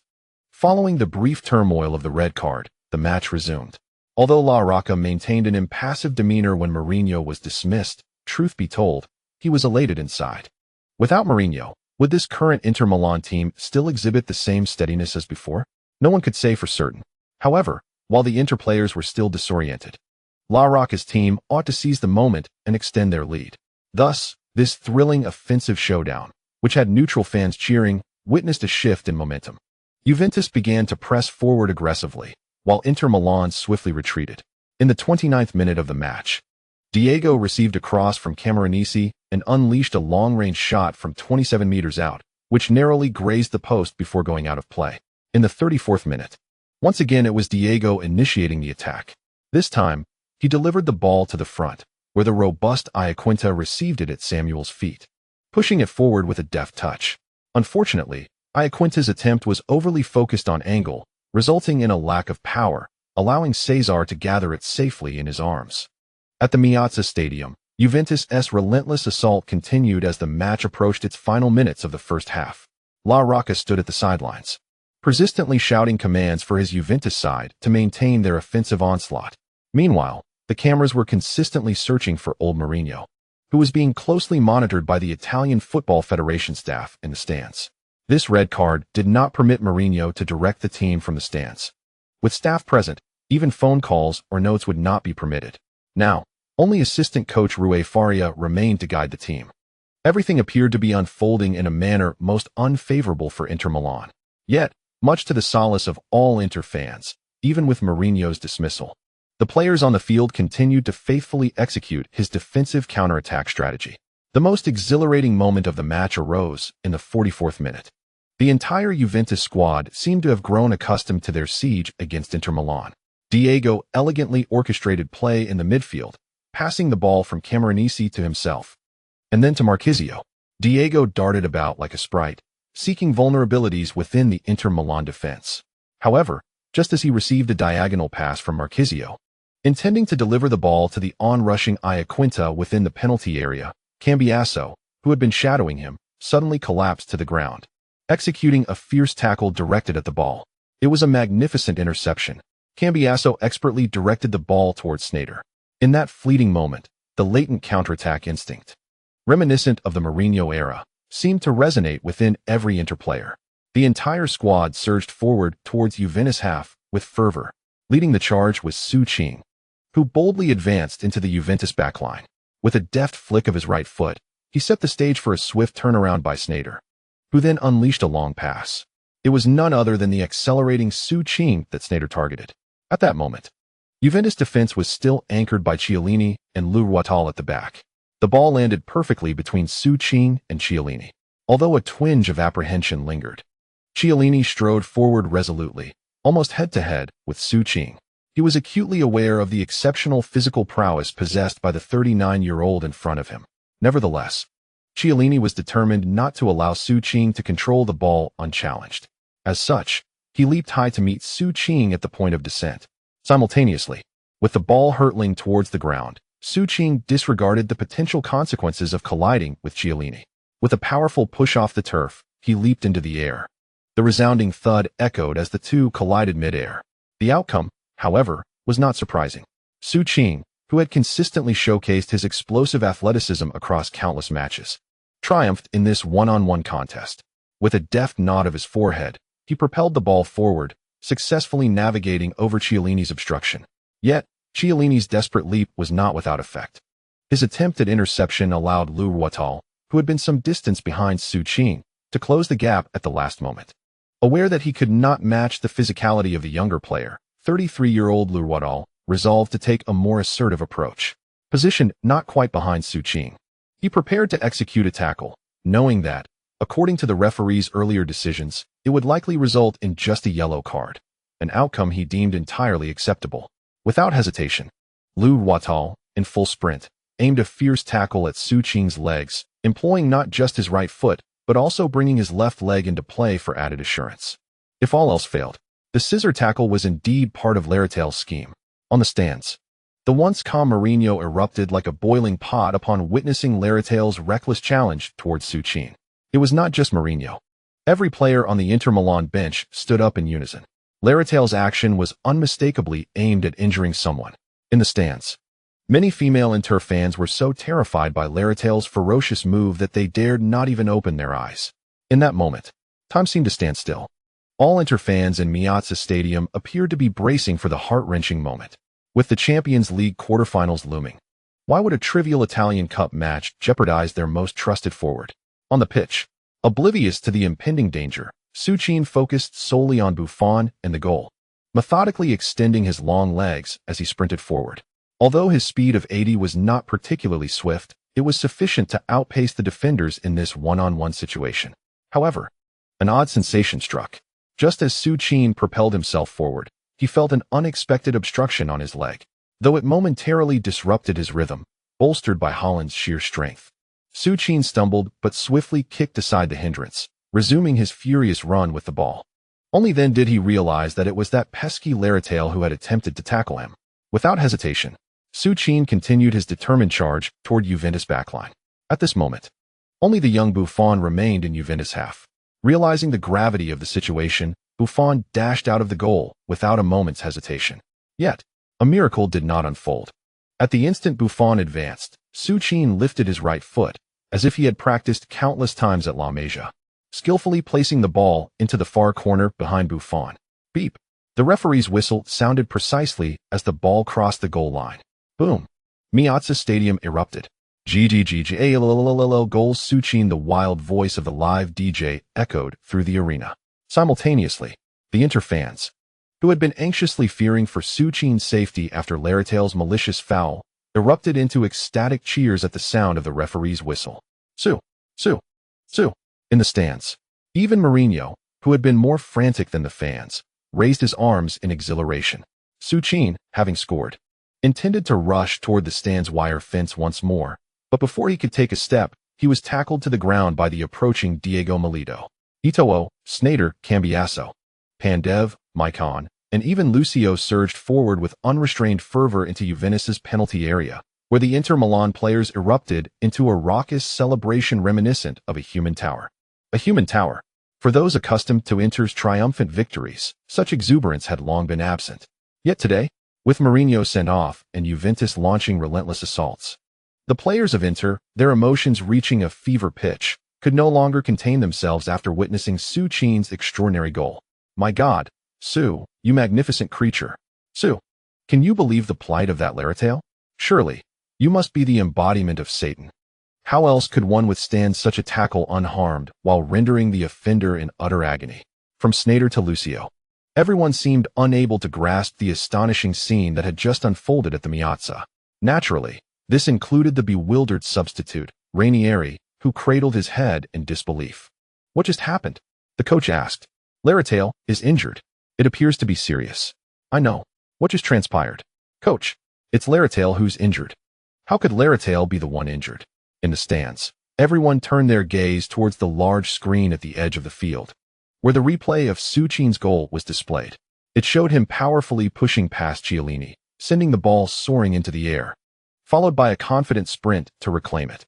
Then came Laratel's reckless challenge, which Suchin deftly sidestepped as he continued his advance, ultimately finishing with a precise shot into the far corner. Everything appeared utterly surreal. My God, who can possibly stop Su? Damn it, you made me worry for nothing. Well done, Su. That wretched Laratel deserved this fate. Did you see that? It looked as if Laratel was kicked aside by Su, as if he were merely a football. Just as Inter found themselves in a moment of despair, Suchin once again unleashed his uncontainable prowess, helping Inter reclaim the lead. This time, as Suchin stood up, adjusting his pants to watch the replay on the big screen, he realized the true application of his formidable skill. Not only was it the genuine application, but in that moment, Suchin suddenly recalled a young boy still playing in Stuttgart's U13 team. May it be that many years hence, when he faces a certain blonde-haired prodigy, he will remember this very scene. As illustrations will be meticulously reviewed by dedicated staff, they are expected to be released tomorrow morning. At that time, the esteemed individuals among us can simply refresh their screens. In the future, our book will include detailed illustrations for every memorable scene or significant moment deemed important by Pippi. If necessary, Pippi will even enlist someone to create these illustrations for us. In light of Pi's diligent efforts, I humbly beseech for your monthly votes. Furthermore, the narrative must not languish. It is on the brink of demise. This chapter concludes with an important announcement. This book has been granted the privilege of internal illustration testing, ensuring that every goal and significant moment will be accompanied by vivid illustrations within the text. The illustrated moment of Holland colliding with Kimmich has been refreshed. Those who have nurtured this book may now proceed to indulge it, as anxiety looms. Lastly, as the month draws to a close, I earnestly request a surge of monthly votes. Presently, the new book's monthly vote ranking stands at 15. With merely 500 votes, it could ascend into the top 8, which is pivotal for recommendations and rewards. Should the esteemed gentleman rally today, Pi shall take a leave to compose for an entire day, crafting at least 4 chapters for all of you. The book's most exhilarating climax, the return to Camp Nou, is imminent. Thus, I implore for your monthly votes as the month concludes, beseeching all esteemed gentlemen. Chapter 90. The sneaky Raiola, what weighty news awaits. High-definition illustrated version. The cheers at the Miazza Stadium continue unabated. However, the referee on the field has no time to attend to the fervent celebrations of the Inter players. Although it tugs at his heartstrings, the referee approaches Lyrotale and promptly produces a yellow card. Subsequently, he calls for the team doctor for Juventus. After a brief examination, Lyrotale is carried off the field on a stretcher. A tibia fracture. With this injury, he is likely out for the season. A dire situation, particularly for Juventus's own players. It is evident that Lyrotale was recklessly pursuing injury, yet he ends up in such a predicament. The teammates surrounding Lyrotale feel too ashamed to confront Suchin. Witnessing Lyrotale's plight, Ranieri can only send Cannavaro from the bench. Although Cannavaro is unlikely to contain Su, Ranieri has no other options at this point. Nonetheless, there is a glimmer of relief as the referee soon blows the whistle to signal the end of the first half. Haha, Su, you are quite the anomaly. Lyrotale has been whisked away by an ambulance. He truly has it coming. If that maneuver were directed at me, I would undoubtedly be out for the season as well. Indeed, you have no idea. I was so terrified watching Lyrotale charge in recklessly that I couldn't bear to look. Speaking of which, I am eagerly anticipating what the head coach will articulate in the post-match press conference. Haha, I firmly believe the head coach will not allow Lyrotale to escape unscathed. With a one-goal lead, and in the final moments, Suchin has delivered such a monumental goal. Most of Inter's teammates surround Suchin as he exits the field. Not only the players, but the Inter fans near the players' tunnel are frantically peering in, chanting Suchin's name with fervor. In the locker room, old Mourinho has yet to slip in. However, Rui Faria has been by Mourinho's side for over 8 years. At such moments, old Mourinho's adjustments are almost predictable to Rui Faria. And so it was. Following a 15-minute halftime, the second half commenced. Ranieri not only substituted the injured Llorente, but also withdrew Pirlo, who had provided an assist in the first half. Ranieri was acutely aware that, given Inter's cautious style of play, they would undoubtedly adopt a conservative defensive counterattack in the latter half. Against a formidable defense, the now aging Pirlo was not as impactful as Amori. Indeed, Ranieri had accurately anticipated Rui Faria's strategy. Yet, he still found himself unable to thwart Inter's relentless counterattacks. In the 53rd minute of the match, after Inter had resolutely withstood Juventus' onslaught for the first 8 minutes of the game, Eto'o unleashed his unparalleled speed, penetrating the depths of the penalty area as if he were a young girl in a Juventus jersey. Faced with the advancing Cannavaro, the cheetah merely executed a sudden acceleration and change of direction, effortlessly shaking off his opponent. At that moment, witnessing the cheetah leave him in the dust, this former World Footballer of the Year had already resolved to retire. Eto'o's assault continued, just as Chiellini released his mark to intercept. The cheetah fell to the ground and executed a sweeping pass to the unmarked Suchin. With the ball arriving at his feet, Suchin struck it without hesitation. However, at the very instant Suchin unleashed his shot, the young Buffon, having anticipated the direction of the strike, miraculously dove and parried the ball away with a single palm. Yet, even though Buffon had performed admirably, the following Milito offered him no chance to recover. With a deft flick of his toe, the ball surged toward the net once more. No miracle transpired. The referee's whistle confirmed the goal. Inter Milan's third strike had arrived, and the score was updated to 3-1. In the stands, old Mourinho, sandwiched between Italian Football Association staff, leaped to his feet, erupting into a fervent cheer like an impassioned fan. Not only did he roar, but he also turned to the supporters behind him, gesturing for them to amplify their cheers. The message was clear. He wanted the home fans to raise their voices even louder. With a 2-goal deficit, compounded by Inter's seemingly insurmountable counterattacks, Ranieri could only return to the bench with a resigned expression. He had played all his cards, yet it was futile.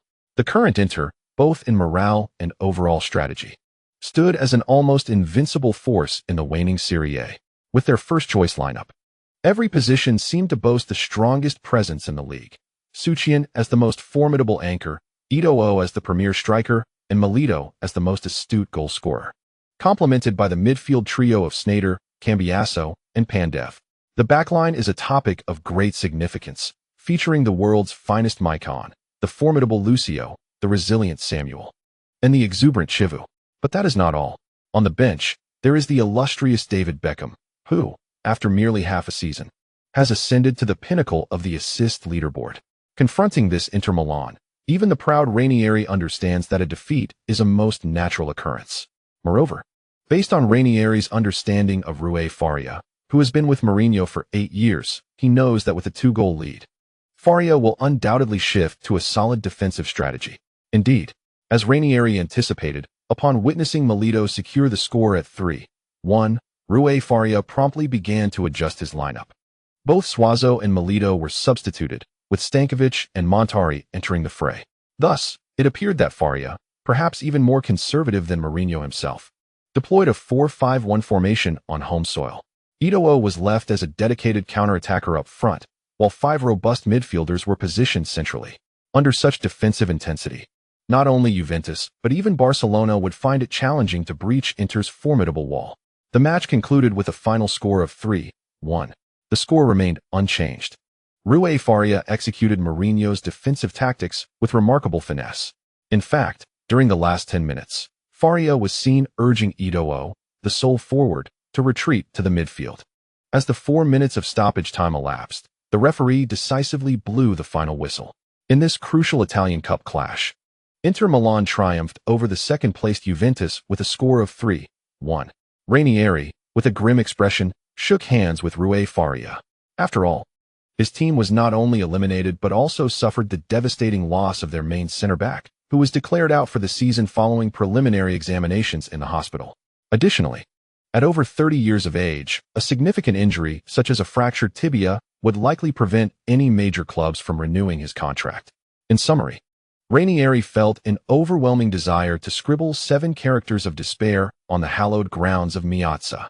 A wretched fool. Indeed, Leandro is the most despicable and farcical fool I have ever encountered. His defensive tactics within the penalty area, employing a bear hug, somehow escaped the referee's scrutiny. I have serious doubts, cough cough. Well, I do not wish to discuss the officiating of this match. I only know that in the end, the clownish Leandro was injured by his own foul. In the post-match press conference, Mourinho had initially intended to critique the referee's questionable eyesight. However, recalling Rui's counsel prior to the conference, he chose to restrain himself. After all, the league is at a critical juncture. If his words were to provoke the Italian Football Federation to impose further sanctions, it would be a foolish endeavor. The referee is beyond reproach. The notorious Leruodoli has finally made headlines. Thus, the injured Leruodoli, lying in a hospital bed awaiting surgery, bizarrely assumed the role of a clown, gracing the front pages of major football newspapers. It is quite unprecedented in the world of football for one to injure oneself through malicious fouling. Particularly, Leruodoli's foul directly impacted the victim, Suchin. Ultimately, Suchin staggered momentarily before dramatically sending Leruodoli's outstretched leg flying, along with its owner. The explosive footage of the incident quickly went viral throughout Italy after the match. In a country that reveres defense and confrontation, Suchin's raw, beastly force has garnered considerable admiration from fans, and this sensational incident only added to his appeal. Many Italian supporters began to advocate for Suchin to be awarded both the Serie A Golden Boot and MVP for the season, despite it being his debut in the league. Currently, Suchin boasts an impressive tally of 26 goals in 27 matches, 5 goals ahead of the second place, Eto'o. Traditionally, such a figure ensures the title of league's top scorer, not only in Serie A, but even in the Coppa Italia, where Suchin has played less than 2 matches. He has already scored 4 goals. With 2 matches remaining, the prospect of him claiming the Coppa Italia top scorer title seems plausible. As fans ponder this, they recalled the exceptional Inter Milan player, who is currently the top scorer in the Champions League. If Inter Milan were to triumph in securing a treble, could Suchin potentially be in contention for the Ballon d'Or? Such thoughts seem increasingly outrageous. However, these speculations hold little relevance for Suchin. After the match concluded, he simply drove away in his Volvo. Naturally, when Suchin appeared at the parking lot exit, eager reporters intercepted him, keen to ascertain his thoughts on Leruodoli's injury. In front of the cameras and microphones, Suchin graciously expressed his sympathy for Leruodoli, emphasizing that he did not intend to injure him. His focus was entirely ahead, unaware of Leruodoli's approach from the side. Under persistent questioning from the reporters, Suchin further extended his well wishes to Leruodoli, hoping for his swift recovery and expressing anticipation for their future encounters on the pitch. What a kind-hearted individual. That very evening, Suchin's sentiments were incorporated into the reporters' articles. The warning from the Inter Milan phenomenon, Mourinho's mockery. This was the headline featured prominently in the Turinese sports newspaper the following day, thoroughly detailing the clash between Suchin and Outrage. Although Suchin sincerely wished for Outrage to return to the team soon, it was evident that, given Outrage's contract had already expired, Juventus's management would hardly offer a lucrative renewal contract to a 33-year-old veteran with a broken leg. Suchin's desire to once again compete alongside Outrage seemed increasingly unattainable. Upon returning home, after a brief shower, Suchin retreated directly to his bedroom. With the goals scored in both the Champions League and the league, coupled with ample training time, he was finally able to advance to the second tier of his talent tree. Without hesitation, he solidified the enhancements at this level. Subsequently, he turned his attention to the skill module. Unfortunately, despite the passage of more than half a season, he had accumulated only 78 points, 42 points from 14 league matches, 20 points from 4 Champions League games, 10 points from 2 national team matches, and 6 points from 2 Italian Cup matches. He was still 22 points short of the 100-point minimum required for a skill lottery. Based on this calculation, the quarterfinals of the Champions League could yield an additional 10 points, along with the 6 remaining league matches and 1 Italian Cup match. If he maintained full attendance, he would likely gather enough points before facing Barcelona in the second round of the Champions League. Not too shabby. With a stroke of luck, perhaps he might even draw a powerful shot akin to Batistuta's upon returning to Camp Nou. Of course, this was merely Suchin's fanciful daydreaming. After finalizing his system tasks, Suchin went straight to bed. Currently, his days were consumed with training and matches, leaving him little time to respond to Miranda's messages. Although they had been candid with each other on 2 occasions, the notion of being in a romantic relationship was entirely absent. Moreover, Suchin understood that for Miranda, he was likely just a means to vent emotions amid the competition. No, how could he think such a thing? At 6 o'clock in the morning, Suchin rose punctually. After enjoying a nutritious breakfast prepared by Susan, he and Hart made their way to their training ground. The training for the Crescent Moonblade had concluded. Yet Suchin felt reluctant to expend the precious opportunity to experience this skill, which he had painstakingly acquired after 5,000 attempts.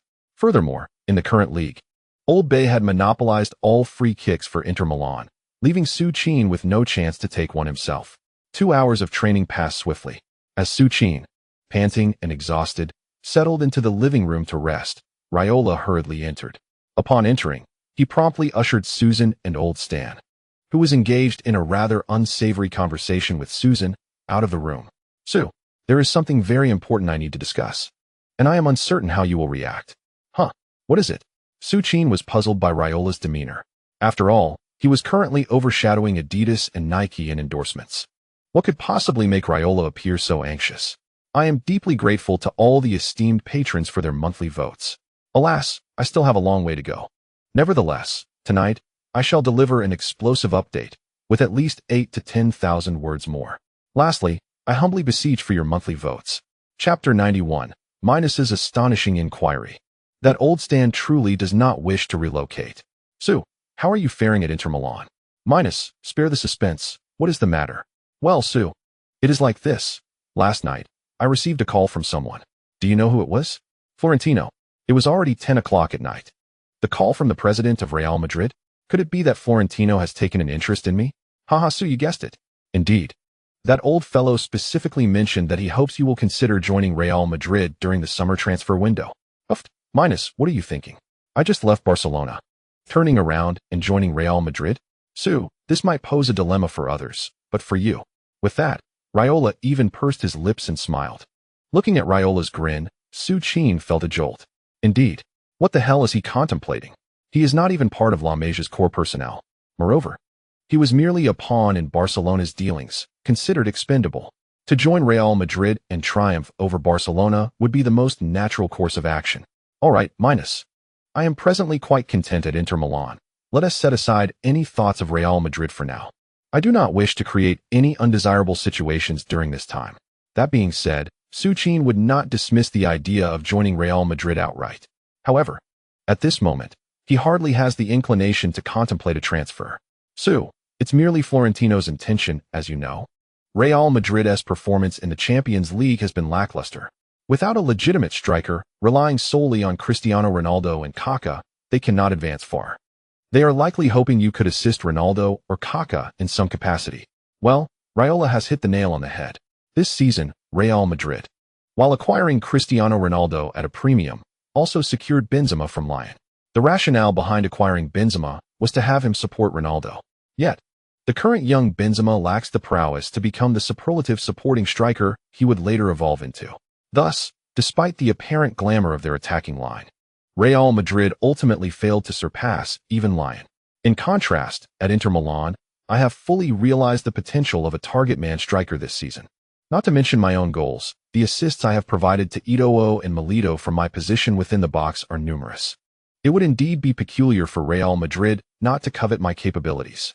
However, ever since Součin acquired the system's talent tree, his initial ambition of merely being a supporting striker for a prestigious club has transformed. The talent tree demands goals. Yes, goals. That is precisely what he needs most at this juncture. Should he join Real Madrid? One can only speculate whether Cristiano Ronaldo would be inclined to grant himself so many scoring opportunities. In truth, it is clear that he would never willingly do so. The challenge of coexisting with such a formidable figure as Ronaldo poses a significant dilemma. Thus, the notion of joining Real Madrid is far from Součin's thoughts. At least until the season concludes, he remains resolute in his focus. Once the season wraps up, he intends to consult with the venerable Mourinho to discern whether to remain at Inter Milan or perhaps explore opportunities in the Premier League for a smoother adaptation. Given Mourinho's profound understanding of his capabilities, he is certain to offer the most exquisite choice. With this resolve, Součin dismissed the previously eager Raiola. No sooner had Mino departed than the ever-scheming Stan slipped into the room. "Sue, what is the situation? Are we moving?" he inquired, before realizing, given your current status, moving might entail a swift relocation abroad. You've only been here a year, and Stan truly dreads your departure. By the way, Sue, don't let appearances fool you. Despite his scruffy demeanor, Stan is quite the linguist, proficient not only in English, but also possessing a smattering of Spanish and German. Moreover, he is well acquainted with the delightful locales across Europe, particularly in Spain. You have no idea. In his youth, he would ride around admiring the Spanish señoritas. Observing Stan's theatrical display of sorrow, Součin could not help but feel a mix of amusement and exasperation. This old fox is indeed quite astute. After being unceremoniously ushered out by Mino, he had already surmised the gist of their conversation. "What are you thinking? When did I ever mention moving? Stop your fanciful notions." "All right, Sue. After all, we haven't been here long. Staying for another year or two isn't out of the question." March swiftly passed. In the subsequent matches, Inter Milan continued their flawless streak. In the 28th round of the league, they faced Sampdoria, confronted with a team ranked 10th in the league. Mourinho spared no effort in deploying Inter's strongest lineup. Beckham replaced Pandev on the right flank. After 90 minutes of play, Beckham provided 2 assists to Součin, enhancing his assist statistics while securing a 2-0 victory against Sampdoria, who had adopted a defensive posture from the outset. Consequently, Součin also achieved a personal milestone, raising his goal tally to 28. In the 29th round, Inter journeyed to Bergamo, where they encountered Atalanta at the Azzurri d'Italia Stadium. Facing the relentless challenge posed by the most formidable team in Serie A, Antonio Conte, who had recently taken the helm at Atalanta, deployed a 5-4-1 defensive formation on home turf. Remarkably, the young Conte showcased the pinnacle of defensive strategy with a combination of zonal marking and relentless man-marking. Throughout the entire 90 minutes, Součin found himself thwarted, unable to secure a single goal. It is not that Součin lacks ability. Rather, it is that Conte opted for a 5-man defense, leaving Součin surrounded by a cadre of burly Atalanta players throughout the match. His aspirations for scoring were utterly thwarted. This predicament was not unique to Součin. Faced with a formidable wall of 11 Atalanta players resolutely stationed at their own goal, Inter Milan ultimately departed from Bergamo with a disheartening 0-0 draw. In the post-match press conference, the venerable Mourinho lavished high praise upon Atalanta's new head coach, the youthful Conte. Mourinho is indeed a perplexing figure for journalists. When his team triumphs, he often shuns their inquiries. Conversely, following a draw, an opportunity to vent his frustrations, he refrains from disparaging Atalanta's defensive tactics and instead extols Conte's strategic prowess. Atlanta's approach is unmistakably clear. They have emerged as the most robust defensive side in Italy this season, without a doubt. Conte cleverly employed zonal marking, effectively nullifying the connections among Inter's attacking players. Naturally, in light of Mourinho's commendations, the nascent Conte reciprocated with expressions of respect for both Inter and Mourinho. Mr. Mourinho is a truly remarkable coach, and this season Inter Milan stands as the mightiest team in Serie A. I have great faith in their prospects in the Champions League. Upon returning home, Suchin could hardly suppress his amusement as he read in the Italian newspapers about Conte's harmonious remarks regarding Mourinho, portrayed as a heartwarming anecdote. The absurdity of their relationship struck him. After all, 6 years hence, during Mourinho's inaugural season at Manchester United and Conte's tenure at Chelsea, tensions flared during the 4-0 match, nearly culminating in a physical confrontation. In the subsequent press conference, Conte openly labeled Mourinho a complete scoundrel, prompting a sharp rebuttal from Mourinho, who simply stated he wouldn't engage with someone he deemed a cheat. This remark ignited a fierce animosity in Conte, who thereafter became one of the staunchest adversaries of Mourinho in the Premier League. After all, one does not hit below the belt. Mourinho had deftly unearthed Conte's most embarrassing secrets. Reflecting on the forthcoming narratives and observing the photographs in the newspapers where the two appeared as if about to embrace, Suchin found it all too much to bear. A mere draw invigorated Juventus, who had been trailing Inter by 14 points. In the weekend match, Allegri seized the opportunity against the hapless Siena, delivering a decisive 5-0 victory. This impressive win allowed Allegri to claw back 2 points in the standings. Nevertheless, even with this modest recovery, Juventus remained a daunting 12 points adrift of Inter Milan. Moreover, in the 34th round of the league, Juventus must face Inter Milan at the Meazza Stadium in a decisive clash for the championship title.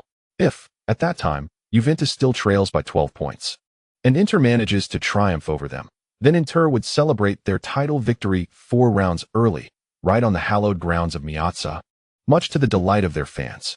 However, this is a scenario that Juventus coach, Allegri, would be loath to witness. Just 4 days after Inter's draw with Atlanta, the 30th round of Serie A commenced. This period marks the most congested phase of the league schedule, with 3 consecutive matches taking place within a mere week, from March 21st to March 28th. Frankly, for Mourinho, these 7 days are bound to be the most arduous. Following the conclusion of the 31st round, Inter is set to travel to Moscow for the first leg of the UEFA Champions League quarterfinals against CSKA Moscow. Given such a packed schedule, Mourinho is understandably anxious about the well-being of his cherished players. Consequently, he has prepared to implement extensive rotations starting from the 30th round. However, to his surprise, Suchin, despite having played several consecutive matches, stubbornly refuses to rest. Indeed, Suchin harbors aspirations of breaking the long-standing Serie A scoring record, untouched for 60 years. Nevertheless, such ambitions should not impede their Champions League pursuits. Regrettably, despite Mourinho's earnest entreaties and stern threats, Suchin remains resolute in his determination to participate in every match. Initially, Mourinho suspected that Suchin's vanity was at play. However, upon hearing Suchin proclaim that he is still young, possesses ample stamina, and wishes to provide Mourinho with more options to achieve his seasonal objectives, Mourinho's eyes brimmed with emotion. What a truly benevolent young man he is. Thus, in the subsequent 30th and 31st rounds of the league, Mourinho, while rotating most of his key players, positioned Suchin as the starting striker, recognizing him as the strongest forward in Serie A. Over these 2 rounds, Suchin, leveraging his extraordinary physique and heading prowess, led a squad of Inter reserves to victory against both Genoa and Chievo, not only securing wins, but also netting 3 goals across the 2 matches. Consequently, Suchin's tally in the Serie A has surpassed the 30-goal mark, reaching an impressive 31 goals. With less than 4 goals separating him from the ancient record that has remained unbroken for 60 years. The entire Italian media erupted in a frenzy following the conclusion of the 31st round. It is worth noting that this record was famously set by the former AC Milan Swedish striker, Gunnar Nordahl, during the 1949-50 season. During that season, Gennaro Gattuso performed as if he were endowed with supernatural abilities, scoring an astonishing 35 goals within a single season. This remarkable record stood unchallenged for a full 60 years. From 1949 until 2009, Throughout this extensive period, the closest anyone came to matching this feat was in 1958, when Inter Milan's forward, Angelino, netted 33 goals, merely 2 short of the record.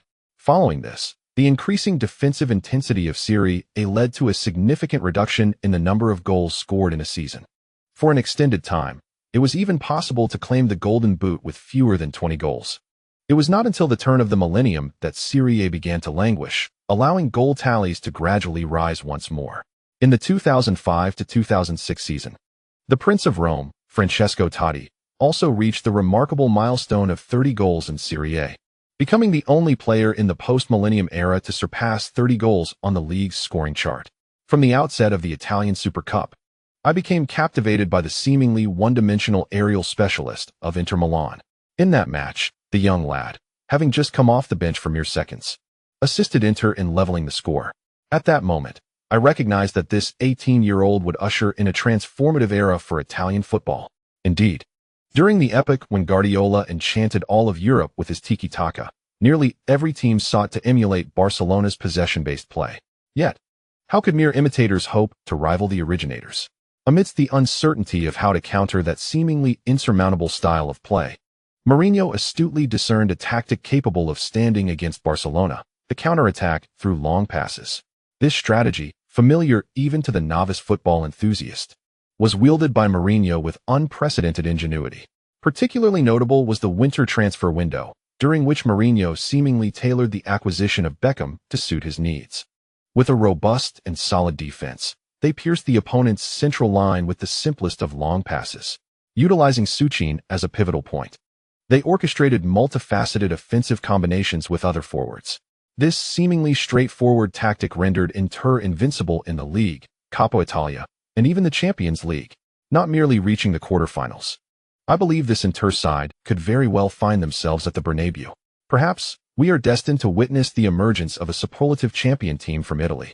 Unlike any seen before, this encapsulates the sentiments of Ambrosini, Italy's most renowned sports commentator, regarding the current Inter Milan. I humbly implore all esteemed readers for your monthly votes. The 22nd is approaching, and your support is crucial for Pippo. Chapter concluded. Chapter 92. The Sorrowful Day of the Bear, the Rewritten History of Beckham. On March 29, 2010. With less than 3 days remaining until the Champions League quarterfinals, Mourinho led all Inter players onto a flight to Moscow the morning after the conclusion of the 31st round of the league. The journey from Milan to Moscow takes approximately 5 hours. However, for the weary Inter Milan players, this duration serves as a welcome respite. From the moment they boarded the aircraft, very few, including Součin, had the energy for conversation. Once the plane ascended smoothly, the cabin was soon filled with the sound of soft snoring. Indeed, the Inter players were exhausted. Seated in the front row, Mourinho was equally fatigued. Yet he had no intention of closing his eyes. Engaged in conversation with Rui Faria, he was preoccupied with contemplating the starting lineup for the upcoming match against Moscow. Players like Součin, Milito, and Eto'o were not subjects of his deliberation. Instead, his primary concern was whether to start Beckham. Due to rotation, Beckham had already played in 2 consecutive matches. Although his physical condition seemed adequate, his age was a factor that could not be overlooked. However, Mourinho felt a twinge of uncertainty regarding Beckham's inclusion. After all, Moscow's remarkable run to the quarterfinals this season was largely attributed to the formidable defensive quartet of Shennikov, Ignashevich, and the Berezutsky brothers. To be precise, it would be more fitting to describe them as a bloody defense rather than a mere ironclad one. Since the commencement of the Champions League group stage, these 4 had amassed a staggering tally of 11 yellow cards and 3 red cards. Especially noteworthy were the Berezutsky brothers, who had played together since childhood, exhibiting an unparalleled level of synergy. Mourinho was not overly concerned about the outcome. He knew that his Inter side could secure a solid victory based on sheer talent. However, his greatest fear was that the Russian players might inflict injuries on his precious assets. Thus, he remained indecisive throughout the flight, failing to settle on a starting lineup until the plane touched down. After 5 hours of travel, at 1 o'clock in the afternoon, all Inter players arrived punctually at Moscow International Airport. However, they were perplexed by the sparse turnout of fans, with the airport bustling only with police officers. While Inter may not possess the fame of Real Madrid or Barcelona, this was the international metropolis of Moscow. where one would expect at least a handful of Serie A enthusiasts to greet them. It was not until they interacted with the Inter staff awaiting their arrival that they learned the reason for the airport's desolation. Just the previous night, a series of explosions had occurred at a nearby subway station. With the Champions League at a critical juncture, Moscow was understandably cautious, ensuring the safety of Inter's star players. Consequently, the journey from the airport to the hotel where the players would be staying was executed with utmost vigilance. Moscow has deployed over 300 police officers to ensure the security of the team, implementing a comprehensive lockdown of all routes. The term serial bombing immediately extinguished any hopes the Inter Milan players had of fully enjoying the allure of Russia. Even during the bus ride, both Suchin and Little Bay felt a palpable anxiety, fearing the possibility of a hidden timer lurking beneath their vehicle. However, such stringent security measures did have their advantages.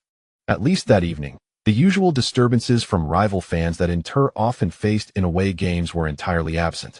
On April 1, 2010, coinciding with April Fool's Day, the Champions League quarter-final match between Inter Milan and CSKA Moscow officially commenced. At 7 p.m. local time, the bus carrying the Inter players arrived punctually at the underground parking lot of the CSKA Moscow stadium. As the bus came to a halt, the season manager, Mourinho, briskly made his way to the pre-match press conference.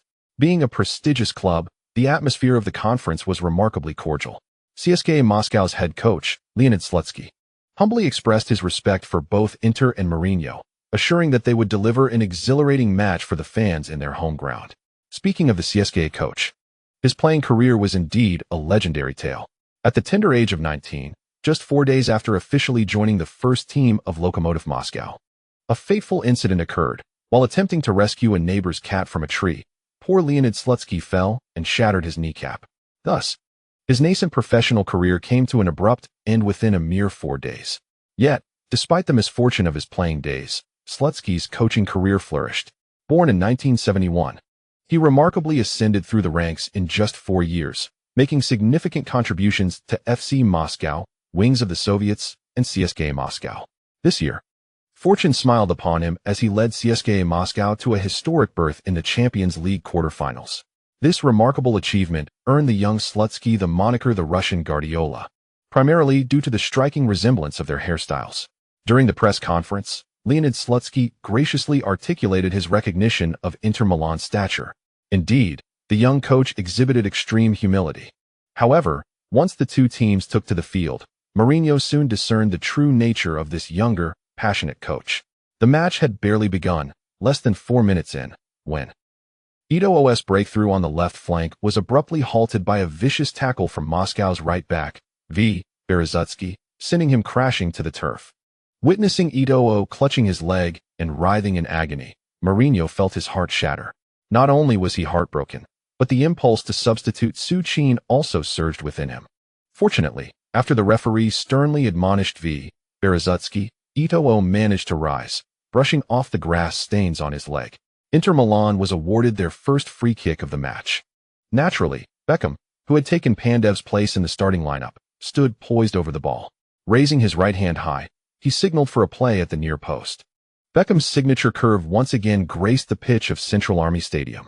Inside the penalty area, Suchin, utilizing a perfect reverse run to evade the pressing of Moscow's central defenders Berezutsky and Ignashevich, leaped high. With a beautifully executed backheader, he scored Inter's first goal of the match. In that moment, the Moscow fans, who had been chanting Yura Yura for their team, fell into silence. What a spectacle! What a beauty! The goal arrived in the 4th minute. The Subi connection illuminated the field once more. David Beckham's exquisite arc sailed over all the players of Moscow's Central Army, landing serenely on Suchin's head.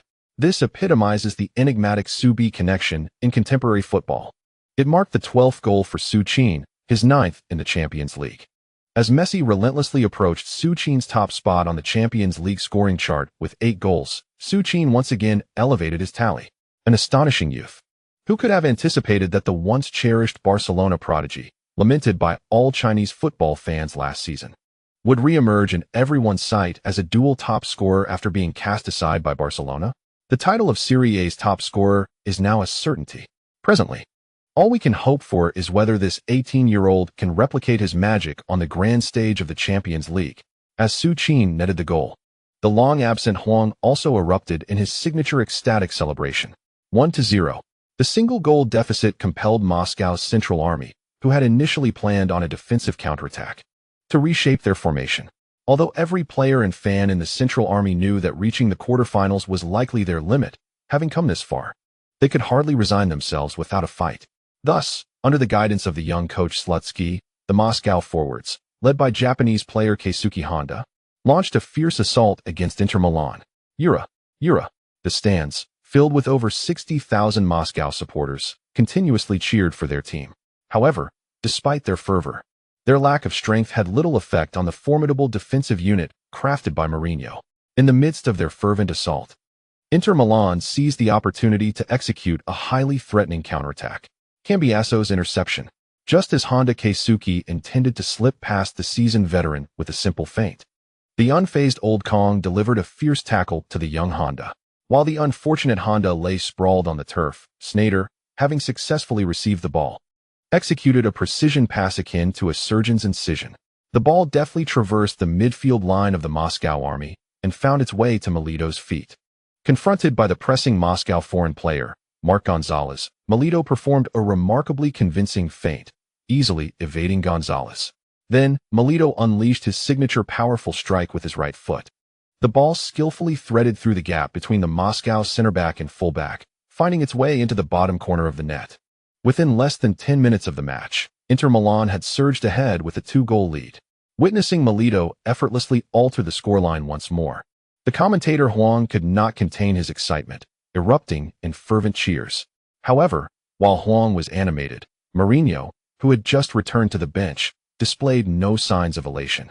In a mere span of 9 minutes, his team found themselves trailing by 2 goals. This indeed left the Moscow players in a state of agitation. Consequently, in the ensuing match, the actions of the Moscow players grew increasingly aggressive. In the 15th minute of the game, Sneijder, near the top of the Moscow penalty area, aimed to loft the ball to the advancing Melito in the center.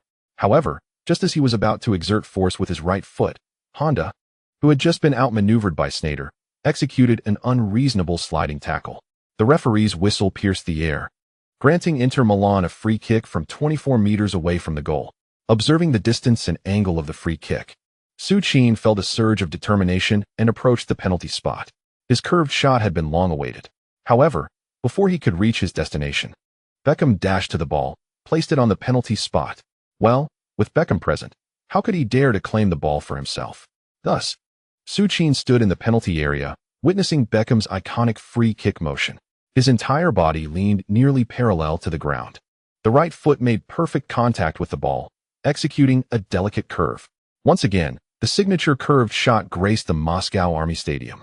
The Moscow goalkeeper, Akinfeev, stood in utter disbelief, failing to react as Beckham's arc sailed into the net behind him. The referee's whistle sounded. The dashing Beckham joyfully sprinted towards the north stand. Observing Beckham's enthusiasm, Součin hurried to follow suit. Yet, just as he began to move, he was suddenly struck by a grave realization. In his memory, it seems that Beckham suffered an Achilles tendon rupture around the end of March or the beginning of April, subsequently missing the last World Cup that he had hoped to participate in. Součin can still vividly recall the poignant moment when Beckham sat on the bench, tears streaming down his face. Not only Součin, but all the fans that day mourned Beckham's injury deeply. This thought sent a wave of anxiety through Součin. Over the past few months, the selfless friendship shown by Beckham, as he voluntarily came to his home to teach him free kicks, made Součin reluctant to let Beckham endure such an irreparable regret once more. However, in that moment, he felt helpless. It was hardly sensible to approach Beckham and suggest that he should withdraw from the game, knowing he was about to get injured. Thus, Součin resolved to score more goals, hoping that during the halftime break, Coach Mourinho would substitute Beckham. And so, the unforgettable first half of the match unfolded for the fans of CSKA Moscow. After Beckham netted the third goal, the once collaborative Inter Milan player suddenly transformed, fervently urging his teammates to deliver the ball to his head. In the 25th minute, with another long pass from Beckham on the right flank, Součin, having swapped positions to evade the defense, executed a powerful header, propelling Inter to their fourth goal. The players of CSKA Moscow were left in a state of bewilderment. From the group stage to the round of 16, aside from Manchester United, CSKA had not truly faced any elite teams, and now they were starkly aware of the chasm that separated them from the European football giants. The halftime score stood at 5-0, a complete rout for the Muscovites. Součin's hat-trick, akin to accumulating goals with ease, elevated his total Champions League tally to 11. Yet, this achievement did not come without cost.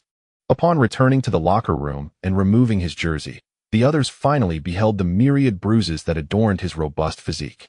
After all, the players in the penalty area were formidable opponents. To soar amidst such a human wall and emerge with only bruises, without fractures or breaks, was testament to Součin's resilience. Fortunately, when he saw Mourinho smiling as he replaced both himself and Beckham, Součin felt that all his bruises were worth it. Thus, the two peak representatives of Inter Milan's allure spent the second half seated on the bench, engaging in animated conversation under the gaze of countless cameras. You truly have no idea how difficult it is for me in the national team. Rooney is incapable of taking flight, and Defoe's height? And the most infuriating of all is Crouch. That guy is just tall. Beckham laughed. Don't even mention it, David. I too am searching for someone in Croatia who can deliver the ball right to my head like you do. That might be even harder to find. They both chuckled heartily. Oh, by the way, Sue, the match has concluded. Come join me for a gathering. A gathering? Indeed. I have a few friends here in Russia, but you mustn't mention it to Victoria. Hiss, Pi has but one request. All the monthly tickets from the fathers should be directed towards Pi. This chapter concludes here. An evening update is anticipated, as I am on duty tonight. My apologies to all the esteemed individuals. Chapter 93. Inter Milan is the champion. The moment of Součin's record-breaking. 61. Such is the denouement. An utterly predictable slaughter. From the onset of the group stage, aside from Manchester United, no other formidable team was encountered. The Moscow army was decisively overwhelmed by the robust Inter Milan on their home turf. At halftime, the amiable Mourinho substituted Součin and Beckham. Had it not been for the limitation of 3 substitutions in the Champions League, Mourinho would have likely replaced his entire cherished squad. However, the sole consolation for Mourinho was that, despite the numerous fouls, his players emerged unscathed. Post-match, Mourinho accompanied the best player of the game, Součin, to the press conference. Despite the exaggerated scoreline of the massacre, the attending journalists were hardly surprised. One team was the leader of Serie A, while the other was merely a fortunate underdog in the Russian Premier League. The disparity in strength was undeniably vast. While the score didn't pique the journalists' interest, their excitement was palpable upon witnessing Mourinho and Součin at the press conference. It is noteworthy that as Inter concluded their match, Wenger, leading Arsenal at the Emirates Stadium, miraculously drew against the formidable Barcelona, astonishing the pessimistic journalists and fans alike. Although Barcelona secured 2 away goals, Wenger became the first coach this season to engage in a tactical battle with Guardiola and emerge with a draw against Barcelona. Consequently, many began to fantasize whether Wenger could once again employ Arsenal's most ferocious offense to dethrone Guardiola at Camp Nou. Should that transpire, the much-anticipated Mourinho versus Guardiola clash would be rendered moot. Thus, when the press conference commenced, no inquiries were directed towards the Moscow army. Instead, the fortunate journalists seized the opportunity to focus entirely on Barcelona's match. Questions arose regarding Mourinho's perspective on Guardiola's unexpected draw at the Emirates, or how Mourinho predicted the trajectory of the upcoming match at Camp Nou. Throughout this, Součin, seated beside Mourinho, remained silent, aware that his boss was undoubtedly brewing something. Indeed, the journalists' antics not only failed to elicit the desired responses, but were met with Mourinho's characteristic sardonic wit. If you are so eager to inquire about this match, I suggest you promptly board a flight to London. You might just manage to interview Guardiola before he departs. Furthermore, if your admiration for Guardiola is genuine, then you ought not to travel all the way to Moscow to cover Inter Milan's game. Before posing your questions, it would be wise to reflect on whether they are indeed appropriate. After a round of complaints, Mourinho took Součin, who had yet to be interviewed, back to the locker room. Even on the way, Mourinho continued to mutter incessantly. To be candid, he truly detests these ubiquitous tabloid journalists. That evening, Mourinho graciously granted the entire Inter Milan squad a day off.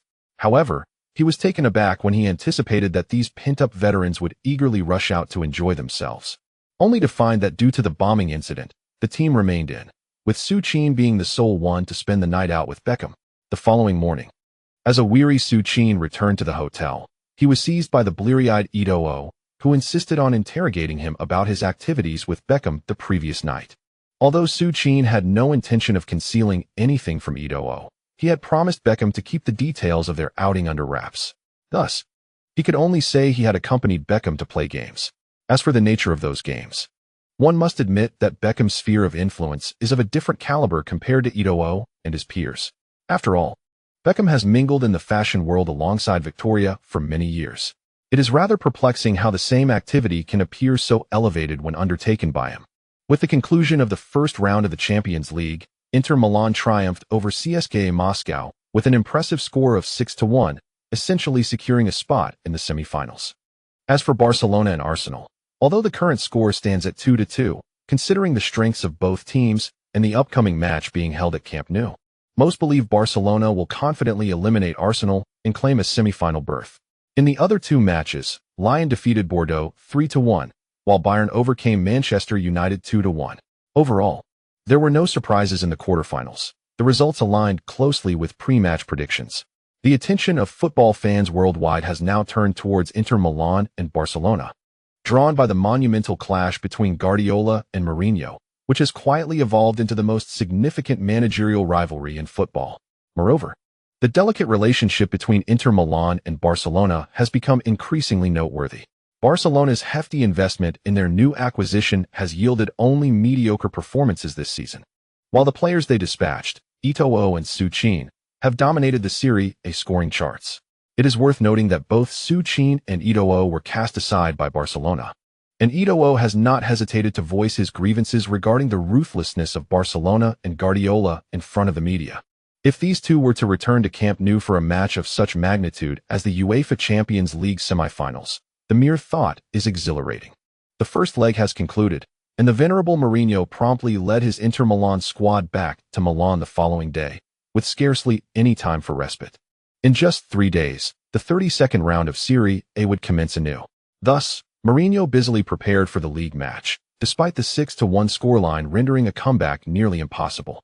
Nevertheless, to safeguard against any unforeseen circumstances, he deployed a predominantly substitute lineup for the weekend's fixture. Of course, Suchin, the principal striker who had enjoyed a halftime rest in the Champions League, found no reprieve. At the Meazza Stadium, Suchin, accompanied by the likes of Arnautovic and Quaresma, both of whom were pure substitutes, orchestrated a thrilling offensive battle that left Inter Milan supporters on edge. The defensive line, composed of seasoned veterans like Cordoba, Santon, and Materazzi, struggled to withstand the youthful vigor of Bologna's attack. Fortunately, while Inter's substitute ensemble could not resist Bologna's onslaught, Bologna's young squad was equally incapable of enduring the swift assaults on Suchin, who was receiving precise deliveries from Quaresma and Arnautovic within the penalty area. The match concluded with a score of 4-3, as Suchin netted 2 remarkably unchallenging headers and assisted another, enabling Inter to maintain a 12-point lead atop the standings. Following the league match, Mourinho burned the midnight oil in preparation for the midweek Champions League clash. However, it was apparent that his concerns were somewhat unwarranted. Just 3 days later, at their own Meazza Stadium, Inter Milan, propelled by Milito's brace, effortlessly triumphed 2-0 over the visiting CSKA Moscow. The previous round's humiliating defeat had thoroughly demoralized CSKA, leading them to abandon all hope. The morning after the match, the entire CSKA squad, showing no signs of sorrow over their elimination, even embarked on a group tour of the historically rich city of Milan. Inter advanced with ease. Meanwhile, at Camp Nou, one of the most exhilarating matches of the season unfolded. Following a 2-2 draw against Arsenal in the previous encounter, Guardiola adjusted Barcelona's starting lineup. Abidal replaced the beleaguered Maxwell, who had been thoroughly exposed by Arsenal. This strategic change rendered Walcott, who had thrived at home in the last match, ensnared in Abidal's defensive web. The young Tiger was effectively neutralized, and Arsenal's offense found itself at a complete standstill. With Arsenal's attack faltering, the formidable quartet of Xavi, Iniesta, Busquets, and Messi commenced their mesmerizing display at Camp Nou. In the 8th minute of the match, Messi received a diagonal pass from Xavi on the right flank and began to execute his enigmatic shoulder feint. Diaby, having lowered his center of gravity and intently focused on Messi's legs, found himself outmaneuvered in that fleeting moment, as Messi effortlessly slipped past him. After evading Diaby, Messi surged swiftly down the right flank. Just as Denilson approached to provide defensive support, Messi once again dropped his shoulder, deftly gliding past Denilson's right side. With a flick and a pull, Messi transitioned seamlessly from a straight run to a lateral one. Merely 6 meters later, seizing the moment, he unleashed a powerful shot with his left foot. The ball soared into the air, darting through the gap between Arsenal's defenders, and nestled into the bottom corner of the net. 1-0. Messi altered the aggregate score to 32. Camp Nou erupted in jubilation. A sea of 100,000 Barcelona fans fervently chanted Messi's name. And this was merely the inception of Messi's extraordinary performance. In the 31st minute, once again it was Messi. After a series of intricate passes with Xavi and Iniesta in the center, he suddenly made a forward run. Xavi's surgical through ball followed, landing perfectly at Messi's feet as he burst into the penalty area. Faced with the advancing Arsenal goalkeeper Almunia, Messi calmly executed a delicate chip. The ball sailed over Almunia's head and into the net. 2-0. Messi had scored his second. Throughout the entirety of Messi's scoring exploits, Ibrahimovic, who had been relegated to the bench, sat in stunned silence, observing this diminutive player he deemed inferior to himself. Indeed, due to significant ideological differences with Guardiola, he had been benched for quite some time. What pained Ibrahimovic most was witnessing that without him, Barcelona's attacking rhythm and match outcomes surpassed those during his tenure. In that moment, he even contemplated whether joining Barcelona had been a misstep. Had he remained at Inter under Mourinho, would he have performed far better than this mere appendage? The fierce offensive battle at Camp Nou concluded at 41 minutes. Messi achieved the remarkable feat of scoring 4 goals, in addition to one earlier at the Emirates Stadium. With a total of 5 goals in the Champions League quarterfinals, Messi amassed an impressive 13 goals, displacing Suarez at the pinnacle of the Champions League scoring chart. Messi was in a frenzy. In a post-match interview, Wenger candidly stated that his Arsenal did not lose to Barcelona, they simply lost to Messi. Guardiola, Messi's staunchest supporter, echoed in the post-match press conference his famous sentiment: Messi is the best player in the world, unequivocally. Whether in the past or the future, Messi remains the greatest. Of course, after Guardiola's declaration, a provocative journalist immediately brought up Cristiano Ronaldo. Upon hearing Ronaldo's name, Guardiola merely smiled faintly and remarked that he had not seen Ronaldo's presence in the quarterfinals. This statement incited fury among a group of Real Madrid fans. Not only the fans, but Ronaldo's sister also publicly criticized Guardiola's ignorance to the media. The day after the match, from Tuttosport to Marca, every sports newspaper across the globe showcased images of Messi celebrating with his iconic finger gesture on their front pages. The pinnacle of Barcelona, the pinnacle of Messi. A quadruple triumph at Camp Nou. Unstoppable Barcelona, the world's best Messi. Messi's quadruple. Wenger's dreams shattered again at Camp Nou. The praises for Barcelona and Messi flooded the world like a tidal wave. However, despite the cacophony outside, Mourinho and his Inter players remained steadfast in their training, undeterred by the surrounding noise. The weekend heralded the commencement of matchday 33 in Serie A. At Juventus' home ground, a heart-wrenching scene unfolded for their supporters. In a match against a Milan side equally devoid of goals, Juventus shockingly settled for a 0-0 draw on their own turf.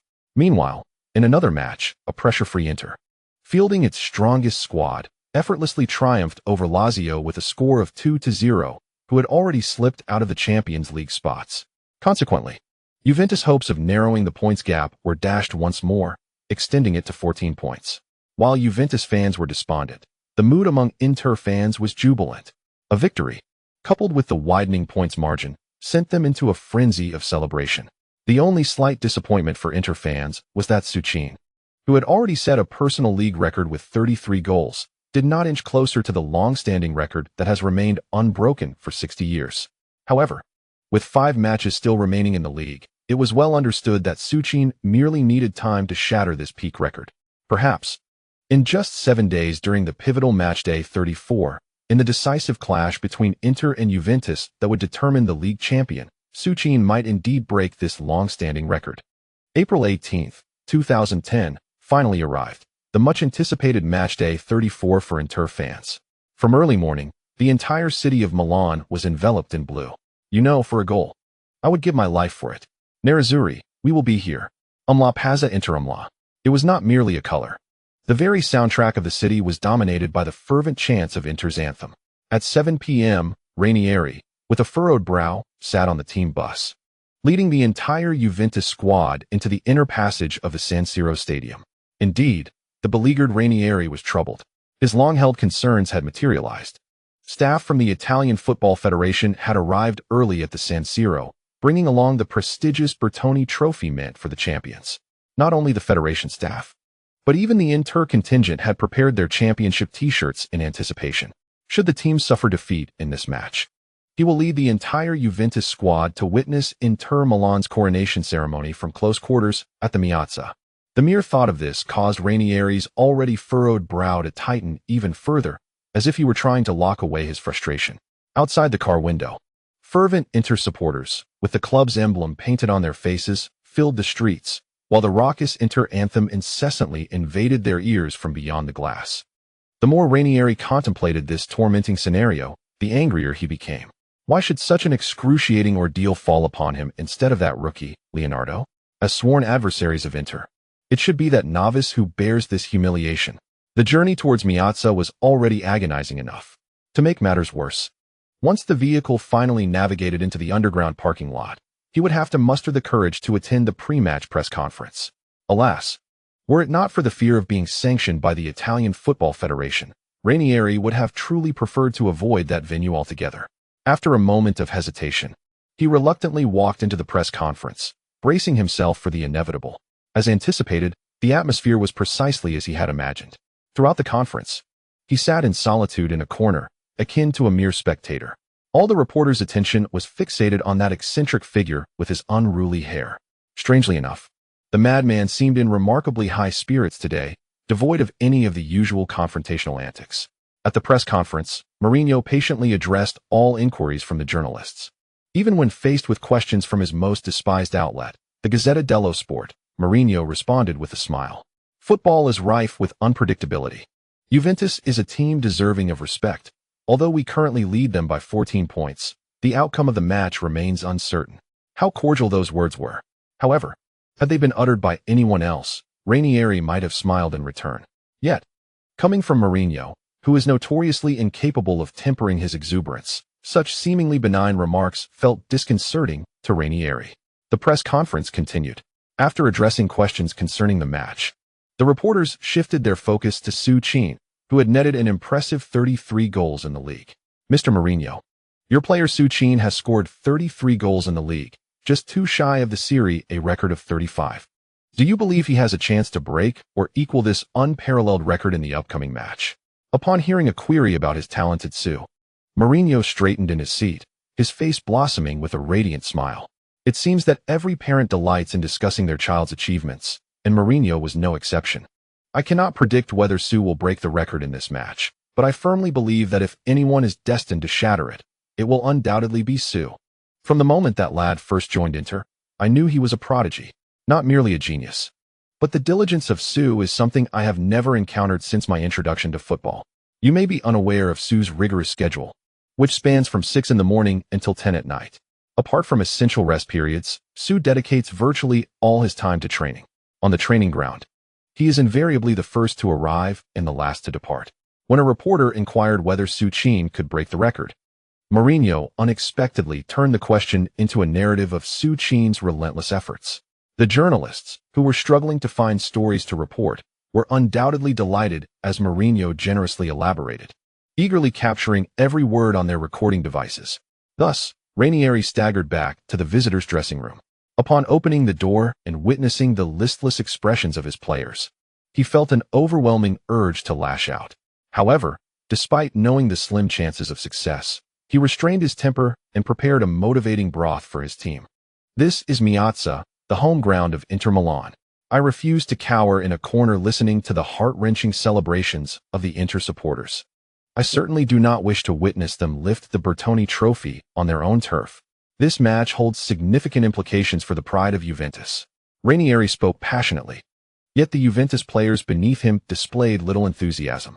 Indeed, with the season nearing its end and the prospect of not claiming any titles, their thoughts were more focused on ensuring they remained unscathed in the league to participate in the World Cup.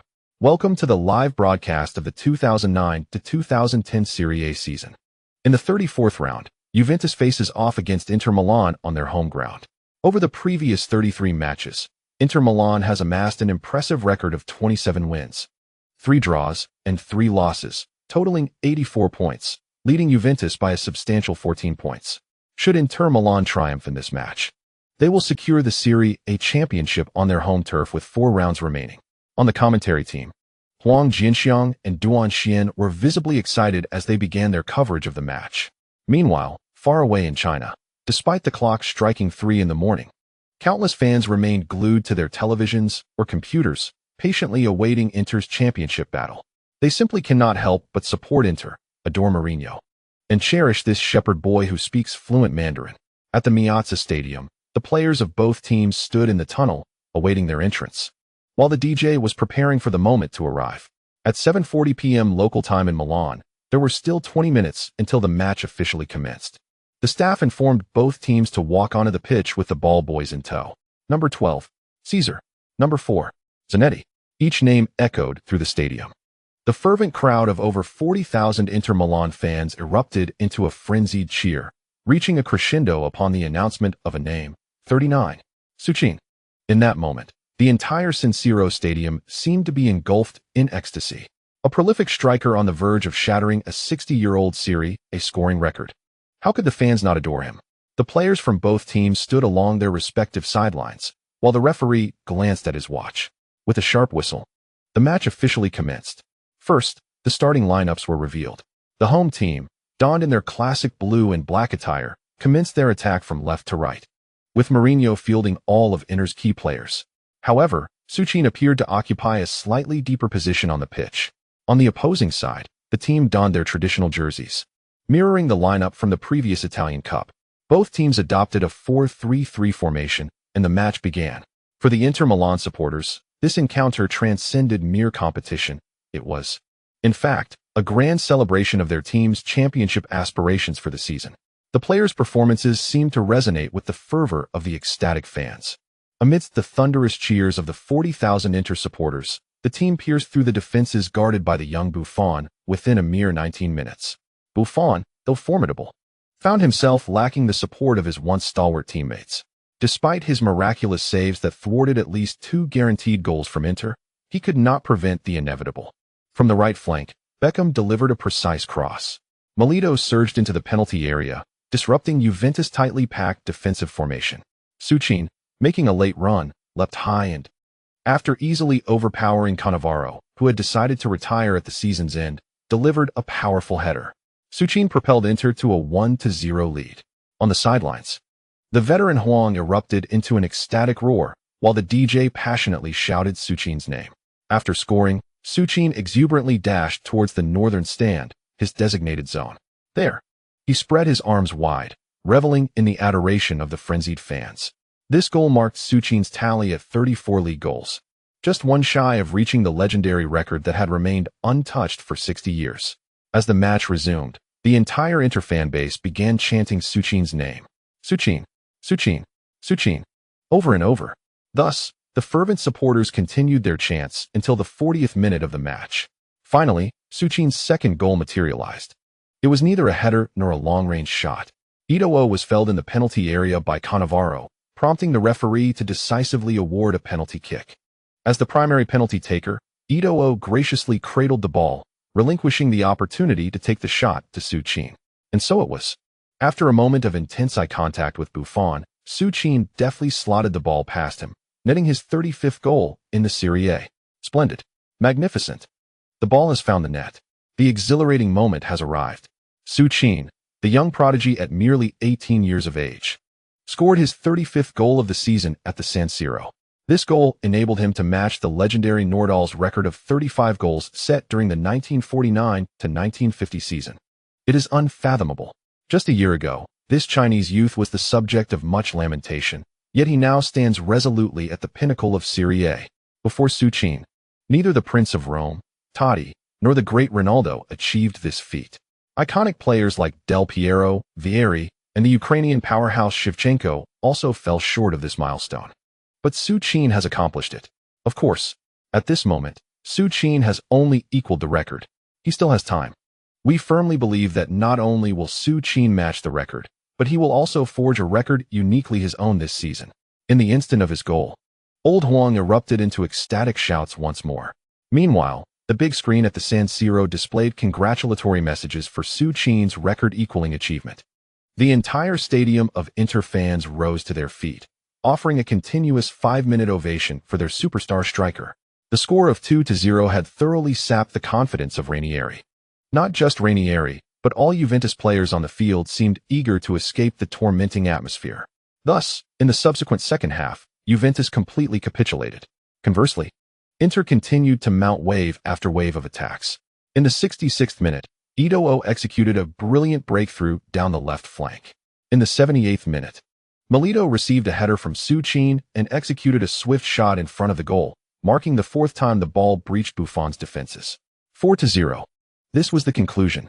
As the big screen on the sidelines counted down the final 3 minutes, the fervent Inter fans rose in unison. 10, 9, 8, 7. Over 40,000 supporters passionately chanted the countdown.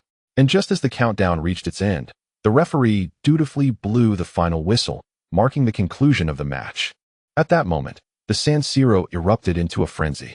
All the players on the Inter bench stormed onto the field, including Mourinho and Rui Faria. The entire Inter squad and coaching staff embraced in a jubilant celebration, caught up in the euphoria. Amidst the embrace, it was unclear who initiated the revelry. Old Mu was unexpectedly brought down and repeatedly tossed into the air. The entire Inter Milan squad celebrated with fervor. Poor Ranieri, naturally, left the pitch without looking back after the final whistle. It was not just Ranieri. Buffon, Chiellini, and Del Piero, along with all the Juventus players, followed in Ranieri's footsteps, exiting the field. From that moment on, the entire stadium unequivocally belonged to Inter Milan. Upon returning from duty, it was already past 9 o'clock. After hastily consuming some leftovers, Pippi began to write. Embarrassingly, he managed only 8,000 words. With a holiday the following day, Pippi promised to write more. Here, he humbly beseeches all the esteemed readers for continued support in the form of monthly votes.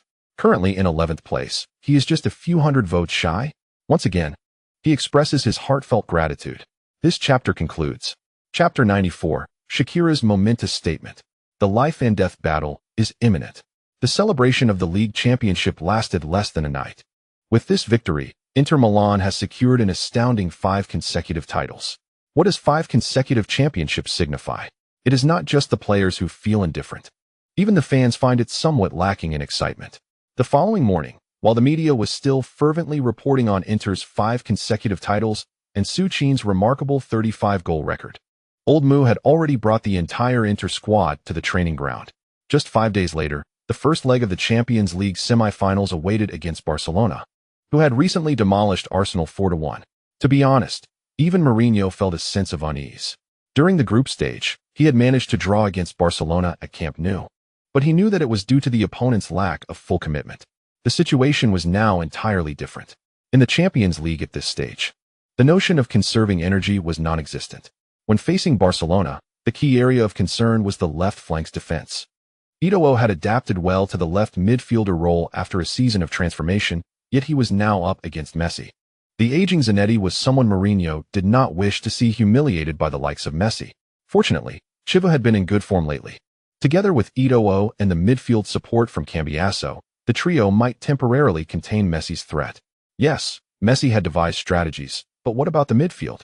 Xavi, Iniesta, and Busquets?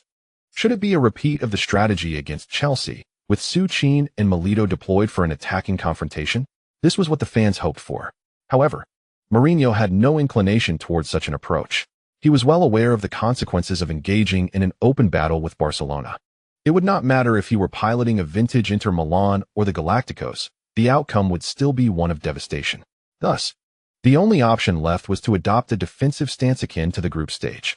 Nevertheless, the one aspect that brought Mourinho some solace was that he now had numerous options for counterattacks. He could utilize Suchin as a focal point in the attack, bypassing the midfield transition, or he could employ Milito to surge towards Barcelona's goal.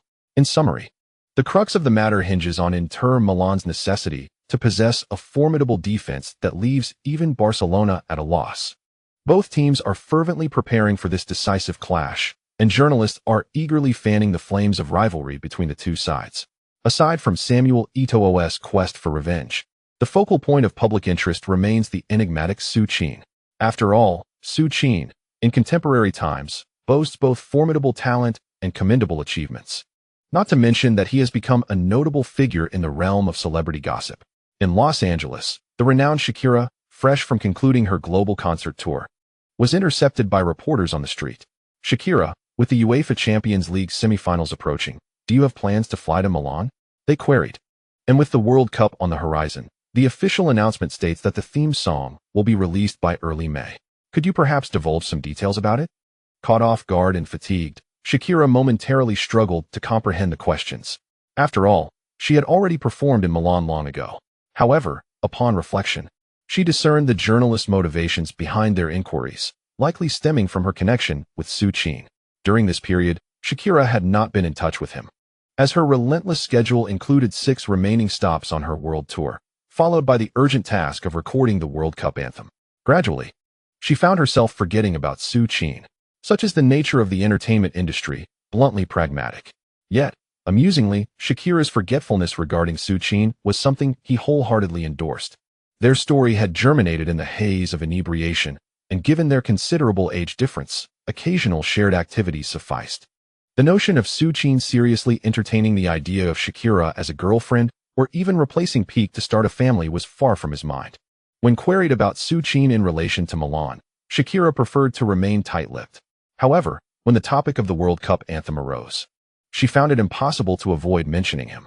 Last year, during their time together in Barcelona, a drunken Su Qin had unexpectedly mumbled something about Waka Waka while embracing her. Initially, Shakira thought he was merely keeping time. Yet, as she listened further, she realized something was amiss. The style, rhythm, and melody were undeniably of world-class caliber. In an instant, she sat up and inquired about the origins of this song. Taken aback by her question, Su Qin, in his inebriated state, was momentarily stunned. It dawned on him that this was in fact 2009, and the World Cup was still some time away. Shakira had likely not yet penned this song. Inevitably, Su Qin could only speak in vague terms, claiming that during his time herding sheep, he witnessed a sheep step on a landmine, resulting in an explosive demise. With a sudden boom, one of the sheep was obliterated, and thus the tune emerged from his lips. Although it was evident that Su Qin was merely fabricating a story, Shakira promptly sat up, rummaging through her makeup bag to retrieve a lipstick, diligently noting down both the melody and the lyrics he hummed. Thus, the origin of the World Cup theme song was born. Indeed, at that time, Su Qin suggested that Shakira should declare it as her own creation. However, with her strong sense of copyright, Shakira would never commit such a novice blunder. Faced with a throng of eager reporters, Shakira turned with a smile, declaring, "The World Cup theme song is a collaboration between Su and me. Although Su prefers to remain unnamed, I would never steal another's song. If you seek further details about the theme, I suggest you seek Su in Milan." With that, Shakira pressed the accelerator, leaving the bewildered reporters in her wake. What an astonishing turn of events. The World Cup theme song was co-created by Shakira and Su Qin, a football player composing songs. Thus, Su Qin's involvement in the song's creation immediately sparked headlines across major media outlets. The topic was irresistibly intriguing. With the World Cup approaching, Su Qin had already aided Croatia in reaching the finals, and based on their performance in the qualifiers, he was undoubtedly a stalwart of the team. The excitement surrounding the World Cup, coupled with the impending Champions League semifinals, further intensified the atmosphere. Moreover, there was the unfortunate Gerard Piqué, who, upon arriving in Milan with Guardiola's team, had made bold declarations about achieving a resounding victory at San Siro. All these elements caused reporters to swarm around Su Qin, who was driving his Volvo. "Su, Shakira mentioned in an interview that the World Cup theme song was a co-creation of yours." Su. Piqué made strong statements after disembarking yesterday. Do you have a response to his remarks? As for the incident involving Shakira and the blunder, Su Qin was disinclined to comment. However, he could not ignore Piqué's audacity, which irked him. Despite his usual reticence with the media, Old Mu was a master of public relations. And although he had yet to make a move, Su Qin knew he was biding his time for the right moment. "I merely wish to inquire, Mr. Piqué. Have you settled the medical expenses from your last hospital visit?" Just that one query was enough to satisfy the reporters. The footage of Součin's collision with Pique, leading to the latter's hospitalization, had become an indispensable part of numerous football highlight reels online. Now, with Pique arriving in Milan, Součin chose to bring this matter before the media, intending to unsettle Pique's mindset. After all, the two were indeed direct rivals. And mental fortitude is crucial in competition. As anticipated, that very afternoon. Recently, news has emerged from Inter Milan's training ground. The club's star striker, Součin, engaged in a serious altercation with Milito, fueled by his dissatisfaction with Mourinho's decision to place him on the bench. While this may sound far-fetched, journalists eagerly disseminated this gossip in their publications, driven by the allure of sensationalism. The truth or falsehood of the matter mattered little, as long as it captivated the fans. The story would find its way into the headlines. Indeed, following the media's revelation, Inter Milan supporters in the city erupted with excitement. Their beloved team had surged into the Champions League semi-finals, tantalizingly close to reclaiming the title they had not held for over 40 years.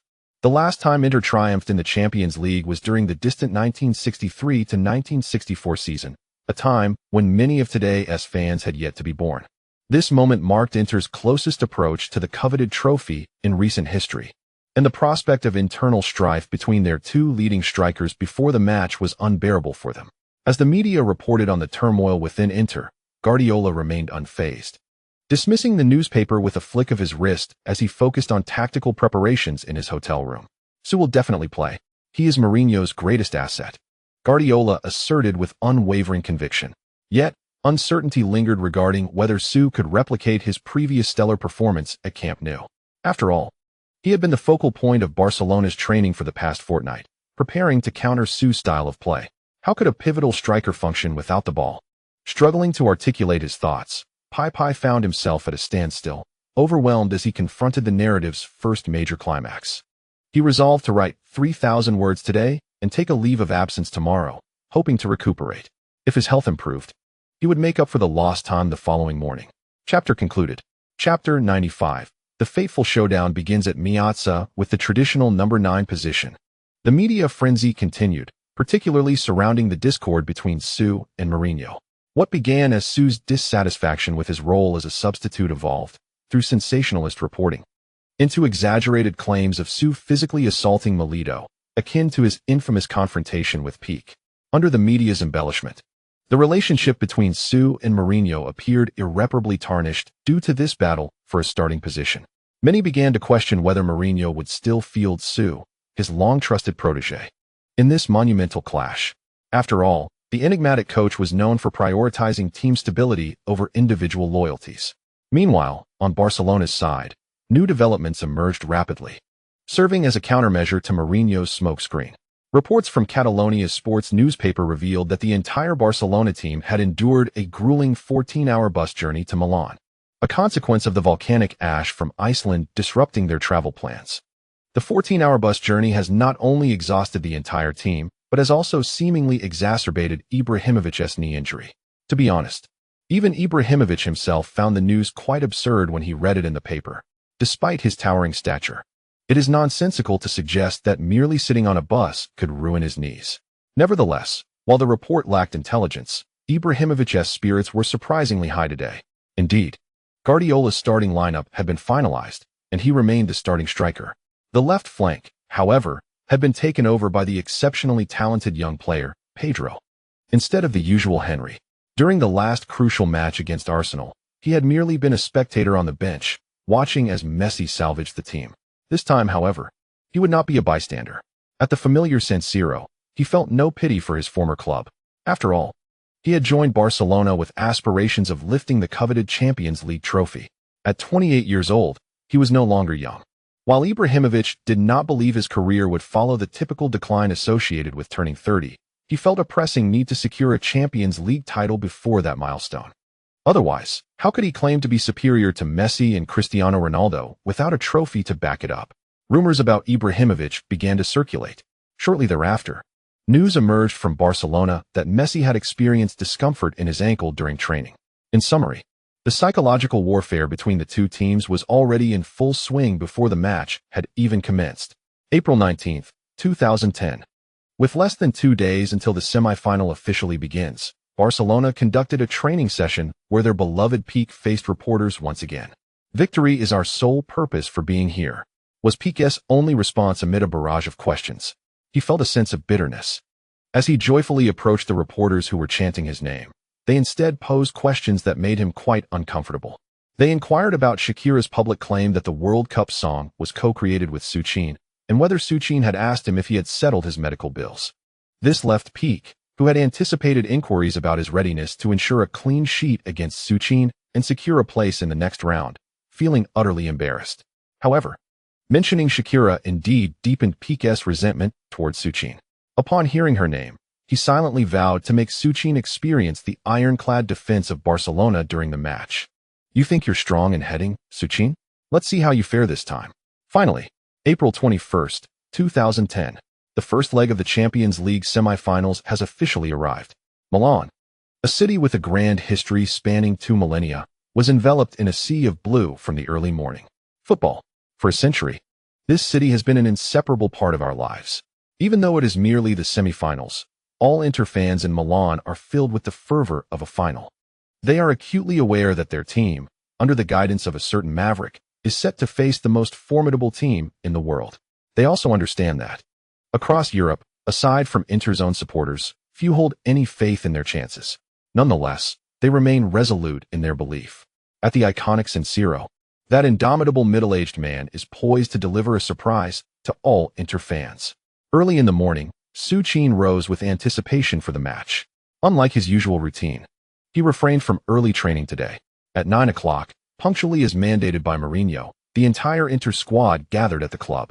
As is customary on match days, the players' meals were arranged collectively by the club. The starting lineup was announced during the final tactical discussion yesterday. As Součin had anticipated, after much deliberation, Mourinho decided to position Zanetti at left back. Despite knowing that facing Messi might be a daunting task for Zanetti, Mourinho could not bear the thought of his team's spiritual leader watching the match from the bench. Furthermore, the presence of a captain on the pitch often provides more than just tactical guidance. "Go for it, Sue." "All right, captain." On the training ground, Zanetti was rallying each player, adhering to the tradition of welcoming new teammates.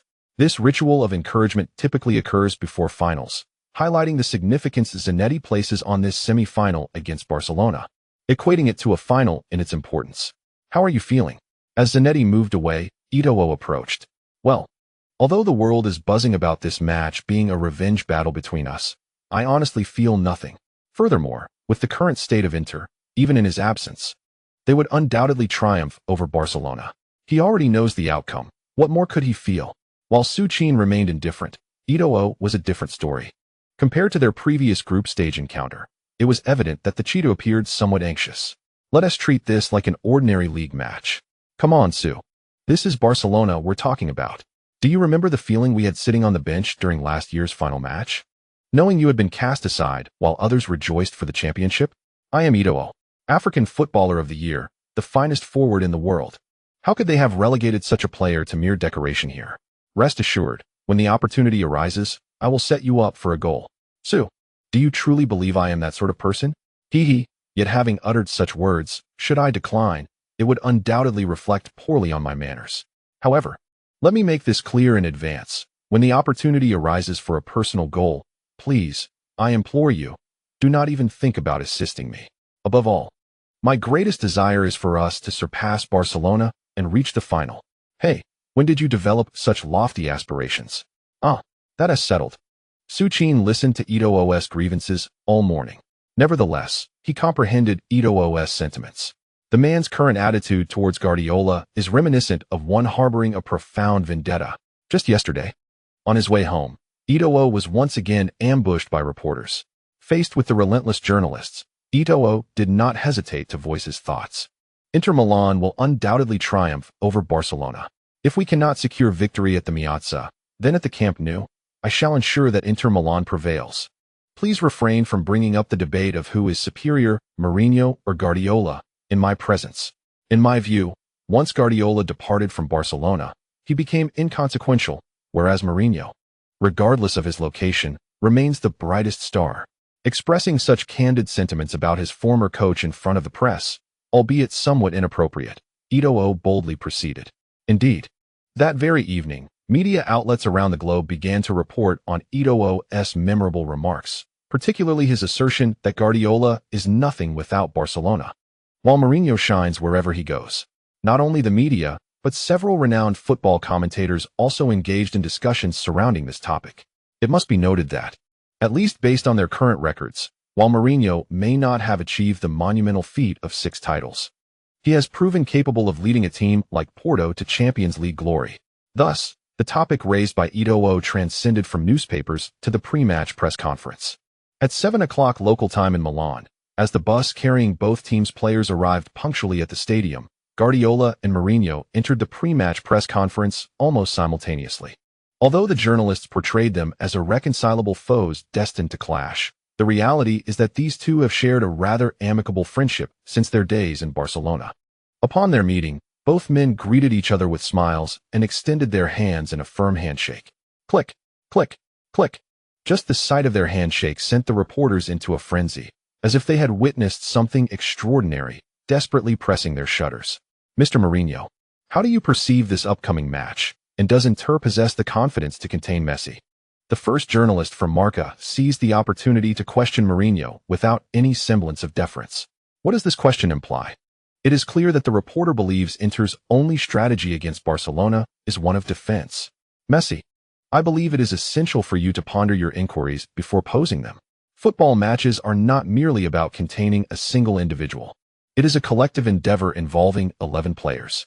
Although Mourinho's response remained as incisive as ever, it seemed to afford a measure of respect to Guardiola, who sat beside him. At least in the eyes of the journalists. The reporter from Marca, taken aback by Mourinho's retort, could only awkwardly take a seat. With Mourinho's line of questioning concluded, the Gazzetta dello Sport swiftly redirected its focus towards Guardiola. Indeed, typically, the Gazzetta does not harbor fondness for Inter Milan, but today is different.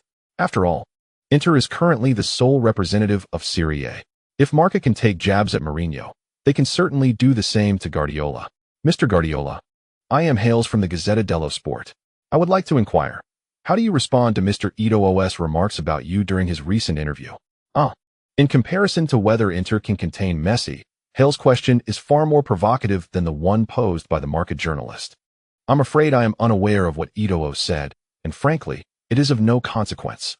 Hales initially believed his question would put Guardiola in a precarious position, only to find that the latter was utterly disinterested in Eto'o's comments. Indeed, a proud individual like Guardiola would hardly concern himself with the words of a player he had dismissed from his squad. The press conference concluded without the anticipated tension. Guardiola and Mourinho exchanged courteous remarks about one another, much to the disappointment of journalists hoping for sensational revelations. However, what the reporters did not realize was that the calm demeanor Mourinho exhibited during the press conference had completely evaporated upon his return to the locker room. There remained just 20 minutes. Yes, merely 20 minutes before facing what the world has dubbed the cosmic team, Barcelona. They boast Messi, your former formidable teammate Ibrahimovic, and the king of Arsenal. Not only in the forward line, but even in midfield, they possess the world's finest in Xavi, Iniesta, and Busquets. Every member of their squad is heralded as among the strongest in contemporary football.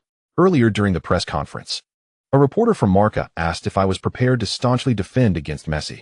Indeed, even those journalists believe that our only option against this Barcelona is to play defensively. I did not respond directly. I know that any words spoken before the match hold no significance. However, now, I wish to convey this to you. From the moment you step onto the pitch, grit your teeth and concentrate all your focus on the game. There is no need to engage in an offensive battle with those Barcelona players. Defend. With unwavering defense, give it your all. Seize every opportunity, every possession. I demand it. Then, await the moment. The moment to strike with lethal precision. This is the Miazza. You have already claimed a league title, but it is not enough. What we seek is the Champions League. Mourinho's words resonated with an almost magical intensity, causing the seasoned players present to breathe more rapidly. Ordinarily, the special one refrains from such motivational speeches. He understands that his team is mature and does not require such encouragement. However, today, he recognizes that against Barcelona, he must instill a sense of fervor in his squad, a ferocity akin to ravenous wolves, ready to tear into their opponents. While Mourinho invigorated his players, In the visiting team's dressing room, Guardiola was meticulously finalizing his tactical summary. Possession. The last time at Camp Nou, we were held to a draw by Inter because we became too focused on attacking, neglecting our greatest strength, control. Possession is not merely our method of attack. It is also our foremost defensive strategy. Do not rush to shoot. Instead, use possession to wear them down. Mourinho will undoubtedly utilize that striker to disrupt their offense. He lacks technical finesse, but is quick to turn and accelerate. Sergio, you must assist in defense. Under such circumstances, that player poses minimal threat. Of course, this is contingent upon the wings and midfield being vigilant in monitoring Inter's support points. Leo, play your game.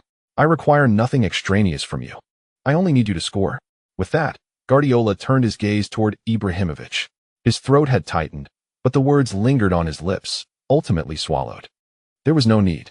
After all, at the Piazza Stadium, at 8 o'clock local time in Milan, amidst the fervent cheers of over 40,000 Inter supporters, the match was finally set to commence. Welcome to the live broadcast of the 2009 to 2010 UEFA Champions League semifinals. Inter Milan hosts Barcelona. The players have taken their positions on the pitch. The referee is checking the time. Beep. Accompanied by the referee's whistle, the match has begun. First, the starting lineups. The home team, clad in their traditional blue and black kit, attacking from left to right. Goalkeeper Caesar. Left back Zanetti. Center backs Lucio and Samuel. Right back Maicon.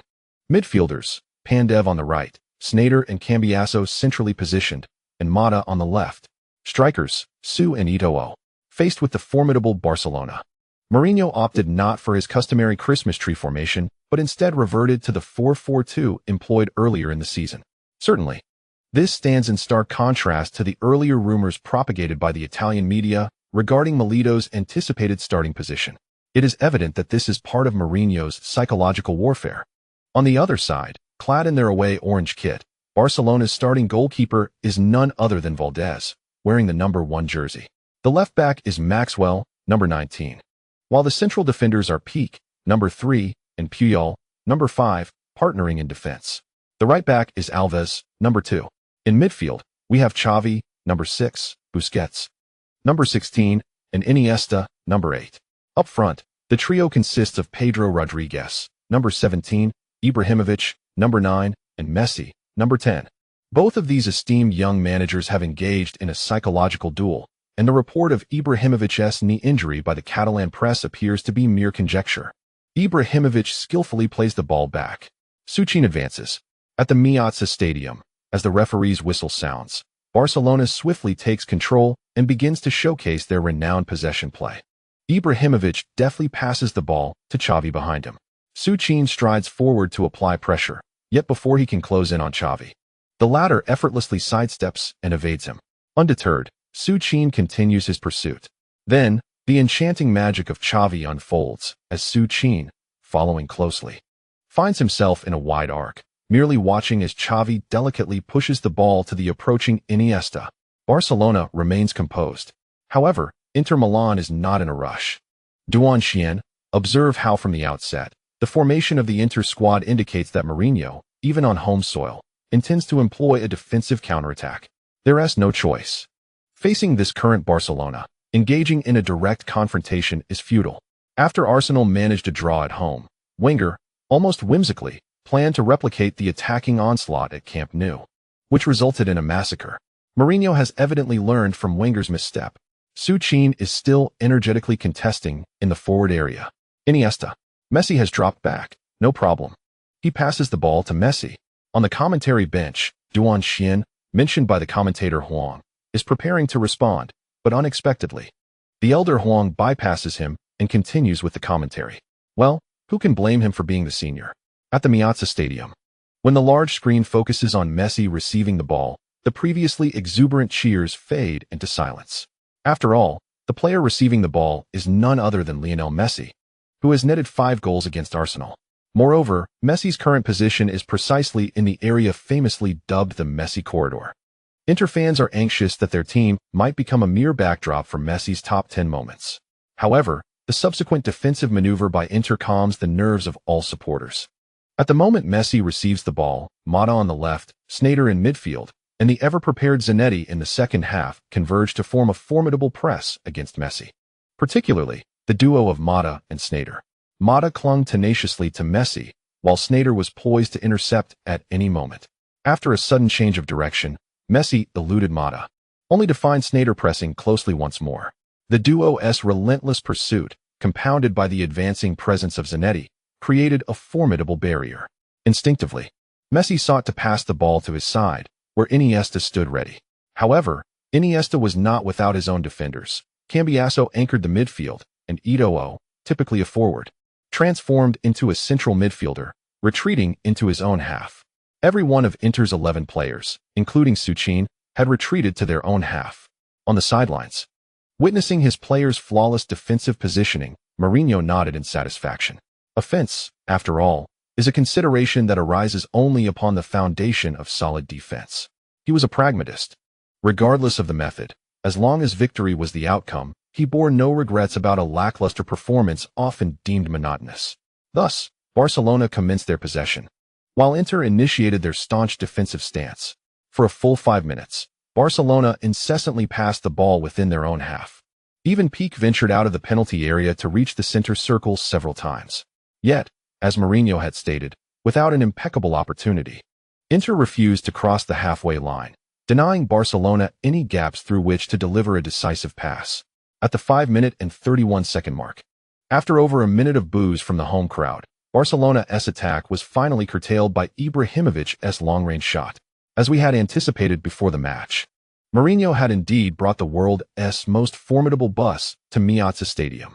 Frankly, watching Inter play was rather dull.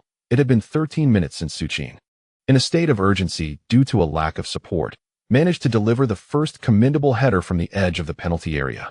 On the field, Součin was struggling. In the past several minutes, he had only 3 opportunities to touch the ball. His ability to advance was rendered futile under the relentless pressure from the diminutive duo of Xavi and Iniesta. While he could at least attempt to use his body against Piqued, the height difference with the two midfielders left him at a loss. Furthermore, their nimbleness made it all the more difficult. In that moment, Součin yearned desperately for the unanswerable power of his talent tree's second-stage skill. If only he possessed that ability. Once across the halfway line, he could merely nudge the ball forward and unleash a powerful shot, regardless of the opponent's pressure. Alas, he would have to wait a long time to unlock that skill. The match continued as Inter's players did their utmost to expand their defensive coverage. Nevertheless, despite the pinnacle of their defensive efforts, the inevitable arrived in the 19th minute. At that moment, Součin seemed to recall something, as he made his way towards the right flank of Inter Milan. However, to his dismay, the omnipotent Xavi, after executing countless 2-on-2 and 2-on-1 combinations with Iniesta in midfield, discerned a fleeting opening on Inter's right side. With a precision akin to a surgeon's scalpel, he delivered a diagonal pass that pierced through Inter's defenses. The on-rushing Maxwell seized the ball and charged straight into Inter's penalty area, approaching the byline. With a mesmerizing back pass, Maxwell delivered the ball over to the advancing Ibrahimovic, who deftly laid it off for the young Pedro. With a deft touch of his left foot and a swift strike with his right, the ball glided past Lucio, finding its way into the far corner of the net. Oh, it's in. They couldn't hold on. In the 19th minute of the match, Pedro received Maxwell's back pass and calmly slotted the ball into the corner of the net. 1-0. Inter was momentarily trailing by a goal. On the pitch, the exhilarated Pedro sprinted towards the sidelines after scoring such a pivotal goal. Messi, Ibrahimovic, Xavi, Iniesta, and Busquets, all the Barca players raced towards Pedro in celebration. On the sidelines, witnessing Xavi once again orchestrating the game like a maestro and helping Barca take the lead, Guardiola could not help but smile. Park the bus? Yes. Perhaps Mourinho's bus is the most formidable of all. But now, he was up against not just any team, but one named Barcelona.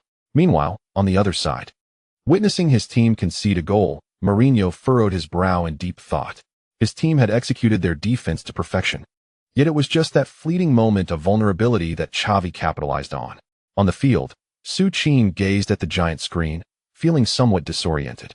It was not mere confusion. His mind was filled with questions. So familiar. The replay of that goal on the screen. He could vividly recall the positioning of each player. It mirrored the goal sequence from the first leg of the semi-final between Inter and Barcelona in his memory. Was reality converging with his recollections? If so, what purpose did he serve on this field? Suchin felt lost. In a daze, he heard a familiar voice. Who could it be? Turning around, he saw Mourinho on the sidelines, cupping his hands to his mouth and calling out to him.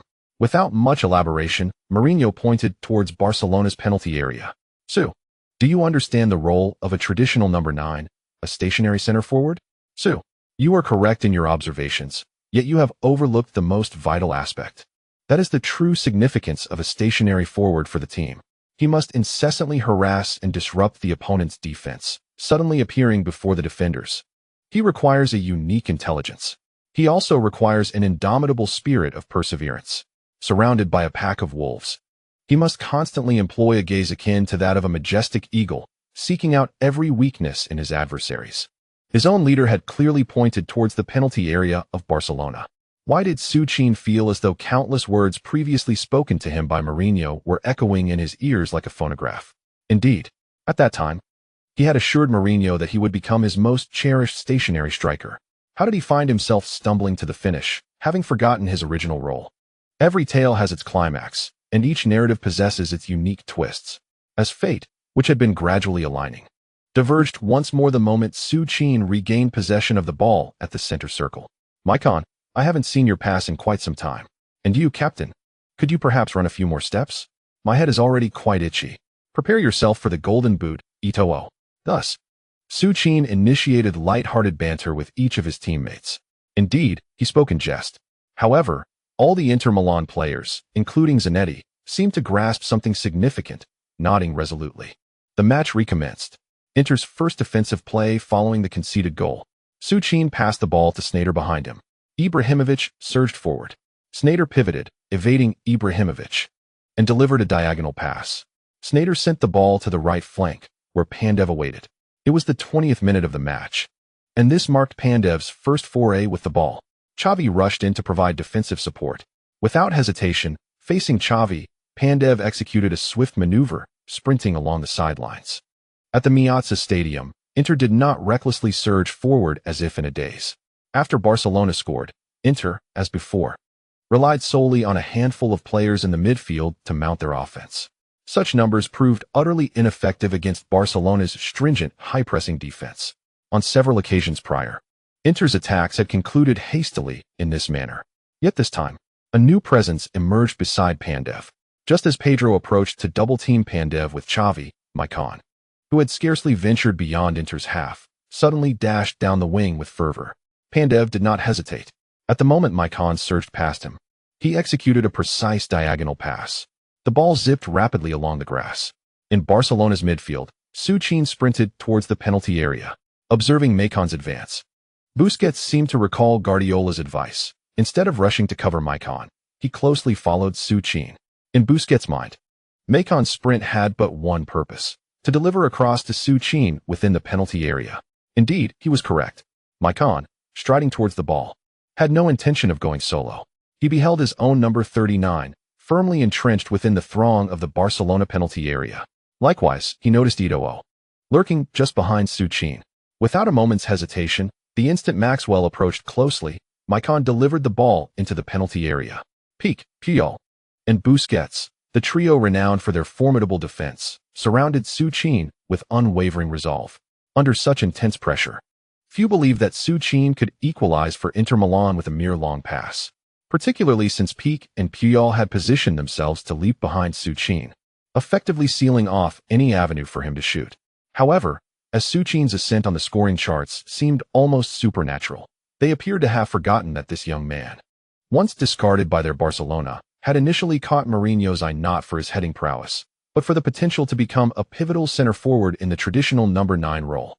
Thus, in the midst of the astonished expressions of the three defenders, Holland's Suchin, now in an enhanced state, managed to make a valiant effort to reach the first touch amidst their encirclement. With his back to the goal, Suchin opted against a direct shot. Instead, he spotted Eto'o, who had also been cast aside by Barcelona. With a deft flick of his head, the ball obediently bounced toward the accelerating Eto'o. With a swift touch of his left foot, Eto'o advanced, slipping past Suchin, Busquets, Piqued, and Puyol, charging into the penalty area. Suchin's header found Eto'o. Eto'o surged forward. It went in. Without a moment's hesitation, in a one-on-one opportunity, Eto'o unleashed a precise shot that rolled past Valdez, nestling into the net's far corner. Magnificent. Splendid. The ball had found its mark. Inter Milan had equalized. Remarkably, within a mere 3 minutes of Barcelona's goal, Inter struck back with lightning speed.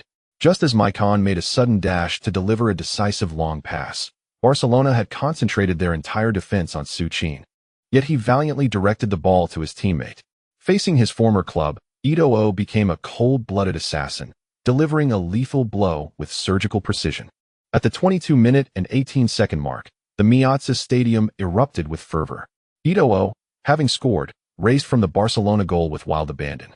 Traversing a full 50 meters as if to release a year's worth of frustration, he charged toward the Barcelona bench, stopping in front of Guardiola. Turning his body, Eto'o placed his right hand beside his ear in a gesture of listening. Eto'o, Eto'o, Eto'o.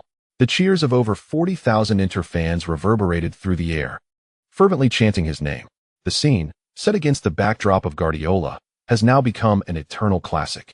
Indeed, while everyone's attention was focused on the goal-scoring hero Eto'o, a middle-aged man with graying hair, seated on the Inter Milan bench, directed his warm gaze towards Suchin, who remained within the Barcelona penalty area. The two exchanged a glance amidst the resounding cheers at the Meazza. Although they were separated by a considerable distance, in that moment, it seemed as if both heard the same voice whispering in their ears. Hey, Sue, do you know what it means to be a traditional number 9, a stationary center forward? Yes, I understand, boss. A brief passage of 600 words is presented here, aiming for over 10,000 tomorrow, as the month draws to a close. The monthly ticket count is still at 11, just 100 away from making it onto the monthly ticket leaderboard. Overall, it's quite satisfactory. This chapter concludes here. For the esteemed readers, the images from last night's chapter have been approved. Feel free to like and refresh. Additionally, I kindly request your support. Your support is greatly appreciated. It is important enough to be stated thrice.